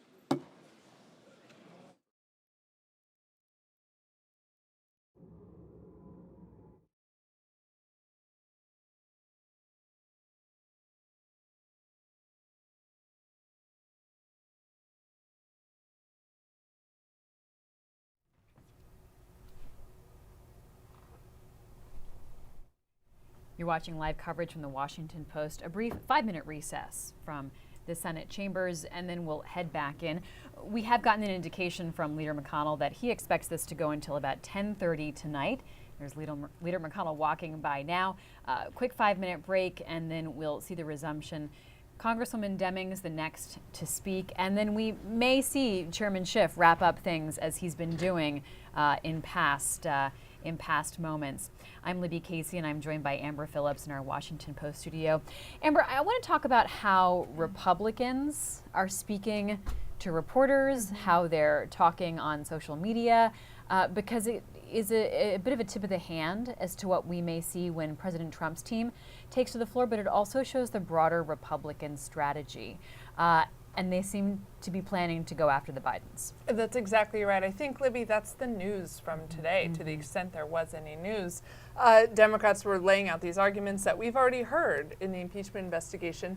But in the middle of that, they spent a lot of time breaking down Joe Biden and his work in Ukraine and why they felt like that was not worthy of Trump asking Ukraine's president to investigate him. And folding in his son and his lucrative deal in Ukraine as well. To Republicans, they told reporters during breaks in the trial, they felt like that was opening the door to saying, okay, maybe there's a there there. I'm paraphrasing very broadly all their statements, but what I heard them say was, listen, if you're going to spend so much time on Joe Biden, why don't we talk about Joe Biden? Maybe there's something on Joe Biden. Lindsey Graham said, you know, the Senate and the House and the Mueller investigation looked into Trump's dealings with Russia, and he tried to almost equate the Biden's work in Ukraine to that, to a special counsel investigation. Yeah, we were watching Democrats almost do like a pre-buttal, like try to sort of preempt President Trump's team's arguments by sort of taking the wind out of their sails. But what they also have done is give Republicans an opening to say, oh, Burisma, Biden's, yeah, we will be talking about that. I want to give you an example of that. Senator Ted Cruz of Texas talked to reporters today during a break in the trial, and Cruz said House managers have made a strategic error. Today, the House Democrats, perhaps unintentionally, threw Joe Biden under the bus. How did they do that? They did that by doubling down on the strategic error they made yesterday. Yesterday, Adam Schiff and the House Democrats built their entire case on the proposition that any investigation into Burisma, corruption with Burisma, the Ukrainian natural gas company on whose board Hunter Biden, the son of Joe Biden, sat and was getting paid $1 million a year. The Democrats' entire case is built on the proposition any investigation into that corruption is bogus, is a sham, is completely fraudulent. They made that argument yesterday, but today they doubled down on that argument. It means when President Trump's lawyers stand up and present their defense, that they are going to have the opportunity to present the very significant evidence that supported and still supports a serious investigation into corruption at Burisma and ultimately whether Joe Biden participated in that corruption. That consequence now, as a result of this decision, Hunter Biden is not only relevant, he is now critical. That was a very odd strategic decision from the House managers. Senator Cruz sounded like the cat that ate the canary. But Amber, frankly, I think, you know, Republicans don't really need an opening to talk about the Bidens. I think that's part of their plan and their play. Yep. And this is just an excuse in a way that they can start saying, oh, you brought it up, we'll take it. I think that's so smart, Libby, because Democrats don't want to talk about Joe Biden at all, but they also had no choice, right? Trump brought him up in that July 25th phone call with Ukraine's president, and so they have to explain to the American people why that was not just a regular conversation to have with a foreign leader about corruption in general. So they're forced to inject their top 2020, or one of their top 20 Democratic presidential candidates into this impeachment debate, whether they like it or not. And then you make a great point. Republicans are probably already going to throw that in. It plays right into Trump's hands, to try to undermine his political opponent. Whether that was his intention in Ukraine or not, the reality is he did bring up his political opponent in this conversation with Ukraine's president, and now, months and months later, we're still talking about him. I mean, the irony of the idea that President Trump could solicit Ukrainian assistance in trying to smear the Bidens, and now we're seeing the Bidens brought up in this process is is a little bit astounding. I mean, we will see how Democrats are able to talk their way through this over the next 24 hours, and then we'll see President Trump's team take to the Senate floor to make their argument starting on Saturday. But I do wonder how the arguments will be received by members of the Senate who are really the jurors in this trial. Yeah, we saw a lot we heard a lot from our Capitol Hill reporters who were watching the Senate chamber that while Democrats were speaking, Republicans were frustrated. They're politicians, they're not used to not being able to fight back, which is why you have people like Ted Cruz go in front of the cameras. But you're right, Libby, that's going to be reversed. And you know, what kind of moments are we going to see from Democrats when the table is flipped and they have to sit there quietly and listen to Trump? And we know that already in the very beginning of this debate, Trump's team did come out with political attacks against some of these Democratic senators with hyperbole. At one point, one of their top lawyers compared the impeachment managers to like a rogue, undemocratic country that our own State Department would warn against if they acted that way. And then with flat-out inaccuracies, which you've talked about in detail on your show. So I can imagine Senate Democrats being super frustrated in the coming days. I had a question from a viewer written to me over email asking, can the Democrats put things on pause, ask for witnesses, and then resume, request sort of a break to be able to do that? And the answer at this point, Amber, is no, because the organizing resolution that was voted on and passed by the Republican majority has set out a framework of what we're going to see over the next few days. Right, so that was passed and approved, so it would take a majority to change those rules again, and Democrats don't have that. They tried before they voted on this resolution. Well, why don't we ask for witnesses now? And the Republicans lockstep said no. Even a couple who said maybe later I might support witnesses. And it's a great question because if you're watching sort of a regular trial, you would expect to see a flow of evidence, witnesses building a case. But justification Republicans make is that phase was done in the House when the House had it and they had to build the case, and now this is the chance to sort of weigh the evidence and decide to be the jury. So take us through what we are going to be seeing over the next few days. Yeah, Democrats have a couple more hours left tonight and that they're going to use, and then one more full day tomorrow likely to make their case. They spent all day talking about abuse of power, which is the first article impeachment. We expect tomorrow they're going to talk about obstruction of Congress. And we have heard some of the Democratic impeachment managers say the second article is arguably the most impactful to our democracy because it erodes this balance of power and Congress's check on the presidency. So I think that one can get really emotional for both sides. It's Congress, debating Congress here. Then on Saturday, we're expecting to have the White House take it over, and it's going to be a totally new dynamic. You have Trump's defense team talking to a Senate that is controlled by mostly sympathetic members to Trump. Republicans control the majority there. We know from our Capitol Hill colleague Rachel Bade that they're going to try to start maybe early in the morning Saturday and wrap up by lunchtime. Take a break, as you mentioned. Sunday it's the talk shows, so everyone gets both sides a chance to frame things, and then back at it Monday with the White House defense. And there's a question if 2020 candidates will be able to use that break Saturday night, Sunday, and Monday morning, maybe even eke out a few hours Monday morning to be able to head to Iowa to make their closing arguments before the Iowa caucuses, which are coming up so soon. Amber, at that point when they resume things on Monday, it's President Trump's legal team still at that. They get Monday and Tuesday to make arguments using that full 24 hours. And then we'll get to see a questioning phase, but we're not necessarily expecting it to be high drama because a lot of this is done by like senators writing questions and submitting them in written form. Yeah, so there are two separate sets of rules. I was talking about someone earlier today. There's the rules McConnell passed, laying out the details for this specific trial. But in the 1980s, the Senate said, okay, we're the Senate, we're supposed to try impeachments. Why don't we put together a set of rules for how we would do this more broadly? And in those rules, they decided senators can't talk. They realized that politicians have a habit of grandstanding, and so they literally have to write out their questions, take a pause, think about it, and then write it out, hand it to the Chief Justice, and the Chief Justice will read it. I went through the entire, like the minutes of the Clinton impeachment trial, and I did not see opportunities for the other side to object, which is interesting. In another way, this departs from a criminal trial. Absolutely. We did see Leader McConnell head back into the Senate chambers, so we'll be watching to see when things get back underway.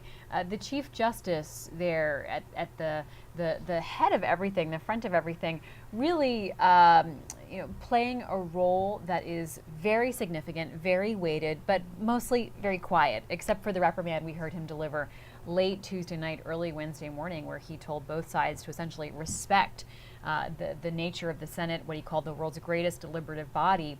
He's pretty much just doing business at this point, Amber. Yeah, I feel like he's almost been invisible today. And I would sense that's the way he wanted it. Absolutely.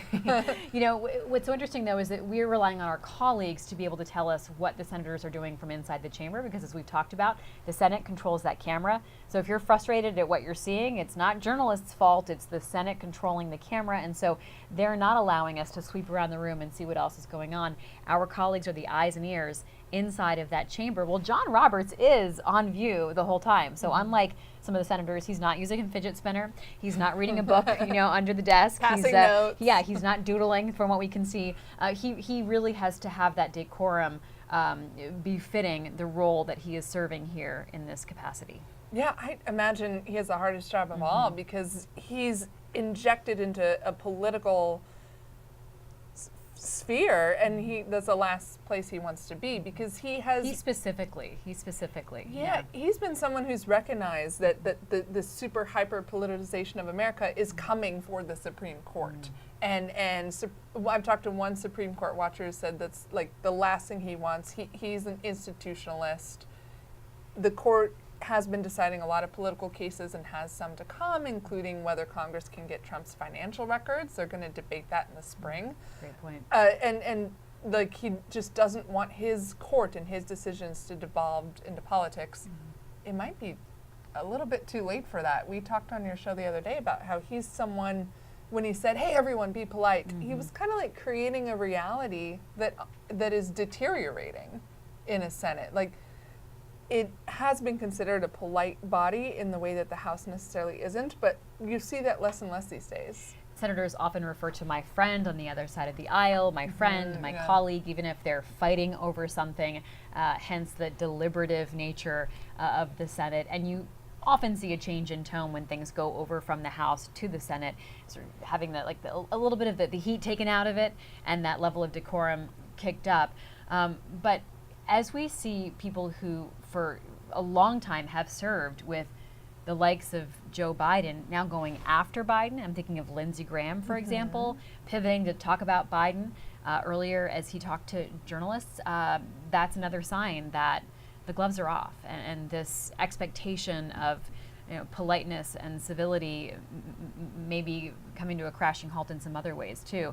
Yeah. There's been speculation by some of Joe Biden's colleagues in the Democratic side of the aisle that he could come and he could really hold his own here if he was called to testify by Republicans. But this is going to be a sort of a less gentle climate. Not that the Senate has always been gentle, but there has been this veneer, a polish of respecting your neighboring senator. And Joe Biden might not get the kind of treatment if he comes here. Yeah, that's right. Now it's okay now, or it happens now, to insult your fellow senators rather than call them my friend. And, we saw our reporting from our congressional colleagues yesterday and the day before about this swap, Biden for Bolton. And like you said, some Democrats advocating for this said, well, he could hold his own. In exchange, we'd get one of Trump's top aides, former National Security Advisor John Bolton, to testify. But it's just so risky to inject him into this. And we already saw today, Democrats just bringing up his name for an hour or two open the door for Republicans to push theories of wrongdoing by Biden, which, like I said earlier, is exactly what Trump wanted.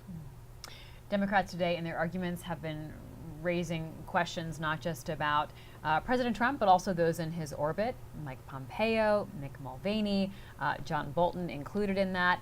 People they'd love to hear from, but it's not looking likely that they would hear from someone like a Pompeo or a Mulvaney. Bolton seems to be the most possible because he's no longer in the administration. He has said he would respond to a subpoena should the Senate offer him one.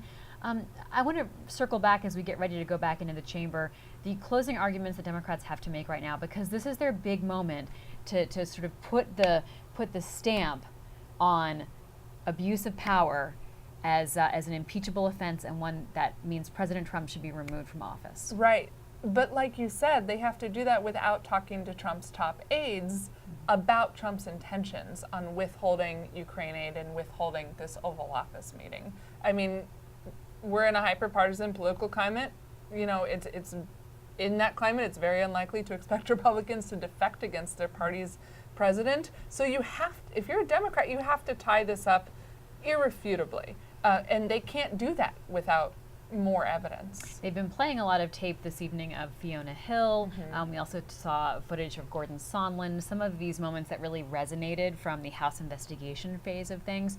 Fiona Hill categorizing and describing John Bolton's body language, things that John Bolton said, describing this as like a drug deal. The impeachment managers trying to draw out and use Fiona Hill's words to characterize John Bolton's discomfort and concern about what he was witnessing. Yeah, at the time, the top Russia expert on the National Security Council in the White House, Fiona Hill was number 2 to John Bolton. And so you're right, she's been used as a proxy for this person that Democrats just cannot get to talk, or they weren't able to in the House. I read one of the lawyers involved in the whistleblower complaint talking to reporters, and I forget which lawyer, so I'm not going to name his name in case I get it wrong, saying he questions what John Bolton can truly add in terms of weight and heft to Democrats' allegations, because it's not clear he was like in the conversations with Trump at this point. For one, we know from Fiona Hill and others, he disagreed with this Ukraine policy. So why would Trump fold him into that? In a way, Trump folded Rudy Giuliani and Gordon Sondland and people who seem more amenable to him into that conversation. 2, all of this seemed to flow through a couple other people in Trump's orbit. Mick Mulvaney, if you look at the evidence, Rudy Giuliani, of course, is Trump's personal lawyer. It's just like, and Bolton, the third point I was going to make, was kind of on the outs at that point in the Trump administration. He was mad because he's more hawkish, and Trump was a lot less hawkish on things like Syria. So I thought that was an interesting point from someone who very closely read the evidence in the impeachment inquiry, saying, I don't know what he's going to add. Right? Yeah. I think there are 2 questions. One, Lev Parnas implicated Bolton in more ways last week through these interviews that he did on television, through some of the, really more the interviews, I would say, than the documents that we've been able to comb through so far. Yeah. There's a question, though, about where that would go, but also would it be very powerful to hear Bolton say things in his own words? Let's go back to Leader McConnell. There'll be a coronavirus briefing for all members at 10:30. Senator Alexander and Senator Murray are involved in that. The location will be emailed to your office.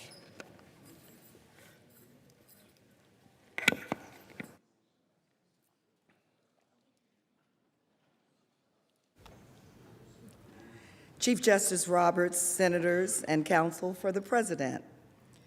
We have now been through the first 2 official acts by the president, but neither of those official acts got the president what he wanted, help in his re-election campaign. So he turned to another official act to turn up the pressure even more, withholding nearly $400 million of vital military assistance to Ukraine in exchange for the investigations. Withholding military assistance to Ukraine made the original abuse of power, soliciting foreign interference in our elections, that much worse. But it was also in and of itself an abuse of power. And not only that, it violated the law. It was illegal. The Government Accountability Office, a nonpartisan independent agency, concluded that President Trump's hold on the security assistance clearly violated the Impoundment Control Act, a law that Congress enacted to curb President Nixon's own abuse of power. Now, President Trump may not like it, but once a law is passed, the president cannot change that law without coming back to us, the Congress.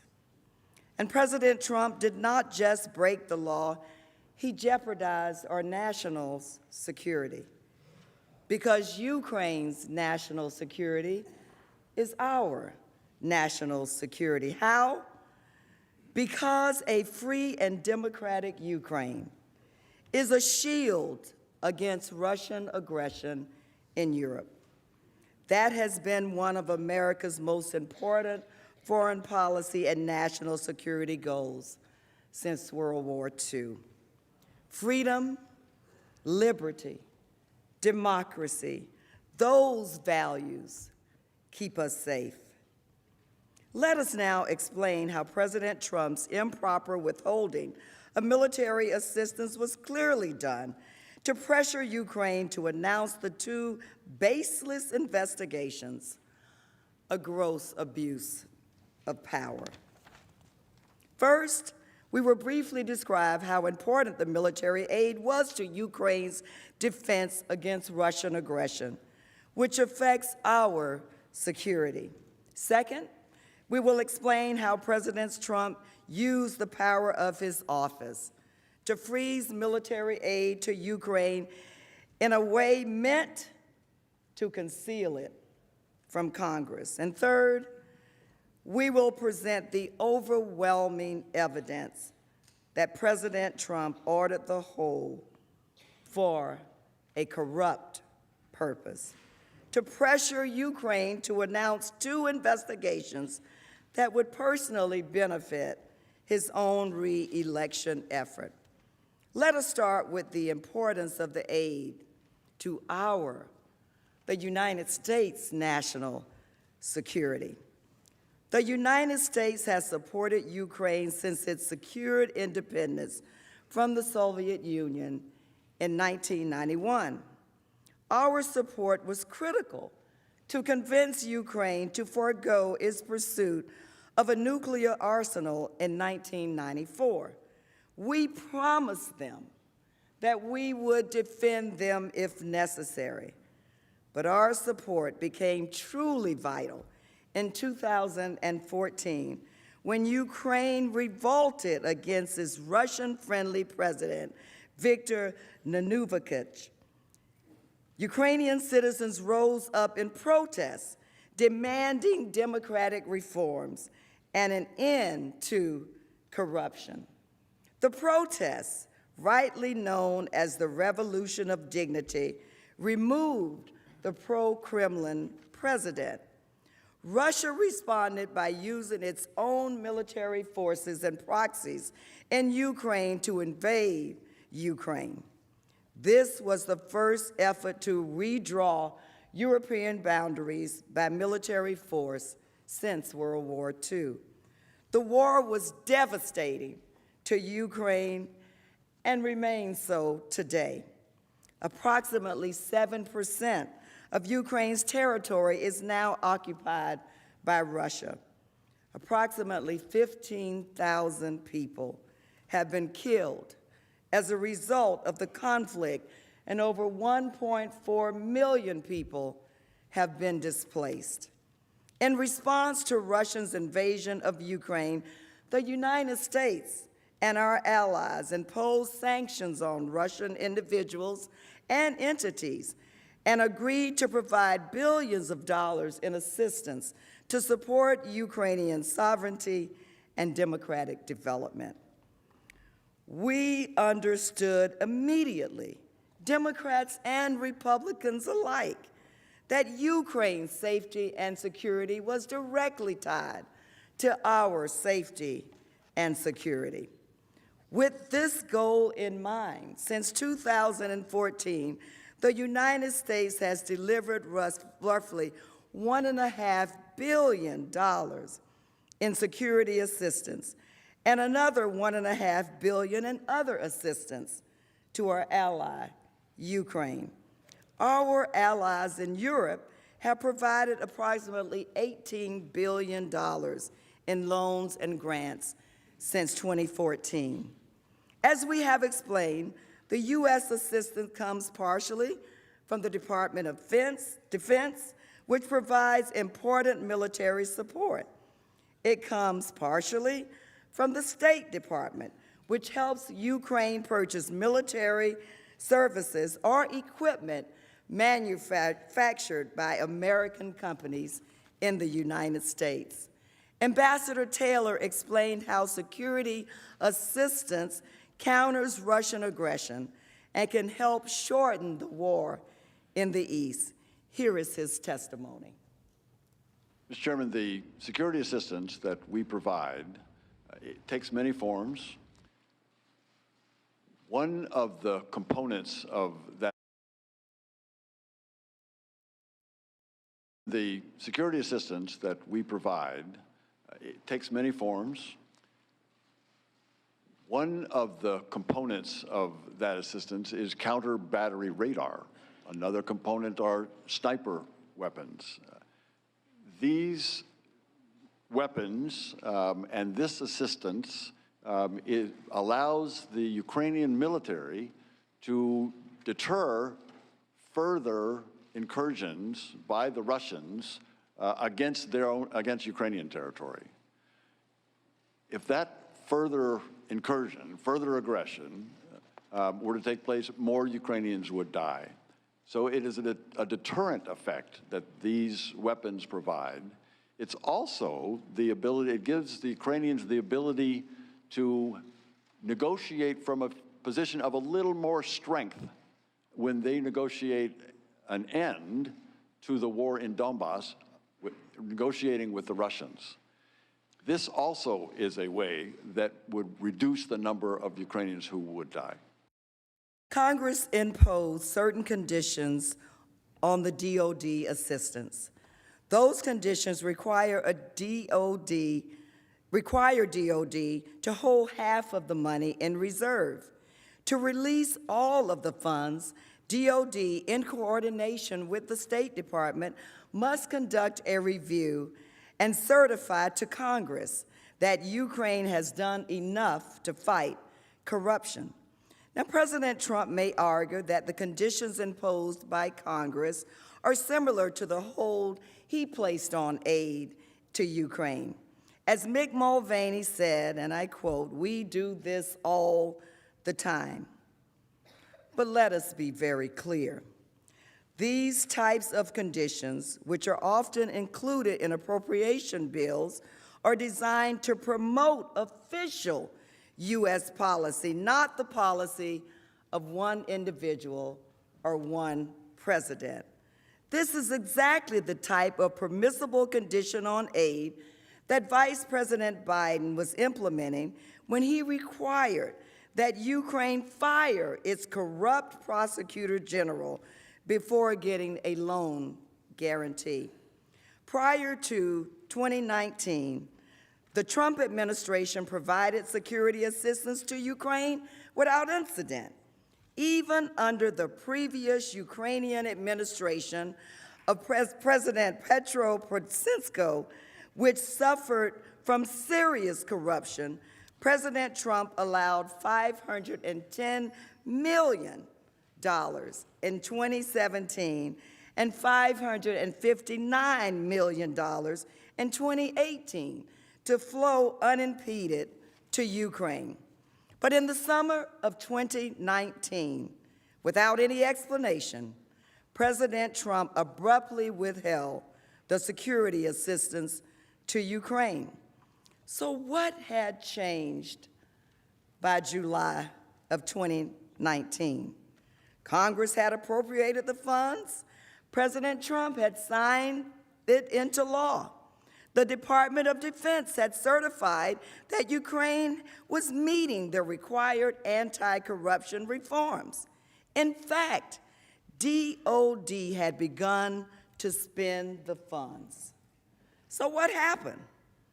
Well, in April, two critical things happened. First, Joe Biden publicly announced his campaign for president. Second, the Mueller investigation concluded that Russia interfered in the 2016 U.S. elections to assist the Trump campaign, and that the Trump campaign had extensive contacts with Russians and even took advantage of some of the Russian efforts. The evidence shows that the only logical reason, and we deal in what's reasonable, President Trump withheld the aid, it was to undermine these threats to his political future. As we have discussed, security assistance to Ukraine has broad bipartisan support from Congress, as well as every agency within the president's own administration. And let us be clear about something. The money mattered to Ukraine. It mattered to Ukraine. Witness testimony revealed that this money was 10% of Ukraine's defense budget. 10%. Now imagine if President Trump just decided, without cause or explanation, to hold 10% of our own defense budget. That would have a dramatic impact on our military, and it certainly did to Ukraine, our ally. Keep in mind, too, that President Trump had to sign the bill into law, which he did in September of 2018. At no time during the congressional debate or passage of the bill did the White House express any concerns about the funding or the program itself. I want you to see the slide before us. President Trump signs bill authorizing aid to Ukraine for fiscal year 2019. On June 18, President Trump's own Department of Defense certified that Ukraine had met all of the anti-corruption requirements necessary to receive aid. And you know what? The Department of Defense announced that the money was on its way, just as we, the United States of America, had promised. Senators, our word must continue to mean something. Our word must continue to mean something powerful in the world. So let us make certain that America continues to live up to its promise.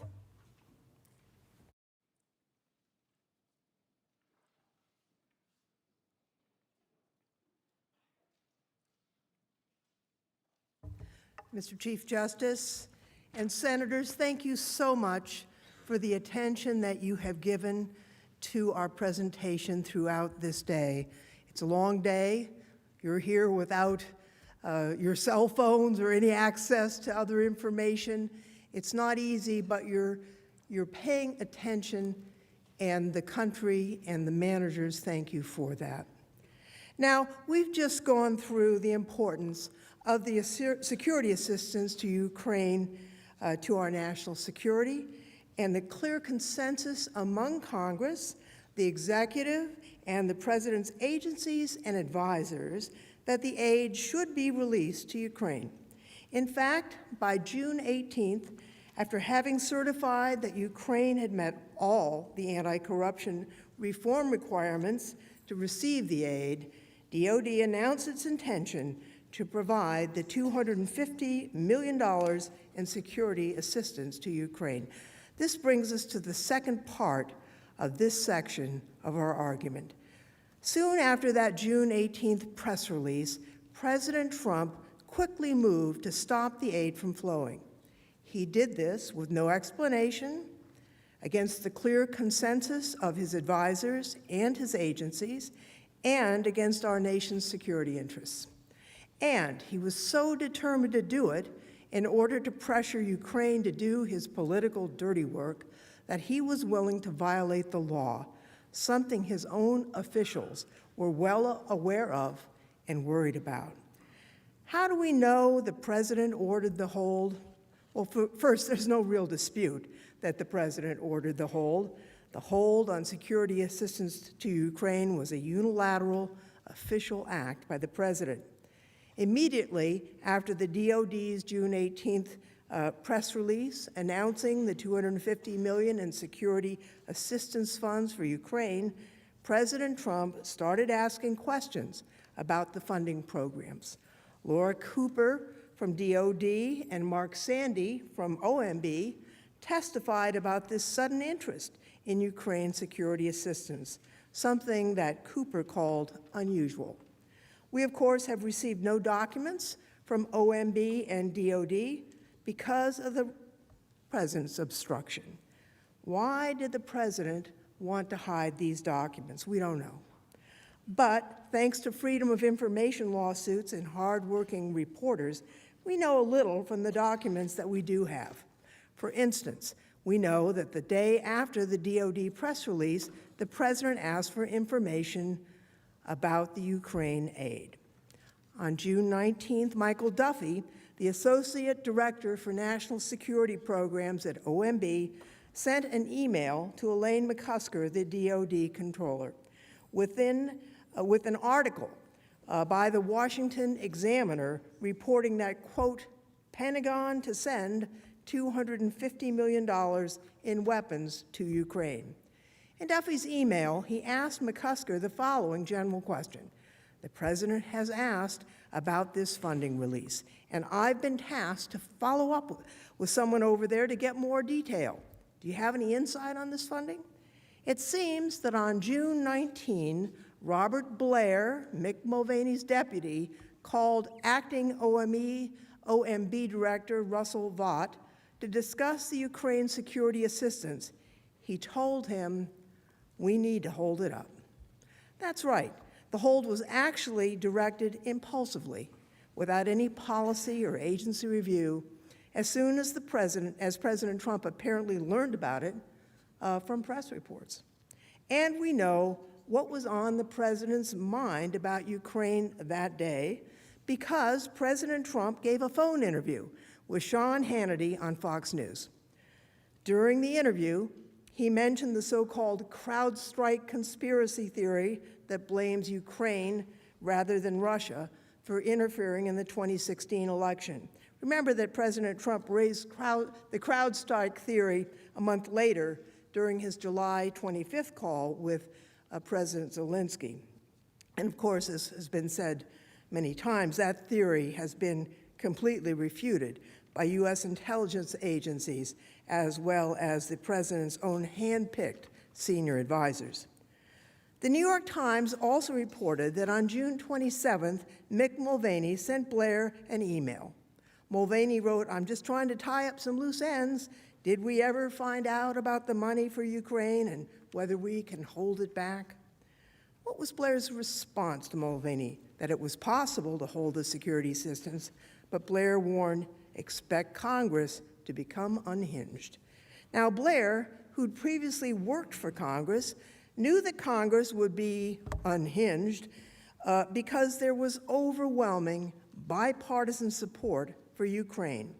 Congress had already authorized the release of the funds.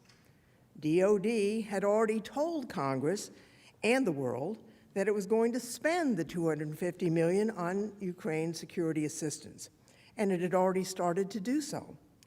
Mark Sandy, the senior career official at OMB responsible for this type of aid, couldn't recall any other time in his 12-year career at OMB when a hold had been placed on security assistance after a congressional notification was made. Later, if the President's counsel starts listing other times that aid has been held, ask yourself 3 questions. 1, had Congress already cleared the money to be released? 2, was there a significant geopolitical development in that country? And 3, did the GAO determine that the hold was illegal in part because Congress was not notified. Here, the money had been cleared. There was nothing new or important in Ukraine to disrupt the aid, just that a true anti-corruption reformer was elected. The hold was illegal. From Freedom of Information releases and press reports, we know about just a few of the many documents being hidden from you about how the hold began. Given President Trump's obstruction, with the facts that have come to light through Freedom of Information Act lawsuits and news reporting, you may assume the documents that are being withheld would probably incriminate the president. Otherwise, why wouldn't he have provided them? If he had a legitimate executive privilege claim, he could follow the rules and make each claim. Instead, he just said no to everything.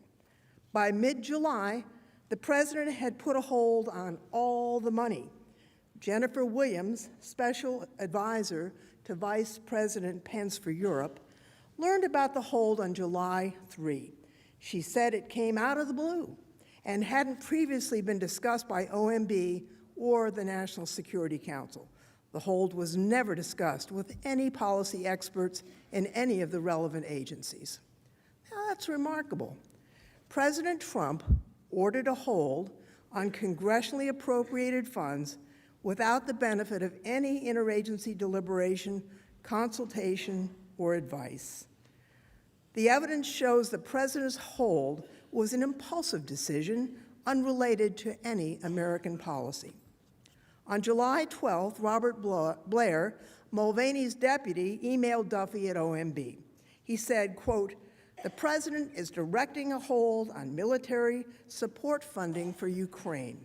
This is according to Sandy, the career officer at OMB, who got a copy of the email. Now, we don't have a copy of the email because of the president's obstruction. But here's what we do know from Mr. Sandy's description of the email, as well as testimony from other witnesses. The hold was not part of a larger review of foreign aid. We do know it was not the result of a policy debate about what was best for America, and it came out of the blue. We now know why it was done, to turn the screws on Ukraine, to provide political help for the president. The hold was immediately suspect simply because of its timing. Duffy later asked Blair about the reasons for the hold. Blair gave no explanation. Instead, he said, quote, "We need to let the hold take place," and then revisit the issue with the president. Blair either didn't know the reason or wouldn't share the real reason because it was corrupt. It sure would be nice to know what Blair knew about the reason for the hold and what Duffy knew. We could ask them the question, if you authorize a subpoena. Now, we had hoped, as we said, that the Senate would authorize subpoenas before our arguments were made. We thought it would have been helpful. But we know that you'll have another opportunity to call witnesses, to require documents, and we hope that your decision will be informed by the arguments we're making to you over these days, and that you will, in fact, get the full story. Well, we do know, actually, the reason why the president did what he did. We know the president held the money. It wasn't because of any policy reason to benefit America or any concern about corruption in Ukraine or any desire for more burden sharing from other countries. It was because the president was upset that Ukraine was not announcing the investigations that he wanted, because he wanted to ramp up the pressure to force them to do it. From the very beginning, it was clear the hold was not in America's national interest. Those within the U.S. government responsible for Ukraine's security and for shaping and implementing U.S. foreign policy were caught off guard by the president's decision. Support for the aid and against the hold was unanimous, forceful, and unwavering. The president can call Ukraine policy experts unelected bureaucrats all he wants, but those are officers charged with implementing his official policy, developed by the president himself, which was also a product of congressional action. Anyway, it wasn't just the career officers. President Trump's own politically appointed senior officials, his cabinet members, also opposed the hold. Why? Because it was against our national interest. But the president wasn't persuaded by arguments about national interest. Why? Because the hold had nothing to do with the national interest. It had to do with the interests of just one person, Donald J. Trump. The demand for Ukraine to announce these investigations was not a policy decision, but a personal decision by the president to benefit his own personal interests. At an NSC-led meeting on July 8th, OMB announced that President Trump had directed a hold on Ukraine security assistance. The news shocked meeting participants. Ambassador Taylor testified that he and others on the call sat in astonishment when they learned about the hold. He immediately realized one of the key pillars of our strong support for Ukraine was threatened. David Holmes, political counselor at the U.S. Embassy in Kiev, testified he was shocked and thought the hold was extremely significant because it undermined what he understood to be long-standing U.S. policy in Ukraine. And Catherine Croft, the State Department's special advisor for Ukraine, testified that the announcement blew up the meeting. Deputy Assistant Secretary of State George Kent said, "There was great confusion among the rest of us because we didn't understand why that had happened." He explained, since there was unanimity about this security assistance to Ukraine, that it was in our national interest, it just surprised all of us. The policy consensus at this and later NSC meetings was clear. With the exception of OMB, which was following the direction of the president, everyone supported lifting the hold, all the way up to number 2 officials at the agencies, the political appointees of President Trump. There was unanimous agreement that the hold was ill-advised and the aid should be released. Tim Morrison, National Security Advisor to John Bolton, understood that the most senior appointed officials were all supportive of the continued disbursement of the aid. On August 15th, at the President's Golf Club in Bedminster, New Jersey, members of the President's cabinet all represented to Ambassador Bolton that they were prepared to tell the President they endorsed the swift release and disbursement of the funding. The President ignored his advisor's recommendation to lift the hold. He provided no credible explanation for it, not from the day the hold was made until the day it was lifted. Witness after witness, including Hale, Vindman, Croft, Holmes, Kent, Cooper, Sandy, testified they weren't given any reason for the hold while it was in place. Croft said the only reason given was that the order came at the direction of the president. Mr. Holmes confirmed the order had come from the president without further explanation. Kent testified too. I don't recall any coherent explanation. Ambassador Sondland agreed. I was never given a straight answer as to why it had been put in place to begin with. Dr. Hill explained, no, there was no reason given. Even Senator McConnell has said, I was not given an explanation for the hold. Even as OMB was implementing the hold, officers in OMB were saying it should be lifted. Mr. Sandy testified that his team drafted a memo on August 7th to OMB Acting Director Russ Vought. It recommended lifting the hold because, 1, the assistance was consistent with national security to support a stable, peaceful Europe. 2, the aid countered Russian aggression. 3, there was bipartisan support for the program. Michael Duffy, the senior political appointee overseeing funds, approved the memorandum. He agreed with its policy recommendations, and it wasn't just OMB. Senior advisors in the administration tried over and over again to convince President Trump to lift the hold over the summer.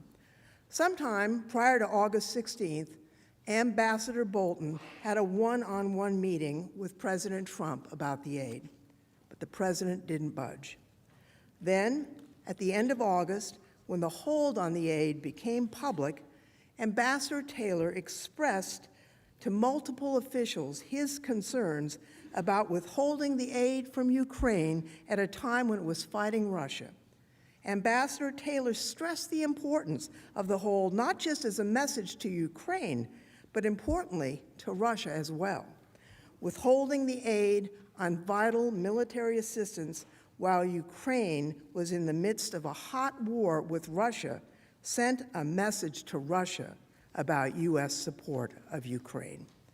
Ambassador Taylor felt so strongly about the harm withholding the security assistance that for the first time ever in his decades of service at the State Department, he sent a first-person cable with his concerns to Secretary Pompeo. In the cable, he described directly the folly that Taylor saw in withholding the aid. Here's his testimony. Have you ever sent a cable like that? How many times in your career, 40, 50 years, have you sent a cable directly to the Secretary of State? Once. This time? Yes, sir. In 50 years? Rifle company commanders don't send cables, but yes, sir. Ambassador Taylor never received an answer to the cable, but he was told that Secretary Pompeo carried it with him to a White House meeting about security assistance to Ukraine. It seemed this meeting about the aid may have occurred on August 30th. There are press reports that Secretary Pompeo, Secretary Esper, National Security Advisor Bolton discussed the hold with President Trump shortly after Ambassador Taylor sent his cable. Keep this in mind. This was 2 days after the hold was publicly reported and after the president was briefed on the whistleblower complaint. Yet, even then, President Trump refused to release the aid. On August 30th, Michael Duffy sent an email to Elaine McCusker, the DOD comptroller. It said, quote, "Clear direction from POTUS to continue the hold. President Trump has refused to produce this or any other email to Congress. When the administration was forced to produce it in a Freedom of Information case in response to a court order, this critical passage was actually blacked out." What's the reason for blacking out this direction from the president about an issue so central to this case? No reason has been given to us. So you should ask yourself this: what is the president hiding? The president finally released the hold on September 11th, but again, there was no credible reason given for the release. Mark Sandy testified that he could not recall another instance where a significant amount of assistance was being held up, and he didn't have a rationale for as long as I didn't have a rationale in this case. On the day it was released, OMB still didn't know why President Trump had ordered the hold. On September 11th, the day the president finally released the aid, McCusker at DOD reportedly sent an email to Duffy asking, "What happened?" Michael Duffy answered, "Not clear exactly, but President made the decision to go. We'll fill you in when I get details." So let's take a step back for a minute. Why was no reason given to anyone for the president deciding to hold up hundreds of millions of dollars in military assistance to our allies? Because there was no supportable reason for withholding the aid. No one agreed with it. According to the 17 witnesses in the House impeachment inquiry, President Trump insisted on holding the aid and provided no reason, despite unanimous support, for lifting the hold throughout his administration, including his hand-picked top advisors. It also wasn't consistent with American policy. The aid had the clear support of career officers and political appointees in President Trump's administration as important for national security. There was no national security or foreign policy reason provided. No one could think of one. DOD had already certified to Congress, as the law required, that Ukraine had met the anti-corruption conditions for the aid, and that it planned to begin implementing the expenditures. So why did the president do this? I think we know why. The president ordered the hold for an improper purpose, to pressure Ukraine to announce investigations that would personally benefit President Trump. And that brings us to a key point. It wasn't just that the president ordered a hold on the aid without any explanation, against the unanimous advice of his advisors, and even after for weeks, as his administration, both career and political appointees, continued to try to get him to release the hold. What the president was trying to hide was worse. What the president did was not just wrong, it was illegal. In ordering the hold, President Trump not only took a position contrary to his senior advisors, counter to congressional intent, and adverse to American national security interests in Ukraine, he also violated the law. Now, this issue was not a surprise. From the start of the hold in July, compliance with the Impoundment Control Act was a significant concern for OMB and DOD officials. Mark Sandy raised concerns with his supervisor, Michael Duffy, that the hold might violate the Impeachment Control Act. DOD voiced the same concerns. Laura Cooper from DOD described the discussion at a July 26 meeting with number 2 officials at all of the relevant agencies about the hold, stating, quote, "Immediately, deputies began to raise concerns about how this could be done in a legal fashion." She further testified that there was no legal mechanism to implement the hold after Congress had been notified of the release of the funding. At a July 31st meeting with more junior officials, Laura Cooper put all attendees on notice, including representatives of the White House, that because, quote, "there were only 2 legally available options, and we do not have direction to pursue either," close quote, DOD would have to start spending the funds on or about August 6th. In other words, the president had a choice. He could release the aid, or he could break the law. He chose to break the law. He was so determined to turn up the pressure on Ukraine that he kept the hold for no legitimate purpose and without any congressional notification for long enough to violate the law. The concerns from OMB and DOD were ultimately accurate. As has been mentioned just last week, the Nonpartisan Government Accountability Office found that President Trump broke the law by implementing the hold and in failing to notify Congress about it. Because of the president's hold, DOD was ultimately unable to spend all the $250 million in security assistance before the end of the fiscal year, as Congress, as we intended. Now, as GAO explained, the Constitution grants the president no unilateral authority to withhold funds from obligation. And they further explained, faithful execution of the law does not permit the president to substitute his own policy priorities for those that Congress has enacted into law. OMB withheld funds for a policy reason which is not permitted under the Impoundment Control Act, end quote. Now, bottom line, President Trump froze the aid to increase the pressure on Ukraine to announce the investigations he wanted. He violated the law. He violated his constitutional duty to take care that the laws be faithfully executed. But the president didn't just violate the Impoundment Control Act while pressuring Ukraine to announce the investigations he wanted.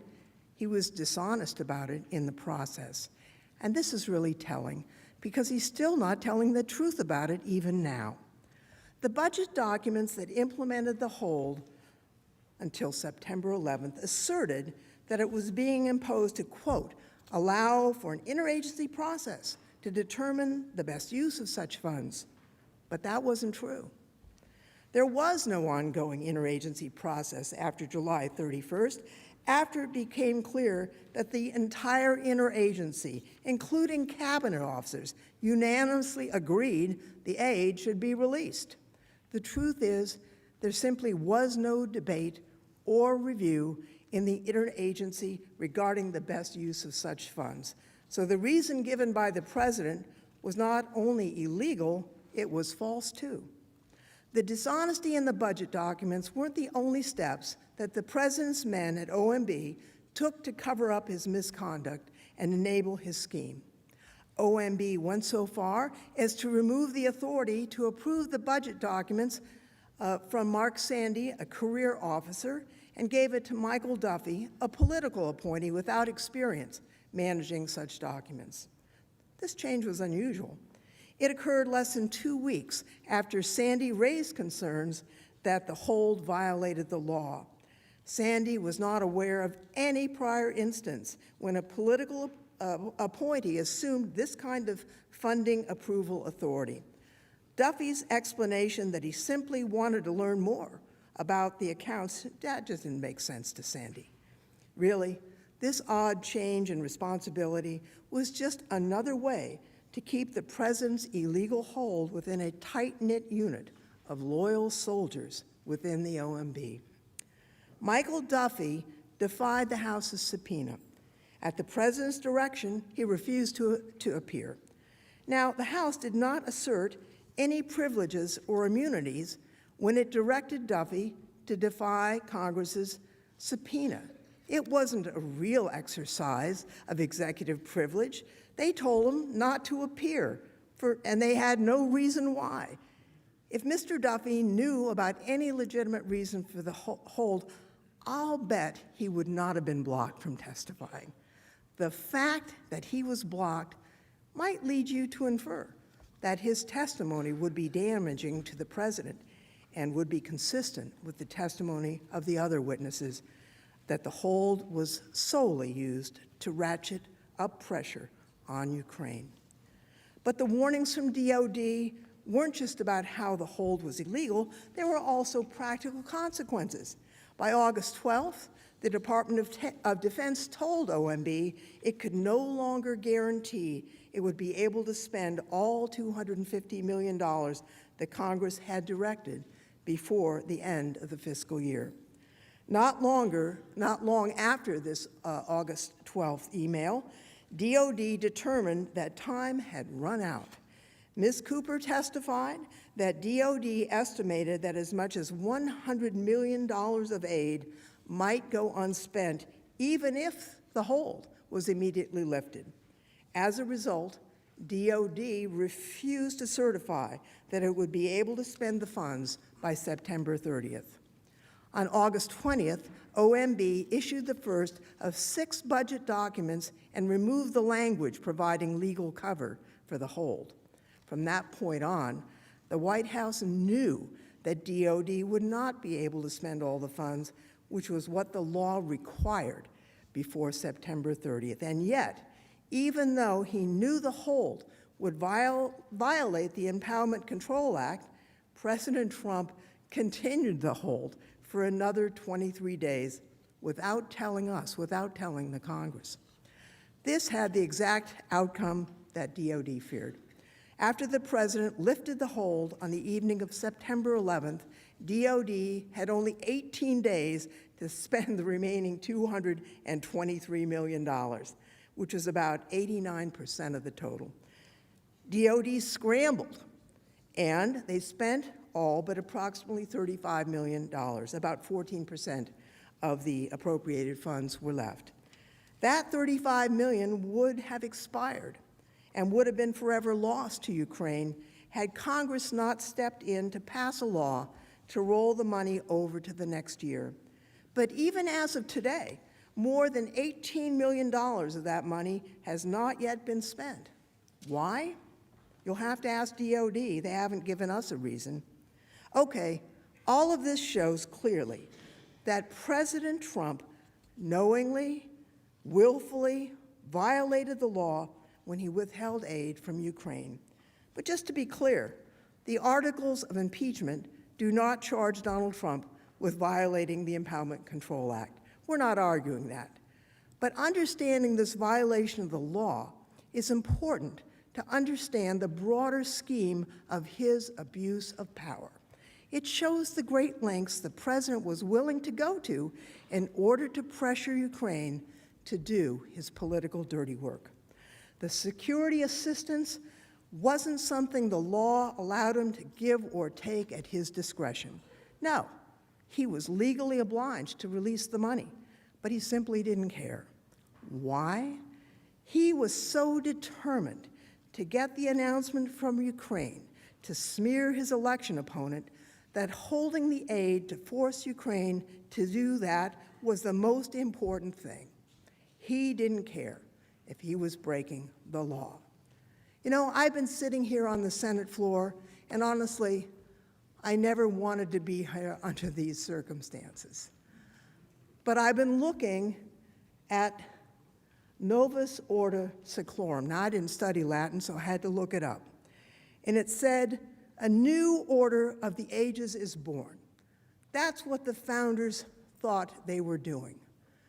Keeping that new order, the democracy, where the power is in the hands of the people, not in the hands of an unaccountable executive, is what we in the Congress, the House, and the Senate are charged to do.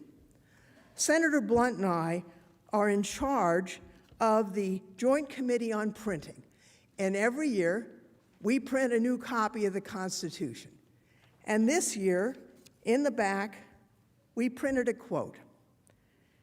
At the conclusion of the Constitutional Convention, Benjamin Franklin was asked, "What have you wrought?" And he answered, "A republic, if you can keep it." That's the challenge that all of us face and that you senators face. I turn now to Mr. Crow, who will outline information about the president's intentions.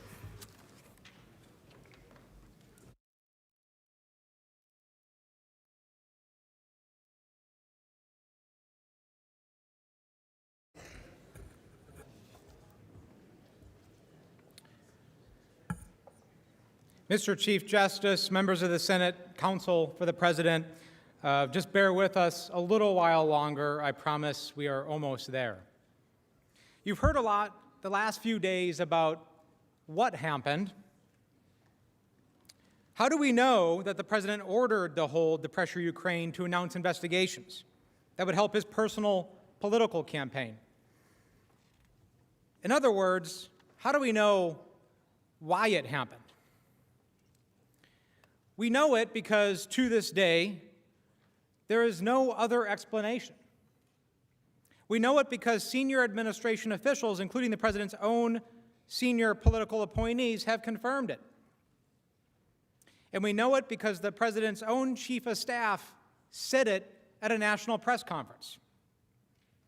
And we know it because the President himself directed it. Here are the facts. 1, the President asked President Zelensky for a favor on July 25th, and we all know what that favor was. 2, multiple U.S. officials with fact-based knowledge of the process have confirmed it. 3, President Trump lifted the hold only after his scheme was exposed. 4, there were no other legitimate explanations for the release of the hold. It was not based on a legitimate review of the foreign aid. It was not based on concerns of corruption in Ukraine. It was not because President Trump wanted countries to pay more. There are no facts that show that the President cared about any of those things. 5, as we know, White House Chief of Staff Mick Mulvaney admitted at a press conference that the bogus 2016 election interference allegations were, quote, why we held up the money.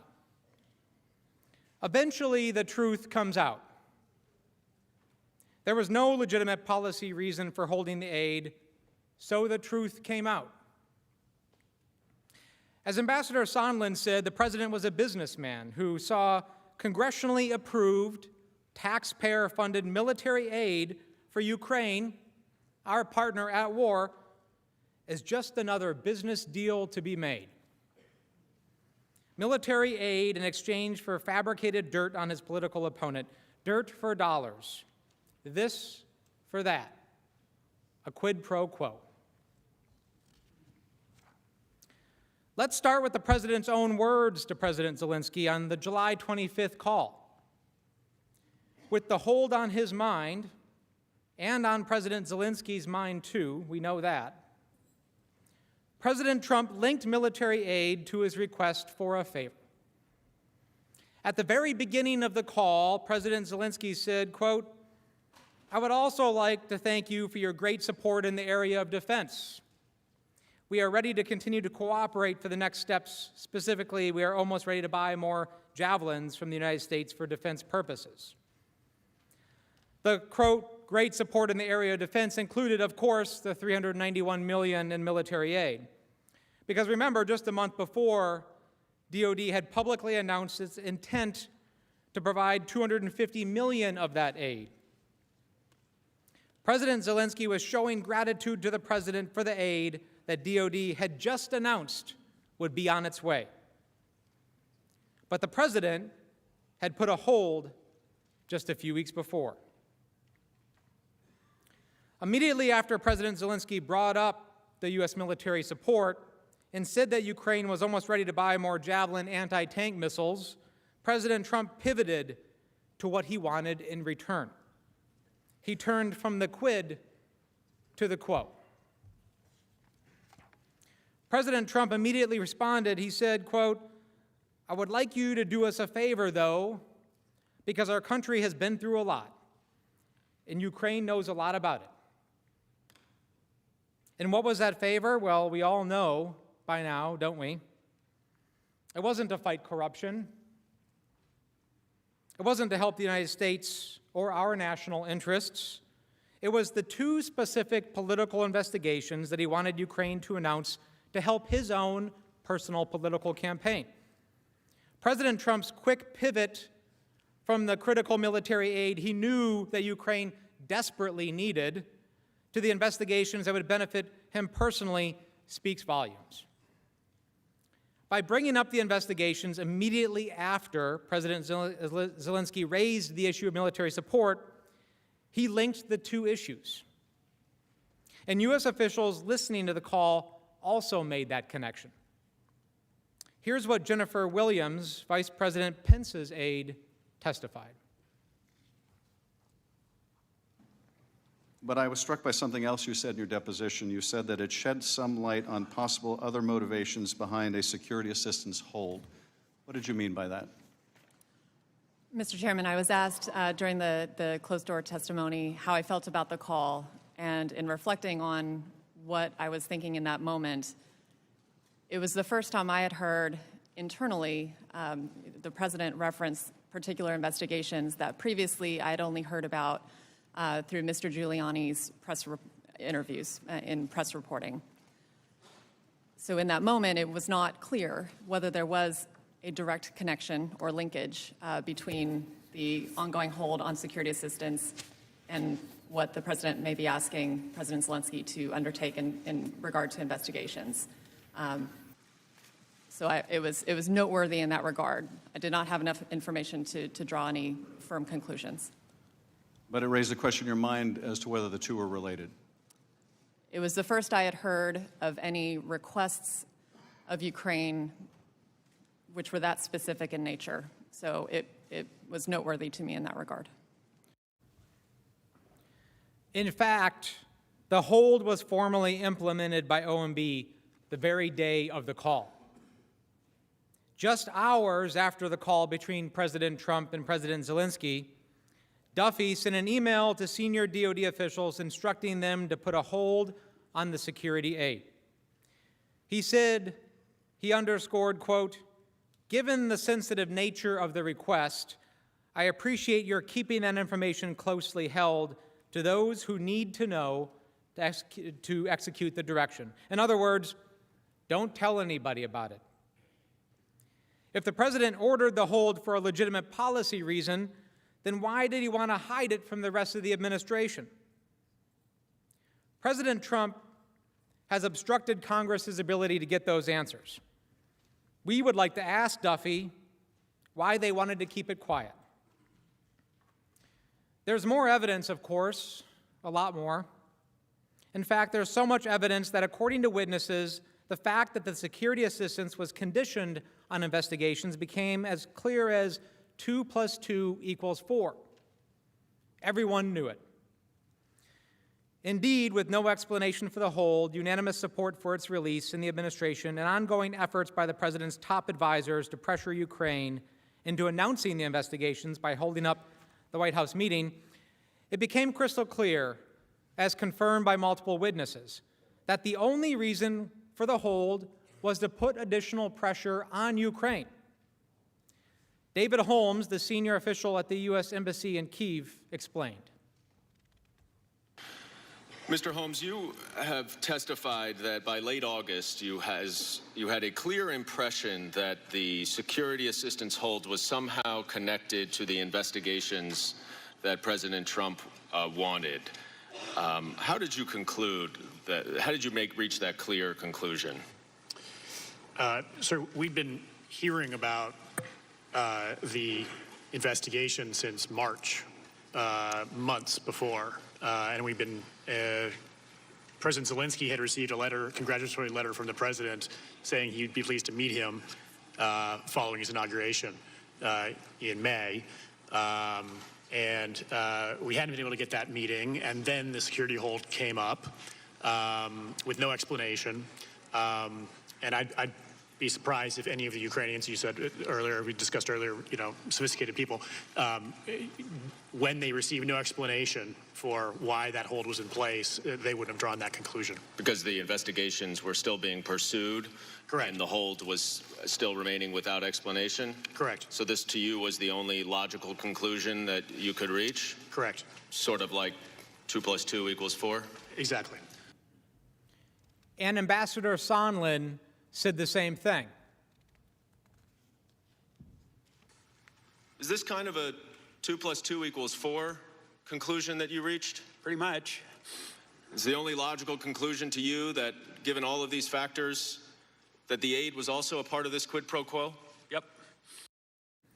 Ambassador Sondland didn't reach that conclusion based only on common sense. It was confirmed by Secretary Pompeo and Vice President Pence, too.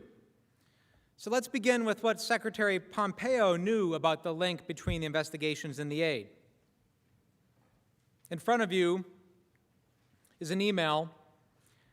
At the end of August, before President Trump canceled his trip to Warsaw to meet with President Zelensky, Sondland sent an email to Secretary Pompeo in which he proposed a pull-aside between President Zelensky and President Trump at the proposed meeting in Warsaw. 3 minutes later, Secretary Pompeo replied, yes. That's it. Ambassador Sondland explained the email in his testimony. Later in August, you told Secretary Pompeo that President Zelensky would be prepared to tell President Trump that his new justice officials would be able to announce matters of interest to the president, which could break the logjam. When you say matters of interest to the president, you mean the investigations that President Trump wanted. Is that right? Correct. And that involved 2016 and Burisma or the Bidens? 2016 and Burisma. And when you're talking here about breaking the logjam, you're talking about the logjam over the security assistance, correct? I was talking logjam generically because nothing was moving. But that included the security assistance, did it not? Correct. And based on the context of that email, this was not the first time you had discussed these investigations with Secretary Pompeo, was it? No. He was aware of the connections that you were making between the investigations and the White House meeting and security assistance? Yes. So let's break that down for a minute. A meeting between two presidents is a big deal. A pull-aside is a big deal. These are highly choreographed events. Secretary Pompeo didn't ask any questions and didn't show any surprise or confusion in response to the email. Instead, he immediately endorsed the idea. This shows that Secretary Pompeo, who also listened to the July 25th call as well, understood that the security assistance was conditioned on the investigations. By this time, everyone knew what was happening. A simple yes by Secretary Pompeo was enough. Secretary Pompeo wasn't the only senior official who knew. Vice President Pence knew as well. Sondland raised the issue to Vice President Pence during a meeting to prepare for the Warsaw trip. At some point late in the meeting, Sondland said, quote, "It appears that everything is stalled until this statement gets made." What Sondland was referring to, of course, was the military aid in the White House meeting.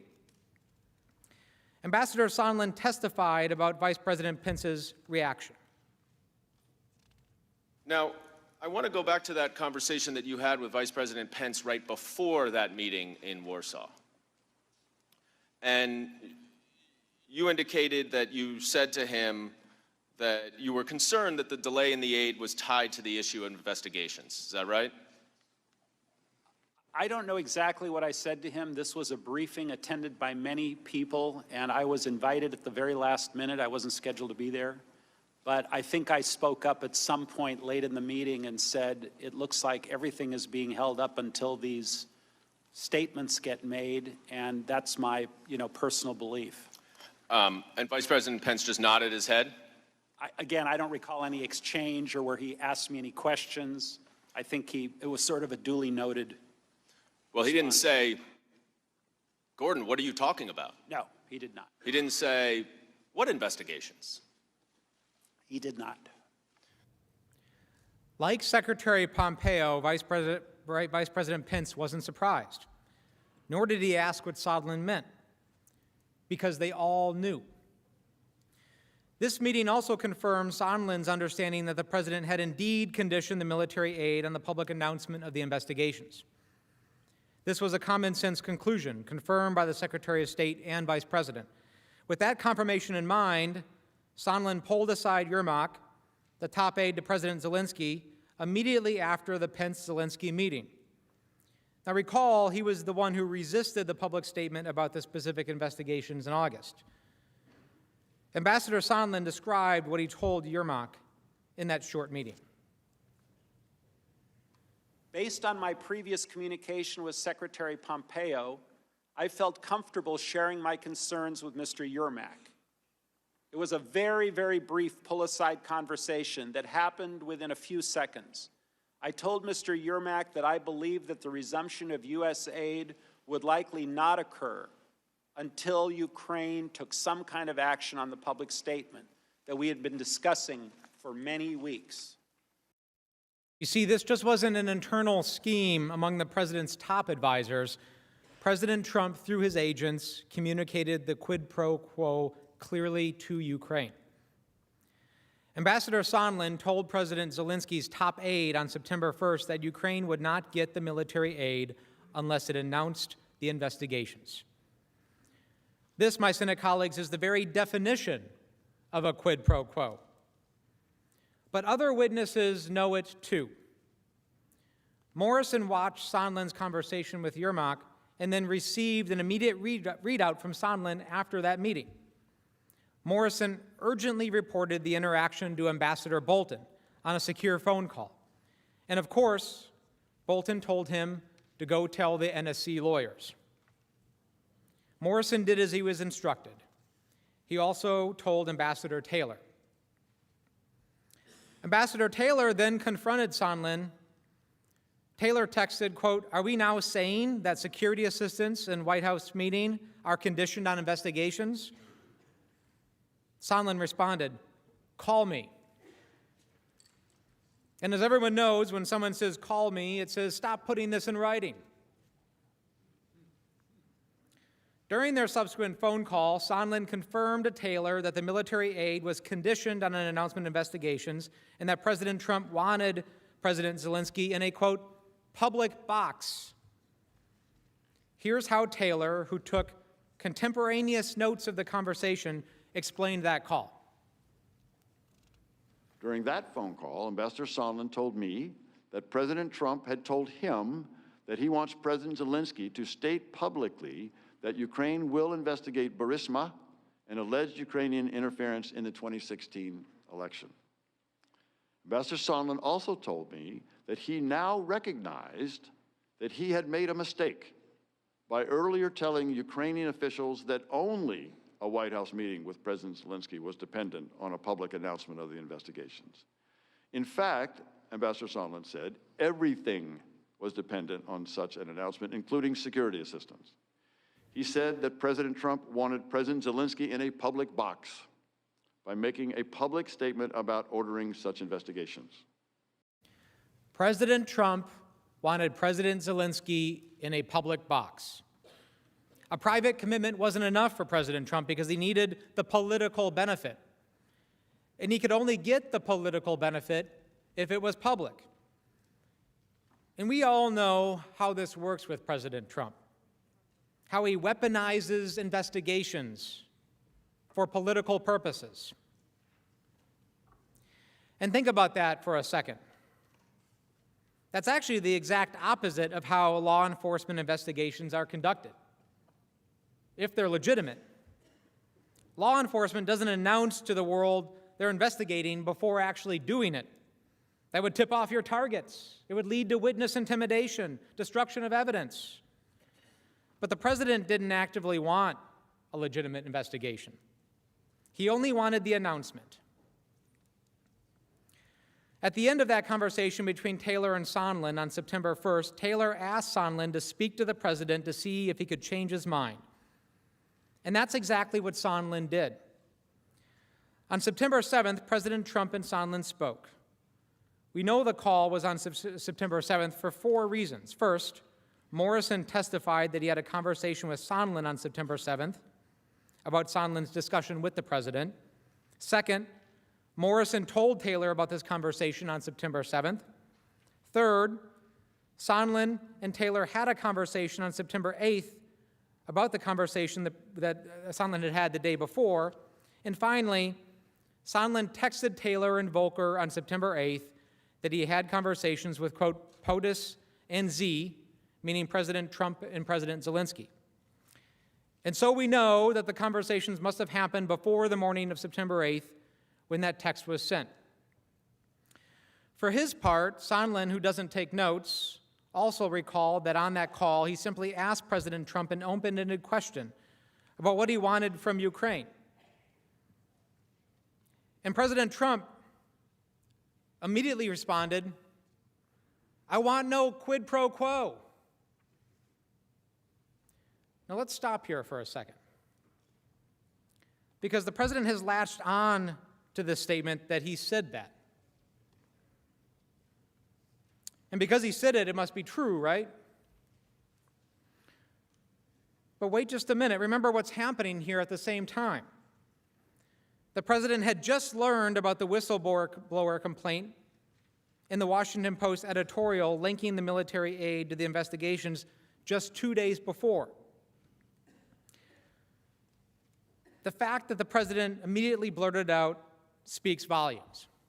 Now, I'm a parent, and there's a lot of parents in this room, and I think many of you could probably relate to, the situation where you're in a room and you hear a large crash in the next room, and you walk in, and your kid is sitting there, and the first thing that happens is, "I didn't do it."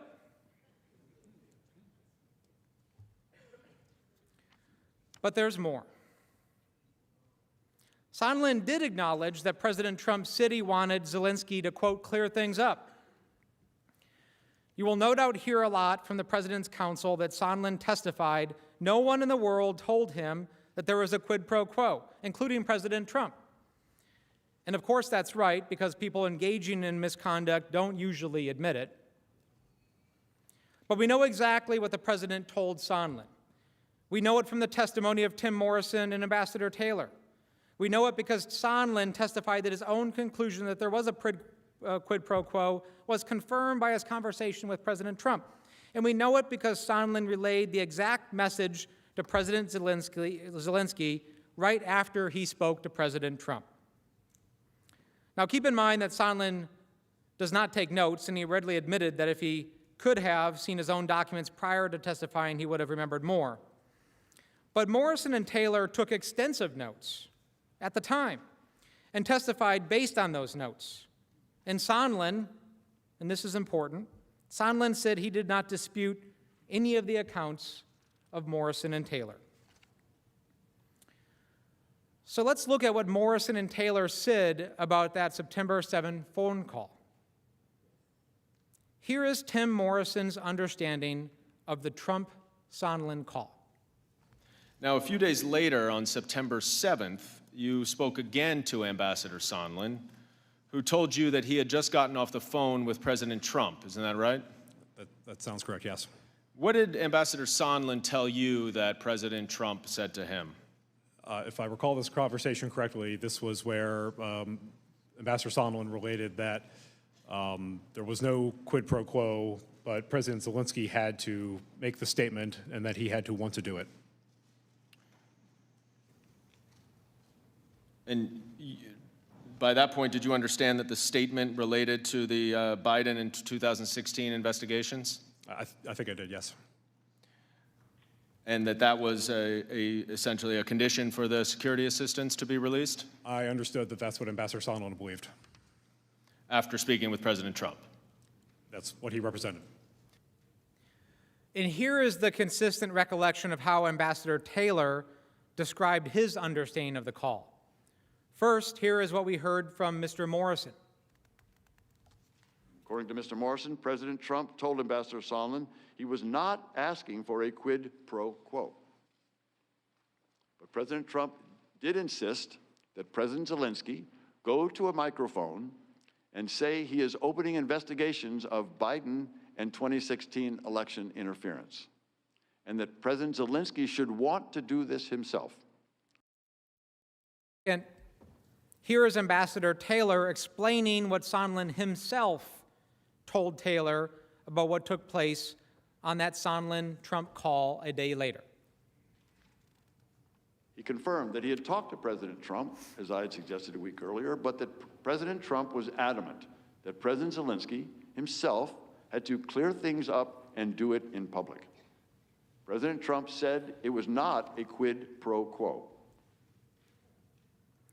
Like Sondland, both Taylor and Morrison recalled that President Trump said that he did not want a quid pro quo.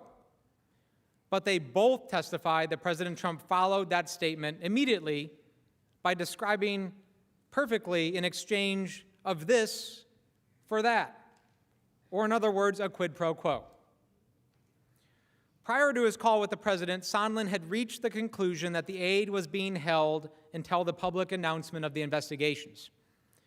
That conclusion was confirmed by Secretary Pompeo and Vice President Pence. Then Sondland relayed to the Ukrainians. And after this phone call with President Trump, that conclusion was confirmed. But you weren't dissuaded then, right? Because you still thought that the aid was conditioned on the public announcement of the investigations after speaking to President Trump. By September 8th, I was absolutely convinced it was. And President Trump did not dissuade you of that in the conversation that you acknowledge you had with him? I don't ever recall, because that would have changed my entire calculus. If President Trump had told me directly, I'm not— That's not what I'm asking, Ambassador Sondland. I'm just saying, you still believed that the security assistance was conditioned on the investigation after you spoke to President Trump, yes or no? From a time frame standpoint, yes. How else do we know that President Trump confirmed to Sondland that the aid was conditioned on the announcement? Sondland relayed the message to President Zelensky right after his conversation with President Trump. Here is Ambassador Taylor's recollection of what Sondland told Zelensky based on his notes. Ambassador Sondland also said that he had talked to President Zelensky and Mr. Yermak and had told them that although this was not a quid pro quo, if President Zelensky did not clear things up in public, we would be at a stalemate. I understood a stalemate to mean that Ukraine would not receive the much-needed military assistance. Ambassador Sondland confirmed that Taylor's memory of this call was accurate. There would be a stalemate without the investigations. Here's his testimony. And then you also told Ambassador Taylor in that same conversation that if President Zelensky, you told President Zelensky and Andrei Yermak that although this was not a quid pro quo, as the president had very clearly told you, it was, however, required for President Zelensky to clear things up in public or there would be a stalemate. You don't have any reason to dispute Ambassador Taylor's recollection of that conversation you had with President Zelensky, do you? No. And that you understood the stalemate referenced the aid, is that correct? At that point, yes.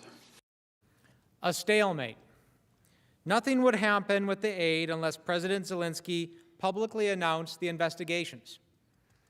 The president had not received his quid, so there would be no quo. But don't take my word for it. Here's a recap of how we knew what happened during the call. First, Sondland testified about the conversation. Second, Morrison received a readout from Sondland immediately after the call and testified based on his notes. Third, Taylor testified based on his own notes. And fourth, Sondland agreed that President Trump had confirmed a quid pro quo, and Sondland actually relayed the message to the president of Ukraine and told Ambassador Taylor about it. President Zelensky got the message. He succumbed to the pressure. At the end of the conversation between Sondland and President Zelensky explained that he had finally relented. His country needed the military aid desperately. Their people were dying on the front line all of the time. They were taking casualties every day. He agreed to make the statement. Ambassador Sondland said that this conversation concluded with President Zelensky agreeing to make a public statement in an interview on CNN. President Zelensky had resisted making the announcement of the corrupt investigations for months. He resisted when Giuliani and other agents of the president made it known that President Trump required it. He resisted when President Trump himself asked directly on July 25th. He resisted when the White House meeting he so desperately desired was conditioned on that announcement. And he resisted as vital military aid was on hold. But the money is 10% of his entire defense budget. Russia occupied the eastern part of his country. He could resist no more. Ambassador Taylor was worried that even if the Ukrainian leader did as President Trump wanted, President Trump might continue to hold the military aid. Ambassador Taylor texted his concerns to Ambassadors Volker and Sondland, stating, quote, "The nightmare is they give the interview and don't get the security assistance. The Russians love it, and I quit." In other words, the nightmare is that they make the announcement, but President Trump doesn't release the aid. This would be perfect for the Russians. Russian propaganda would be adopted by the United States, and the U.S. would be withdrawing its support for Ukraine. On September 9th, Ambassador Taylor reiterated his concerns about the president's quid pro quo in another series of text messages with Ambassadors Volker and Sondland. Ambassador Taylor said, quote, "The message to the Ukrainians and Russians we send with the decision on security assistance is key. With the hold, we have already shaken their faith in us. Thus my nightmare scenario." And then later he texted again saying, quote, "Counting on you to be right about this interview, Gordon." Ambassador Sondland responded, quote, "Bill, I never said I was right. I said we are where we are and believe we have identified the best pathway forward. Let's hope it works." And Ambassador Taylor replied, quote, "As I said on the phone, I think it's crazy to withhold security assistance for help with a political campaign." Here it is, once again, in clear text message between 3 U.S. officials. It's crazy to withhold security assistance for help with a political campaign. Think about that.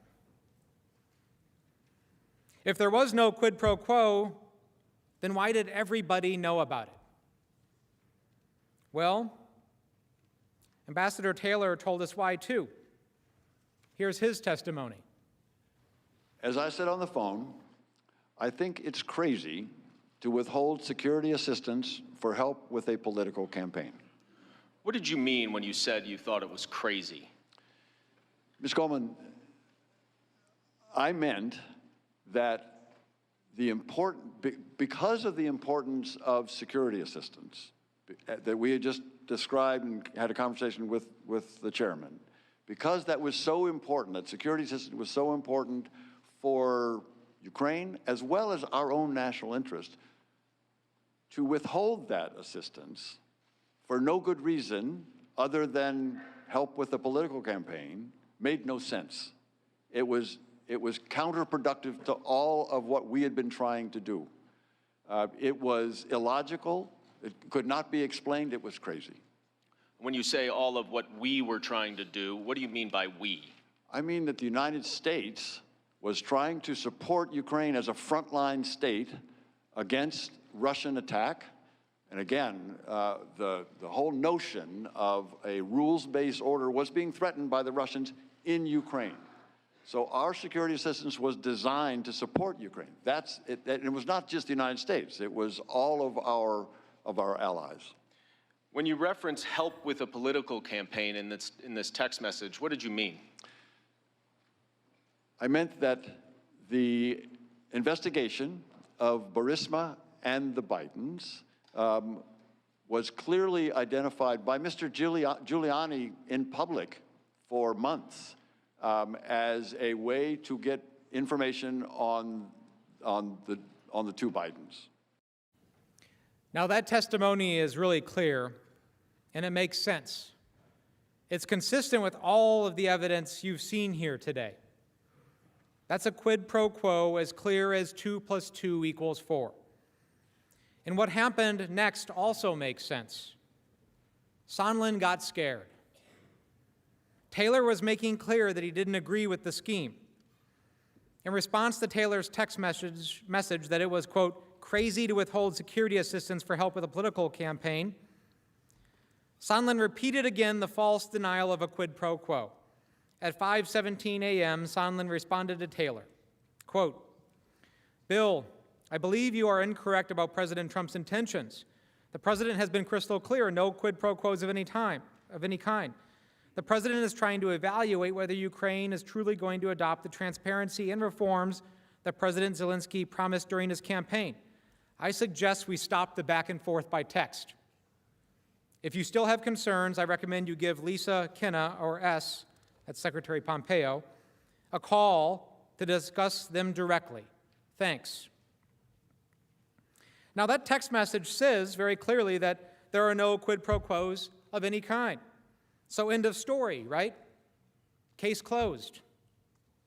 But Sondland's testimony revealed this text and the president's denial were false.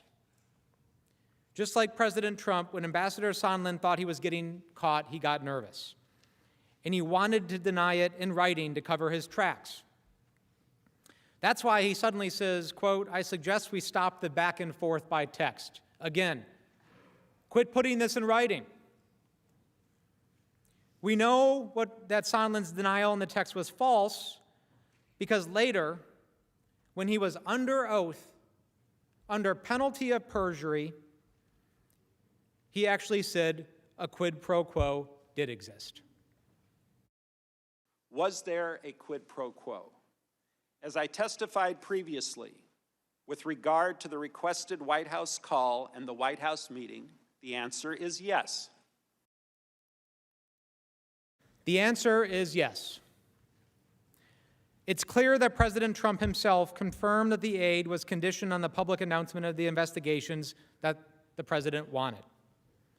To get Ukraine to help him with his re-election campaign, the President of the United States violated the law by withholding nearly $400 million of taxpayer dollars intended to fight Russia. He put his own interests over the country. And that is why we are here. Now, Mr. Chief Justice and members of the Senate, in deference to our proposed schedule and in the late hour, I'm now going to yield to my colleague, Mr. Schiff, to provide a brief recap of today, and then we will begin again in the morning.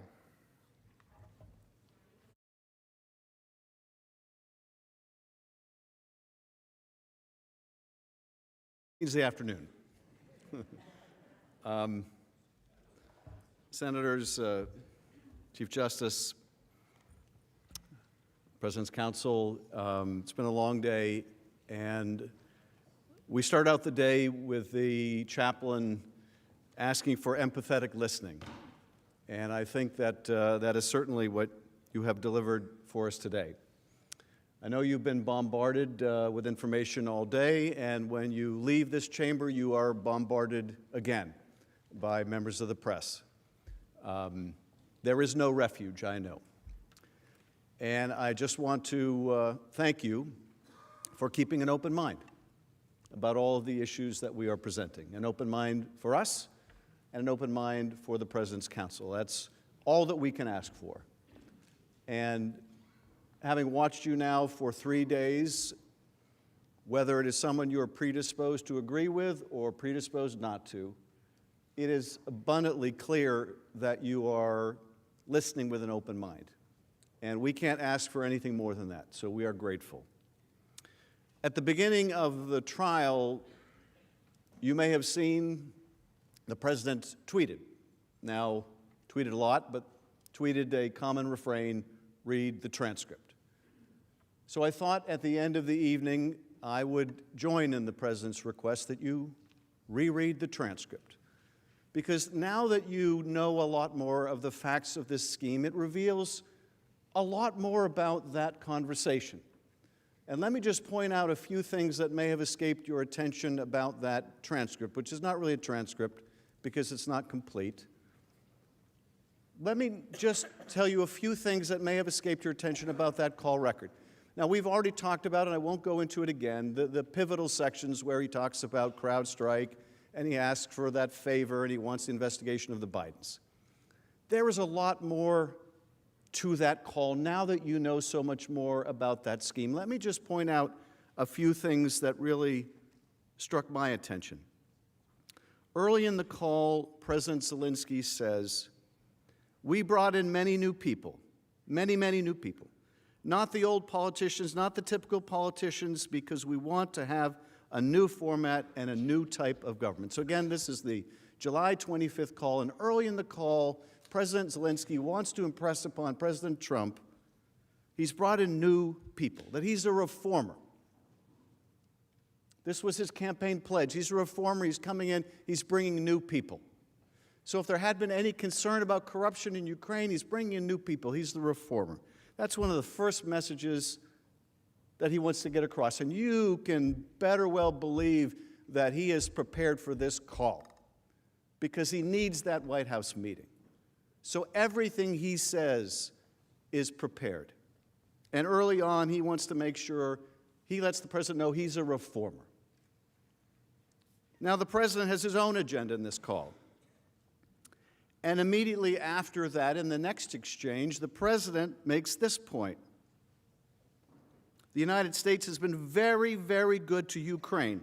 I wouldn't say that it's reciprocal necessarily, because things are happening that are not good, but the United States has been very, very good to Ukraine.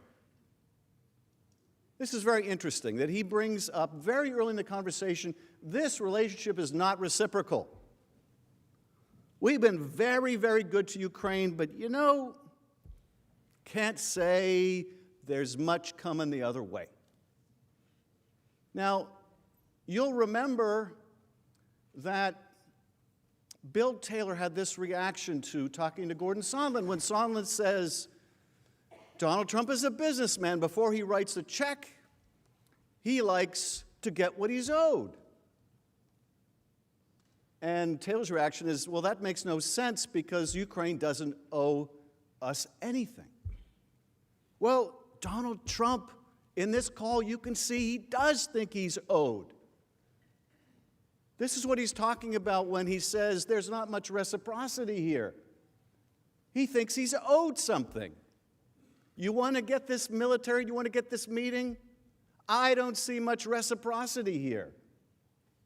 He thinks he's owed something. When you read that passage and you know about that, he's a businessman before he signs a check, that takes on new meaning. Now, a little later in the call, Zelensky says, I will personally tell you that one of my associates spoke with Mr. Giuliani just recently, and we are hoping very much that Mr. Giuliani will be able to travel to Ukraine, and we will meet once he comes to Ukraine. Now, you should read this carefully yourself, but this may be the first mention of Giuliani.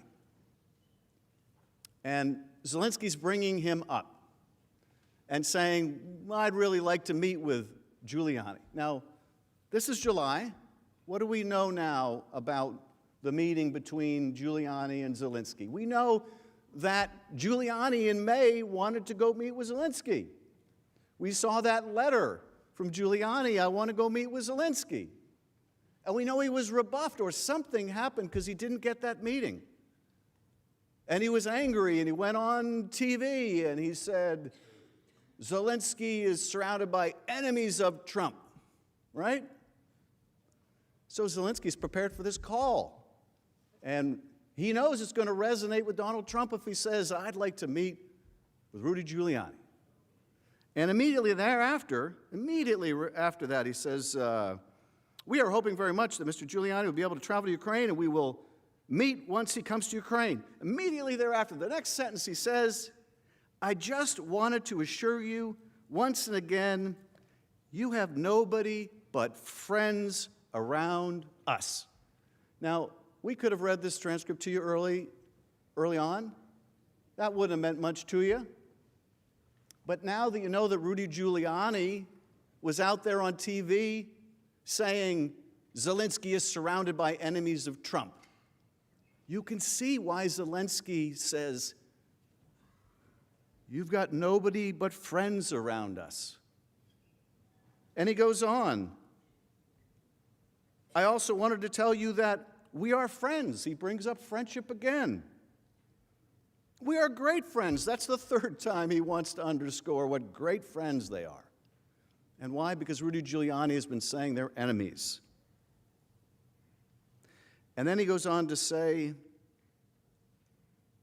I also plan to surround myself with great people, and in addition to that investigation,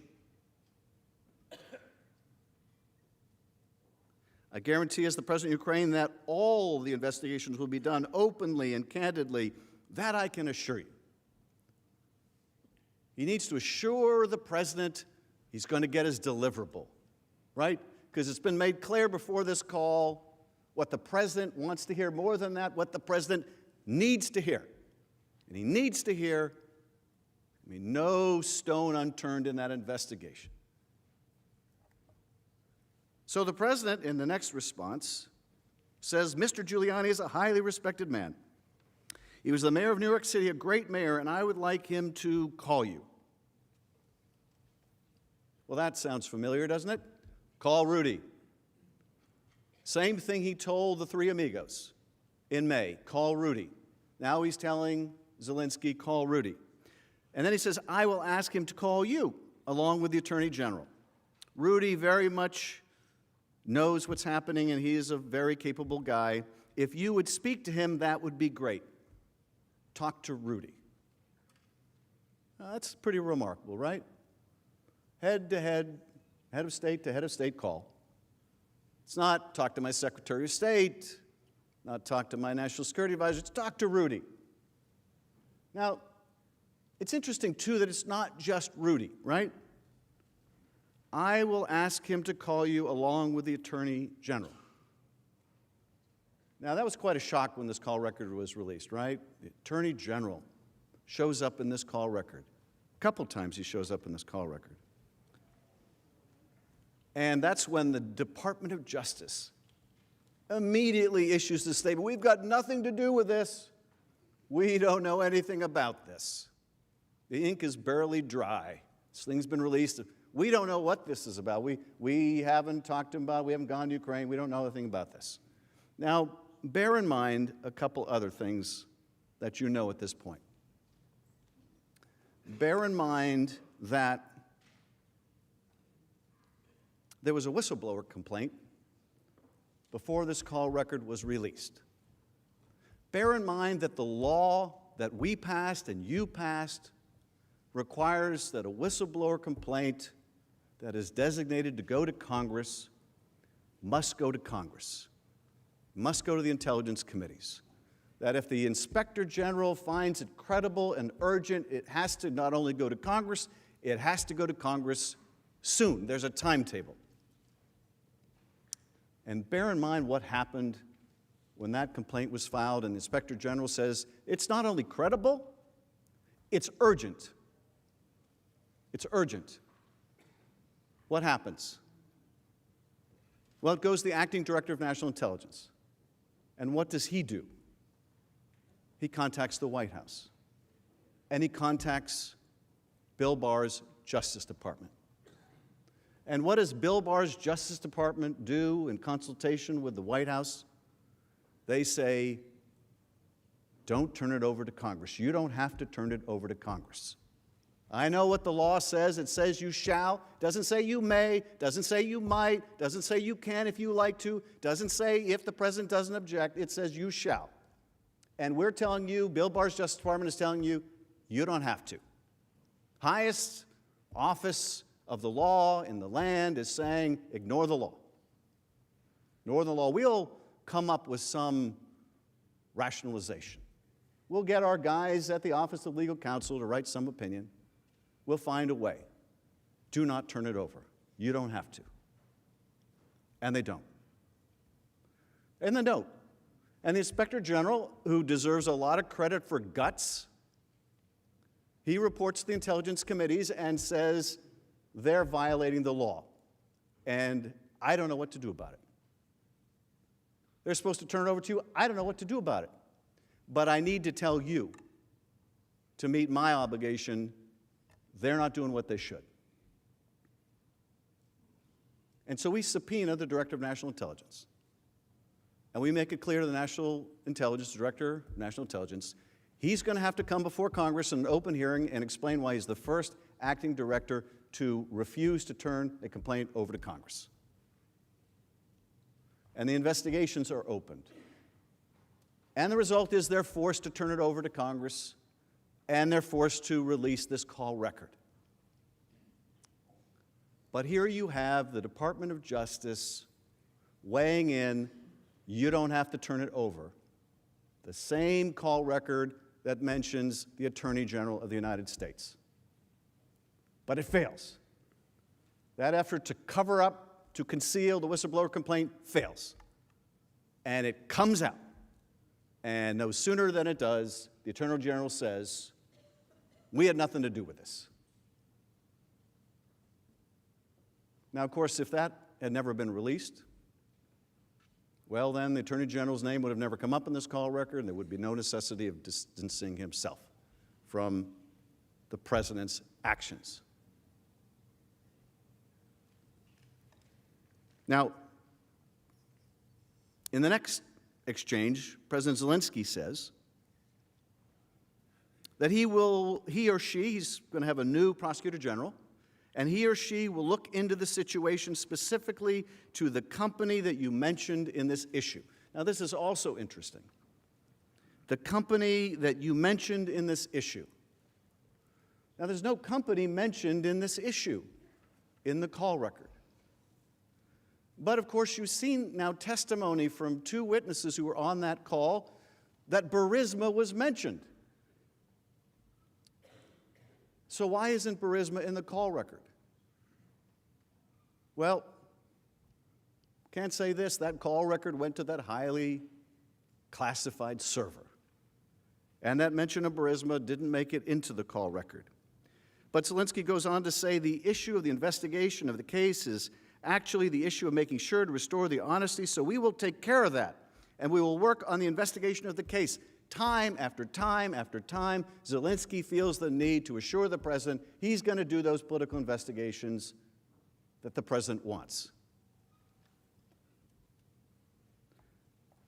In the next exchange, the president, after Zelensky says this, the president says, I will have Mr. Giuliani give you a call, and I'm also going to have Attorney General Barr call, and we will get to the bottom of it. I think, you can count, don't take my word, but I think there's no one who comes up more in this call record than Rudy Giuliani, which tells us something. Now,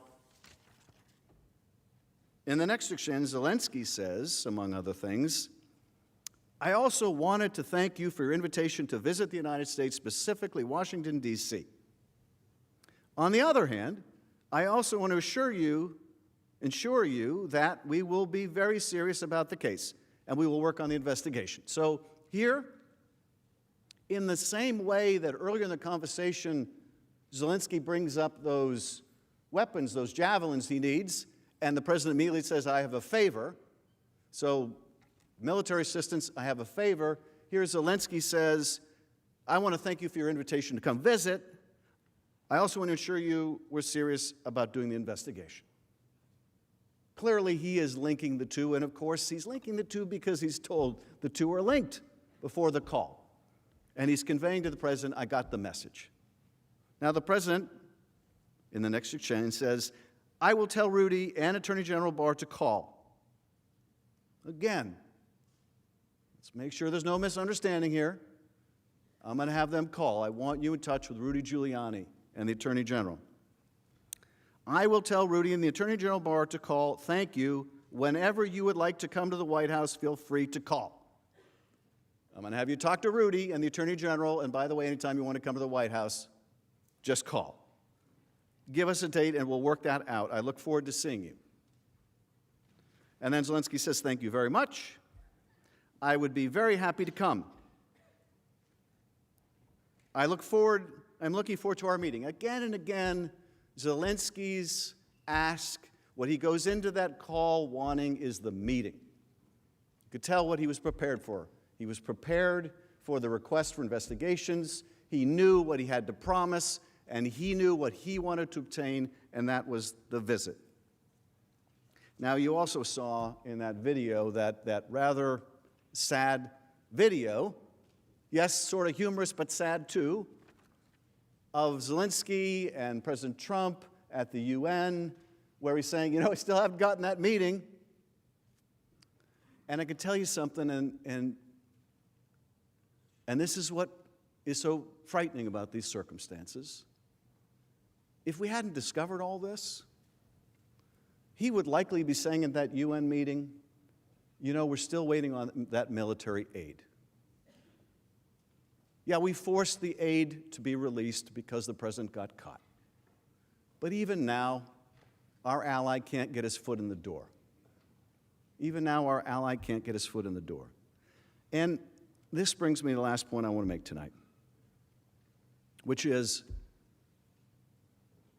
when we're done, we believe that we will have made the case overwhelmingly of the president's guilt. That is, he's done what he's charged with. He withheld the money, he withheld the meeting, he used it to coerce Ukraine to do these political investigations, he covered it up, he obstructed us, he's trying to obstruct you, and he's violated the Constitution. But I want to address one other thing tonight. Okay, he's guilty. Okay, he's guilty. Does he really need to be removed? Does he really need to be removed? We have an election coming up. Does he really need to be removed? He's guilty. Is there really any doubt about this? Do we really have any doubt about the facts here? Does anybody really question whether the president is capable of what he's charged with? No one is really making the argument Donald Trump would never do such a thing. Because of course we know that he would, and of course we know that he did. It's a somewhat different question, though, to ask, okay, it's pretty obvious, whether we can say it publicly or we can't say it publicly, we all know what we're dealing here with this president. But does he really need to be removed? And this is why he needs to be removed. Donald Trump chose Rudy Giuliani over his own intelligence agencies. He chose Rudy Giuliani over his own FBI director. He chose Rudy Giuliani over his own national security advisors. When all of them were telling him this Ukraine 2016 stuff is kooky, crazy Russian propaganda, he chose not to believe them. He chose to believe Rudy Giuliani. That makes him dangerous to us, to our country. That was Donald Trump's choice. Now, why would Donald Trump believe a man like Rudy Giuliani over a man like Christopher Wray? Okay? Why would anyone in their right mind believe Rudy Giuliani over Christopher Wray?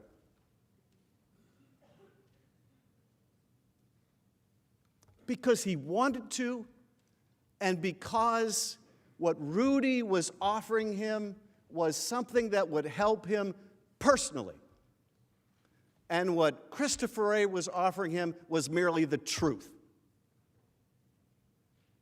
What Christopher Wray was offering him was merely the information he needed to protect his country and its elections. But that's not good enough. What's in it for him? What's in it for Donald Trump? This is why he needs to be removed. Now, you may be asking, how much damage can he really do in the next several months until the election? A lot. A lot of damage. Now, we just saw last week a report that Russia tried to hack, or maybe did hack, Burisma. Okay? I don't know if they got in. I'm trying to find out. My colleagues on the Intel Committee, House and Senate, we're trying to find out, did the Russians get in? What are the Russian plans and intentions? Well, let's say they got in. And let's say they start dumping documents to interfere in the next election. Let's say they start dumping some real things they hacked from Burisma. Let's say they start dumping some fake things they didn't hack from Burisma, but they want you to believe they did. Let's say they start blatantly interfering in our election again to help Donald Trump. Can you have the least bit of confidence that Donald Trump will stand up to them and protect our national interest over his own personal interest? You know you can't, which makes him dangerous to this country. You know you can't. You know you can't count on him. None of us can. None of us can. What happens if China got the message? Now, you can say, well, he's just joking. Of course, he didn't really mean China should investigate the Bidens. You know that's no joke. Now, maybe you could have argued 3 years ago when he said, hey, Russia, if you're listening, hack Hillary's emails. Maybe you could give him a freebie and say he was joking. But now we know better. Hours after he did that, Russia did, in fact, try to hack Hillary's emails. There's no mulligan here when it comes to our national security. So what if China does overtly or covertly start to help the Trump campaign? You think he's going to call him out on it? Or you think he's going to give him a better trade deal on it? Can any of us really have the confidence that Donald Trump will put his personal interests ahead of the national interest? Is there really any evidence in this presidency that should give us the ironclad confidence that he would do so? You know you can't count on him to do that. That's the sad truth. You know you can't count on him to do that. The American people deserve a president they can count on to put their interest first. To put their interest first. Colonel Vindman said, here right matters. Here, right matters. Well, let me tell you something. If right doesn't matter, it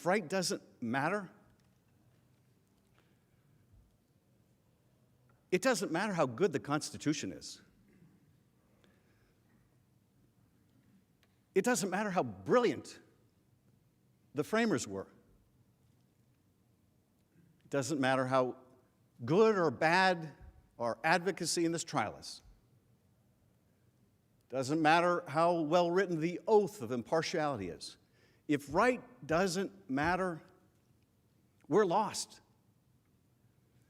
If the truth doesn't matter, we're lost. The framers couldn't protect us from ourselves if right and truth don't matter. And you know that what he did was not right. You know, that's what they do in the old country that Colonel Vindman's father came from, or the old country that my great-grandfather came from, or the old countries that your ancestors, maybe you came from. But here, right is supposed to matter. It's what's made us the greatest nation on earth. No constitution can protect us. Right doesn't matter anymore. And you know you can't trust this president to do what's right for this country. You can trust he will do what's right for Donald Trump. He'll do it now. He's done it before. He'll do it for the next several months. He'll do it in the election if he's allowed to. This is why, if you find him guilty, you must find that he should be removed. Because right matters. Because right matters. And the truth matters. Otherwise, we are lost.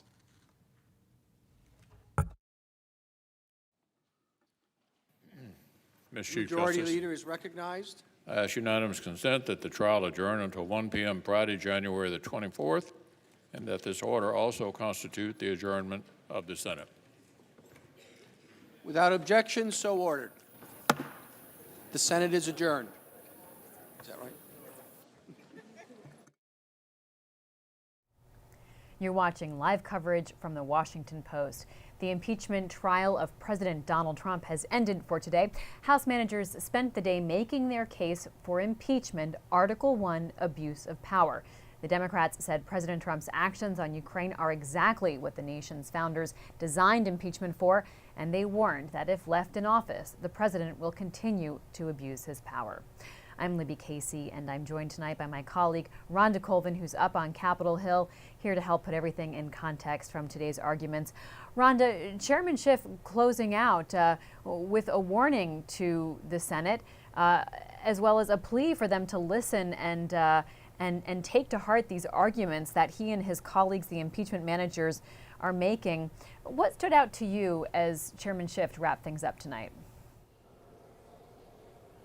As Schiff wrapped things up tonight, I think what stood out to me is he really had a compelling last few sentences where he really wanted to bring home that if they allow the president to be acquitted, then that means he will do similar actions as the Ukraine call, similar actions like the alleged quid pro quo in the future if they do not stop him now. And he seemed to get really passionate. If you've watched Adam Schiff throughout this entire impeachment proceeding that started back in September, he certainly knows how to talk about these things for a long period of time, but you really saw a lot of passion at the end, even more so than when he opened up things this morning.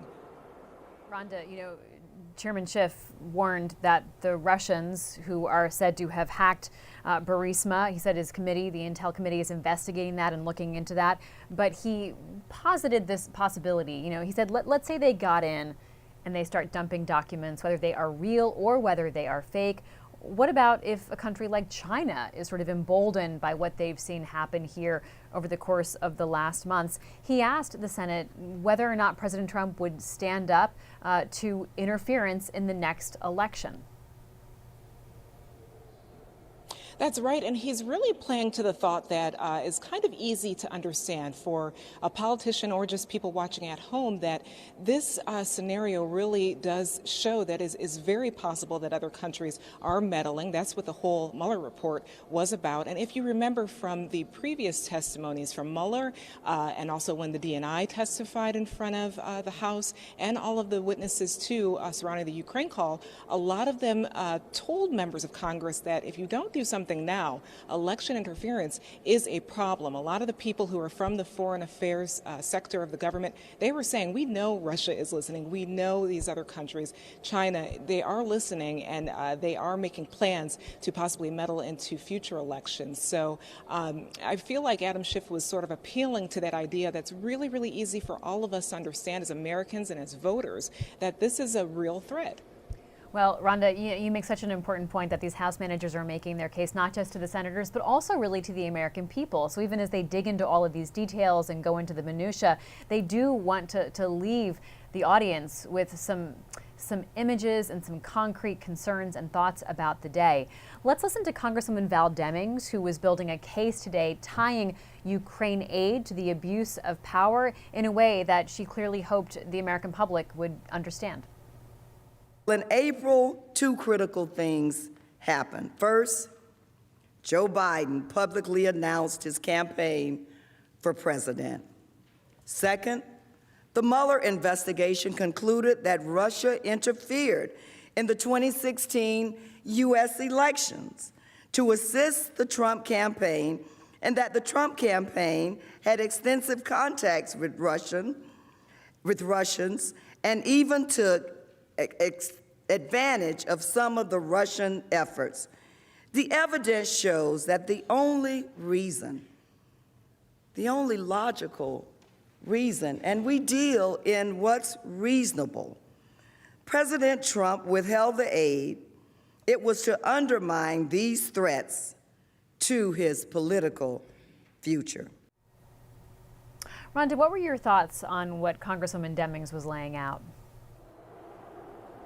In my experiences talking to Val Demings before the impeachment got underway, she's always been known sort of to put things into very common sense language and to sort of make it look very clear when she explains things. So in playing back that part of her speech today, she was trying to make the case very clear to American voters. You don't need a legal degree to see that this Ukraine call was tied to personal advantage, political advantage that President Trump was seeking. So she does that timeline where she's talking about this began with his concerns about Biden once Biden announced his candidacy in April, and it led directly into that July call. So she sort of strings together points that are very easy to understand and kind of create this full picture that many people can kind of maybe think a little bit about and figure out for themselves if he may have conducted a quid pro quo. And Congresswoman Demings talked about how the money really mattered to Ukraine, and she pointed out this was 10% of Ukraine's defense budget, and she said, imagine if the president decided to withhold 10% of our budget. So putting it in terms that we can all sort of relate to and understand.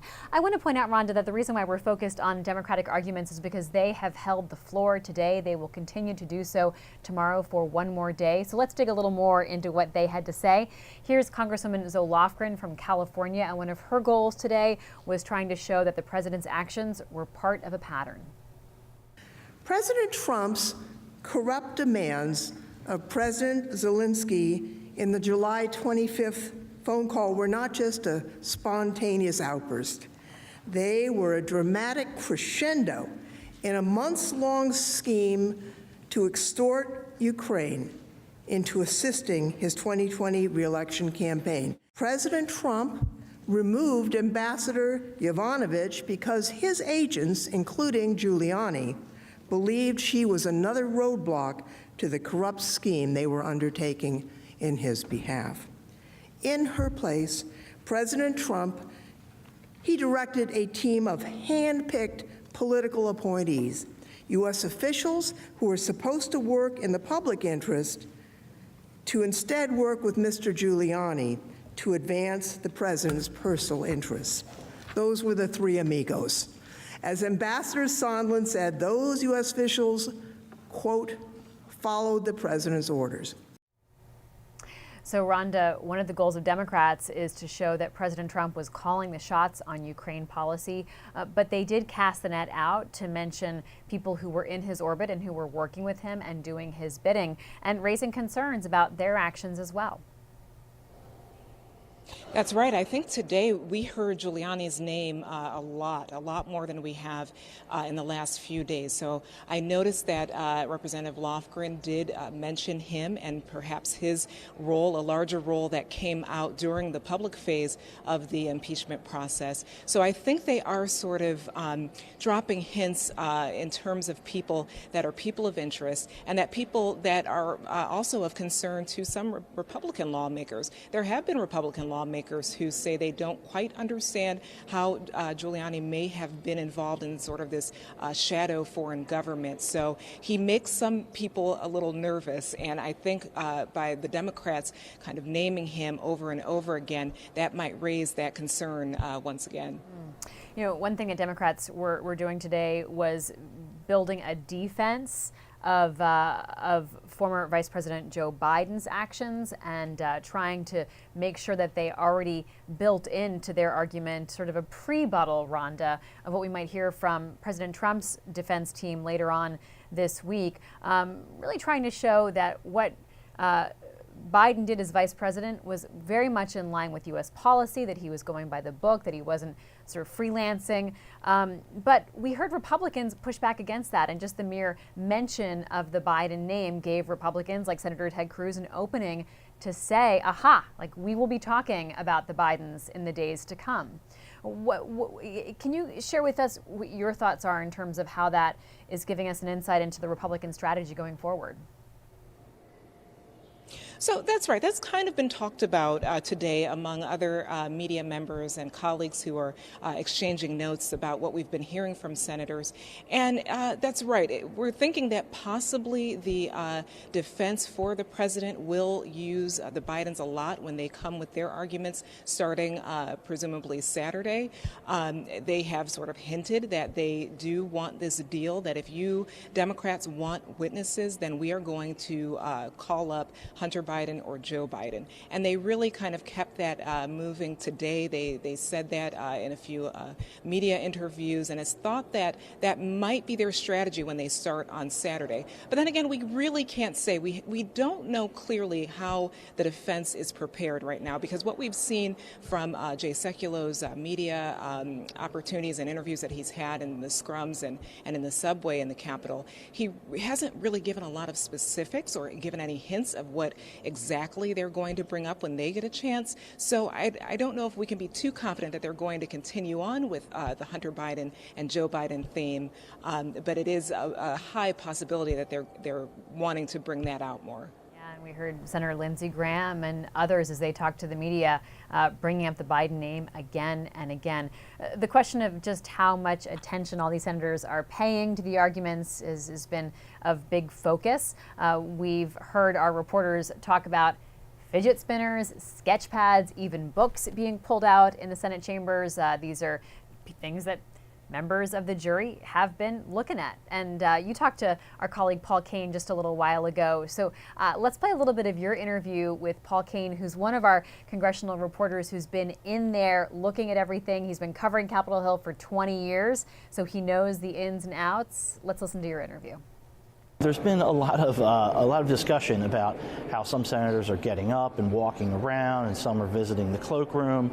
And in the hours that I have spent inside the chamber, that is true. They are, as the trial goes on and on, people on both sides of the chamber do sort of get up, and most of the time it's just to stretch their legs. There was a point during Wednesday evening's presentation, it was crossing the 5-hour mark with only one little brief break, where it looked as if directly across the Senate chamber, Pat Toomey and Cory Booker would have been standing as Centurion guards because they both just couldn't sit anymore in their chamber. And they're not exactly really old senators. Cory Booker's 50 years old, played college football at Stanford. He's a vegan. He's one of the most healthy guys in the Senate. He told me this morning, he said, look, I'm not trying to, offend any of the managers. It's just his way to keep focus, to keep the blood flowing, as he put it to me. And that's what you see around the chamber for the most part. It is people, after a little bit of time, they might want to get up, they want to stretch their legs. Some people are passing the time a little bit comedically. Richard Burr has brought fidget spinners, those little toys that sort of supposed to teach children how to hold their attention. He hasn't actually been spinning his, but Elise Viebeck, our colleague here at the Post, believes that she saw Tom Cotton spinning his fidget spinner. There are some people who have checked out of the trial proceedings, which is kind of a no-no, but there aren't a whole lot of hard and fast rules about this. Marsha Blackburn Tuesday night went downstairs to the first floor to do an interview with Fox News while the trial was still going on. And at 8:40 last night, I got cut loose. It was a long night the night before, so I didn't stay super late. But it was 8:40, and I was walking out of the chamber, walking out of the Capitol physically. I was with Dianne Feinstein, the 86-year-old from California, and she just looked at me and said good night and walked off to get into her car because she's been sick, she's 86, and she'd had enough. And right upstairs at that moment, her Californians, Adam Schiff and Zoe Lofgren, California Democrats, were transitioning off. They had a full hour to go in the trial, but Feinstein took off. The rules are very, very loose. Every day you have the sergeant at arms yell, hear ye, and threaten upon punishable by imprisonment, but that's only if you interfere with the proceedings, if you yell, scream, or whatever. So otherwise, there are no real rules about what a senator has to do, but it's very clear you should be around, you should be paying attention. If you go into your respective cloakroom, they should be watching the TV while they're there, not, calling family or friends. Paul Kane, in a conversation earlier with you, Rhonda Colvin, tell us what else you learned from Paul tonight. Yeah, all of that was so interesting because, we spent so much time last week previewing this list of rules that we thought that the senators had to abide by or else they might get carried away by the sergeant at arms.